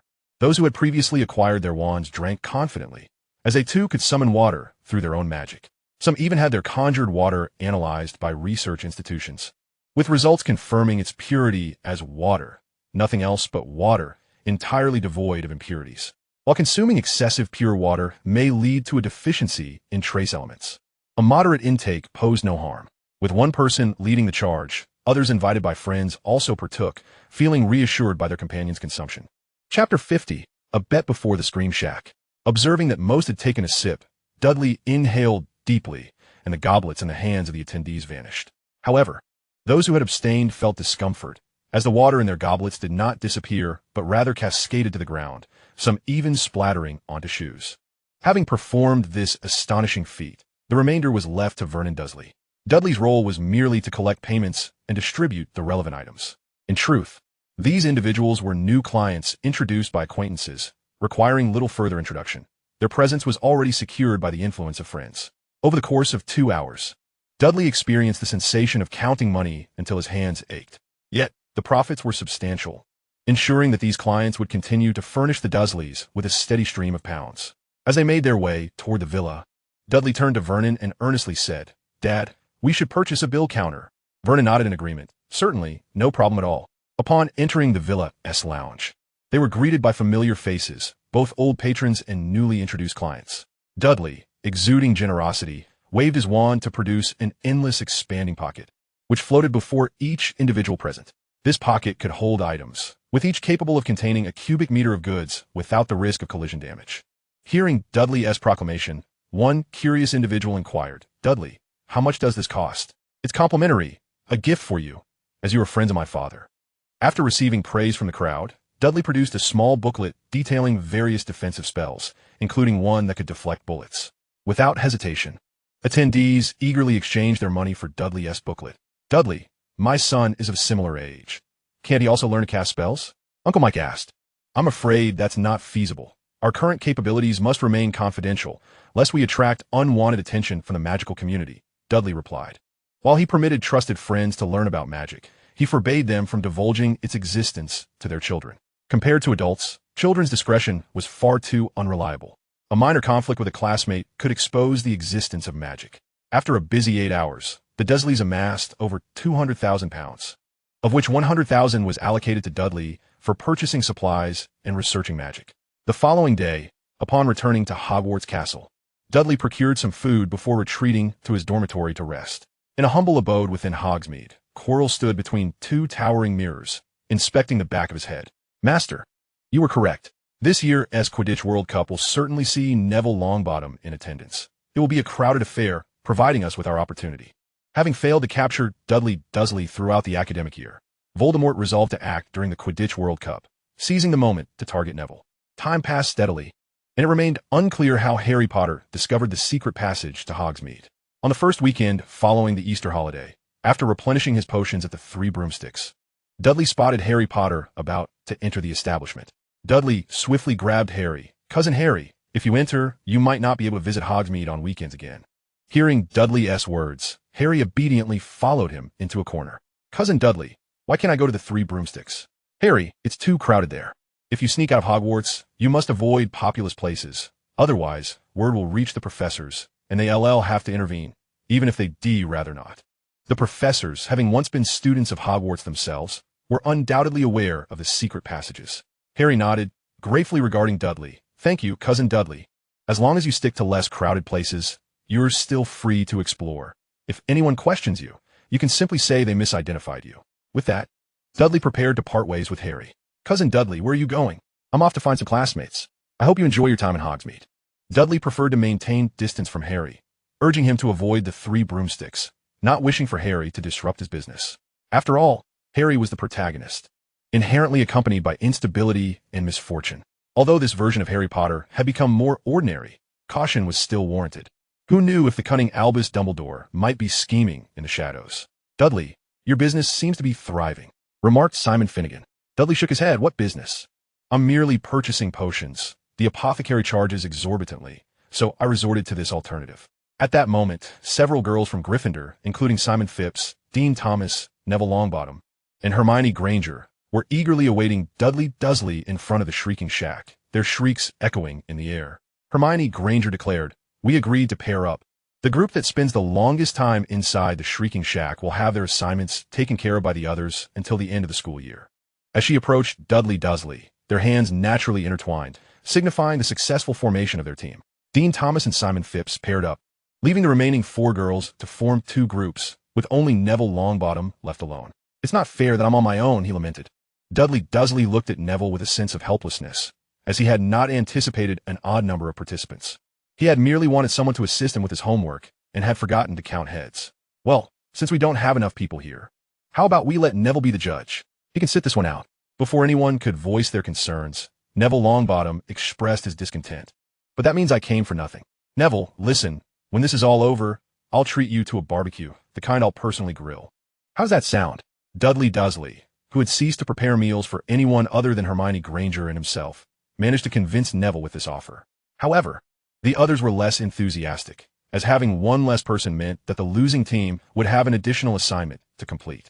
Hearing Simon Phipps and the others, both Dudley Dursley and Hermione Granger wore complex expressions. "You all seem quite convinced you will lose," Hermione remarked. "You two are top students. The odds are stacked against us." Simon replied, "If you were so certain of our victory, why wager at all?" Chapter 51. An Adventure in the Shrieking Shack. Dudley Dursley genuinely did not comprehend why they would bet if they were so sure of losing. He wouldn't risk it even if the outcome were uncertain. Dean Thomas gazed at the shrieking shack with curiosity. "We're also eager to discover what's inside, yet we're a bit frightened to go in alone. With you 2 top students, we feel emboldened." Hermione Granger looked earnestly at her classmates. "If you lose, you will have to complete our assignments for an entire year." The group divided, realizing that the workload for 2 people was manageable. Dudley Dursley understood that they likely did not wish to lose the wager. They merely wanted to enter the shrieking shack. He looked seriously at the group. "If you genuinely wish to go inside without adhering to the wager, let us not make things unpleasant among classmates. After all, a bet regarding homework should be voluntary. Otherwise, a magical contract would be necessary to enforce it." One girl looked at Dudley. "If we don't wager, can you truly take us inside?" Dudley and Hermione exchanged glances, both sighed simultaneously, and then proceeded toward the center of Hogsmeade. Winning against them would mean they would not fulfill their end of the bargain, rendering the time wasted. As Dudley Dursley and Hermione Granger began to leave, Simon Phipps jogged up to them. "What are you 2 doing?" Dudley replied, "We're not foolish. If you can't handle it, we won't participate." Simon did not yield, gazing intently at Dudley. "Then why don't you join us inside and see for yourselves?" Dudley and Hermione shook their heads, with Hermione seriously addressing Simon. "It's quite terrifying inside. Dudley and I have been in before, and, unless absolutely necessary, we prefer not to experience it again." At that moment, Dean Thomas approached, curiously inquiring what is really inside. "You can find out for yourself. I've been in once." "And that suffices," Dudley stated, before suddenly vanishing with Hermione, deftly sidestepping Simon. Simon wanted to protest further, but was restrained by Dean Thomas. "If Dudley doesn't want to help, there's nothing we can do." Over the years, Hogwarts students have often been curious about the mysteries of the Shrieking Shack. However, in reality, ever since Remus Lupin graduated, the shack has lost its frightening elements and is merely a dilapidated wooden structure.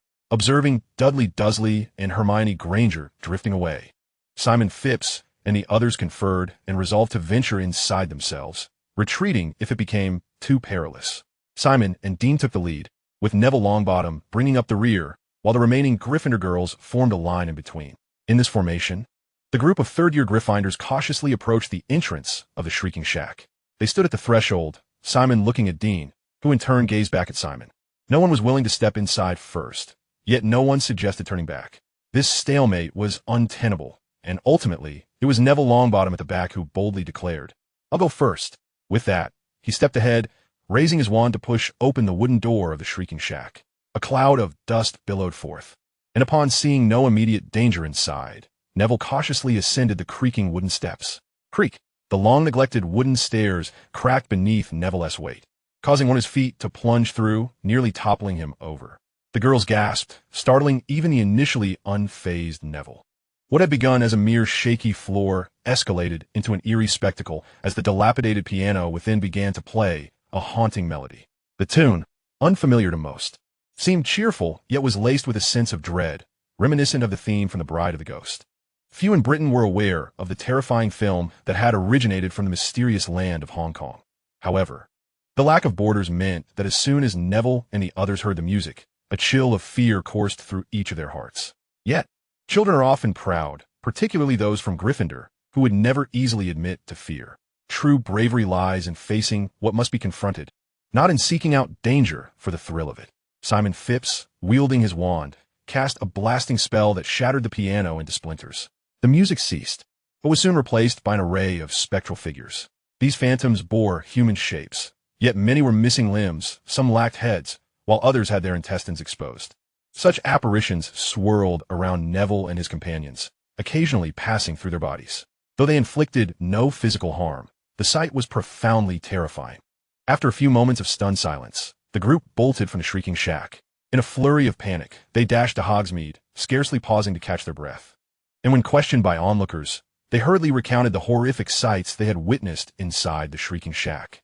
At that moment, returning to Hogwarts Castle was the only thing that could restore their peace of mind. The following afternoon, the terrifying events of the shrieking shack spread like wildfire. Some faculty members at Hogwarts were left bewildered by the accounts. Particularly, upon their return to Hogwarts, Neville Longbottom and the others fell ill, prompting the school nurse to prescribe calming potions for them. In response to the situation, Severus Snape and Minerva McGonagall ventured to the shrieking shack to investigate. Gazing upon the dilapidated state of the shrieking shack, one could see a piano shattered into several pieces, while the wooden floor bore the scars of many footsteps that had trampled upon it. Traces of magic lingered, yet that enchantment had long since waned. Hearing Severus Snape's words, Minerva McGonagall harbored no doubts, though a sense of confusion washed over her. The powerful magic left behind by Albus was indeed formidable. Yet how could Neville Longbottom and his companions be so utterly frightened? It was not to say that Gryffindors were inherently bold. Courage and audacity are two distinct concepts. After Snape finished speaking, he flicked his sleeve and departed. The two had come to the shrieking shack to address its issues, but with the magic now ineffective, there was little reason to linger further. Observing the condition of the shack, Minerva McGonagall shook her head. Even the third-year Gryffindors had lost their nerve. On that day, Hermione Granger appeared pale, resembling one who had fallen ill. As someone who had once been Hermione Granger, Dudley Dursley knew all too well that she had come to visit relatives. Chapter 52, Helping Neville. In such a situation, being Hermione Granger's closest ally at Hogwarts naturally compelled Dudley to take action. He was aware that Hermione had already consulted the school nurse and understood that her condition was merely a normal physiological response. During class, Dudley and Hermione sat together as usual. Hermione, I didn't see you at breakfast. Have you eaten? Dudley, I'm not in the mood right now. Nodding, Dudley retrieved some oranges and candy from his magical supplies, conjuring a warm glass of orange juice for Hermione. Drink this warm orange juice first. I'll prepare something for Dean after class. Hermione accepted the warm juice. Thank you. Hermione, we're the closest to each other here at Hogwarts. I hope you can confide in me about any troubles, or I shall worry for you. As evening fell, Hermione and Dudley did not return to their dormitory, but instead ventured to the room of requirement. Dudley had previously visited the room alone and discovered that apart from entering a pitch-black storage room, he encountered no issues in accessing any other desired rooms. They settled onto a fabric sofa in a room adorned in a charming pink decor, with a warm fire pit before them instead of a coffee table, providing Hermione with considerable comfort. Having confided her predicament to Dudley, he promptly produced a generous amount of salt, heating it before placing it into a simple cloth bag. Hermione, place this on your lower abdomen. It will bring you considerable relief. Hermione trusted Dudley. The warm salt pack, even through her robes, transmitted heat to her abdomen, alleviating much of her discomfort. Dudley, I don't wish to return to the dormitory. Will you stay with me here? The first visit to relatives, even with the nurse's reassurance, left Hermione feeling anxious, for so much blood loss was inherently frightening for a young girl. Dudley nodded. Of course, I'll keep you company. What would you like to eat? Barbecue or something else? 10 minutes later, Dudley held 2 skewers, each adorned with large chunks of beef sizzling over the fire pit, occasionally sprinkling seasoning to release enticing aromas. Hermione leaned against Dudley, feeling an inexplicable warmth radiating from within. Dudley, it's wonderful to have you. That night, Dudley and Hermione intended to spend their time in the room of requirement. The room catered to their every need. After their meal, thoughts of 2 large beds materialized, as did a partitioned area containing a toilet. Dudley, I'm here. Are you asleep? No. Dudley, I'm here. Are you asleep? No. Dudley, I'm here. Such exchanges repeated numerous times throughout the night. Despite being in separate beds, they conversed until dawn. The following morning, both arrived at class with dark circles under their eyes. Dudley fell asleep during the lesson, while Hermione persisted in her attentiveness. Days flowed steadily by, and Hermione's health returned to normal. She had been insisting on spending nights in the room of requirement with Dudley. Although they slept in separate beds, Hermione found solace in knowing Dudley was nearby. Upon returning to the dormitory, Hermione lay upon her bed, feeling not only less comfortable than in the room of requirement, but also lacking a sense of security. She spent much of the first half of the night silently counting sheep. The next morning, Dudley appeared well-rested, while Hermione arrived at the great hall with dark circles under her eyes. Hermione, did you stay up late reading again? No, I simply couldn't sleep. Hermione would never admit to missing Dudley, especially since they were not allowed to share a dormitory, even if they were separated by beds. Hogwarts School of Witchcraft and Wizardry would likely disapprove. Throughout the day, Hermione struggled to maintain her focus, though the professors seemed indifferent to the situation. After all, the third-year Gryffindor students showed little enthusiasm for their studies. Seamus Finnegan and others resorted to potions to aid their sleep. Strangely, however, Neville Longbottom, having passed through the Shrieking Shack, was now speaking fluently and displaying much quicker reactions. He was the only one among them to have emerged from the shack in a state better than before his entrance. At the end of the final class, Neville called out to Dudley. Dudley, I need your help. Dudley looked at Neville, puzzled as to why a muggle-born like himself would be deemed capable of assisting him. Neville, how can I help you? When we visit Hogsmeade the day after tomorrow, I wish to enter the Shrieking Shack once more. Will you assist me? Just go in. There is no rule against entering the shack, is there? I feel unsafe going in alone, especially after seeing Seamus and the others. I can't find them. Neville, I'd be glad to help you, but I need to collect potion ingredients that day, and I have my own matters to attend to. Most importantly, the atmosphere there's truly terrifying.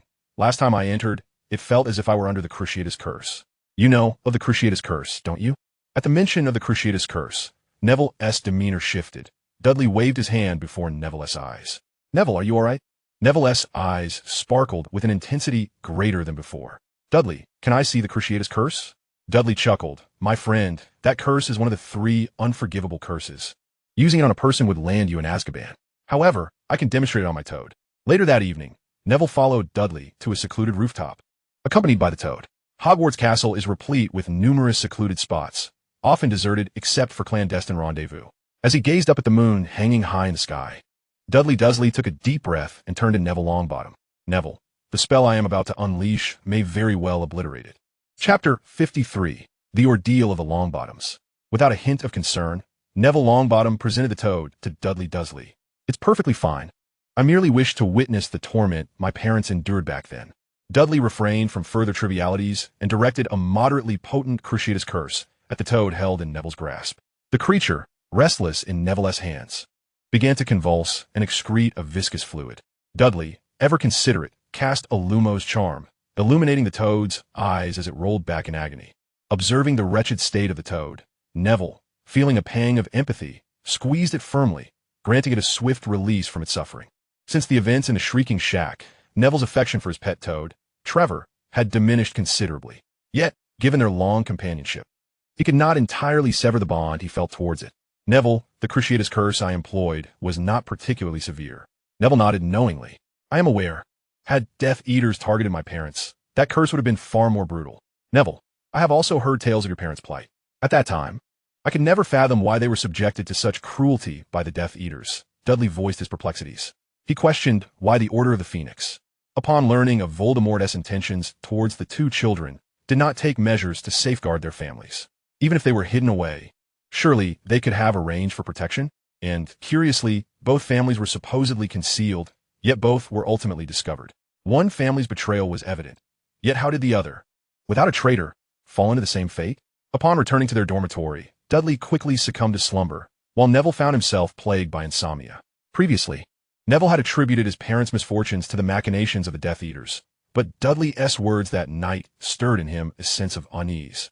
suggesting that there may have been a more insidious conspiracy at play. Sometimes, the treachery from within one's own ranks can evoke a far deeper fury than the cruelty of one's adversaries. The following morning, Neville arose with dark circles under his eyes. However, his condition went largely unnoticed, as few third-year Gryffindor students were enjoying restful nights. Dudley, indifferent to the situation, felt no pang of guilt, although he had orchestrated a series of frightful scenes in the Shrieking Shack. If the likes of Seamus Finnegan and others had genuinely bet against him, they would not have been so easily terrified. Such fears, after all, would surely dissipate in a matter of months. Dudley visited the 3 broomsticks to restock his potion supplies and informed every vendor that the upcoming weekend would mark the final opportunity for this academic year to sell their potions. Anyone wishing to sell after that would have to await his notification for the next school year. Dudley was explicit that it was a mere notification, not a guarantee that he would continue to buy potions next year. To this end, he enlisted Madame Rosmerta to post relevant notices. In a notable turn of events, Hermione Granger chose to accompany Dudley throughout the endeavor. "Hermione, I can manage quite well on my own," Dudley remarked. "Dudley, I desire to be with you. When I am in your company, I feel an inexplicable sense of security. You have no idea how restless my sleep has been these past few days." With fewer customers now selling potions, Dudley and Hermione spoke with greater ease. "But what shall we do? We cannot meet every day during the summer. This summer, there will be the Quidditch World Cup. We can attend together." "Hermione, I have never held much interest in Quidditch, so—" Dudley noticed Hermione's disappointed expression and quickly added, "If we don't watch the World Cup, I can still come to see you. We can definitely meet." Upon hearing Dudley's assurance of visiting her over the summer, Hermione's demeanor brightened. Time flowed steadily, and soon the evening of the end-of-term feast arrived. This time, Hermione Granger achieved the highest marks in the 3rd year, while Dudley barely scraped a passing grade. This was not due to a lack of effort on his part, but rather because he had not taken any elective courses, resulting in a score of 0 for those subjects. Consequently, the House Cup was once again awarded to Slytherin, with Gryffindor securing the lowest point total. Upon returning home, Neville posed his questions to his grandmother. Observing her grandson, she could sense his transformation. "Neville, you have finally grown up." "Grandmother, why do my parents end up like that?" Neville's grandmother sighed, appearing suddenly aged. "Your parents were indeed driven mad by the Death Eaters, but they must also bear some blame. I had warned them not to associate with the Order of the Phoenix and to focus on their own affairs. The matters of the Dark Lord are ideological. There is no need to heed the words of others and engage in a battle with someone who cared not for their safety. After all, we Longbottoms are a pure-blood wizarding family. Regardless of the outcome, we would not have suffered too greatly." Neville nodded, now in agreement with his grandmother's perspective. "But your parents refused to listen and insisted on allying with Dumbledore. When danger loomed, he did not even send anyone to protect them. Alas, if they're to be blamed, it is for following the wrong crowd, betting their lives on someone who did not care for their well-being. Is that not foolish?" At that moment, Neville felt a surge of resentment towards Albus Dumbledore and the Order of the Phoenix. However, aside from Dumbledore, the identities of many Order members remained shrouded in secrecy, leaving Neville primarily harboring animosity towards Dumbledore himself. Throughout the summer, while Dudley Dursley focused on his business ventures, he also delved into the study of magical artifacts. Naturally, he made it a point to meet with Hermione Granger weekly, and the two exchanged phone calls daily. Meanwhile, at the magical artifact shop on Nocturne Alley, Quirrell busied himself, ensuring he could capture Neville Longbottom during the Quidditch World Cup. As time passed, the day of the Quidditch World Cup arrived. On this day, numerous witches and wizards from the British magical community, along with their children, flocked to witness the match. Even the financially strained Weasley family found themselves in need of borrowed funds to attend. Yet this year, none of the Weasley family could afford to attend the Quidditch World Cup, as the expenses for their 3 children studying abroad depleted their resources. Chapter 54, Selling Spots. Initially intending to attend the Quidditch World Cup, Neville Longbottom ultimately decided against it, having uncovered the conspiratorial shadows surrounding his parents' fate. Instead, he dedicated himself to studying magic at home, determined to uncover the culprits behind his parents' current plight.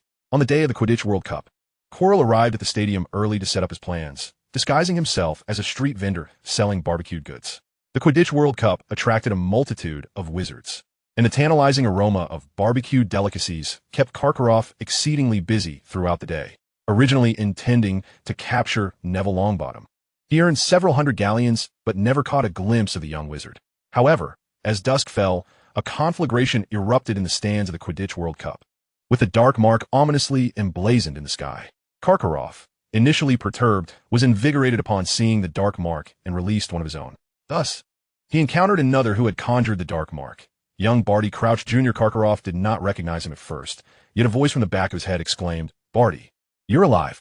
How splendid. But this isn't the time for reminiscing. Let us find a safe haven." Upon hearing the familiar voice, Barty Crouch Jr. didn't hesitate and operated away with Karkaroff from the Quidditch World Cup vicinity. Meanwhile, the Aurors of the Ministry of Magic, under the guidance of old Barty Crouch, were utterly baffled by the identity of the arsonist. In Borgin and Burke's, young Barty learned of Voldemort's sinister plans, and Voldemort, in turn, was aware of Barty's tribulations over the years. Barty gazed at Karkaroff's back and said, "Tom, if we seek the blood of our enemies, we have numerous options." Voldemort replied, "They say I shall be vanquished by a child born in July. Thus, I shall resurrect myself with the blood of that child, and, in a grand display, eliminate the child. Who then shall question my power?" "Tom," Barty interjected, "I have an idea that would allow Neville Longbottom to perish without arousing suspicion." The following day, Barty Crouch Jr. and Karkaroff departed the British magical community and journeyed to Durmstrang Institute, where they sought out Headmaster Karkaroff. Upon their meeting, Barty and Karkaroff wasted no time and immediately launched an assault on the headmaster. Caught off guard, Karkaroff was overwhelmed in mere minutes, unable to defend himself against the sudden attack.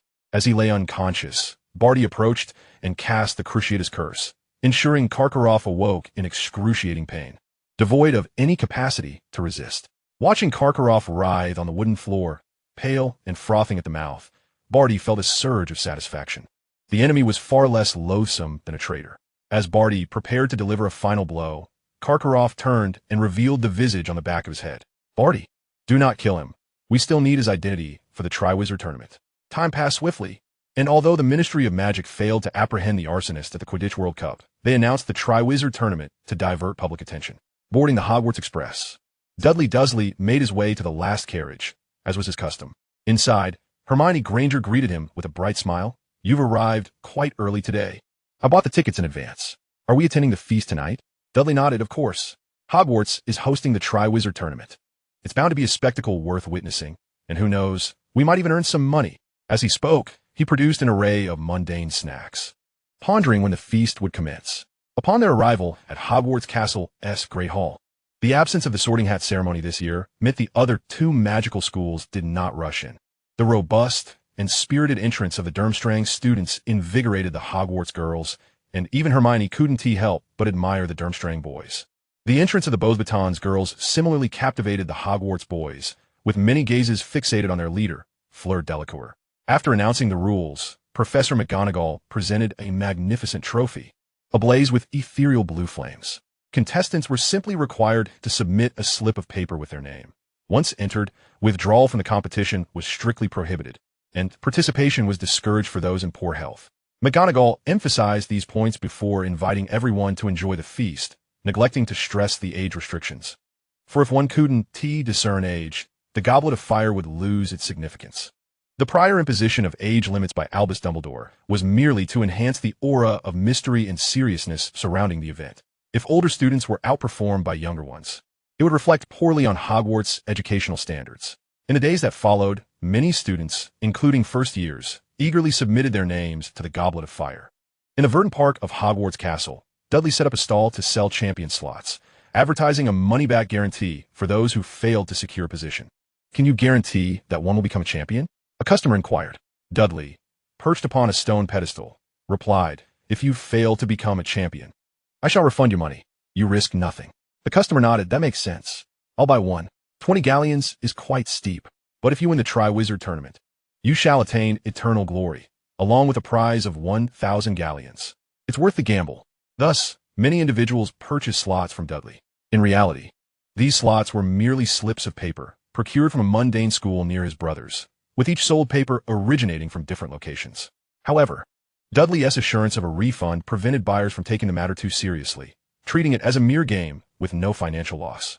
Nonetheless, this scheme caught the attention of the heads of the three magical schools after 3 days. Just as Dudley was closing his stall, he was approached by the three headmasters. Chapter 55. The Champions Emerge. As Dudley was a student of Hogwarts, Professor McGonagall spoke first.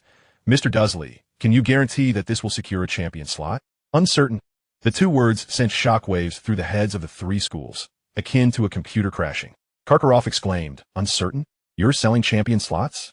If it doesn't work, I'll refund you." Karkaroff demanded, "I want a slot. I'll write down the name of someone I believe cannot become a champion and see what happens. If it fails, I will ensure Hogwarts expels you." With that, Karkaroff handed over 20 galleons for a slip of paper, inscribing Neville Longbottom's name for the others to see. "I don't believe this child can become a champion." Headmasters Maxime and McGonagall exchanged incredulous glances, pondering whether Karkaroff's seriousness was warranted in this matter. McGonagall remarked, "Karkaroff, this seems rather excessive." Karkaroff retorted, "I merely wish to ascertain the efficacy of this childish scheme. I have paid, and if it fails, I shall demand a full refund." Dudley Dursley seized the moment to engage in conversation, prompting the three headmasters to cast their gazes upon him once more. Headmaster Maxim responded, "So you are wagering. If one of your buyers becomes a champion, you will receive 20 galleons. However, if they do not become a champion, it is akin to discarding a mere piece of parchment." Dudley nodded in agreement. "Precisely, that is the essence of the matter." Observing Dudley's stall, the three headmasters found themselves at a loss for words. The boy certainly possessed a sharp intellect, yet it was evident that he could not genuinely influence the selection of champions. They decided to depart from Dudley's stall, while Headmaster Karkaroff dramatically tossed a slip bearing Neville Longbottom's name into the goblet of fire before the eyes of the other two headmasters. In the aftermath of the headmaster's visit, Dudley's stall continued to operate normally every day. However, he postponed the matter of collecting potion ingredients. 3 days prior to the announcement of the champions, Harry Potter, Draco Malfoy, and others approached Dudley's stall. "Are you here to purchase a spot?" Draco Malfoy regarded Dudley with skepticism. "Dursley, can you assure me that this will make me a champion?" "I cannot guarantee that," Dudley replied, "but if you do not become a champion, I promise a full refund." Draco Malfoy regarded Harry Potter with a condescending gaze. "Harry, what do you think of your cousin's stall?" "I believe if Dudley assures a refund for those who do not become champions, he will keep his word. After all, many have already made purchases." Indeed, Draco concurred, if 20 galleons can secure a champion spot, it is quite a bargain. Being a champion, even without securing victory, is something worth boasting about. Thus, Draco Malfoy, Harry Potter, Goyle, and Crabbe each purchased a spot. Time swiftly passed, leading to the announcement of the champions for the Triwizard Tournament. Due to business interests, Dudley Dursley was also present. As he witnessed each individual who had purchased a spot being nominated, Dudley's heart swelled with joy. This would yield over 300 galleons. With costs reduced to a mere piece of paper, such exorbitant profits would bring delight to anyone. In stark contrast to Dudley's elation, the headmasters of the three magical schools were far from pleased. Each champion in the Triwizard Tournament required substantial financial investment for competition materials, and the sudden addition of over a dozen champions posed a significant financial burden. Consequently, Dudley was summoned to the waiting room for the champions. Surrounded by nearly 20 champions, he felt a twinge of awkwardness as he remarked, "You are now champions, but refunds are no longer an option." Upon hearing Dudley's statement, several individuals who had purchased spots were taken aback, having not anticipated the refund issue. "Dursley, what is the meaning of this?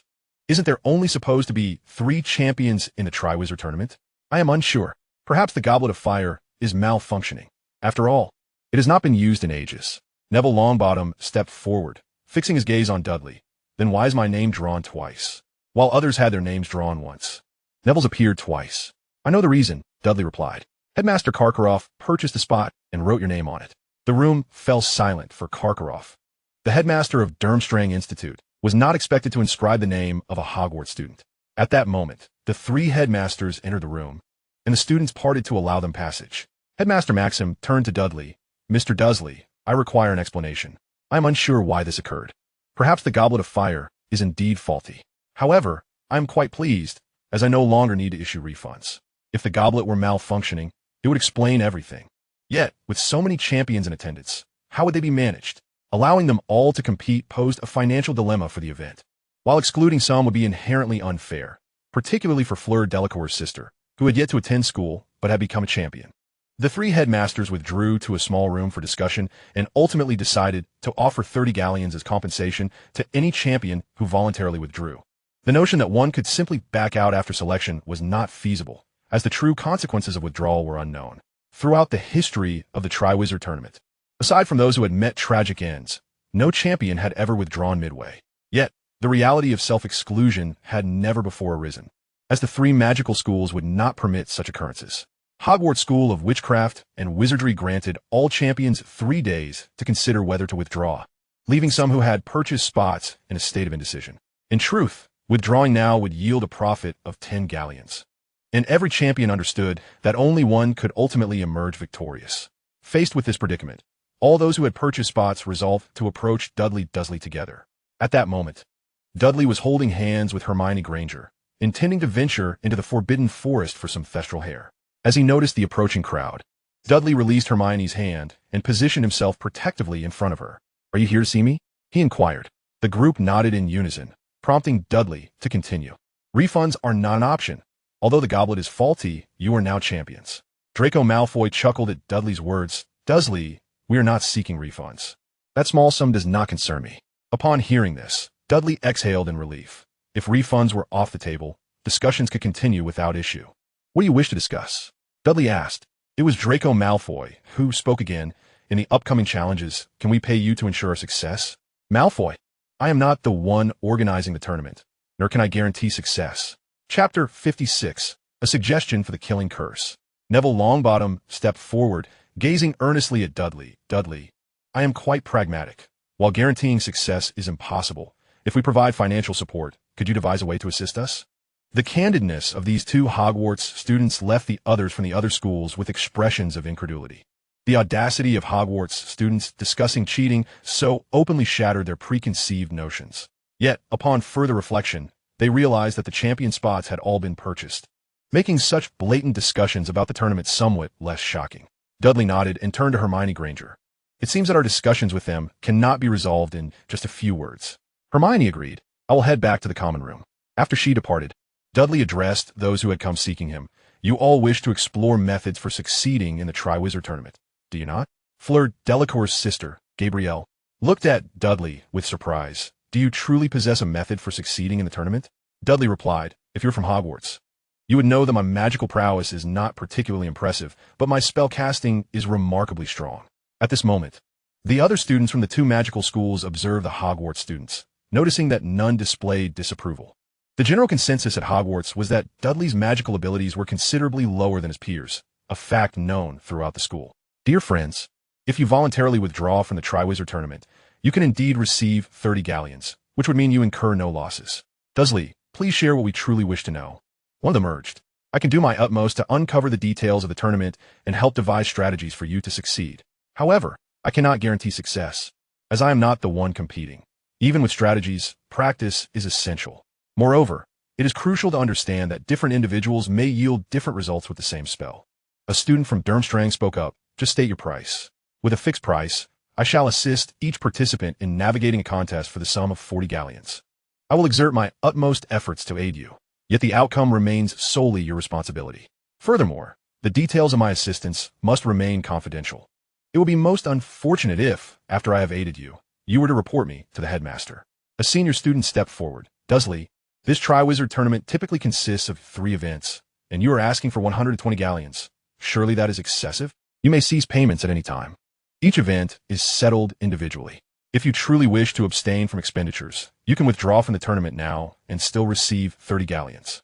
Upon concluding his statement, Dudley Dursley walked away, leaving the others to ponder. To Dudley, the money felt like a windfall. On the day when withdrawals were due, only 6 individuals opted to withdraw and reclaim their 30 galleons, all of whom were students from the lower years of Hogwarts School of Witchcraft and Wizardry. Along with Gabrielle Delacour, this left the heads of the 3 wizarding schools in a state of dismay once more. The number of participants remained too high. The first event with such a multitude of dragons posed a danger not only in terms of finances, but also in terms of control. Headmaster Maxime suggested, "Perhaps we should transform the first event into a team competition, allowing the contestants from each school to face the dragons collectively, thus providing them with a taste of danger. Some may wish to withdraw after the first event." Headmaster Karkaroff vehemently opposed this idea. "Our school has the fewest participants. This is hardly fair." Professor McGonagall interjected, "We could arrange the order of dragon selection based on the number of participants. Different dragons possess varying levels of ferocity." Thus, a week later, several dragons were added to the Forbidden Forest outside Hogwarts Castle. Dudley summoned those who wished to continue competing to the entrance of the Forbidden Forest, ready to collect fees for his services. With a professional smile, Dudley addressed the gathered group. I have uncovered potential content for the first event and devised corresponding strategies. Now, you must decide whether to pay and accompany me or to withdraw. Thus, Dudley amassed over 400 galleons, compared to the 1,000 galleons prize for winning the tournament. The profits from the surrounding business were significantly more lucrative and far less perilous. As they traversed the forest, the distinctive scent of pine invigorated everyone, while the increasingly audible roars of dragons quickened their heartbeats.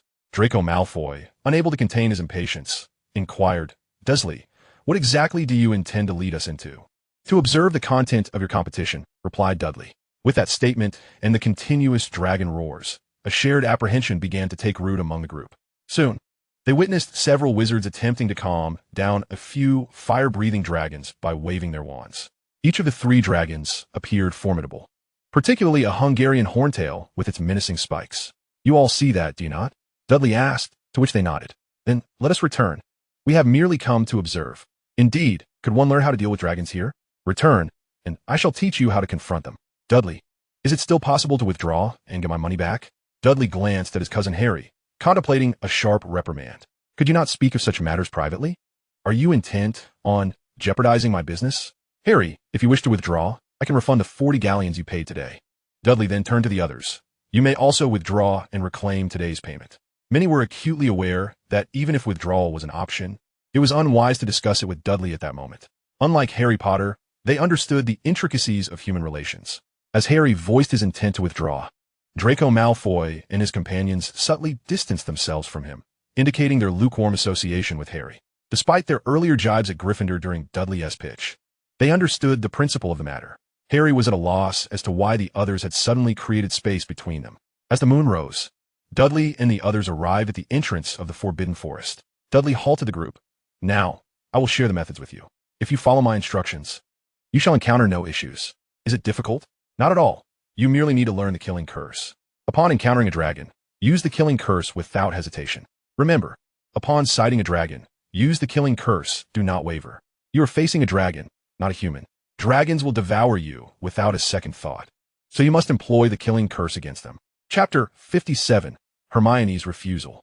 "The killing curse is a forbidden spell," protested Neville Longbottom, still adhering to some degree of decorum. "Your life is at stake. Why concern yourself with the morality of forbidden spells? If you are consumed by a dragon, who will mourn your loss? It will be your loved ones who grieve. Do you think the school will lament your demise because you failed to slay a dragon?" Dudley's arguments faced little opposition, but Harry Potter hesitated, stepping forward to voice his concerns. "Cousin Dudley, if I use the killing curse on a dragon, will I be imprisoned in Azkaban?" "Harry, then do not use the killing curse. Wait until you are devoured by the dragon, and I will be left with nothing but dragon dung to remember you by." "I cannot mourn over a pile of dragon excrement," Dudley quipped, eliciting laughter from the crowd. Facing a dragon was a matter of life and death.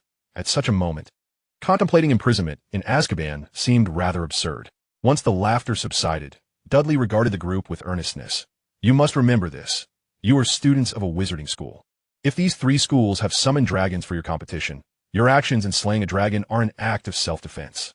Do not forget, as underage wizards, you are not yet of age to graduate, and the killing curse is only punishable when used against humans. It poses no consequence when used against beasts. The value of human life outweighs all else."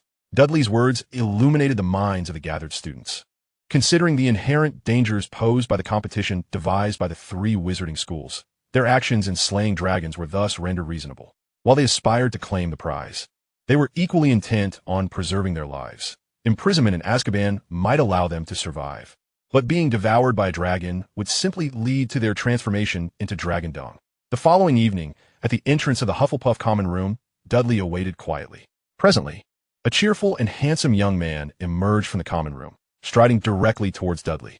"Dursley, what do you require of me?" "Cedric, I have some information regarding the Triwizard Tournament. Would you be interested?" "Dursley, I have no desire to engage in your business." "Very well. I shall share the information for free, but you must not disclose it to others." "Why offer it freely? Is this not your source of income?" "Firstly, do not entertain notions of fairness. By this point in the Triwizard Tournament, fairness has long since dissipated, as many who have purchased spots from me are also contestants. Secondly, I could sell this information to others or share it freely, as it is mine to divulge. Lastly, you have previously assisted me with purchases, and this is merely a way to reciprocate." Cedric Diggory did not reject Dudley's goodwill and listened attentively to what Dudley had to share. Cedric, you may choose not to believe me, but Hogwarts classes have never necessitated dragons, and with several dragons now inhabiting the Forbidden Forest, it is impossible for this not to pertain to the Triwizard Tournament. Furthermore, if you find yourself facing dragons, I advise employing the Killing Curse. After all, dragons are not human, and slaying one with the Killing Curse carries no repercussions. When the three magical schools employ dragons to test the competitors, it becomes apparent that the dragons can indeed be killed. Regardless, thank you, Dudley. No need for gratitude. In the future, whenever I learn of competition news, I shall inform you, and I hope you can take care of yourself. What do you mean? Dudley Dursley gazed earnestly at Cedric Diggory, causing the sunny smile on his face to fade. The Triwizard Tournament is perilous. Once you grasp your wand, you must immediately subdue your opponent. For should they cast a killing curse, your life is at stake. In the headmaster's office at Hogwarts School of Witchcraft and Wizardry, Headmaster Maxim of Beauxbatons wore an expression of fury. What is the situation with your Dudley Dursley? He is now peddling information about the competition. Headmaster Karkaroff, also in the Hogwarts office, appeared intrigued. How does that boy know the details of the competition? Furthermore, he is aware of the broken goblet of fire and is profiting from it. Professor Minerva McGonagall sighed. While it is true that Mr. Dursley possesses a naturally weak magical ability, he may have an innate gift for prophecy. He might have foreseen certain events. He can predict? Karkaroff's demeanor shifted to one of utmost seriousness as he regarded McGonagall. Indeed, how else could he sell information based on a spot? How could he dare to profit from divulging competition details? Headmaster Maxim remarked. Since Dudley Dursley has already sold information, should we not publicly disclose the competition details? Upon hearing this, McGonagall looked at Maxim with disbelief etched upon her face. Dudley Dursley's act of selling information is a personal endeavor, the truth of which remains uncertain. If we affirm it, it becomes fact. If parents learn that the Triwizard Tournament involves their children facing dragons, the competition will be cancelled. Moreover, what was the information that Dudley Dursley disclosed? If we announce it without knowledge, are we not courting trouble? Thus, the heads of the three magical schools found themselves at an impasse, refraining from managing or intervening in Dudley Dursley's actions.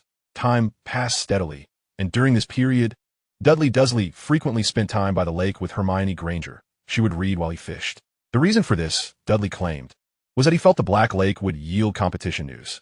However, their time together was filled with unique joys, as Dudley would prepare various fish dishes for Hermione each day. Hermione, would you consider being my girlfriend? Upon hearing Dudley's words, Hermione Granger remained relatively unchanged, calmly enjoying her grilled fish. Dudley, I thought you wanted me to bring it up first? Hermione, that means I will officially be your boyfriend from now on. Dudley leaned closer to Hermione and offered her a freshly grilled fish near her mouth. Hermione opened her mouth to take a bite, but Dudley withdrew the fish and substituted it with his own lips. After their lips met, Hermione quickly pulled away, her face flushed. Dudley, you're annoying. Hermione, I genuinely like you. It seems I've liked you since we started school. So can you? Dudley's words trailed off as Hermione responded with her actions. Moments later, Hermione found her breath becoming labored, and Dudley released her, placing her hand on a certain part of his body. He leaned closer to her ear. I have a reaction. What about you? At that moment, Hermione's heart raced, yet she knew she must decline Dudley's advances. Dudley, not like this. We are still students. Upon hearing Hermione's response, Dudley released her hand. I'm sorry. I thought we could. Seeing the disappointment etched across Dudley's face illuminated by the firelight, Hermione embraced him. Not now. Truly not yet. I am not prepared. Chapter 58, Dragon Slaying. Having just established their romantic relationship, Dudley Dursley felt no urgency. After all, Ron Weasley had long since perished. So Dudley was untroubled by the thought of Hermione Granger developing feelings for someone else. The two separated at the Gryffindor common room, and Dudley returned to the boys' dormitory. Reflecting on the day as confession before drifting into slumber, Dudley dreamt of being with Hermione Granger in the room of requirement. But this time they chose a grand pink heart-shaped bed instead of two single beds. Initially, Dudley moved cautiously, while Hermione appeared somewhat shy. However, as time progressed, Hermione began to take the initiative. The dream continued for quite some time until Dudley suddenly trembled, followed by a wave of ecstasy. Upon awakening, he realized it had merely been a dream, leaving him feeling somewhat despondent. Unable to return to sleep, his mind was flooded with images from the dream. In frustration, Dudley left the dormitory and made his way to the room of requirement in Hogwarts, envisioning a gymnasium, and began to exert himself. Time continued to flow steadily. During this period, the relationship between Dudley Dursley and Hermione Granger grew increasingly warm. Apart from maintaining boundaries, they frequently engage in affectionate gestures, such as hugs and playful lifts when in private. Today marked the first event of the Triwizard Tournament, which Dudley was determined to witness. As he profited from the competition's content, in his right hand, he held a large bucket of popcorn while Hermione nestled beside him, occasionally reaching with her left hand to pop a kernel into her mouth. "Dudley, how did you communicate with them about this first match?" "I suspect the first event involves dragons. I suggested they practice the killing curse, as if they encounter a dragon, they should immediately use it to eliminate the creature. After all, one's life takes precedence over that of a dragon." Soon, it was time for the announcer to declare the competition rules, which aligned with Dudley's predictions. They would be facing dragons. However, contrary to Dudley's recollections, it was not one contestant against a single dragon. Rather, participants from a magical school would collectively confront one dragon, allowing schools with fewer competitors to choose which dragon to face. Thus, while the champions from Durmstrang were fewer in number, they received compensation in their choice of dragon, whereas the champions from Hogwarts, despite their greater numbers, would inevitably be assigned the most formidable dragon. The champion's objective remained the same. However, this time the dragon was guarding not a single golden egg, but several eggs corresponding to the number of champions battling it. Any champion who failed to secure a golden egg or unravel its mystery would be unable to participate in the second round, effectively serving as a covert method of elimination for the three magical schools. Unsurprisingly, Durmstrang opted for the weakest dragon, the Swedish short snout. During the dragon confrontation, Victor Krum, the key champion, wished to voice his thoughts but observed his teammates brimming with confidence. One cannot deny that Dursley's information is remarkably accurate. "In a moment, we will subdue the Swedish short snout and then claim the golden egg." Hearing the words of the champions who had purchased spots, Krum curiously inquired, "Did Dursley tell you how to approach the dragon?" "Krum, just watch us slay the dragon." Krum's eyes widened in astonishment. "Slay the dragon? How can one take the egg without slaying the dragon? After slaying the dragon, is there still danger in retrieving the egg?" As the champions of Durmstrang Institute made their entrance into the arena, they lined up in perfect formation. The Swedish short snout, upon seeing them, instinctively lifted its head, preparing to unleash a dragon's roar. However, before it could utter a sound, it was abruptly interrupted. One by one, the champions wielded their wands, casting spells that emitted an eerie green light directly at the dragon. Despite the formidable nature of the Swedish short snout, it was still a domesticated creature. It never anticipated that it would be subjected to a killing curse, and thus, it was slain without mercy. The dragon fell lifeless to the ground, a resounding thud marking the end of its existence. Headmaster Maxim and Professor McGonagall's expressions darkened. This was not merely the loss of a dragon, but a financial blow to all three magical schools involved, as it represented a significant operational cost for the competition. Professor McGonagall remarked, "Perhaps it is for the best that this school does not teach the dark arts." To which Karkaroff replied, "Could it be that this is a lesson from the Dursleys?" Maxim interjected, "Aside from Durmstrang, both our institutions do not encourage the study of dark magic." His words implied that while Durmstrang did not outright discourage research into the dark arts, it certainly did not promote it either. Soon after, the champions from Beauxbatons entered the arena, mirroring the approach of the Durmstrang students, casting the same green light of the killing curse, which resulted in yet another dragon's demise. At this, Karkaroff chuckled. It appears Beauxbatons has delved into the study of dark magic as well. The spectators were taken aback, astonished that such a beautiful girl would resort to casting a killing curse. The champions from Hogwarts employed the same tactics. The three headmasters exchanged glances, each uncertain of how to address the situation. Karkaroff turned to Professor McGonagall, stating, "I believe this idea must originate from the Dursleys. Otherwise, it is improbable that all champions would resort to such measures." Professor McGonagall countered, "Could it not be that they learned from your Durmstrang champions?" Karkaroff, somewhat irked, retorted, "Such proficiency with the killing curse cannot be attained without practice. Do you think it akin to a simple Lumos spell?" At this moment, Maxim faced McGonagall, questioning whether Hogwarts approached problems with such simplicity. McGonagall recalled how Dudley Dursley had once threatened to use the killing curse to protect himself when he was bullied by the Weasley twins. In this context, surrounded by several champions, Dudley Dursley was bombarded with inquiries regarding the secrets of the golden egg when the three headmasters approached the group. Karkaroff struck his wand against the ground, commanding the attention of the assembled champions. "You are the competitors, not the Dursleys. Is it meaningful to rely on others to win the Triwizard Tournament?" The champions lacked the courage to confront Karkaroff, Yet Dudley stepped forward, feeling compelled to support his peers. If Karkaroff's words dissuaded the champions from sharing information, how would Dudley profit? Chapter 59, Money in the Pub. Karkaroff's ability to generate funds demonstrated a certain prowess. A wizard may lack the ability to slay a dragon himself, but could easily hire numerous wizards to assist in doing so.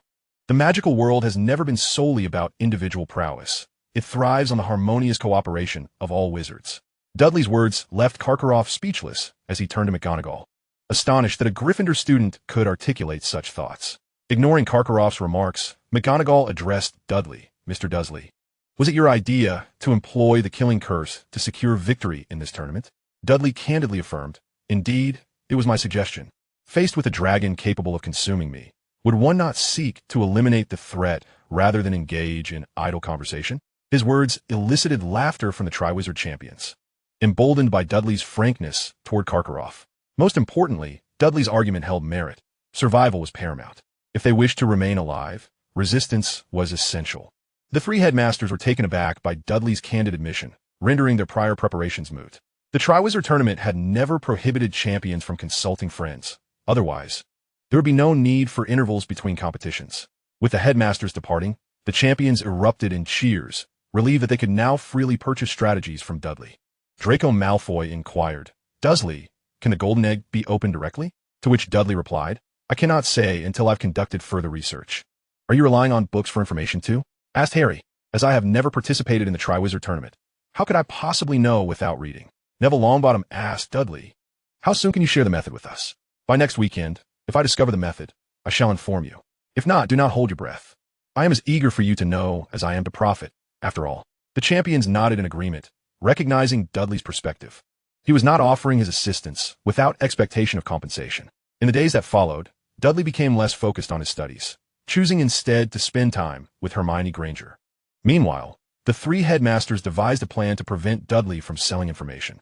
They did not outright ban assistance to the champions, but declared Hogwarts Castle a place of learning, prohibiting any commercial activities. Thus, if Dudley continued to share strategies, he would be doing so without any personal gain.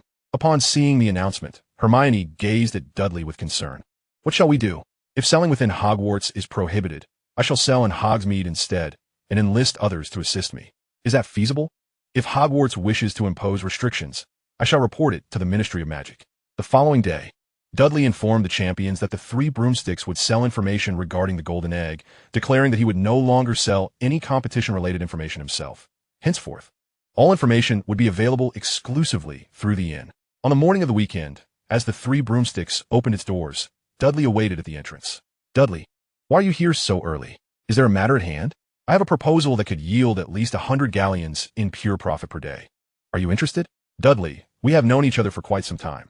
Your intentions seem altruistic. With a sigh, Dudley explained his predicament regarding the prohibition of selling information by Hogwarts. Does this resolve the issue? On the surface, I am merely imparting knowledge to you, and you are the ones selling it to the Triwizard champions. As for our profit-sharing arrangement, who will know if we do not disclose it? However, you may face allegations of greed. What of it? If one does not seek profit, who engages in business? Thus, Dudley and the proprietress of the three broomsticks reached an agreement. The price of information would increase by 10 galleons, serving as a finder's fee for her assistance. Despite the seemingly modest sum offered by Dudley Dursley for Madame Rosmerta, the proprietor of the three broomsticks, it represents an effortless gain, merely requiring her name to serve as a facade for Dudley. In turn, Dudley incurs no loss, as the funds he allocates to Madame Rosmerta are ultimately passed on to the consumers. By afternoon, numerous students seeking information flocked to the three broomsticks. Dursley charges merely 40 galleons. Is 50 not a tad excessive? Ah, dear child, what you refer to is the school price. Mine is the external rate. If Hogwarts allowed Dudley to trade in such information, I would scarcely earn a penny. In a dimly lit room, witnessing the shrewd demeanor of Madame Rosmerta, the competitors who had reached this stage resignedly parted with their 50 galleons. After all, those who had already spent 20 galleons to secure a place would not balk at spending further for information. Each of the valiant contestants procured their news individually from Madame Rosmerta, resulting in several hours of labor for the few hundred galleons earned. By evening, most students from the magical institutions had returned to Hogwarts Castle. Dudley Dursley once again entered the three broomsticks, taking his reserved seat. It wasn't long before Madame Rosmerta presented him with his galleons, her expression tinged with envy as she regarded him. The ultimate victor of the Triwizard Tournament earns a mere 1,000 galleons. Yet you've made over 1,000 just from selling competition information. Haven to you? At this point, Dudley had confirmed the sum was indeed correct, letting out a resigned sigh. Alas, no more can be earned. But isn't their third task? Hogwarts has prohibited it. And had I not discovered the method of opening the golden egg from my books, I would have ceased my inquiries long ago. Hearing this, Madame Rosmerta felt a tinge of disappointment. A day yielding over 100 galleons in earnings is a prospect many would desire to repeat. In truth, Dudley had no intention of involving himself in the third task, for only one could emerge victorious, and he could not facilitate the triumph of all. The following day, rumors of Hogwarts and humanity circulated within the castle, given that Dudley Dursley demanded only 40 galleons, yet due to Hogwarts regulations, he could not sell information, compelling those outside to pay 50 galleons, additional funds that were resented and attributed to Hogwarts itself. Chapter 60, Seeking a Dance Partner. In light of this situation, Hogwarts found itself at a loss. They could manage students, but they lacked authority over adult wizards. Nevertheless, they devised a solution, revoking the privilege of Hogwarts students to visit Hogsmeade for the year, citing the Triwizard Tournament as a reason to encourage students to devote more time to their studies. This decision deepened the students' grievances against Hogwarts. Fortunately, the impending Yule Ball shifted some focus on finding dance partners. Hermione, would you mind if I sought another as my partner? Upon hearing this, Hermione Granger looked incredulous. Dudley, what do you mean? If you wish to dance with me, we can dance daily, and I could publicly acknowledge our relationship at the ball. However, let us be clear. The Yule Ball is about dancing and socializing. We're set to marry after graduation. Our bond is already strong. At the ball, our goal is to forge friendships and seek advantages for our future in the Wizarding World, correct? Hermione nodded, appreciating Dudley's reasoning. I thought you might be upset because I hadn't agreed. Would you give in to anger to please me? Noticing Dudley's eager gaze, Hermione hesitated. Can we not wait until after marriage for that step? Of course, but since we are destined to take that step, why not enjoy it in advance? Because we are still students, and it could lead to unintended consequences. The mention of unintended consequences rendered Dudley powerless to press further. Hermione Granger was a girl of reason, and any further insistence on Dudley's part would seem selfish.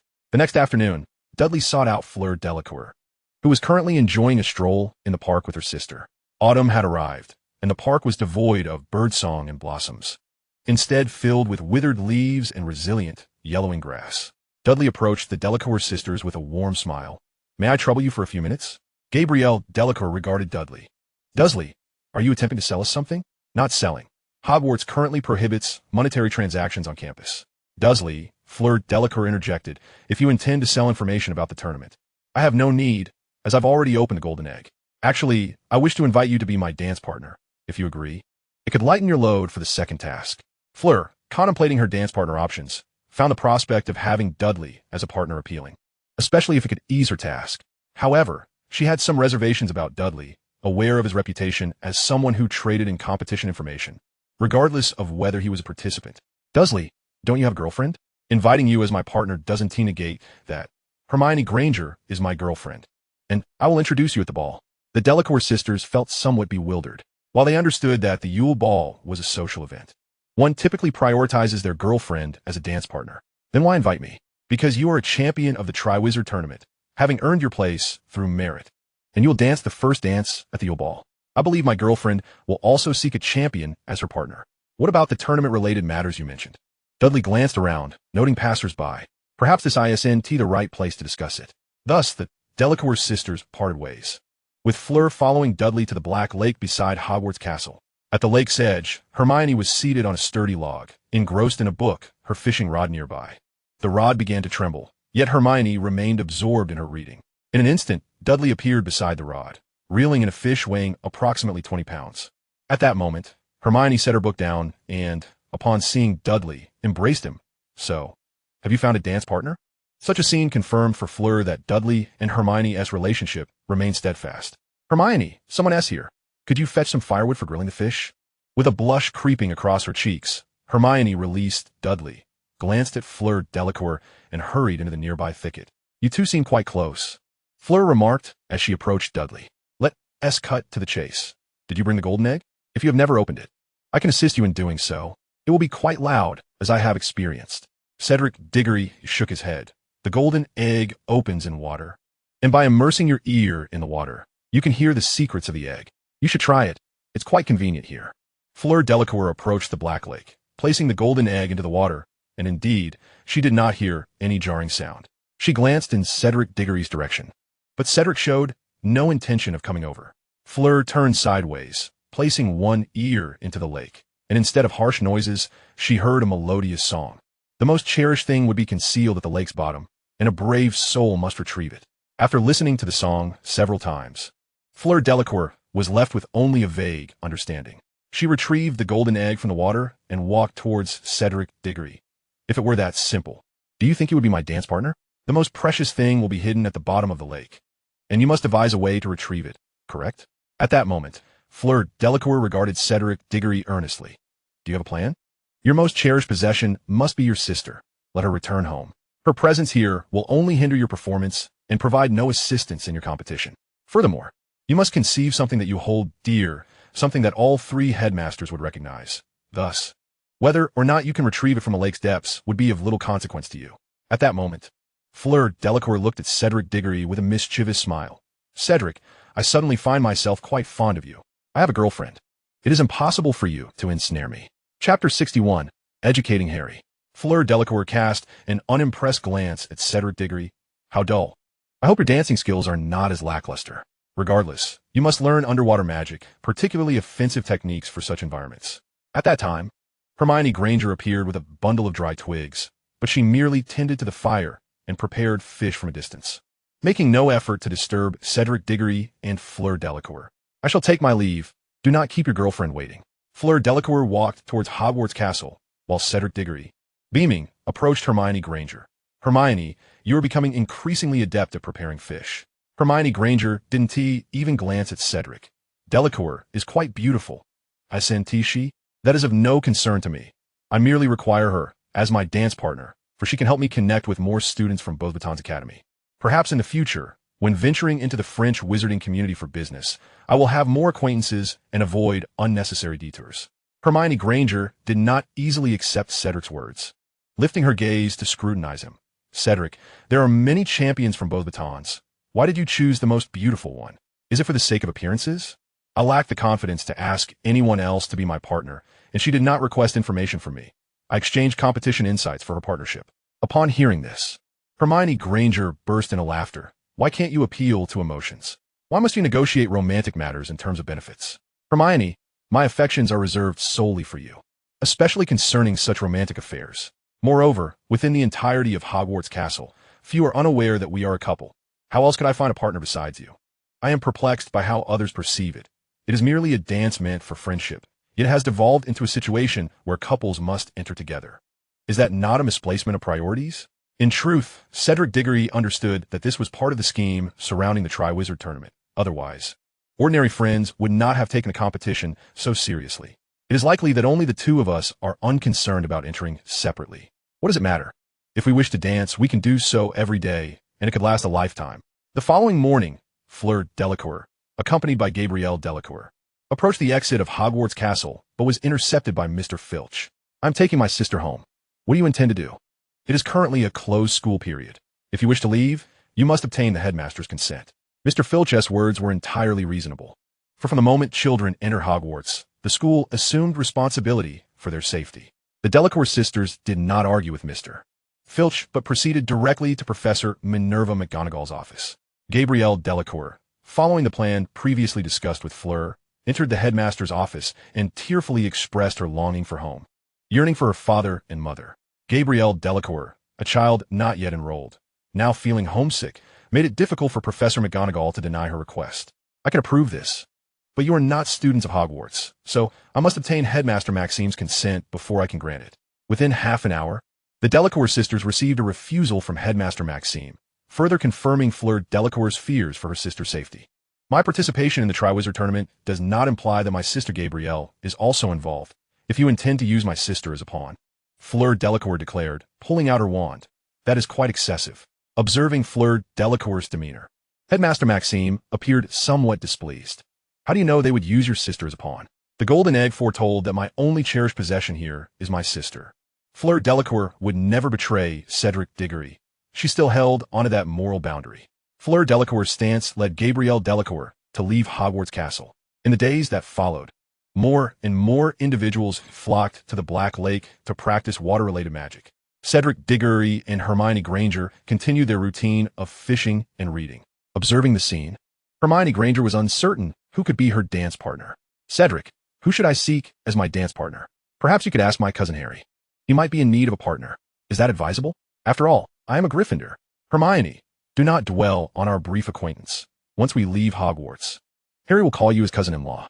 Will Potter agree to that? I will speak with him. We cannot have you without a partner. Cedric Diggory approached the lakeside, waving at Harry Potter, who was swimming. Harry swam to the shore and approached Cedric. Cedric waved his wand, vanishing the water from Harry's body.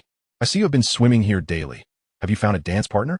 I have been solely focused on the competition and forgot about that. However, my relationships in Slytherin are not particularly strong, and I am unsure whom to ask. Look at you, what will you do? As a champion of the Triwizard Tournament, it is quite embarrassing not to have a partner. You are expected to dance the first dance. Whether or not I can find a partner is one matter. How am I to compete? Cedric Diggory sighed, exuding a brotherly exasperation. Very well, I shall find another partner, and you and your cousin-in-law can partner with one another. Cousin-in-law. Harry Potter's bewildered expression left Cedric at a loss for words. Hermione Granger, we will be married upon graduation. She is your cousin-in-law. But Cedric, I am in Slytherin. Is that appropriate? Hearing this, Cedric Diggory adopted a tone of a brother educating his younger sibling. I am your cousin. Our bond is lifelong. You have merely a few years left at Hogwarts. In 3 years, you will graduate. Tell me, which is more important, the relationships formed within Hogwarts or those outside of it? Remember, you are first and foremost my cousin, and then a student of Slytherin. Even if you're no longer a student of Slytherin, you will always remain my cousin. Do you understand? In that moment, Harry Potter comprehended that familial ties transcend any house affiliation. Dudley, I understand now. Dudley Dursley feigned a look of elder brotherly reassurance and patted Harry on the shoulder. Cousin Harry, remember, we are brothers. By the way, make sure to ask your cousin to be your dance partner. After all, this matter needs to be clarified. Harry followed Dudley to the bonfire organized by Hermione Granger, where Dudley shot Harry a knowing glance. Chapter 62, Breaking Traditional House Boundaries. Now, more attuned to social nuances, Harry approached Hermione Granger with an eager expression. Cousin, I would like you to be my dance partner, as my connections in Slytherin are rather tenuous, making it difficult to find a partner.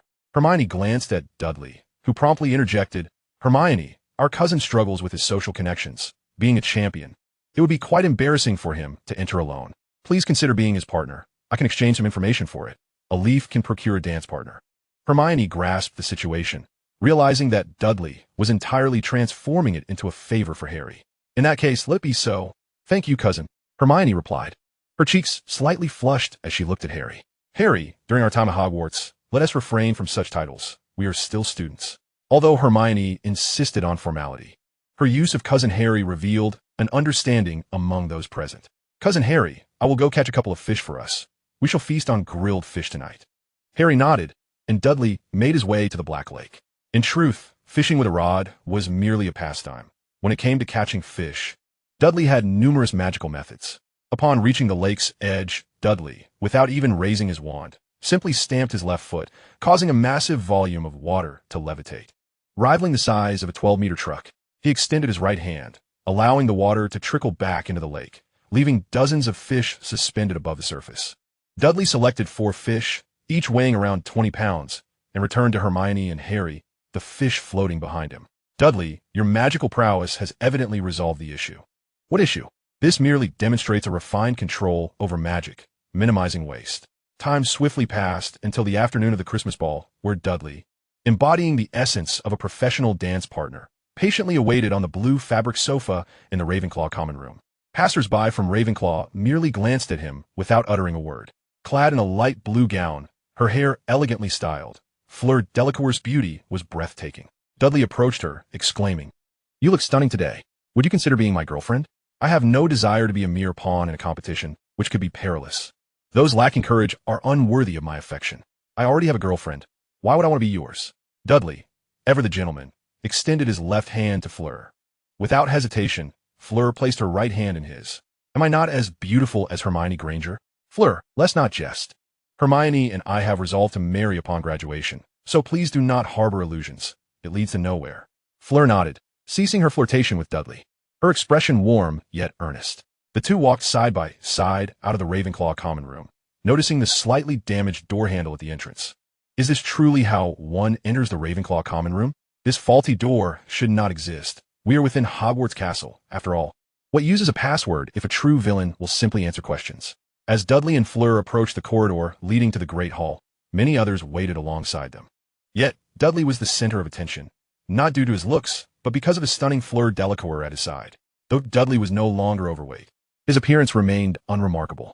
The intrigue stemmed from the fact that Fleur was not Hermione Granger, who had been widely recognized as his partner throughout the academic year. Just yesterday, Dudley and Hermione had been seen together, hand in hand, entering Hogwarts. Today, he was accompanied by Fleur. Who could resist the curiosity? Fleur, it seems your appearance has attracted quite the crowd. Enough. I acknowledge my beauty, yet their attention stems from my replacing Hermione Granger. Then they truly lack discernment. If I were to dance with my girlfriend, we could dance forever. However, opportunities to dance with you, Fleur Delacour, are limited. Do you wish to dance with me for eternity? Not at all. I wish to live. To be your boyfriend would likely mean becoming a mere tool in the competition. What about after the Triwizard Tournament? That is also improbable. My bond with Hermione is strong. You may be more beautiful than Hermione, but my heart belongs to her. How could a Gringotts employee ever rival the Minister of Magic? Moreover, Hermione Granger has been my pursuit for years. I cannot simply relinquish that. Though Dudley could not hear the whispers of the crowd, he understood their significance, as long as Hermione made an appearance and they shared intimate moments. All rumors concerning their discord would dissipate. Just as the Christmas ball was about to commence, someone gasped from the direction of the stairs, drawing the attention of the crowd, including Dudley and Fleur. Many were astonished to see Hermione Granger descending in a pink gown, impeccably styled, not possessing the natural allure of Fleur, but captivating nonetheless due to her transformation. Dudley stepped forward from the crowd, arms outstretched towards Hermione. Naturally, she wouldn't publicly snub him. Rather than taking her time down the stairs, Hermione sprinted into his embrace. As they hugged, Dudley leaned in and whispered in her ear, "You look absolutely stunning today. I hope to claim you tonight." "Stop it. Let go. We are about to enter." After releasing Hermione, Dudley placed a gentle kiss on her forehead, causing her to blush and leaving the onlookers with a wave of envy. Dudley turned to Harry, who quickly approached them. "Cousin Harry, take good care of your cousin. Dudley, I will ensure she is well looked after." Though a Slytherin and a Gryffindor, the bond between the two cousins was unprecedented in its warmth. Chapter 63, Refusing the Headmaster's Aid. Hermione Granger gazed at Dudley Dursley and remarked, "Dudley, your dance partner awaits you." Dudley Dursley nodded and placed Hermione Granger's right hand into Harry Potter's grasp. "Don't forget to return it," he said, before turning to approach Fleur Delacour, extending his right hand in a gentlemanly manner. Fleur Delacour rested her left hand upon Dudley's, a smile gracing her face as she whispered, "You are quite the thinker. If you had nothing dear at stake here, you would undoubtedly triumph in the second task." As the Christmas ball commenced, each champion entered the hall with their respective partners, twirling gracefully to the rhythm of the music. "I never anticipated your dancing prowess to be so remarkable," Harry exclaimed. "Naturally, I cannot afford to be outshone while dancing with a beauty like Fleur." "Oh, forgive me, I haven't much experience in dancing," he stammered. "Cousin Harry, this is your 5th time stepping on my toes. You really aren't suited for dancing." "I've only been practicing my swimming," Neville replied. "Your dancing is splendid. And you, Draco, dance remarkably well. You're not too shabby yourself, Pansy." The initial dance concluded amidst cheerful chatter. Fleur Delacour then guided Dudley towards her Beaux Batons companions, engaging in polite conversation before Dudley began the second dance with one of Fleur's friends. "Dudley, do you know how to survive the second task?" she inquired. "Of course. Provided you don't share it with anyone else, I can enlighten you. I assure you, I won tell a soul. I, too, desire to win the prize. If you lack something dear to you, the second task will be devoid of challenge." Dudley danced with numerous champions from Beaux Batons, establishing a camaraderie that, while not intimate, was far from unfamiliar. Notably, Dudley was forthcoming about his understanding of the second task. Whenever questioned, he would share insights. As the ball neared its conclusion, Dudley approached Cedric Diggory and Cho Chang alone. "I apologize for interrupting, but I genuinely wish to ask Cho for a dance." Taken aback, Cho responded, "You're inviting me to dance? I can't invite your boyfriend, can I?" Cedric Diggory discerned that Dudley had something to communicate. "Cho, Dudley is my friend. His intentions extend beyond merely seeking a dance." Cho nodded graciously, extending her hand to Dudley. They entered the dance floor, where the number of dancers had dwindled.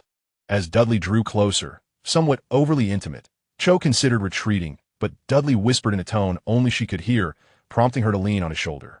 I need to discuss the Triwizard Tournament with you. It's not convenient to speak with Cedric directly. Yes, the closer you are to me, the lesser the chance of others overhearing. Aren't you concerned I might inform someone? Inhaling the scent emanating from Cho, Dudley found himself enjoying it, a fragrance distinct from Hermione's.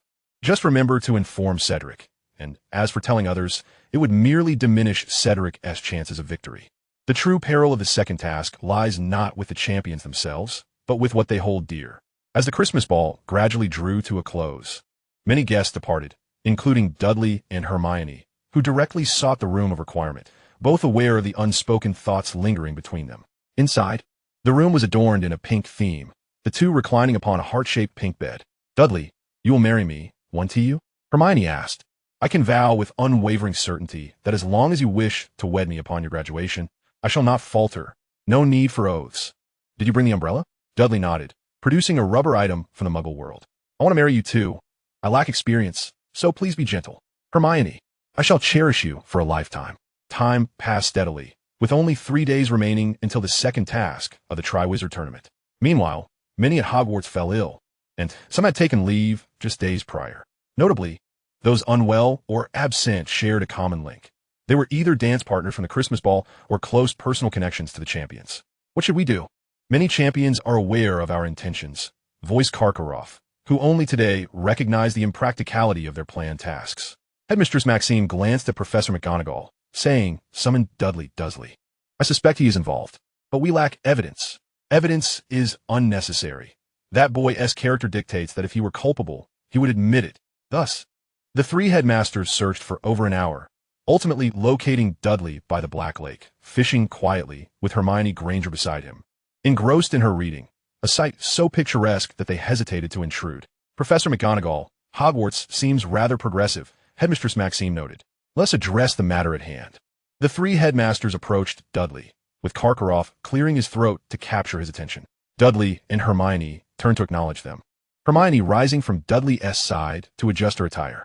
I have sold no information. I merely offered some advice from a friend's perspective. The decision lies entirely with the champions. Dudley's words subtly acknowledged his role in the departure of many champions' props from Hogwarts. Yet he emphasized that the choice remained with the participants. However, knowing one's loved ones faced danger days before the event and realizing it during the competition were two distinctly different scenarios. Now that we have no reason to compel the champions into perilous waters, how shall the competition proceed? McGonagall demanded. That is of no concern to me. The three headmasters were momentarily taken aback by Dudley's defiance. After all, they were esteemed educators, not accustomed to such treatment from student. Mind your language, Mr. Dursley. Unperturbed by Professor McGonagall's warning, Dudley displayed disdain. You cut off my means of income and expect my assistance with that attitude? What do you mean by that? Karkaroff queried, taken aback. The three headmasters found themselves at a loss for words, having initially believed Dudley responsible for the situation. Yet now they realized that even if he were, they had no means to hold him accountable. Assigning responsibility to Dudley was futile, for he had adhered to all rules and regulations. Offering hints to champions was merely friendly advice, while within the bounds of the established guidelines. Thus, the three headmasters returned, frustrated and empty-handed, having sought Dudley only to encounter disappointment. This child exhibits a profound lack of respect for his elders. Yet, we have also hindered his ability to earn.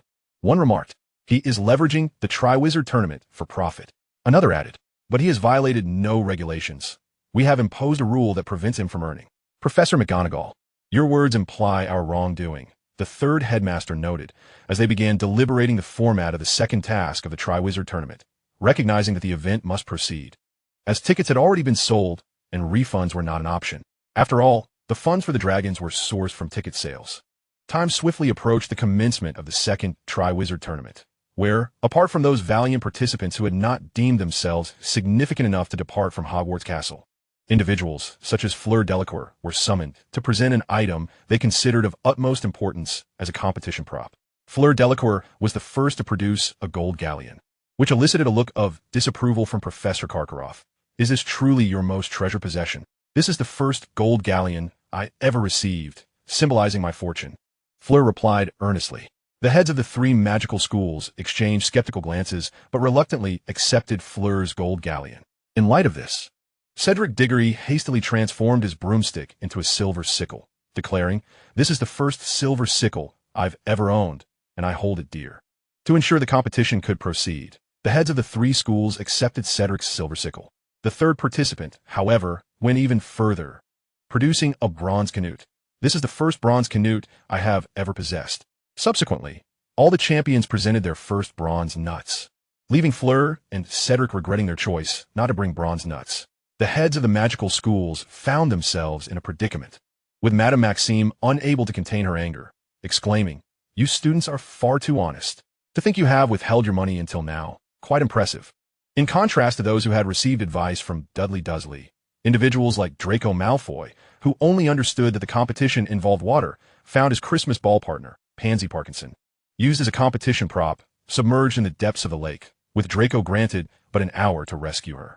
Although they had exchanged information with the proprietress of the three broomsticks, she offered no advice but merely instructed them on how to open the golden egg. In this situation, Draco Malfoy openly expressed his dissatisfaction, charging toward the adult wizard spectators with Crabbe and Goyle at his side.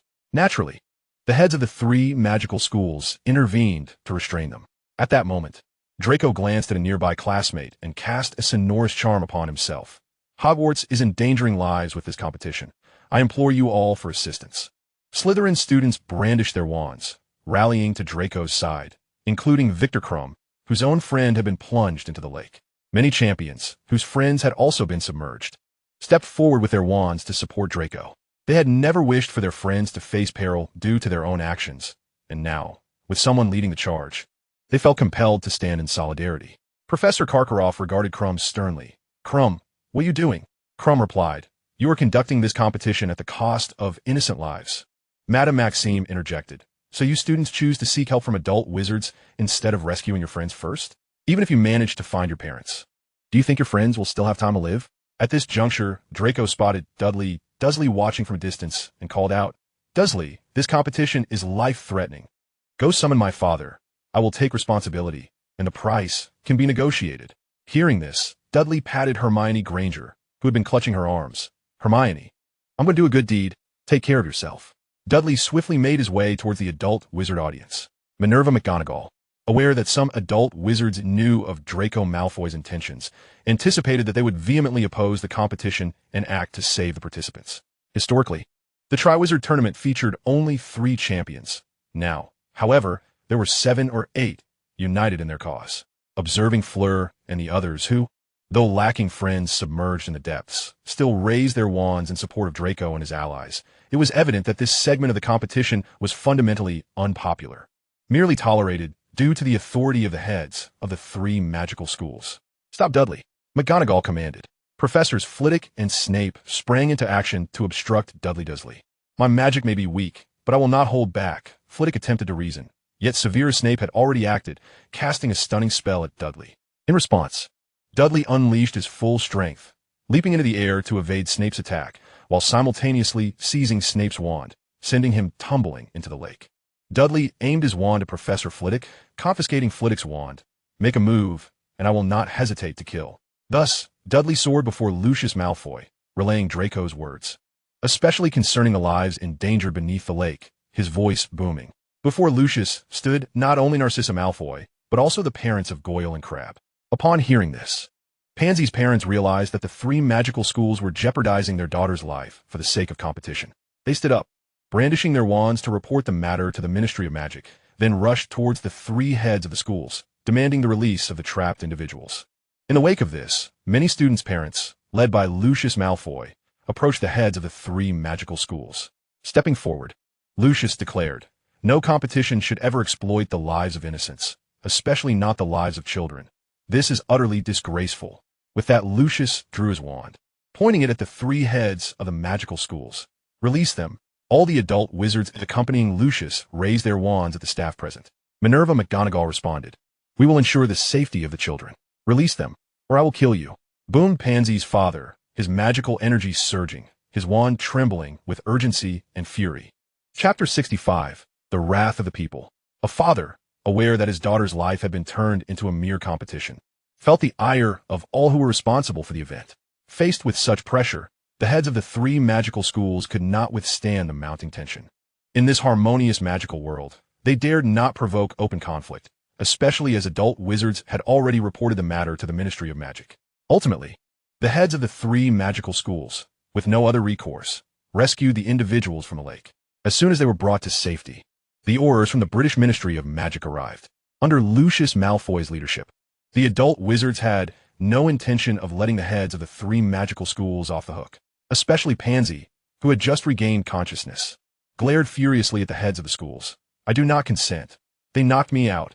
Her words resonated with many students who had been submerged in the lake, all nodding in agreement. To offer one's life as a mere competition prop was something no rational individual would accept. The absence of repercussions for those submerged in the lake might have been attributed to the belief that it had become an established fact, rendering further grievances futile. Now, with Pansy leading the charge, how could those whose lives had been used as competition tools remain silent? The heads of the 3 magical schools were promptly taken away by the British Ministry of Magic's Aurors on charges of attempted murder. At this moment, Dudley Dursley approached Draco Malfoy, who was engaged in conversation with his parents, patiently waiting for their family pleasantries to conclude. Observing Draco's beaming smile, he ventured, "Master Malfoy, how have I performed?" Lucius Malfoy, upon hearing Dudley's words, redirected his gaze to the boy who had delivered the message. Draco gazed back at Dudley with a broad smile, affirming, "You did well, Dudley Dursley. You are worthy of my friendship. It is indeed an honor to befriend Master Malfoy. But my motivations extend beyond mere camaraderie. I have sought to assist you by communicating messages, which necessitated my engagement with 2 professors." At this juncture, Lucius Malfoy interjected. "Fear not, my child. You are acting on Draco's behalf, and I shall assume all responsibilities arising from your actions."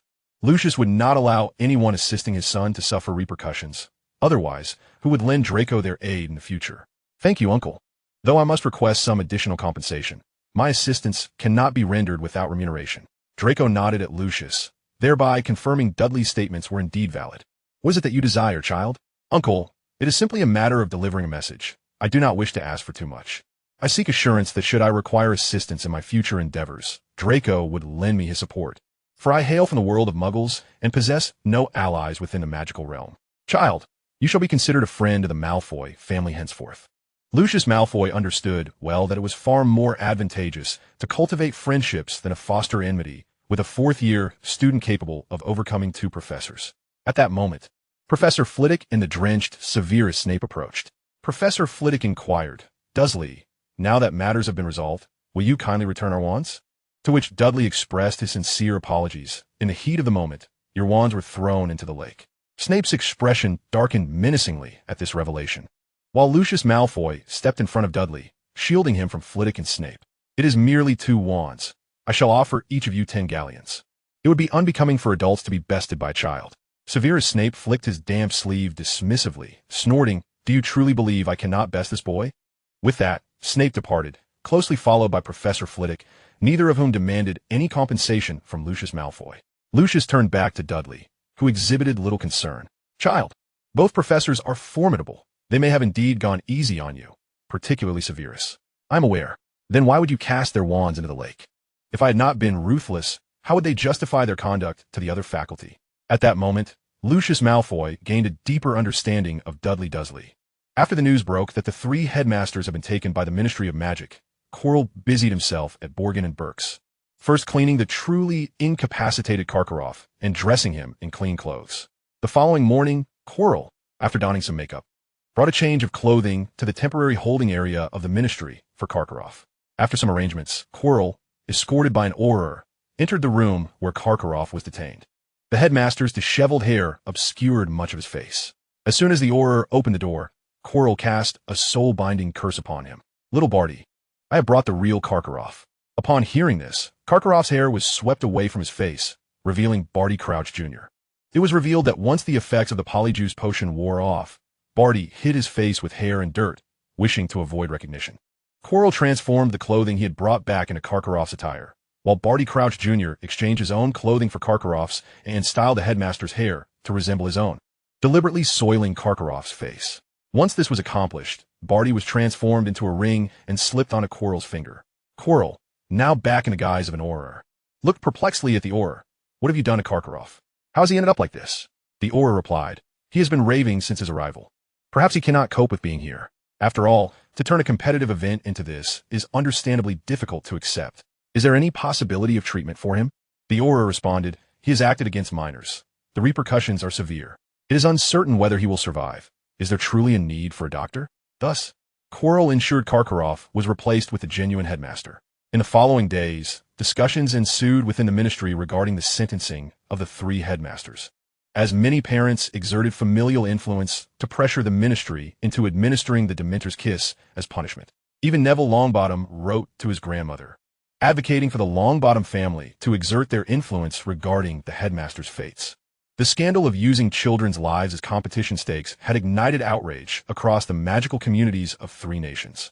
Chapter 66. Suggestions. The demand for stringent action against the 3 headmasters echoed throughout the magical community. Their actions against children had crossed the line for adult wizards. If such headmasters were not held accountable, no parent would entrust their children to the magical schools. The notion that an innocent child could be treated as a mere pawn in a contest orchestrated by unscrupulous headmasters was indeed a harrowing reality. The 3 headmasters have been unfortunate, facing challenges during the Triwizard Tournament's previous iterations.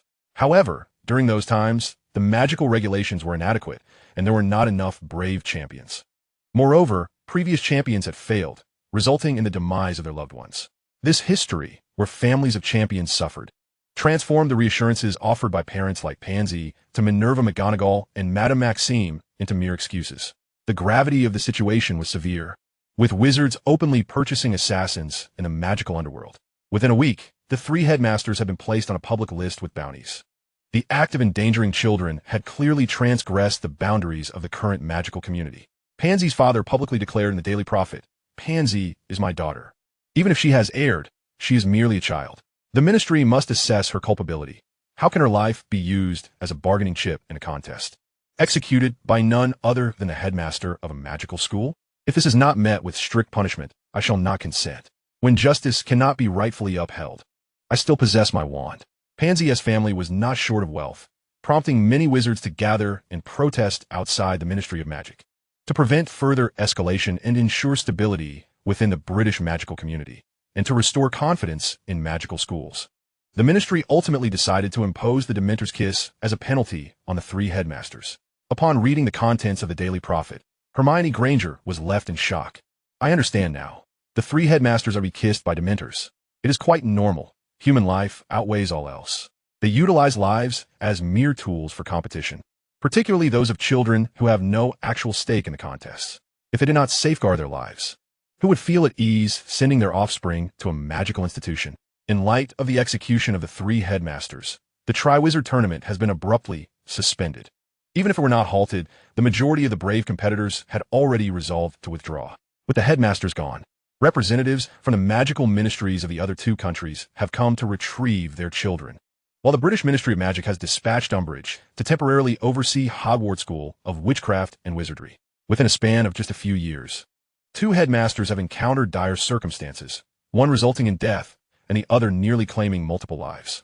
The British Ministry of Magic has understandably lost confidence in the current faculty to lead Hogwarts. Upon assuming the role of acting headmaster, Umbridge spent a week familiarizing herself with the operations of Hogwarts, subsequently gathering opinions from the school community and initiating competency assessments for the teaching staff. Observing the notices posted in Hogwarts, Dudley Dursley made his way directly to the headmaster's office. Upon entering, he was warmly guided by Umbridge to the seating area within the office. "Child, do come and sit. Would you like something to drink?" "Thank you, headmaster. After I convey my suggestions, I intend to visit the library to study." Dudley's words led Umbridge to form a favorable impression of him. "Child, I am merely the acting headmaster, not the permanent one." "Very well, headmaster. My primary purpose for coming here is to propose that Hogwarts provide a lifeline for children from less fortunate backgrounds." "Child, how has Hogwarts become a place of hardship?" Dudley put on a woeful expression, his eyelids squeezed together as they reddened, nearly spilling over with tears. "Headmaster, things were fine previously, but this year, the headmistress McGonagall, who treats lives as mere competition props, has prohibited students from engaging in resource exchanges." "What do you mean by resource exchange?" "It means that we, the underprivileged students, wish to utilize our own abilities to create magical items or assist younger students at Hogwarts in acquiring necessary supplies, earning a meager profit in the process. However, Hogwarts has now forbidden such practices. Dudley articulated the detrimental implications of the new school regulations introduced by Professor McGonagall, which forbade students from conducting business within the castle. Are there many students selling items within Hogwarts? Some. Previously, there were students who collected potions ingredients. As long as one could brew a restorative potion, they could sell it for a profit.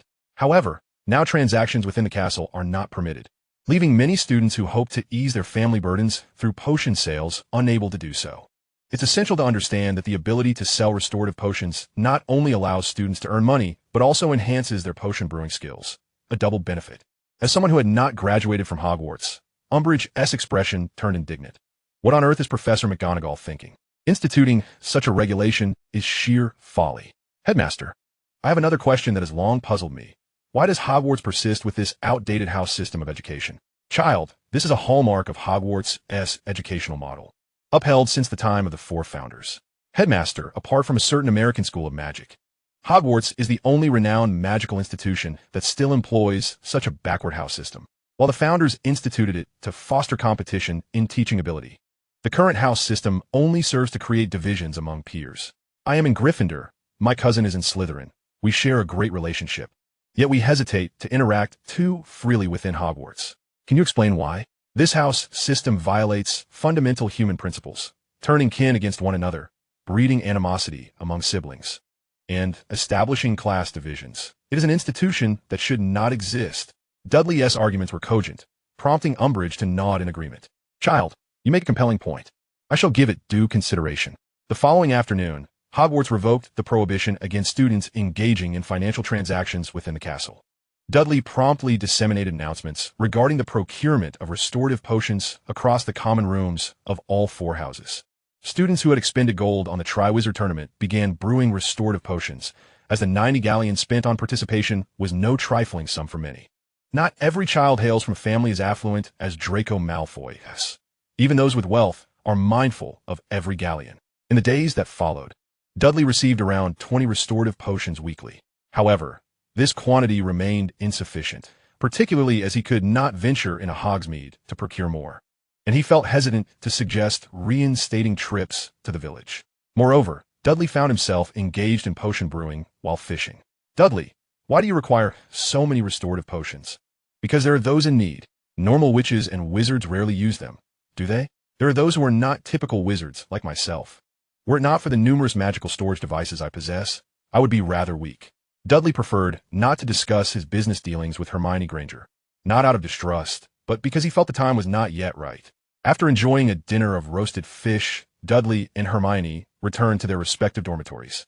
They took turns spending the night in their dorms every few days to avoid raising suspicions. Although some matters were open secrets, it was still prudent to maintain a semblance of propriety. Upon returning to his dormitory, Dudley was taken aback to find his three roommates in a state of despondency. What troubles you?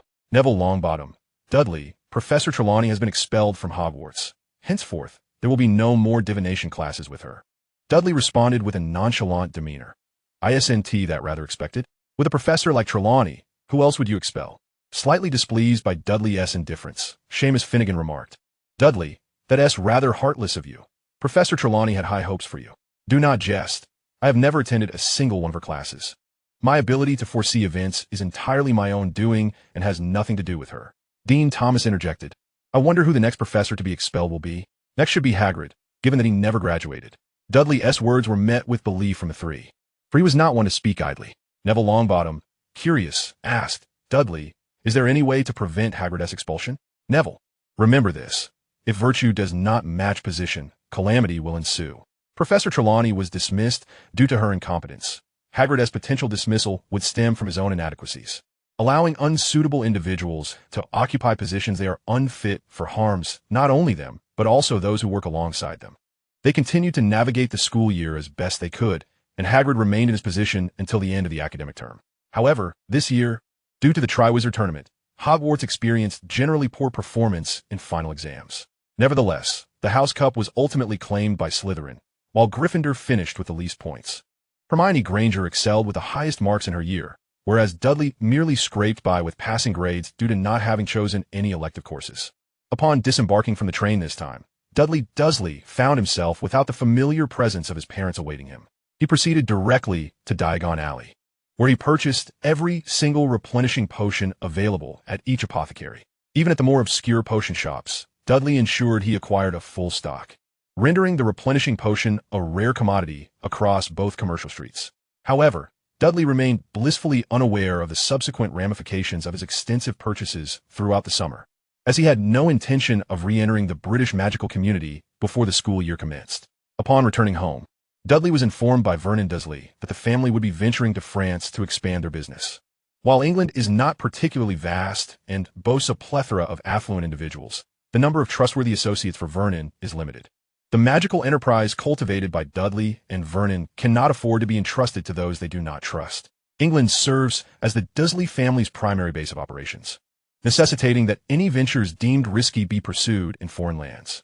If feasible, they would consider exploring new business avenues within England. That very night, Dudley contacted Hermione Granger to inform her of his potential absence for an extended period. Regrettably, at this juncture, mobile phones had yet to achieve widespread usage, rendering long-distance communication between the two friends rather challenging. A few days later, the Dursley family arrived in France.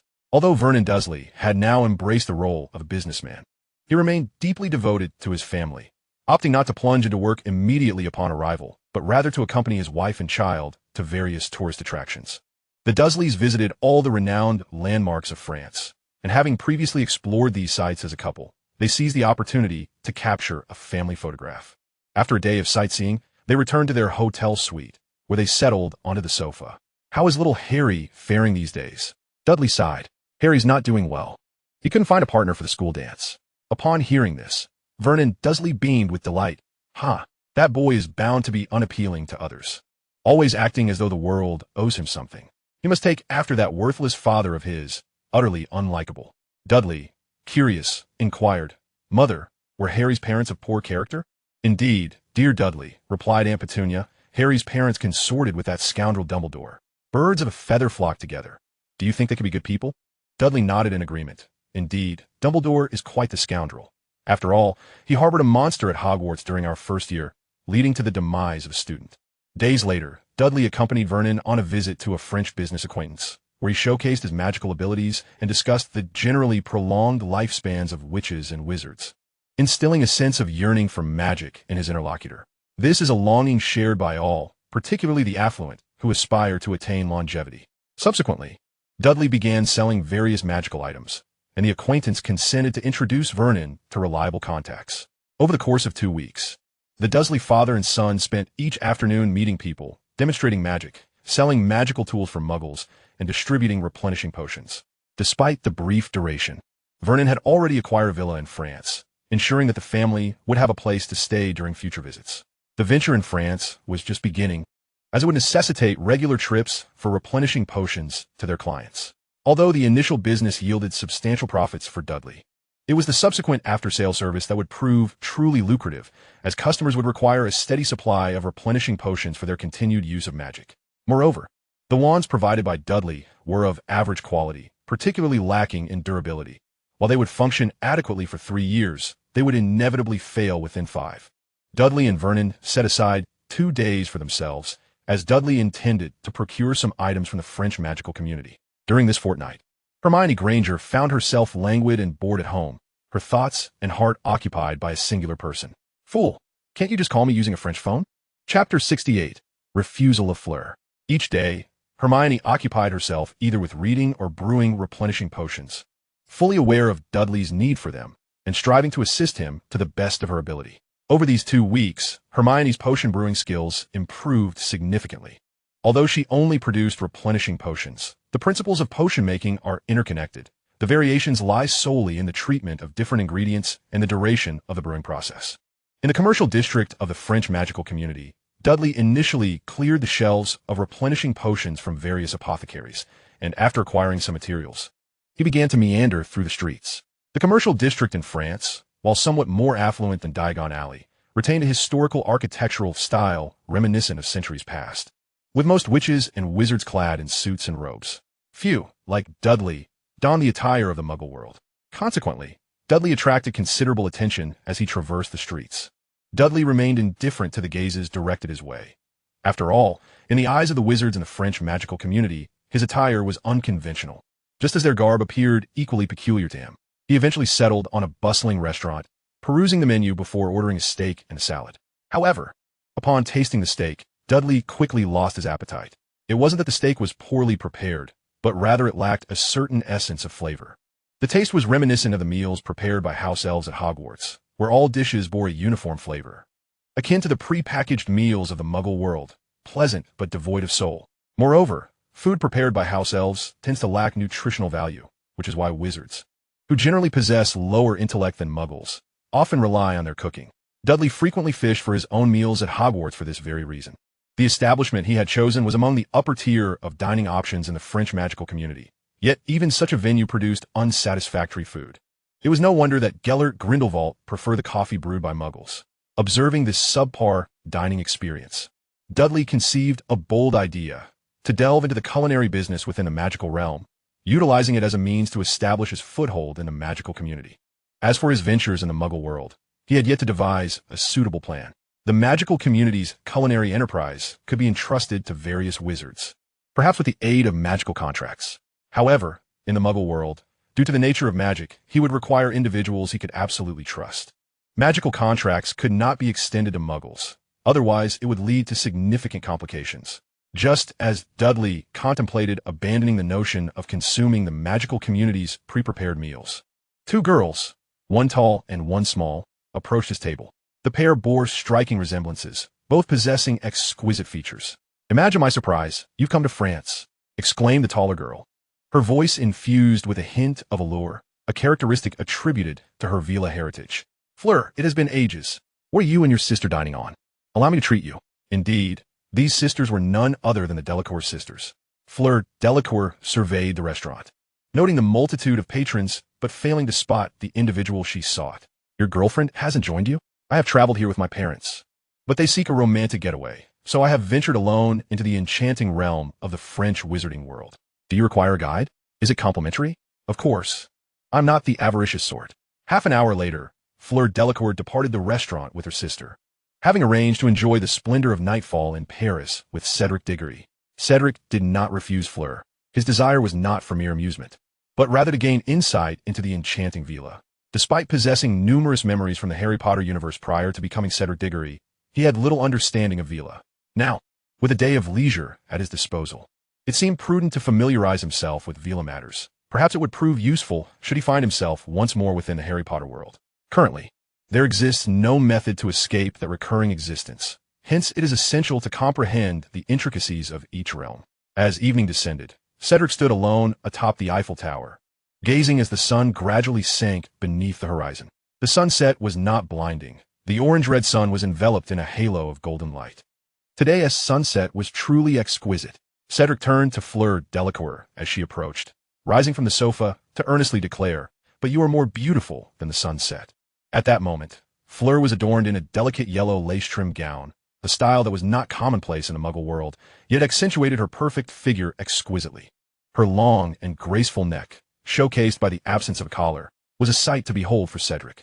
The delicate collarbones, which could cradle a goldfish, rendered him momentarily spellbound.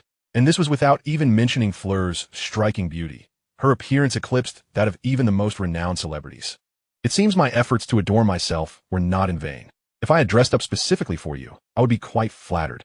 As for dressing a fool, there is no need for concern. Now, shall we venture into the Muggle world or remain in the magical realm? You are the guide. I shall follow your lead. Would you prefer to simply sightsee or indulge in more romantic vistas?" Fleur inched closer to Cedric, looking at him with an alluring gaze. In response to the situation, Cedric sighed. "Fleur, I regard you as a friend. Please do not pursue this. My heart belongs solely to Hermione. Surely you do not expect me to be responsible for you? I seem to lack such allure." "Cedric, I fail to comprehend. What does Hermione Granger possess that I do not?" Cedric inwardly scoffed. Hermione Granger was destined to become the Minister of Magic, while Fleur Delacour would become a housewife after marriage, enduring the likes of the Weasley family. Such a woman could never be the wife of Cedric Diggory. To clarify, I have been with Hermione for 4 years, since our enrollment at Hogwarts. We have fostered a strong bond and grown accustomed to each other's presence. Fleur sighed, sensing Cedric's future accomplishments would be substantial, which was part of her attraction to him. Yet, Cedric's words had dealt her a crushing defeat, one from which there was no chance of recovery. I truly envy her. Let us venture into the Muggle world. The night lights of the ordinary are quite beautiful. Tomorrow, I shall take you to visit Beauxbatons. The following day, Fleur Delacour refrained from teasing Cedric and instead assumed the role of a knowledgeable guide, introducing him to Beauxbatons Academy of Magic. During the summer break, the academy was notably devoid of students. The pair traversed from the teaching area to the breeding grounds, where the transportation for Beauxbatons students and faculty to Hogwarts was housed. Fleur proudly proclaimed, Beauxbatons boasts the largest breeding area for Thestrals in Europe. You won't find so many anywhere else. Are they for sale? Cedric inquired. Indeed, they are for sale, though the cost of raising them is quite steep. Beauxbatons also has a distillery for whiskey, which supports this endeavor. Otherwise, maintaining them solely on their pure malt whiskey diet would be quite challenging. After all, while many flying creatures can subsist on mere meat, Thestrals require whiskey, and it must be of the pure malt variety. While the cost of raising them was manageable, the selling price was another matter entirely. It's been ages since anyone purchased one. If you are serious, I can inquire. Cedric nodded, and soon they arrived at a small hut beside the Thestral enclosure. The hut was rather unassuming, and Fleur knocked for quite some time without a response. Is anyone inside? Thus, they approached the gatekeeper to inquire, confirming that the individual responsible for selling Thestrals had been dismissed due to the lack of sales. Cedric regarded the gatekeeper. So, are they still for sale? The gatekeeper, glancing skeptically at Cedric, who was slightly shorter than Fleur, replied, You wish to purchase a Thestral? If possible, I would like to buy two. Child, do you have any idea how challenging it is to care for a Thestral? I shall first hear the asking price. Should it be exorbitant, I will certainly not proceed with the purchase. Fleur interjected, Mr. Carmen, he is quite wealthy. Upon hearing this, Cedric felt a pang of discomfort. Fleur, my finances are not an endless stream. I have been summoned for discussions by 3 headmasters multiple times. Yet those 3 headmasters have since lost their souls. Hastily, Cedric raised his hand to silence Fleur. That is not the issue. Their demise was due to an attempted massacre of underage wizards, which has nothing to do with me. Seeing Cedric's anxious demeanor, Fleur chuckled. Ah, it's my first time witnessing you like this. The gatekeeper then turned to Cedric, asking earnestly, You are Cedric Diggory, the child who notified adult wizards? That doesn't pertain to my desire to buy a Thestral, does it? If you are indeed Cedric Diggory, I can offer you 80 galleons for each Thestral. Cedric nodded. I am Cedric Diggory. Am I now permitted to select my Thestrals? Observing Cedric's demeanor, Fleur grasped his arm, addressing the gatekeeper, Mr. Carmen, just 2 years ago, a Thestral was priced at 65 galleons. Fleur's words prompted Cedric to look at the gatekeeper, his magical energy surging. What do you mean by that?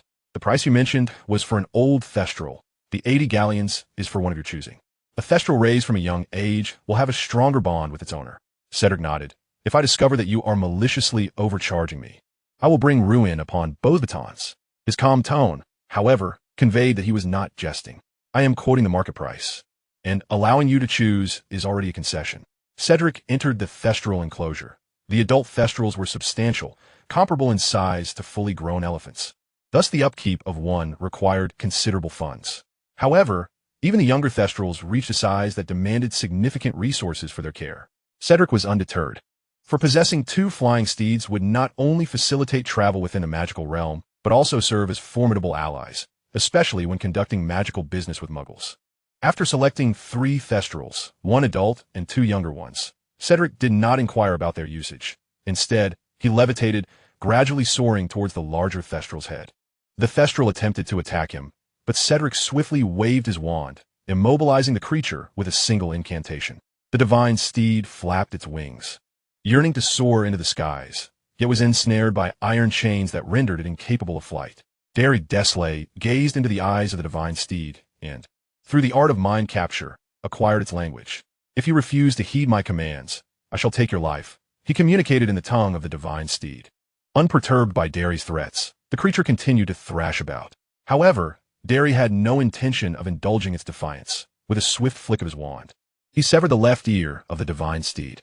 Should you persist in your disobedience, I will gradually remove your parts. For I am certain among you there exists one who will comply, he declared in the steed's language. As he brandished his wand again, intending to take another ear, the divine steed relented.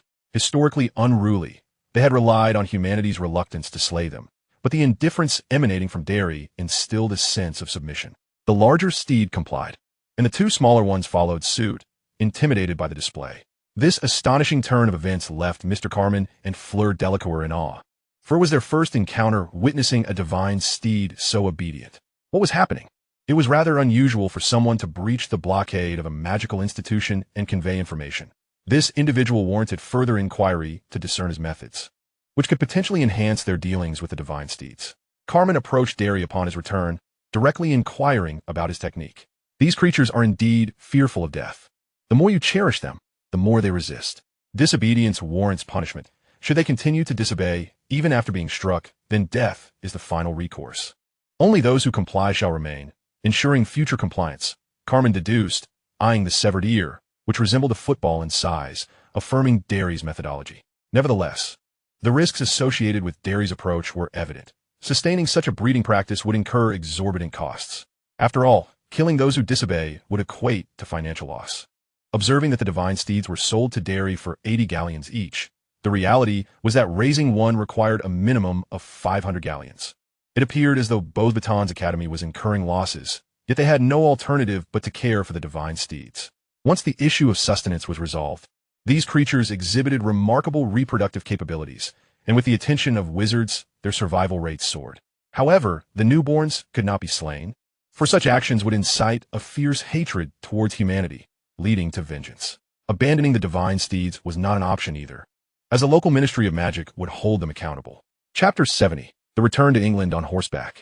Over the past decade, aside from the initial 2 to 3 years of profitability, the subsequent years had resulted in consistent losses. With the absence of survival pressures, the animals thrived and multiplied. Wizards tended to the divine steeds with utmost care, resulting in an ever-increasing population. The crux of the issue lay in the limited demand, at times. Beauxbatons would even administer slow-acting poisons to orchestrate the demise of certain divine steeds. In the current landscape of the French magical community, divine steeds had become a financial burden, and Beauxbatons was eager to sell them off. The following morning, the Dursleys accompanied Derry to a secluded forest in France, where he waved his wand, summoning a large divine steed and 2 smaller ones before the Dursleys. "Little Dada, is that a horse or an elephant?" "Mom, this is a divine steed, a mode of transportation in the magical realm capable of soaring through the skies at great speed. That must require a considerable amount of feed, right? As long as they don't starve, it suffices. We don't need to fill them up. Next time we introduce clients to the business, we can invite them for a flight." Upon hearing this, Vernon's reservations dissipated instantly. The Dursley family mounted the adult divine steed and ascended into the sky, with the 2 younger steeds trailing behind. After several hours of soaring through the air, they landed at the Dursley estate. Derry advised Vernon to prepare some cassava flour for the divine steeds, to which Vernon expressed no objections. In many places, cassava serves as a primary feed component for livestock. As for pure malt whiskey, that was a product of Beauxbatons Academy, meant to hasten the demise of divine steeds. Alcohol provides no benefits to any living being, including divine steeds. Their consumption of whiskey does not imply it is their optimal sustenance. In the wild, divine steeds would only consume wild fruits and other natural foods. Derry opted for cassava flour as their staple due to its affordability. He felt confident in managing the 3 divine steeds, having bound them with a domesticated elf-like slave contract. Upon returning to their estate in England, Derry promptly seized the phone in the living room. After nearly 20 days without seeing Hermione Granger, particularly following their intimate encounter, he yearned for her both in body and spirit. Just days prior, he had been tempted by Fleur Delacour, who was more stunning than any celebrity. Had it not been for his desire to understand the enchantress, he would not have traveled with her. Meanwhile, Hermione, despite being at home, missed Derry just as intensely. Especially in the past 2 weeks, with relatives visiting, she realized how blissful she felt with Derry by her side. That afternoon, Derry met Hermione at the entrance of the estate. He refrained from introducing her to the Dursleys, having just returned from France riding divine steeds. The Dursleys were not like Derry. Their entire flight had been fraught with anxiety. This circumstance alleviated Hermione's nervousness. "Hermione, I missed you. Let me embrace you." Without hesitation, Hermione enveloped Derry in a warm hug, and as they embraced, Derry simultaneously apparat them to the area where the divine steeds were housed. Upon seeing the adult divine steed and its 2 young companions, Hermione instantly recognized them. When the Beauxbatons representatives had visited Hogwarts Castle, she had expressed a desire to interact with the divine steeds, but Hagrid had prohibited the children from approaching them. "Derry, can I take a flight?" "What are you thinking? These are our steeds, Feel free to ride. Harry extended his left hand, and Hermione graciously placed her right hand in his. This adult is male, while the two younger ones consist of one male and one female. Which would you prefer to ride? I'm afraid to ride alone. With a gentle tug, Harry drew Hermione into his embrace. Hermione, let us ride the adult divine steed together. I will teach you how to ride. In an instant, Harry transported them to the back of the adult divine steed, and looking into Hermione's eyes, he imparted the language of the divine steeds to her. From now on, you will be able to communicate with them, and you may command our 3 divine steeds as their master. Harry, why are they so obedient? Treat them as you would a domesticated elf. They have entered into a slave contract with me and must obey. Harry and Hermione sat atop the adult divine steed. Arriving at the entrance of the 3 broomsticks in Hogsmeade, Harry entered the establishment, while Hermione rode the divine steed to the shrieking shack. Upon reaching the counter, Harry peered inside and inquired of the bartender, "Where's the owner? Has he gone to fetch drinks? Is there something amiss with the little chef? I plan to procure another batch of potion replenishing agents, and I intend to gather the ingredients during the first weekend following the commencement of the Hogwarts term. The prices remain unchanged from before. Could you kindly inquire with your employer about the possibility of posting the notice for me? There is no need to ask. I can take care of that for you. Just draft one yourself." "Very well. Do you have any paper and a pen on hand?" Due to his frequent voluntary enhancements of the menu at the 3 broomsticks, Dudley Dursley is held in high esteem at the establishment. Matters concerning monetary expenditure require the proprietor's consent. However, for non-monetary requests, particularly those previously undertaken, the bartender readily acquiesced. Upon completing the notice, Dudley was about to depart when the bartender called him back. "Have you devised something new? Little chef, the ingredients you provided are exceptional. Even a modest attempt in the kitchen yields delightful results." Dudley promptly made his way to the kitchen, where the chef had already prepared a variety of dishes based on Dudley's recipes for barbecue marinades. Each dish had been marinated and deep-fried to perfection. Dudley sampled each flavor, while the chef patiently awaited his feedback without a hint of impatience. "Your approach is quite straightforward, though it is rather time-consuming and the texture leaves something to be desired." Upon hearing Dudley's critique, the chef did not feel disheartened. Rather, he was elated. Whenever Dudley identifies a flaw, it implies that he possesses a remedy for improvement. Dudley never utters words devoid of resolution. If he cannot provide a solution, he refrains from voicing a problem that might cause distress. "Allow me to demonstrate my method. You may evaluate the taste and texture." Dudley then commenced his preparations, with the chef acting as his diligent assistant. Whenever Dudley requested an ingredient, the chef promptly retrieved it for him. However, when Dudley mentioned starch, the chef halted his movements. Perplexed, "What is starch?" Chapter 71. The Resurrection of Voldemort. "I shall teach you how to make starch. Do we have any potatoes?" Observing the potatoes before him, Dudley waved his wand, casting the crushing charm to pulverize the potatoes, then used the water charm to extract the starch, and finally employed magical flames to evaporate the moisture, leaving behind pure white starch. Dudley coated the pre-prepared ingredients in a generous layer of starch before plunging them into the bubbling oil. Once they reached a perfect 7/10 cooked, Dudley magically extracted all the food from the oil. Remember, it is crucial to remove them at this stage. This step cannot be overlooked. The chef nodded, mentally noting Dudley's words. After all, anything Dudley emphasizes is undoubtedly significant. In the realm of culinary skills, every member of the kitchen staff at the 3 broomsticks holds Dudley in the highest regard. As the temperature had lowered sufficiently, Dudley once again immersed the food into the oil for a second frying, this time waiting until they were fully cooked before retrieving them to drain excess oil. "Shall we enjoy this with some chill beer?" The chef nodded and poured Dudley a glass. Dudley, however, declined the beer offered by the chef. "I shall not drink. You try it. One sip of chill beer followed by a bite of this dish, and tell me how it feels." Naturally, the chef would not turn down Dudley's suggestion, and he promptly indulged in a piece of fried chicken. The crispy exterior and succulent, juicy meat left him thoroughly satisfied, though he noted a slight greasiness. However, after a sip of the cold beer, the prior greasiness vanished entirely. Impressive indeed.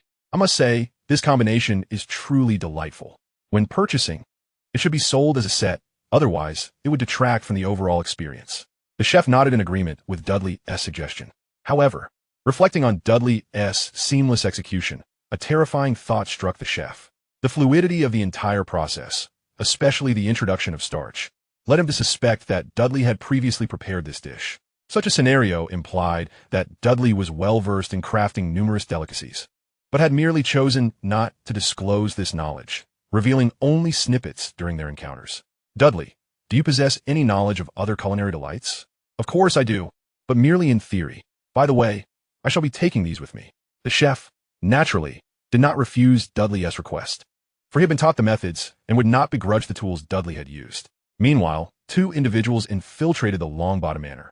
These two acted with reckless abandon, immediately casting the killing curse to extinguish the lives of their adversaries. The inhabitants of Longbottom Manor fell one by one, until they reached the room of Neville Longbottom in the villa. At that moment, Neville's wand lay on the windowsill, yet he was engrossed in his studies at the desk. This time, rather than using the killing curse to reap lives, they employed a stunning spell to incapacitate Neville. Chilo, hurry and bind him. The Ministry's Aurors will arrive shortly. Little Barty, what about you? Chilo, I shall leave a little gift for those Aurors. Then I will join you. Chilo smiled and disapparated away. Indeed, the assailants targeting Longbottom Manor were none other than Barty Crouch Jr. and Chilo. Voldemort, now devoid of patience, opted for the simplest approach. Chilo disapparated to the grave of Voldemort's father, where he began to retrieve a cauldron half his height, placing various magical ingredients within. Of course, Neville Longbottom was bound to a Grim Reaper statue. Chilo severed Neville's right hand, allowing his blood to flow into a wooden bucket positioned below. This was Chilo, far more ruthless than Peter Pettigrew. At that moment, Neville Longbottom regained consciousness but found his tongue severed by Chilo, rendering him unable to utter a word. Soon, Barty Crouch Jr. arrived, and the two began the process of resurrecting Voldemort. Since Voldemort currently lacked a physical form, they first needed to create a body for him. Before Chilo, there lay 10 male infants. As Voldemort detached from Chilo's form, he transformed into a cloud of black smoke. Barty Crouch Jr. commanded a Dementor, which floated above one of the infants. Once the infant's soul was extracted, he perished instantly. This process required an hour for each boy. At that time, a multitude of Aurors from the British Ministry of Magic converged upon Longbottom Manor, discovering a survivor, albeit one destined not to live much longer. To ascertain the situation, the Aurors extracted the survivor's memories. Upon reviewing the memories, the Aurors were astonished, as they revealed that the tragedy at Longbottom Manor was orchestrated by Albus Dumbledore. At Voldemort's father's grave, as Barty Crouch Jr. reached the 7th infant, the boy had lost both soul and breath. As the lifeless infant hovered in the sky, Voldemort's black mist surged into the child's body. At that moment, Barty Crouch Jr. summoned Fiendfire, incinerating the Dementor. The infant into which Voldemort had entered stirred, producing a raspy, aged voice. This body is too frail. Commenced the true ritual. Barty Crouch Jr. and Chilo began the ceremony for Voldemort's return. Combining the bones of Voldemort's father, Neville Longbottom's blood, a knuckle from Barty Crouch Jr.'s little finger, and complex incantations. Ultimately, the infant possessed by Voldemort was cast into the cauldron. The cauldron ignited with a ghostly green flame, rapidly transforming into a floating green fireball, which soon morphed into a swirling mass of black smoke. Voldemort emerged from the swirling black smoke, and with a mere flick of his right hand, a resplendent robe of a wizard materialized upon his otherwise empty form. At that moment, Voldemort had officially returned. The dark mark on the arms of all Death Eaters deepened instantaneously. This alarming development plunged the likes of Lucius Malfoy and his fellow Death Eaters into a state of panic, while those imprisoned in Azkaban reveled in chaotic jubilation. Little Barty, present me your arm, Voldemort commanded. Hermione, shall we consider an engagement? I shall arrange for our parents to meet and finalize our union. Hermione Granger, nestled against Dudley Dursley, resembled a docile kitten. But we are still too young for such matters. It seems unwise. Yet Dudley persisted. If we are engaged, we can enjoy holidays together and never have to part for too long. He pressed a kiss to Hermione's neck. I too wish to remain by your side. But our parents will never consent to this, she replied. Very well, I shall escort you home, and in a few days, I will come to find you.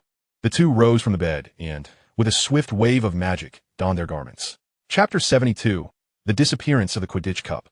Dudley held Hermione's hand as they exited the enchanted tent, which was situated within the confines of the Shrieking Shack. They felt no trepidation about unexpected intrusions for outside. A gigantic thestral stood guard. The Shrieking Shack, while actually belonging to Hogwarts Castle, had been long regarded as a haunted house, and only a select few were privy to its true purpose. Furthermore, the shack had lost its significance to Hogwarts over time. The following morning, news of the Longbottom family's plight spread throughout the British magical community. Along with Neville Longbottom's disappearance, it was reported that his grandmother had perished, and the servants of Longbottom Manor had met their demise as well. Various signs, particularly the memories of witnesses, pointed to Albus Dumbledore as the orchestrator of the tragedy at Longbottom Manor, purportedly to instigate panic and reassert his influence over the magical world. This assertion was hard to believe, yet remained the sole lead available. The response from the Ministry of Magic was met with skepticism, especially by Neville's uncle, who refused to accept their explanation. At Malfoy Manor, several important guests had arrived, their significance compelling the Malfoys to display subservience. "Lucius, tell me, what have you been doing all these years?" Voldemort inquired. "My lord, I have tirelessly sought your whereabouts. Any hint of your presence would have summoned me at once." Voldemort gazed coldly at Lucius Malfoy. "Then why did you send your son away?" At that moment, Quirrell entered the parlor, cradling Draco Malfoy as if he were a fragile chick. Voldemort, barefoot and grinning, approached Draco. "Let me behold this charming young man. He is truly delightful." Lucius Malfoy hastened to Voldemort's side, kneeling in supplication. "Master, I implore you, spare Draco. He is but a child." "Lucius, I cherish the wizarding bloodline. Yet you have profoundly disappointed me. Rest assured, I shall exert every effort to uncover Albus Dumbledore's whereabouts for you." Upon learning of the calamity at Longbottom Manor, Hermione Granger telephoned Dudley Dursley. She guessed correctly. Dudley had not subscribed to the Daily Prophet. "Hermione, does this mean we ought to transfer schools?" he queried. "I still believe Hogwarts is safe, but without that report linking Dumbledore to the incident, I am filled with doubt." As Hermione read aloud from the Daily Prophet, Dudley felt his mind nearly aflame with confusion. It wasn't that he doubted Dumbledore's ruthlessness, but rather that if Dumbledore were to act, he would target families like the Malfoys, not the Longbottoms. "Hermione, the Ministry hasn't confirmed anything either. But fret not. If Hogwarts becomes unsafe, we shall leave immediately. We can ride Thestrals to school, and if danger arises, we will depart Hogwarts at once." As the start of term approached, the infamous Azkaban prison was breached, with all the Dementors abandoning their posts.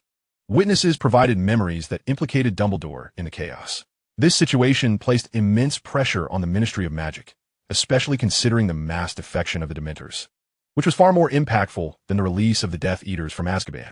Nonetheless, the Ministry began to suspect Dumbledore's involvement, particularly because it was well known that he was fluent in multiple languages. The Ministry issued a summons for Dumbledore to cooperate with their investigation. On the day Hogwarts School of Witchcraft and Wizardry opened, Dudley Dursley and Hermione Granger arrived riding their Thestrals at Diagon Alley. They dismounted, allowing the Thestrals to follow them in the sky. The wizards and witches milling about the street buzzed with speculation about whether Dumbledore would appear at the Ministry. "What should we be concerned about instead?" Dudley mused. "We're not Ministry employees. Shouldn't we prioritize the safety of our families over worrying about that scoundrel Dumbledore?" "You make a valid point, Dudley.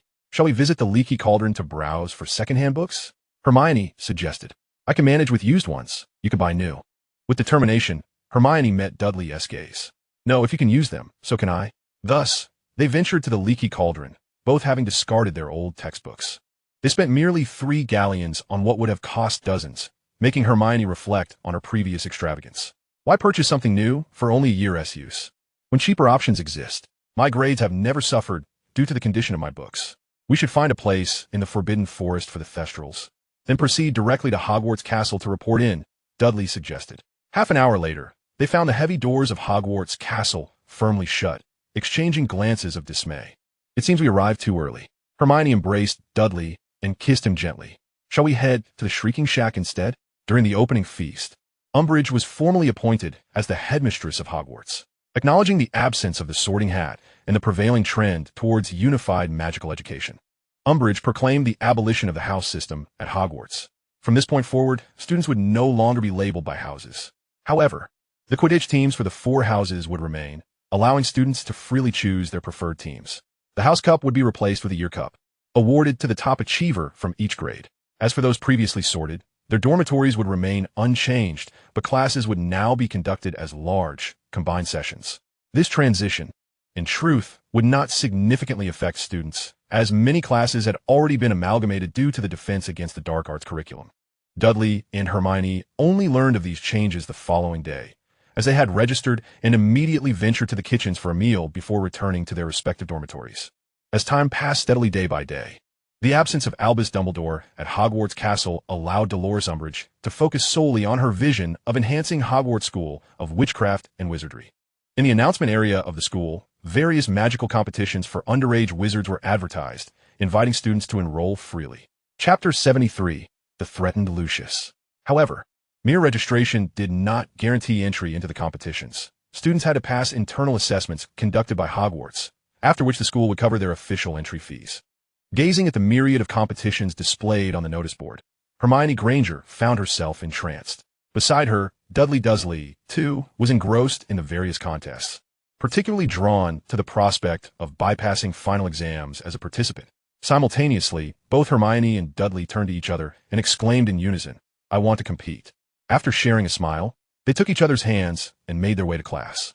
That evening, Hermione Granger and Dudley Dursley once again ventured into the hollow beneath the Whomping Willow. Upon reaching the end of the hollow, Dudley waved his wand, dispelling the magical barrier he had previously set, and entered the Shrieking Shack. After setting up their magical tent inside, the shack reverberated with intermittent screams.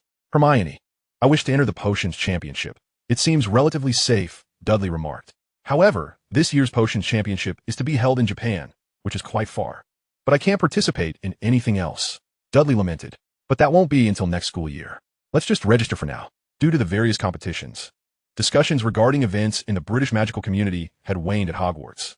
Many former loyal members of the Order of the Phoenix had fallen victim to Lucius Malfoy and his Death Eater associates, all in the name of Albus Dumbledore. The Weasley family had suffered particularly, with the exception of Charlie and Bill Weasley, who had survived. Throughout the British magical community, relatives of the Order were still searching for Albus Dumbledore, but to no avail.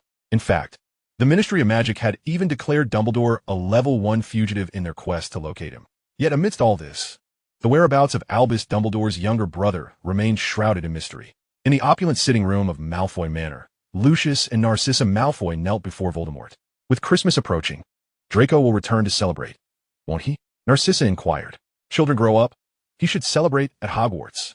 Voldemort shook his head, gazing intently at her. No, he will return to observe his ineffectual parents.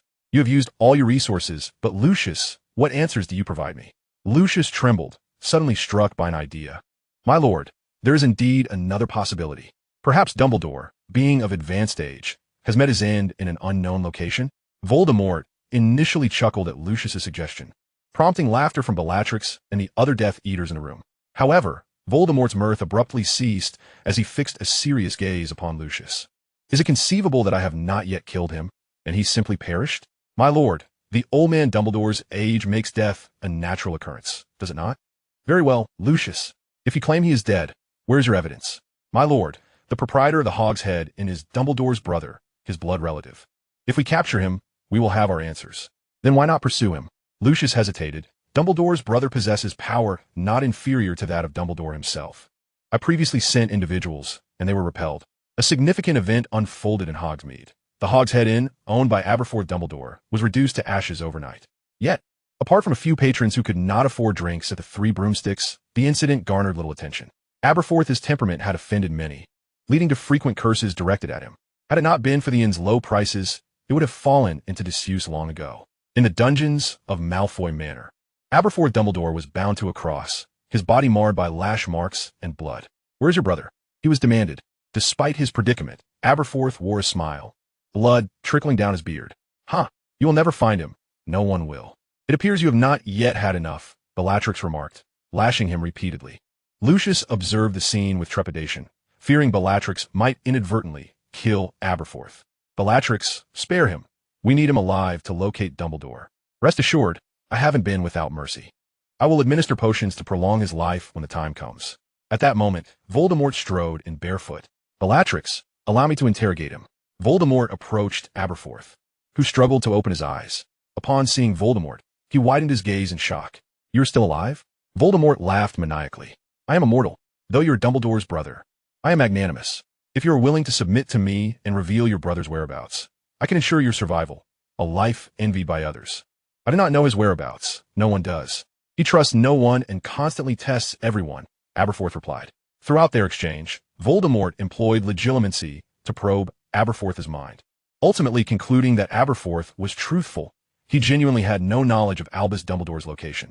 Is this what you call brotherhood? Voldemort scoffed, then swiftly ended Aberforth's life with a flash of fire, reducing him to ashes. This turn of events sent a chill through Lucius Malfoy. Voldemort turned to him. Lucius, Do you possess any means to ascertain Albus Dumbledore's demise? My lord, we could find Dumbledore's lover. During this period, Lucius had conducted extensive investigations into Dumbledore's affairs. Voldemort appeared perplexed. Dumbledore has a lover? Why was I not informed? My lord, Dumbledore is rather peculiar. His lover is a man, Gellert Grindelwald, imprisoned in Nurmengard. What can he possibly know? Currently, transfiguration classes at Hogwarts were conducted by Umbridge, whose teaching methods allowed students like Hermione Granger to easily achieve high marks. As memorizing textbook content sufficed, practical application, unfortunately, held little value in Umbridge curriculum. This pedagogical approach sparked discontent among some students, notably led by Seamus Finnegan. Professor, I believe we should engage in more practical exercises. Chapter 74, Desiring to Leave England. Umbridge addressed Seamus's concerns with a facade of amiability. You must first memorize the textbook contents. Only then can we proceed to practical application. If we commence with practice, you might inadvertently cause an explosion in the classroom. You are growing. Your magical capabilities are no longer akin to those of first-year students. Dean Thomas, but professor, without practical experience. What will we do if we find ourselves in danger? We won't be adept at using magic to protect ourselves. Umbridge wore an incredulous expression. Child, who would dare to harm you? For instance, Albus Dumbledore. At this moment, Albus Dumbledore's reputation within the British magical community was far from favorable. While some remained skeptical about attributing the recent events to him, his prolonged absence had left many disillusioned. In such circumstances, it was easy for some to believe that everything was indeed orchestrated by Dumbledore, and few were willing to defend him. After all, even the Weasley family, once his staunchest supporters, had dwindled to just a few members outside the British magical realm. Child, Dumbledore is indeed a formidable threat, but have faith that the Ministry of Magic will bring him to justice. In the meantime, life at Hogwarts Castle continued smoothly, and soon it would be time to tally the students returning home for the Christmas holidays. In light of this, Dudley Dursley and Hermione Granger made a decisive choice to leave Hogwarts. Dudley was motivated by family business, while Hermione's decision was influenced by Dudley's absence. On the eve of Christmas, Dudley and Hermione swiftly rode their thestrals to the entrance of the Three Broomsticks. Dudley's thestrals had grown significantly, now nearly the size of a small elephant, having feasted on the starchy wild plants in the Forbidden Forest. To facilitate this, Dudley had even dispatched 2 centaurs. Otherwise, the creatures would have driven his thestrals out of the forest. Upon arriving at their designated spot in the Three Broomsticks, Dudley felt at ease. As Hermione would assist him in tallying the orders, all he needed to do was pay. Little boss, why are you not accepting? Next school year, I may have to compete at a magical institution in Japan, so I won't be collecting for now. I will inform you when I am ready to collect. After more than 2 hours, once Dudley had completed the transactions for the potion refills, he and Hermione prepared to depart. However, the proprietress of the Three Broomsticks halted them. It's still early. Why are you in such a hurry? Sister, tomorrow is Christmas. Naturally, we want to return home early. Returning home early is commendable, especially with the current safety concerns in the British magical community, but we should not miss the chance to savor some delicious food. As she spoke, the cook personally brought over a large platter of food.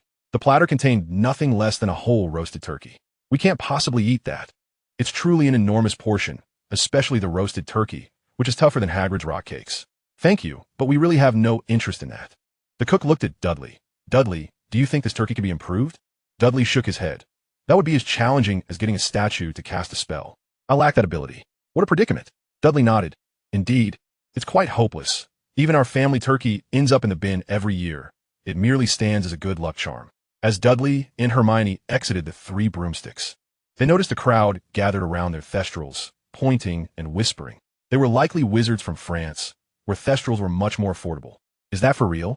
I might go buy one. They look impressive. Don't be fooled by the price. The cost of their food for a month could feed your family for a year. And they're said to drink only pure malt whiskey. Dudley and Hermione did not weave through the crowd, but instead let their thestrals take to the air, with both of them instantly teleporting onto their flying mounts. As they soared away, those at the entrance of the Three Broomsticks gazed at them enviously. That Dursley must be wealthy. Not only does he deal in potion refills, but he also maintains thestrals. The price of potion refills surged 6 months ago. He must have made quite a profit. Don't be envious. He has connections. When I inquired, the price he offered for potion refills was significantly higher than what I was charged. Dudley paid no mind to the discussions at the entrance of the Three Broomsticks. If he were to forego enjoying life merely to avoid drawing attention, then what was the point of striving to improve his circumstances? Dudley, Don't you think we are being a bit ostentatious? Hermione, we are flaunting our wealth because we have the means to do so. They wish to show off. But they lack the qualifications. I am mainly concerned about the impact on your potion refill business. If they raise prices because of us, will you be able to handle it? The price stands as it is. If they wish to sell to others at a higher rate, they are free to do so. I'm not forcing them to sell to me. After escorting Hermione home, Dudley ventured alone to Diagon Alley and Nocturne Alley, where he procured a substantial quantity of potion refills. It had been several months since his last purchase, so the prices remained consistent. This indicated that the cost of potion refills would likely rise again, but this was of little concern to Dudley. Upon returning home and settling the Thestrals, he entered the villa where Vernon and Petunia Dursley awaited him in the living room.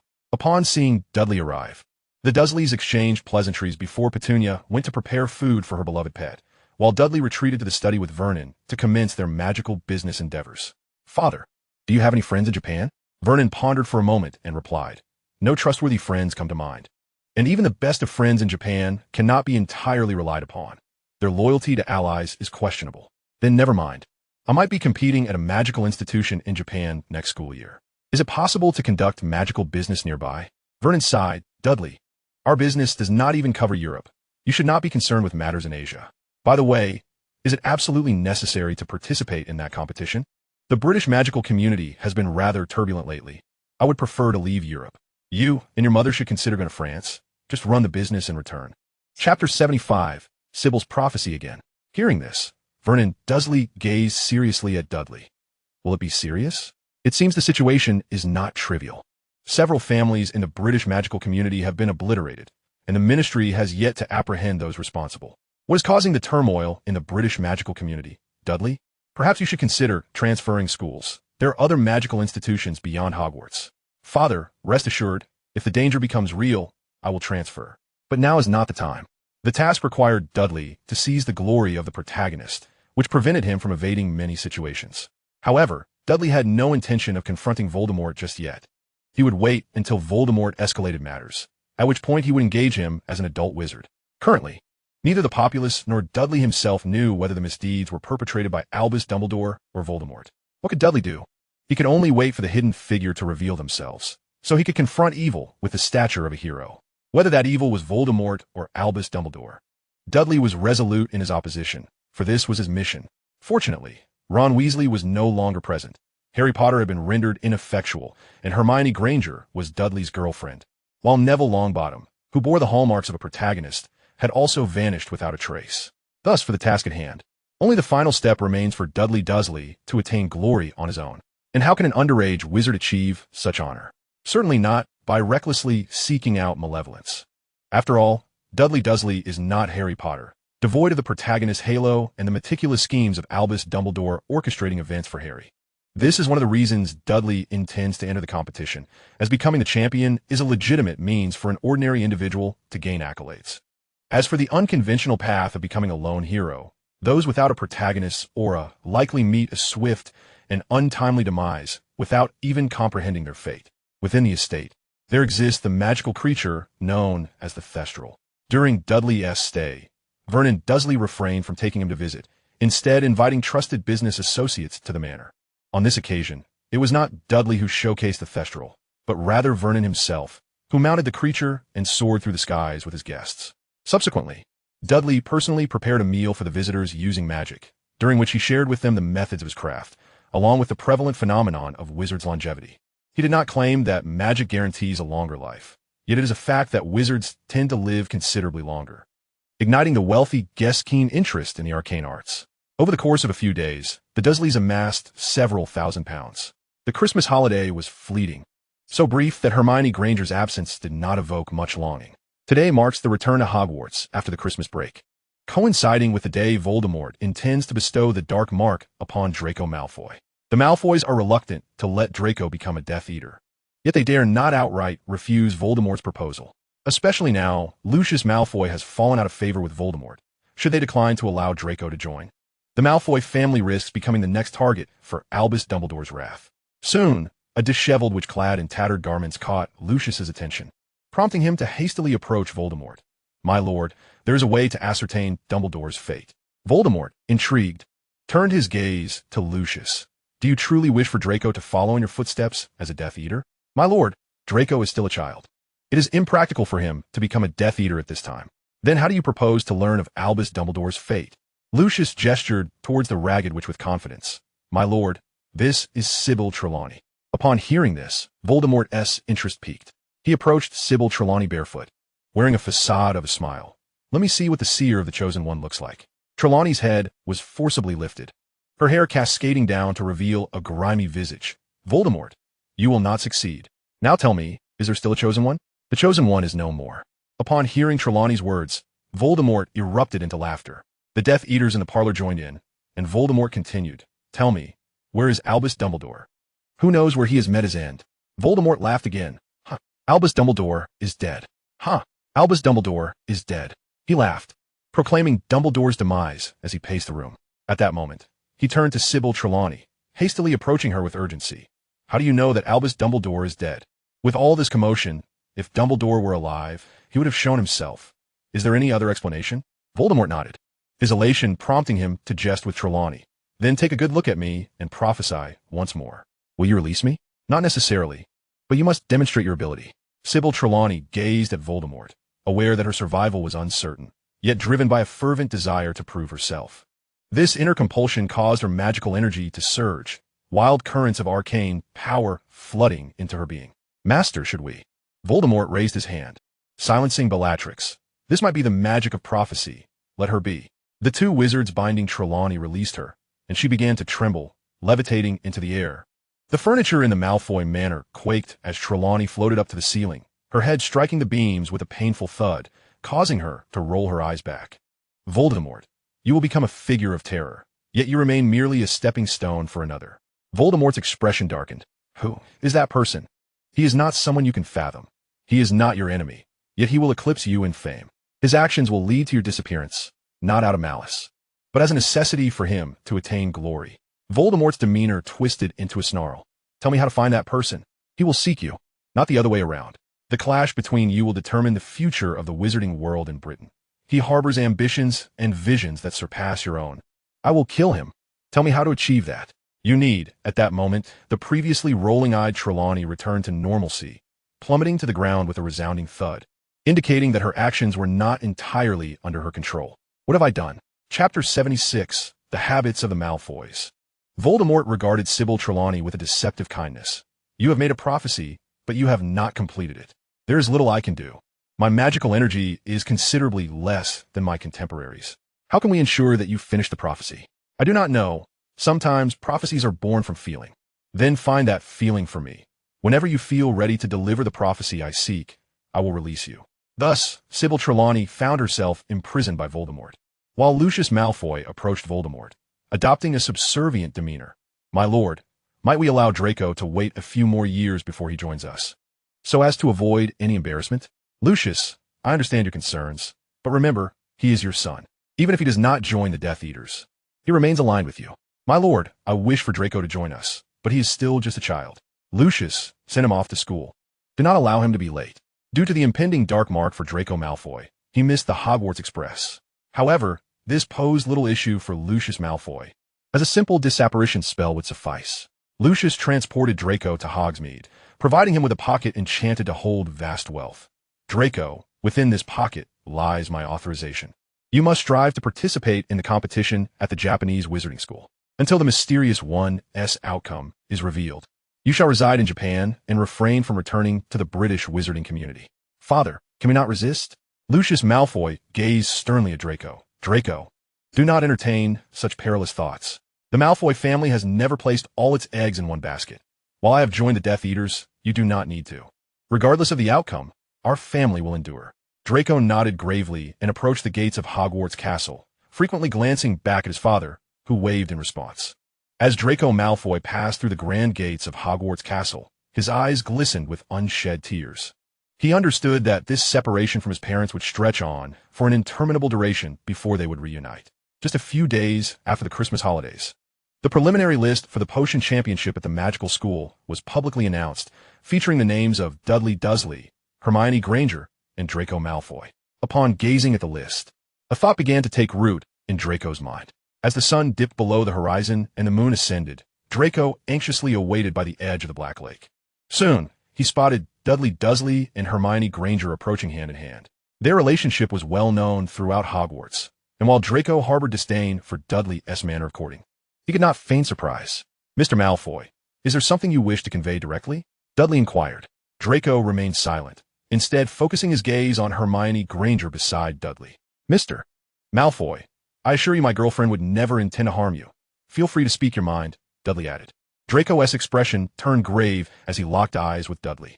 "I wish to ensure my participation in the competition at the Japanese Wizarding School. Name your price." Dudley shook his head. "Mr. Malfoy, this competition is not within my control. The selection process is managed by Hogwarts itself, and there is nothing I can do." "Dudley, you managed to secure a spot in the Triwizard Tournament. This is merely a selection process at Hogwarts. Surely you have some influence?" "Mr. Malfoy, that was an entirely different matter. The Goblet of Fire malfunctioned, and I merely capitalized on the opportunity." "Well then, how can you guarantee your victory in the selection process, given that only 4 can compete in Japan?" Sighing, Dudley replied, "Mr. Malfoy, I consider you a friend, and I have no intention of profiting from you. However, the means to achieve your goal, whether feasible or not, rests in your hands." "Dudley, what do you suggest?" "Speak with Professor Umbridge and inquire whether the limited slots for the competition are due to funding constraints. If you're willing to cover your own expenses, perhaps you could secure an additional spot by expressing a desire for experience. See if Professor Umbridge agrees. And if she refuses, then there is little I can do. Do you have any other matters to discuss?" The following afternoon, after completing a day of classes, Draco entered the headmaster's office and articulated his profound desire to compete in Japan for experience. "Child, it is commendable that you wish to improve, but you must first attempt to pass the selection process. If you succeed, you want me to finance your participation," Professor Umbridge replied. "Madam, I am but a 5th-year student, overshadowed by 6th and 7th years. I genuinely feel I lack the opportunity. Listen, if you do not pass, I will grant you a chance to intern at the Japanese Magical School. While you may not compete, you can observe the proceedings, though you will need to bear the cost yourself." Overjoyed at the prospect of visiting the Japanese Magical Institution, Draco expressed his gratitude fervently. "Dear child, you are too courteous. Your father, Lucius, is a friend of mine, and I am inclined to support your ambition. However, to quell any gossip, you will assist the esteemed competitors in minor tasks. Of course, I still have faith that you will emerge as a contestant. By the way, some cold remedies are practical potions. Practicing them can only benefit you." As another day waned, Draco awaited Dudley at the entrance of the Gryffindor common room, but Dudley was nowhere to be found. Approaching Seamus Finnegan and Dean Thomas, Draco inquired, "Gentlemen, have you seen Dudley?" Seamus replied, "Malfoy, you ought to know that if Dudley isn't in the dormitory at this hour, he is likely fishing by the Black Lake. Should we see him in the dormitory, we will inform him of your wait by the lake. All right? Thank you. You are quite kind," Draco said before departing. "Seamus, why does he constantly seek Dudley?" Dean pondered. "What else could it be? It must pertain to the Potion Championship. After all, Draco Malfoy is also vying for a spot in the selection process. My goodness, could Dudley have arranged an assured passage through the selection process? And if he did, what would it matter? Neither of us has signed up." Upon reaching the Black Lake, Draco discovered Dudley and Hermione nestled together on a sturdy log, with Dudley brewing a potion while Hermione perused a book. Beside them lay a fishing rod. Despite the lingering chill in the air, Dudley's use of traditional flames for potion making kept the area pleasantly warm. As Draco approached, the crunch of gravel underfoot prompted Dudley to glance over. "Mr. Malfoy, are you here to admire the lake's beauty?" "Call me Draco. I am here to discuss the potential challenges of the upcoming competition." Upon hearing this, Hermione expressed her skepticism.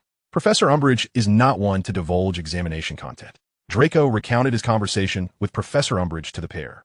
Dudley chuckled. "It cannot be said that Professor Umbridge leaked any secrets. It was merely a reminder from an elder regarding the focal points of study. I shall not intrude further," Draco declared. "Thank you for sharing this with us," Dudley replied. With a dismissive wave, Draco turned back toward Hogwarts Castle. "Dudley, should we consider relocating our rendezvous point? It seems many are aware of our meetings by the Black Lake. Indeed, this has been common knowledge. However, I chose this spot for its natural bounty of fish. The food at Hogwarts, prepared by house elves, is far from satisfactory. Is that so? Yet many affluent families in the magical community employ house elves for their culinary needs. Have you not noticed that, despite the same quantity of food, we feel satiated at home, yet find ourselves unsatisfied by the fare prepared by house elves?" Hermione's eyes widened in realization. "Do house elves dare to harm humans?" "Not quite harm. Perhaps their cooking methods simply differ from ours. After all, house elves are not human, and their magical cooking processes yield such results. At that moment, the fishing rod twitched, and Dudley skillfully reeled in a hefty fish. Both Dudley and Hermione beamed at the sight of their catch. With half a month remaining until the potion championship commenced, Hermione diligently practiced potions related to cold remedies, while Dudley remained calm, crafting restorative drafts without focusing on the selection process. Nevertheless, Dudley reassured Hermione, for he too had the means to travel to Japan, just as Draco Malfoy did. Ultimately, it was merely a selection process. If Dudley could not succeed, all his previous experiences in the world of Harry Potter would have been in vain. Before the selection process began, Professor Umbridge took to the stage, succinctly explaining the rules before addressing the students with a beaming smile. Last semester, while our Hogwarts contestants achieved an unprecedented record, most secured placements within the top 20. Thus, this is a splendid opportunity for broadening one's horizons. Should any student wish to finance their own journey, they may accompany the competing team to Japan to observe the tournament. As he sat among the competitors, listening to the words of Principal Umbridge, Dudley Dursley mused that had Voldemort been subjected to such magical competitions during his time at Hogwarts, perhaps he would have refrained from his petty actions. After all, Hogwarts Castle, despite its significance within the British magical community, holds little weight on the global stage. It could be posited that prior to the emergence of unpredictable variables like Dudley Dursley, the British magical realm was but a chessboard for Albus Dumbledore, who himself was cautious in his dealings with the broader magical world, often resorting to disorderly conduct within the confines of Britain. Soon, the selection trials commenced, overseen by three esteemed professors of Hogwarts, Professor Snape, Professor Flitwick, and Professor Sprout, who diligently patrolled the arena, addressing unexpected incidents. The competition entailed the brewing of 3 commonplace potions, a fever reducer, a cough syrup, and an influenza remedy, with each contestant required to concoct these potions within the span of 1 hour. The 2 competitors with the swiftest completion times, as well as the 2 with the highest potion quality, would emerge victorious. Had Dudley Dursley been aware of the outcome in advance, he could have easily profited from Draco Malfoy's endeavors. Dudley, employing 3 cauldrons, proceeded to place the requisite ingredients for each potion into them. He then summoned water to fill the cauldrons and ignited them with magical flames, bypassing any intricate steps in the process. This method bore resemblance to traditional herbal medicine brewing techniques, verging on ancient potion-making practices. Observing this scene, Severus Snape, a master of potion-making, found his mind reeling. To Snape, Dudley's approach to potion brewing appeared almost primitive. While Dudley's methods could indeed yield useful potions, they would only achieve about 30 to 40% of the efficacy typically expected from a properly brewed potion. Without any doubt, Dudley Dursley was the first contestant to complete his potions in the Hogwarts selection trials. Upon inspecting Dudley's concoctions, Professors Flitwick and Sprout wore expressions of dismay, yet ultimately deemed them acceptable. However, when it came to Severus Snape, he coldly remarked, "Can Hogwarts truly afford to associate with this individual?" In truth, as long as 2 of the 3 professors approved, Dudley would qualify. Yet, Snape's demeanor left Dudley feeling somewhat irked. "Professor Snape, the competition prioritizes speed. I was merely adhering to the rules, not limited to this level of potion quality." "Then why not produce something better?" Snape retorted, "Because this method is both effortless and efficient."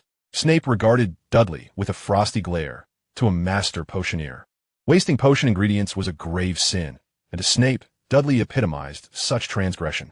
"I acknowledge your qualification for the competition, but you shall never attain the status of a master potioneer." With that, Snape turned away to inspect the other competitors. Despite Dudley's swift performance, many contestants had yet to even brew their first potion. Nevertheless, through diligent practice, Draco Malfoy was on the verge of completing his second potion.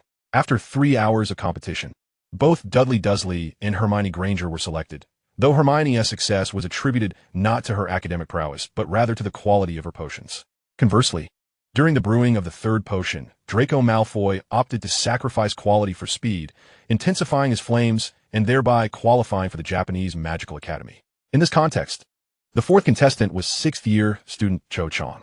While there were indeed Hogwarts students with superior potion-making skills, many 7th-year students were preoccupied with considerations of their future careers, with some reluctant to depart from the comforts of Hogwarts Castle. Otherwise, it was uncertain whether Cho Chang and Draco Malfoy would have been selected at all. Upon the announcement of the 4 competitors by Umbridge, they were ushered to the principal's office. "Children, you have all demonstrated exceptional talent. Hogwarts will inform your parents of this development. Your next task is to practice potion brewing diligently, striving to bring glory to Hogwarts and the British magical community. Minister for Magic Cornelius Fudge will personally welcome the champions and bestow upon them an additional reward of 50 galleons. Should any of you emerge victorious, you shall be heralded as young heroes of the British magical realm. The current British magical community is in dire need of uplifting news, which is why Principal Umbridge has garnered the full support of the Ministry of Magic for students participating in various international magical competitions. Upon hearing this, Dudley Dursley's mind began to race with ideas. Principal Umbridge, we shall do our utmost to secure the championship for the British magical community. But in order to practice potion making, how shall we acquire the necessary ingredients? Umbridge's face lit up with satisfaction at Dudley's words. She desired the candidate's dedication and this very attitude. Child, whatever potion ingredients you require, simply speak to Professor Snape. Hogwarts will accommodate your potion-making needs. Delighted by this prospect, Dudley was determined not to squander the golden opportunity presented by Hogwarts.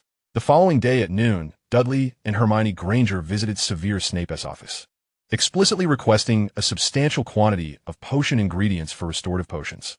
Dursley, are you practicing potion making, or are you merely concocting restorative potions for yourself? Professor Snape was well aware of Dudley's penchant for restorative potions. Although Dudley primarily gathered supplies from outside Hogwarts, very few within the castle sold restorative potions to him. Yet, given the current context, Snape found himself questioning Dudley's intentions. Dudley gazed earnestly at Severus Snape. Professor Snape, please do not perceive us as purely self-serving. Brewing any potion can enhance one's skills. Dursley, I have never encountered a student as brazen as you, Snape replied. Am I to submit a request for potion materials to Professor Umbridge? You may come to collect them tomorrow. But the ingredients you require are rather uncommon and must be procured outside Hogwarts. Due to Umbridge directives, Snape dared not be overly difficult with Dudley and Hermione.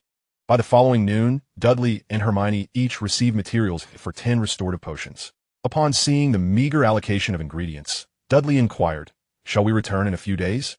You are merely practicing one kind of potion? Snape retorted. Dudley responded earnestly, Professor Snape, I suspect that the competition may pertain to these restorative potions. I don't care what you suspect. I care about what I deem necessary. If you desire more, you will have to wait at least 10 days. Dudley concocted a plan in response to Snape's treatment. That afternoon, Hermione Granger arrived at the entrance of the Ravenclaw common room, awaiting Cho Chang. Granger, have you come to speak with me about something? With the competition approaching, Cho was uncertain what potion she might brew to enhance her skills. I haven't given it much thought yet. Do you have any suggestions? Cho, surprised to have qualified for the competition, had not even considered what potions to practice. If you were to concoct other potions, you would need to handle the resultant elixirs according to your own judgment. However, should you choose to brew a restorative potion, Delacour Dursley is present at Hogwarts Castle to assist with its preparation. Xiao Zhang understood that Hermione Granger was relaying a message to her boyfriend. I will consider it. At the entrance of the Slytherin common room, Delacour Dursley awaited Draco Malfoy. Delacour, what are you waiting for? Come inside. Presently, the divisions of the Hogwarts School of Witchcraft and Wizardry had dissolved, permitting even those not residing in Slytherin to enter its common room. Draco, there is no need for such formality. I merely wish to exchange a few words. What is it? Have you decided on which potion to brew in preparation for the competition? I have no intention of concocting any potions. I am merely participating in the competition at the Japanese Magical Institute. I harbor no aspirations of triumph, especially considering my skills pale in comparison to Hermione Granger's. Such a response nearly rendered Delacour Dursley speechless. You may choose not to practice, but your attitude is unacceptable. What if the professors perceive your lack of ambition for victory and conclude you are merely on a holiday in Japan, leading to the forfeiture of your place? The notion of losing his spot sent a jolt through Draco Malfoy's mind. This was a matter of great consequence. He realized that his participation was secured through dubious means, and if he were deemed to be vacationing, he could indeed be replaced. Delacour, we are friends. You must offer me some advice. Draco, is that not the very reason I am here? If you have any suggestions, do share. My successful participation stems from observing your methods. That is all in the past. We must focus on the present to envision the future. Delacour, you speak with such wisdom. Pray, reveal your strategy. Seek out Severus Snape for potion ingredients, feigning a proactive approach toward the competition. If you are uncertain about which ingredients to request, simply ask for restorative potion materials. This way, when Severus Snape inspects your results later, I can still assist you, correct? Draco Malfoy grasped the implications. Realizing that Delacour Dursley's true purpose for approaching him extended beyond mere assistance. Nevertheless, from a certain perspective, Delacour did indeed provide a timely reminder. Delacour, I will provide you with all the potion ingredients I require, provided you can guarantee I won't be replaced. Rest assured, I will inform you each time I need ingredients, and you can simply request them the following day. Thus, Severus Snape found himself once again besieged by requests for restorative potion ingredients from Draco Malfoy and Xiao Zhang. Xiao Zhang, having asked for ingredients after Draco Malfoy, caught Severus Snape's attention. Given the plethora of potions available, why have you opted for the restorative potion? Professor, the remnants of other potions would simply remain. But restorative potions can be sold to Dursley. Listening to Xiao Zhang's rationale, Severus Snape's mind buzzed. It was evident that Hogwarts had been taken advantage of. The crux of the matter was that Hogwarts had no choice but to accept this arrangement. After all, one cannot prevent competitors from practicing, can they? As for the recovery of practice potions, that was entirely implausible. Severus Snape was certain that Delacour Dursley had already devised a strategy, considering one could easily claim that the brewing had been unsuccessful to avoid penalties.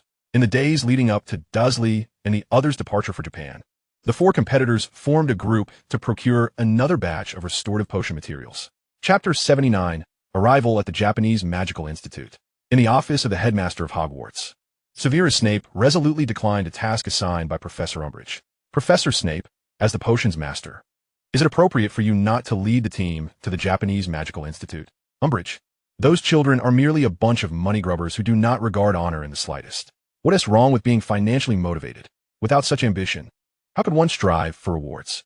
There is no fault in avarice, as long as one can secure victory. What am I to do?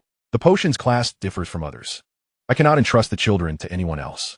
Ultimately, Professor Umbridge could not sway Severus Snape. Thus, she was compelled to lead the team to the Japanese Magical Institute herself. After passing through the port key, Umbridge guided Dursley and the other competitors through the fireplace to the hearth of the Japanese Magical Institute. Nearby the hearth, professors from the institute awaited the arrival of Dursley and his companions. Upon seeing the professors from the Japanese Magical Institute, Dursley felt an inexplicable warmth. Among the welcoming party was Sakura Maruko, Dursley's beloved during his time as Harry Potter. Yet the circumstances had shifted. That was the persona of Dursley as Harry Potter. Whereas now he was simply Delacour Dursley, with an entirely different mission. Greetings, I am Professor Sakura Maruko from the Japanese Magical Institute, here to welcome you. Umbridge, wearing a facade of polite smiles, addressed Sakura Maruko. Professor Maruko, I am Umbridge, the headmistress of Hogwarts. I appreciate your assistance. After exchanging pleasantries, Professor Maruko escorted them to the accommodations prepared by the Japanese Magical Institute. By the way, Hogwarts School of Witchcraft and Wizardry has declared its intention to participate in the Potions Championship after previously opting out. What prompted this change of heart? The former headmaster Dumbledore was quite the scoundrel. Having finally ousted him, we promptly resolved to reinstate participation in all competitive events. Umbridge felt a sense of helplessness. During Dumbledore's tenure, Hogwarts had nearly faded into obscurity within the international magical community. Dursley and Draco Malfoy shared a dormitory, while Xiao Zhang and Hermione Granger occupied another. While this arrangement appeared normal, it proved quite inconvenient for the enamored couples. Dursley turned to Draco Malfoy, curiosity etched on his face. Draco, if you're not competing for the championship, what drives your participation in this contest? I hesitated to inquire while at Hogwarts. But now that it's just the two of us, will you share? Dursley, I'm not here for the competition. I am here to attend school. During this period, I intend to enroll at the Japanese Magical Institute. As long as I am in Japan, my parents can operate securely within the British magical community. However, I cannot come directly. I must use this competition as a pretext. Draco Malfoy's words ignited a suspicion within Dursley. Draco, we are friends. Has something happened with your family? Dursley, the less you know about this matter, the better. The British magical community is unsafe. If you can leave, I suggest you do so. Draco, how can I abandon my home based solely on your vague warnings? This involves you-know-who. I cannot elaborate further. Believe me if you will, or dismiss my words if you choose. Dursley refrained from pressing further, for he trusted that Voldemort had returned. With Voldemort's resurgence occupying his thoughts, Dursley found it difficult to concentrate on anything else. Lying in bed, he began to reflect and seek the optimal solution for completing his tasks. Given that Voldemort had not yet made a public move, Dursley saw an opportunity for growth. If Voldemort were to act openly now, Dursley might not have a chance to achieve the glory of vanquishing him. Having traversed the Harry Potter universe numerous times, Dursley was acutely aware of Voldemort's capabilities and recognized the multitude of vulnerabilities within him. One could only ponder the caliber of adversaries Voldemort had faced, those like James Potter, a street thug of the magical world, and wizards of ordinary lineage lacking substantial power. The true strength of the British magical community is reflected in the formidable wizards it has produced. Yet Voldemort has only faced a handful of notable opponents. Take Gellert Grindelwald, for instance. He was a being capable of nearly incinerating Paris. What significant victories does Voldemort boast? Merely inciting hostilities between pure-blood wizards and those of ordinary descent? That is not entirely accurate. Voldemort never discriminated based on lineage when it came to capable wizards. Otherwise, how could Severus Snape have become a Death Eater? At that time, Voldemort was merely representing a faction's interests, seeking to amass more power. His methods, however, were ruthlessly and scrupulous, leading to his demonization by figures such as Albus Dumbledore. The following morning, Dudley Dursley, sporting dark circles under his eyes, arrived at the makeshift dining hall of the Japanese Magical Academy. This facility had been specially arranged for the contestants from the 3 other magical schools. Otherwise, the Academy's dining area would consist solely of tables and benches, devoid of any cooks to prepare food. Now, the dining hall featured 4 distinct culinary zones, one showcasing local Japanese delicacies, another dedicated to British fare, a third representing Russian cuisine, and the last highlighting African dishes. Upon surveying the offerings, Dudley quickly dismissed the British food section, having lived in England for over a decade. The African cuisine was the next to be ruled out, as its visual presentation did little to entice him. That left only the Russian and Japanese culinary zones.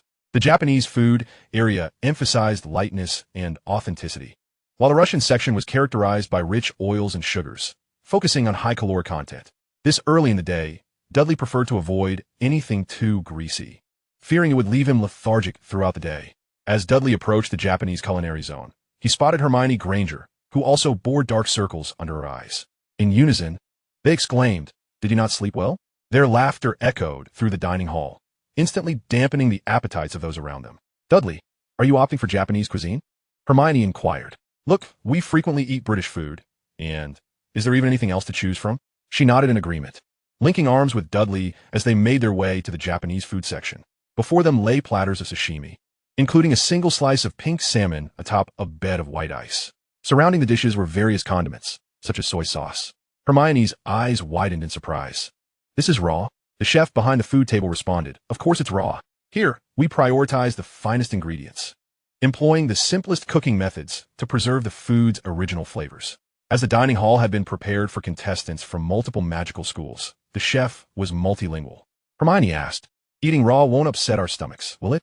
"Rest assured," the chef replied, "we Japanese have an affinity for sashimi. We've been enjoying it since childhood." After breakfast, Hermione and Dudley did not return to their dormitory, but sought out Principal Umbridge. She sat cross-legged at a table, preparing a traditional Eastern tea, inviting them to sit across from her. With a warm smile, Umbridge inquired, "Did you not sleep well?" Dudley replied, "Principal Umbridge, the Japanese Magical Academy had us sleeping on the floor. It feels a bit unfair, doesn't it?" "My dear, this is the traditional Japanese sleeping arrangement," she explained. Dudley pressed on, "Could we perhaps pay to stay somewhere else? I assure you it wouldn't interfere with the competition. If we don't rest well, our chances of success are slim." Umbridge responded, "If you can guarantee a top 5 finish, I will consider your request." Dudley, unsure of his own capabilities, stated, "I can't promise my performance, but I hope my skills meet your expectations." With a flick of his wrist, various potion ingredients emerged from his magically enlarged pocket. "Are you preparing potions on the spot?" Hermione remarked to Umbridge. "Dudley is about to surprise you." Principal Umbridge had heard whispers of the budding romance between Hermione and Dudley. Yet, given their exemplary academic records, one ranking first in class and the other consistently near perfect scores, she turned a blind eye to their relationship. In her presence, Dudley commenced brewing potions in midair, eschewing the use of a cauldron entirely, manipulating and heating the ingredients suspended in the air. Remarkably, he concocted a potion for magical restoration in less than a tenth of the usual time. Although Umbridge had little expertise in potion making, she could discern quality. The smaller batch Dudley produced was still potent and invigorating, and notably, he had done so without a cauldron. Umbridge, puzzled, inquired, "Mr. Dursley, with such prowess, how did you merely pass the preliminary rounds?" Dudley replied, "It's simpler to pass than to win. Securing victory for the British magical community is paramount." Umbridge nodded in satisfaction. "Well said. The champion holds the true prestige." Thus, Dudley and Hermione were granted the privilege of residing outside the Japanese Magical Academy. Elated, they departed for the bustling magical commercial district in Japan. Upon arrival, Hermione felt utterly lost, unable to comprehend the conversations surrounding her. "Dudley, do you speak Japanese?" she asked. "Of course. Come, I'll teach you," he replied, leaning closer. With their foreheads nearly touching, Dudley imparted his knowledge of the language. In an instant, Hermione grasped Japanese, showcasing the marvels of magic that allow for such swift learning. Curiously, Hermione inquired, "How did you learn Japanese?" "I met a Japanese wizard during the Christmas holidays," Dudley explained. "By the way, while we explore, let's purchase some magical restoration potions." Hermione nodded, though a hint of concern lingered. As a witch of ordinary lineage, she was aware of certain unique aspects of Japanese culture. "Dudley, was the wizard who taught you Japanese male or female?" she asked. "Male. Don't get any strange ideas. You're my only girlfriend." Watching Japanese films doesn't equate to betrayal. It's merely a form of learning, akin to reading a book, he reassured her. Hermione leaned in and kissed him gently. "All right, I understand." Thus, the two of them embarked on their adventure through the vibrant magical commercial district of Japan. The scale of Japan far surpassed that of Britain, and its magical community thrived, influenced by the mystique of its culture. In fact, among the 4 schools participating in the potion-making championship, the Japanese Magical Academy stood as the most advanced, being the only institution to offer both day and boarding options. The most backward of all magical institutions is undoubtedly the Hogwarts School of Witchcraft and Wizardry in the United Kingdom. While the global wizarding education has long since abandoned the antiquated, factionalized methods of teaching, Hogwarts stubbornly clings to its house system. Moreover, under the tenure of Albus Dumbledore, the school has retreated into a state of complacent self-satisfaction, effectively closing its doors to progress. In contrast, the magical shopping district in Japan boasts not only the usual wares found in Britain's magical marketplace, but also an array of magical tools that are entirely absent from their British counterparts, particularly a plethora of puppetry tools, which Japanese wizards refer to as shikigami. Additionally, there exists a unique form of divination, wherein a bamboo tube containing numerous bamboo sticks is shaken, and the first stick drawn reveals the fortune. Other methods include divination using 3 coins tossed repeatedly, or even direct palm and facial readings by wizards, with some able to discern one's desires merely by writing a single character or through intricate finger gestures that yield unequivocal predictions. At that moment, Hermione Granger found herself engrossed in a bamboo tube, shaking it incessantly, yet each outcome revealed an unfavorable fortune, leading her to stubbornly continue. Each bamboo stick that Hermione drew foretold ill fate, which she found quite unacceptable. Observing this scene, Dudley Dursley felt a sense of vindication, convinced that if Draco Malfoy's assertions held any truth, then British wizards must inevitably receive similar adverse fortunes. After drawing a dozen unfavorable sticks, the stall owner, with a complex expression, addressed Hermione. "Madam, I must return your predictions. There is no merit in further shaking." Curiously, Dudley inquired, "What is going on? If these are the only outcomes, can they still hold any validity?" Hermione placed the bamboo tube on a table draped in yellow silk, her expression laden with concern as she addressed the stall owner. "If all I draw are ill omens, how unfortunate am I?" The stall owner reassured her. "Though my craft speaks of fortune and misfortune, it does not necessarily pertain to your fate alone. It may reflect the surrounding circumstances. So do not fret excessively over these adverse readings." Hermione turned to Dudley, hoping he would offer some comforting words. Dudley, ever straightforward, retrieved a favorable stick from the tube. While many things may be unchangeable with this kind of divination, altering one's destiny is remarkably simple. What you were drawing before was merely rehearsal. This auspicious stick is your true outcome. Receiving the favorable stick from Dudley, Hermione's face brightened with a smile. "You're quite clever. If we are dissatisfied with the predictions, we shall defy fate." Impressed by Dudley's approach, the stall owner gave him a thumbs up. "But divination skills surpass mine." "You're too kind," he replied. Subsequently, Hermione and Dudley strolled through the streets, where Dudley purchased a magical flying carpet, allowing them to glide above the ground as they shopped, evoking envy among many onlookers. Although flying carpets were available in Japan's magical marketplace, their exorbitant price of over 200 galleons rendered them unattainable for many local wizards. After all, 200 galleons for a mode of transport lacks any reasonable cost-effectiveness when one could accomplish the same with a simple apparition or disapparition charm, far swifter than a magical carpet. "Dudley, isn't this rather extravagant?" Hermione queried. "Hermione, we earn money to enjoy life. Besides, isn't this far more comfortable than walking? Hermione found herself at a loss for words, though she still felt it was somewhat wasteful, especially considering them the birthplace of the magical flying carpet. The Middle Eastern wizarding community hardly utilized them. As they continued their exploration of the Japanese magical shopping district, they found that all potion shops had sold out of replenishing potions. However, as evening approached, they chose not to linger in the Japanese magical realm any longer and opted to check into a hotel in the world of ordinary people. This was not due to a lack of accommodations in the Japanese magical community, but rather the superior cost-effectiveness of hotels in the mundane world. Until the commencement of the Potions Championship at the magical school, Dudley and Hermione remained away from the Japanese magical institution. Meanwhile, Draco Malfoy did not practice potion-making before the competition. Instead, he began the process of transferring to the Japanese magical school, armed with an authorization letter from Lucius Malfoy. He faced no issues from a regulatory standpoint, yet he was acutely aware of the personal implications, as he was still a competitor representing Hogwarts.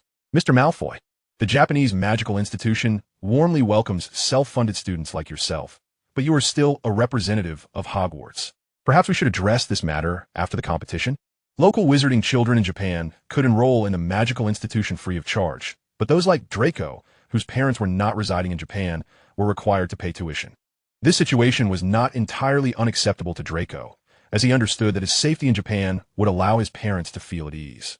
The realities of the holidays had made it clear to Draco that his family was not favored by Voldemort. Furthermore, this situation had not escaped the notice of Umbridge, the headmistress of the Japanese magical school. Upon seeing Draco Malfoy, she expressed her displeasure. "Why do you wish to leave Hogwarts?" Headmistress Umbridge, the educational philosophy of the Japanese magical institution far surpasses that of Hogwarts. Just a few years ago, Hogwarts was embroiled in factional disputes and divisive education. However, reforms have taken place, and soon the house divisions will become obsolete. By then, I will have graduated. Moreover, the Japanese magical institution has adopted the most advanced blend of day and boarding school models, putting it several tiers above Hogwarts. Umbridge felt a wave of discomfort wash over her, deepening her resentment toward Albus Dumbledore. The school's isolation and sanctions had rendered Hogwarts the most antiquated of magical institutions. But you cannot transfer at this time. At least allow this academic year to pass. Headmistress Umbridge, my time to learn magic is limited. I do not wish to squander it. However, it must be after the competition. We cannot have Hogwarts lose a competitor before the event has even begun. Draco had little objection to enrolling at the Japanese magical school after the competition. After all, he felt a sense of indebtedness to Hogwarts. Among the 4 competitors from Hogwarts, only Cho Chang had practiced potion-making daily at the Japanese magical institution.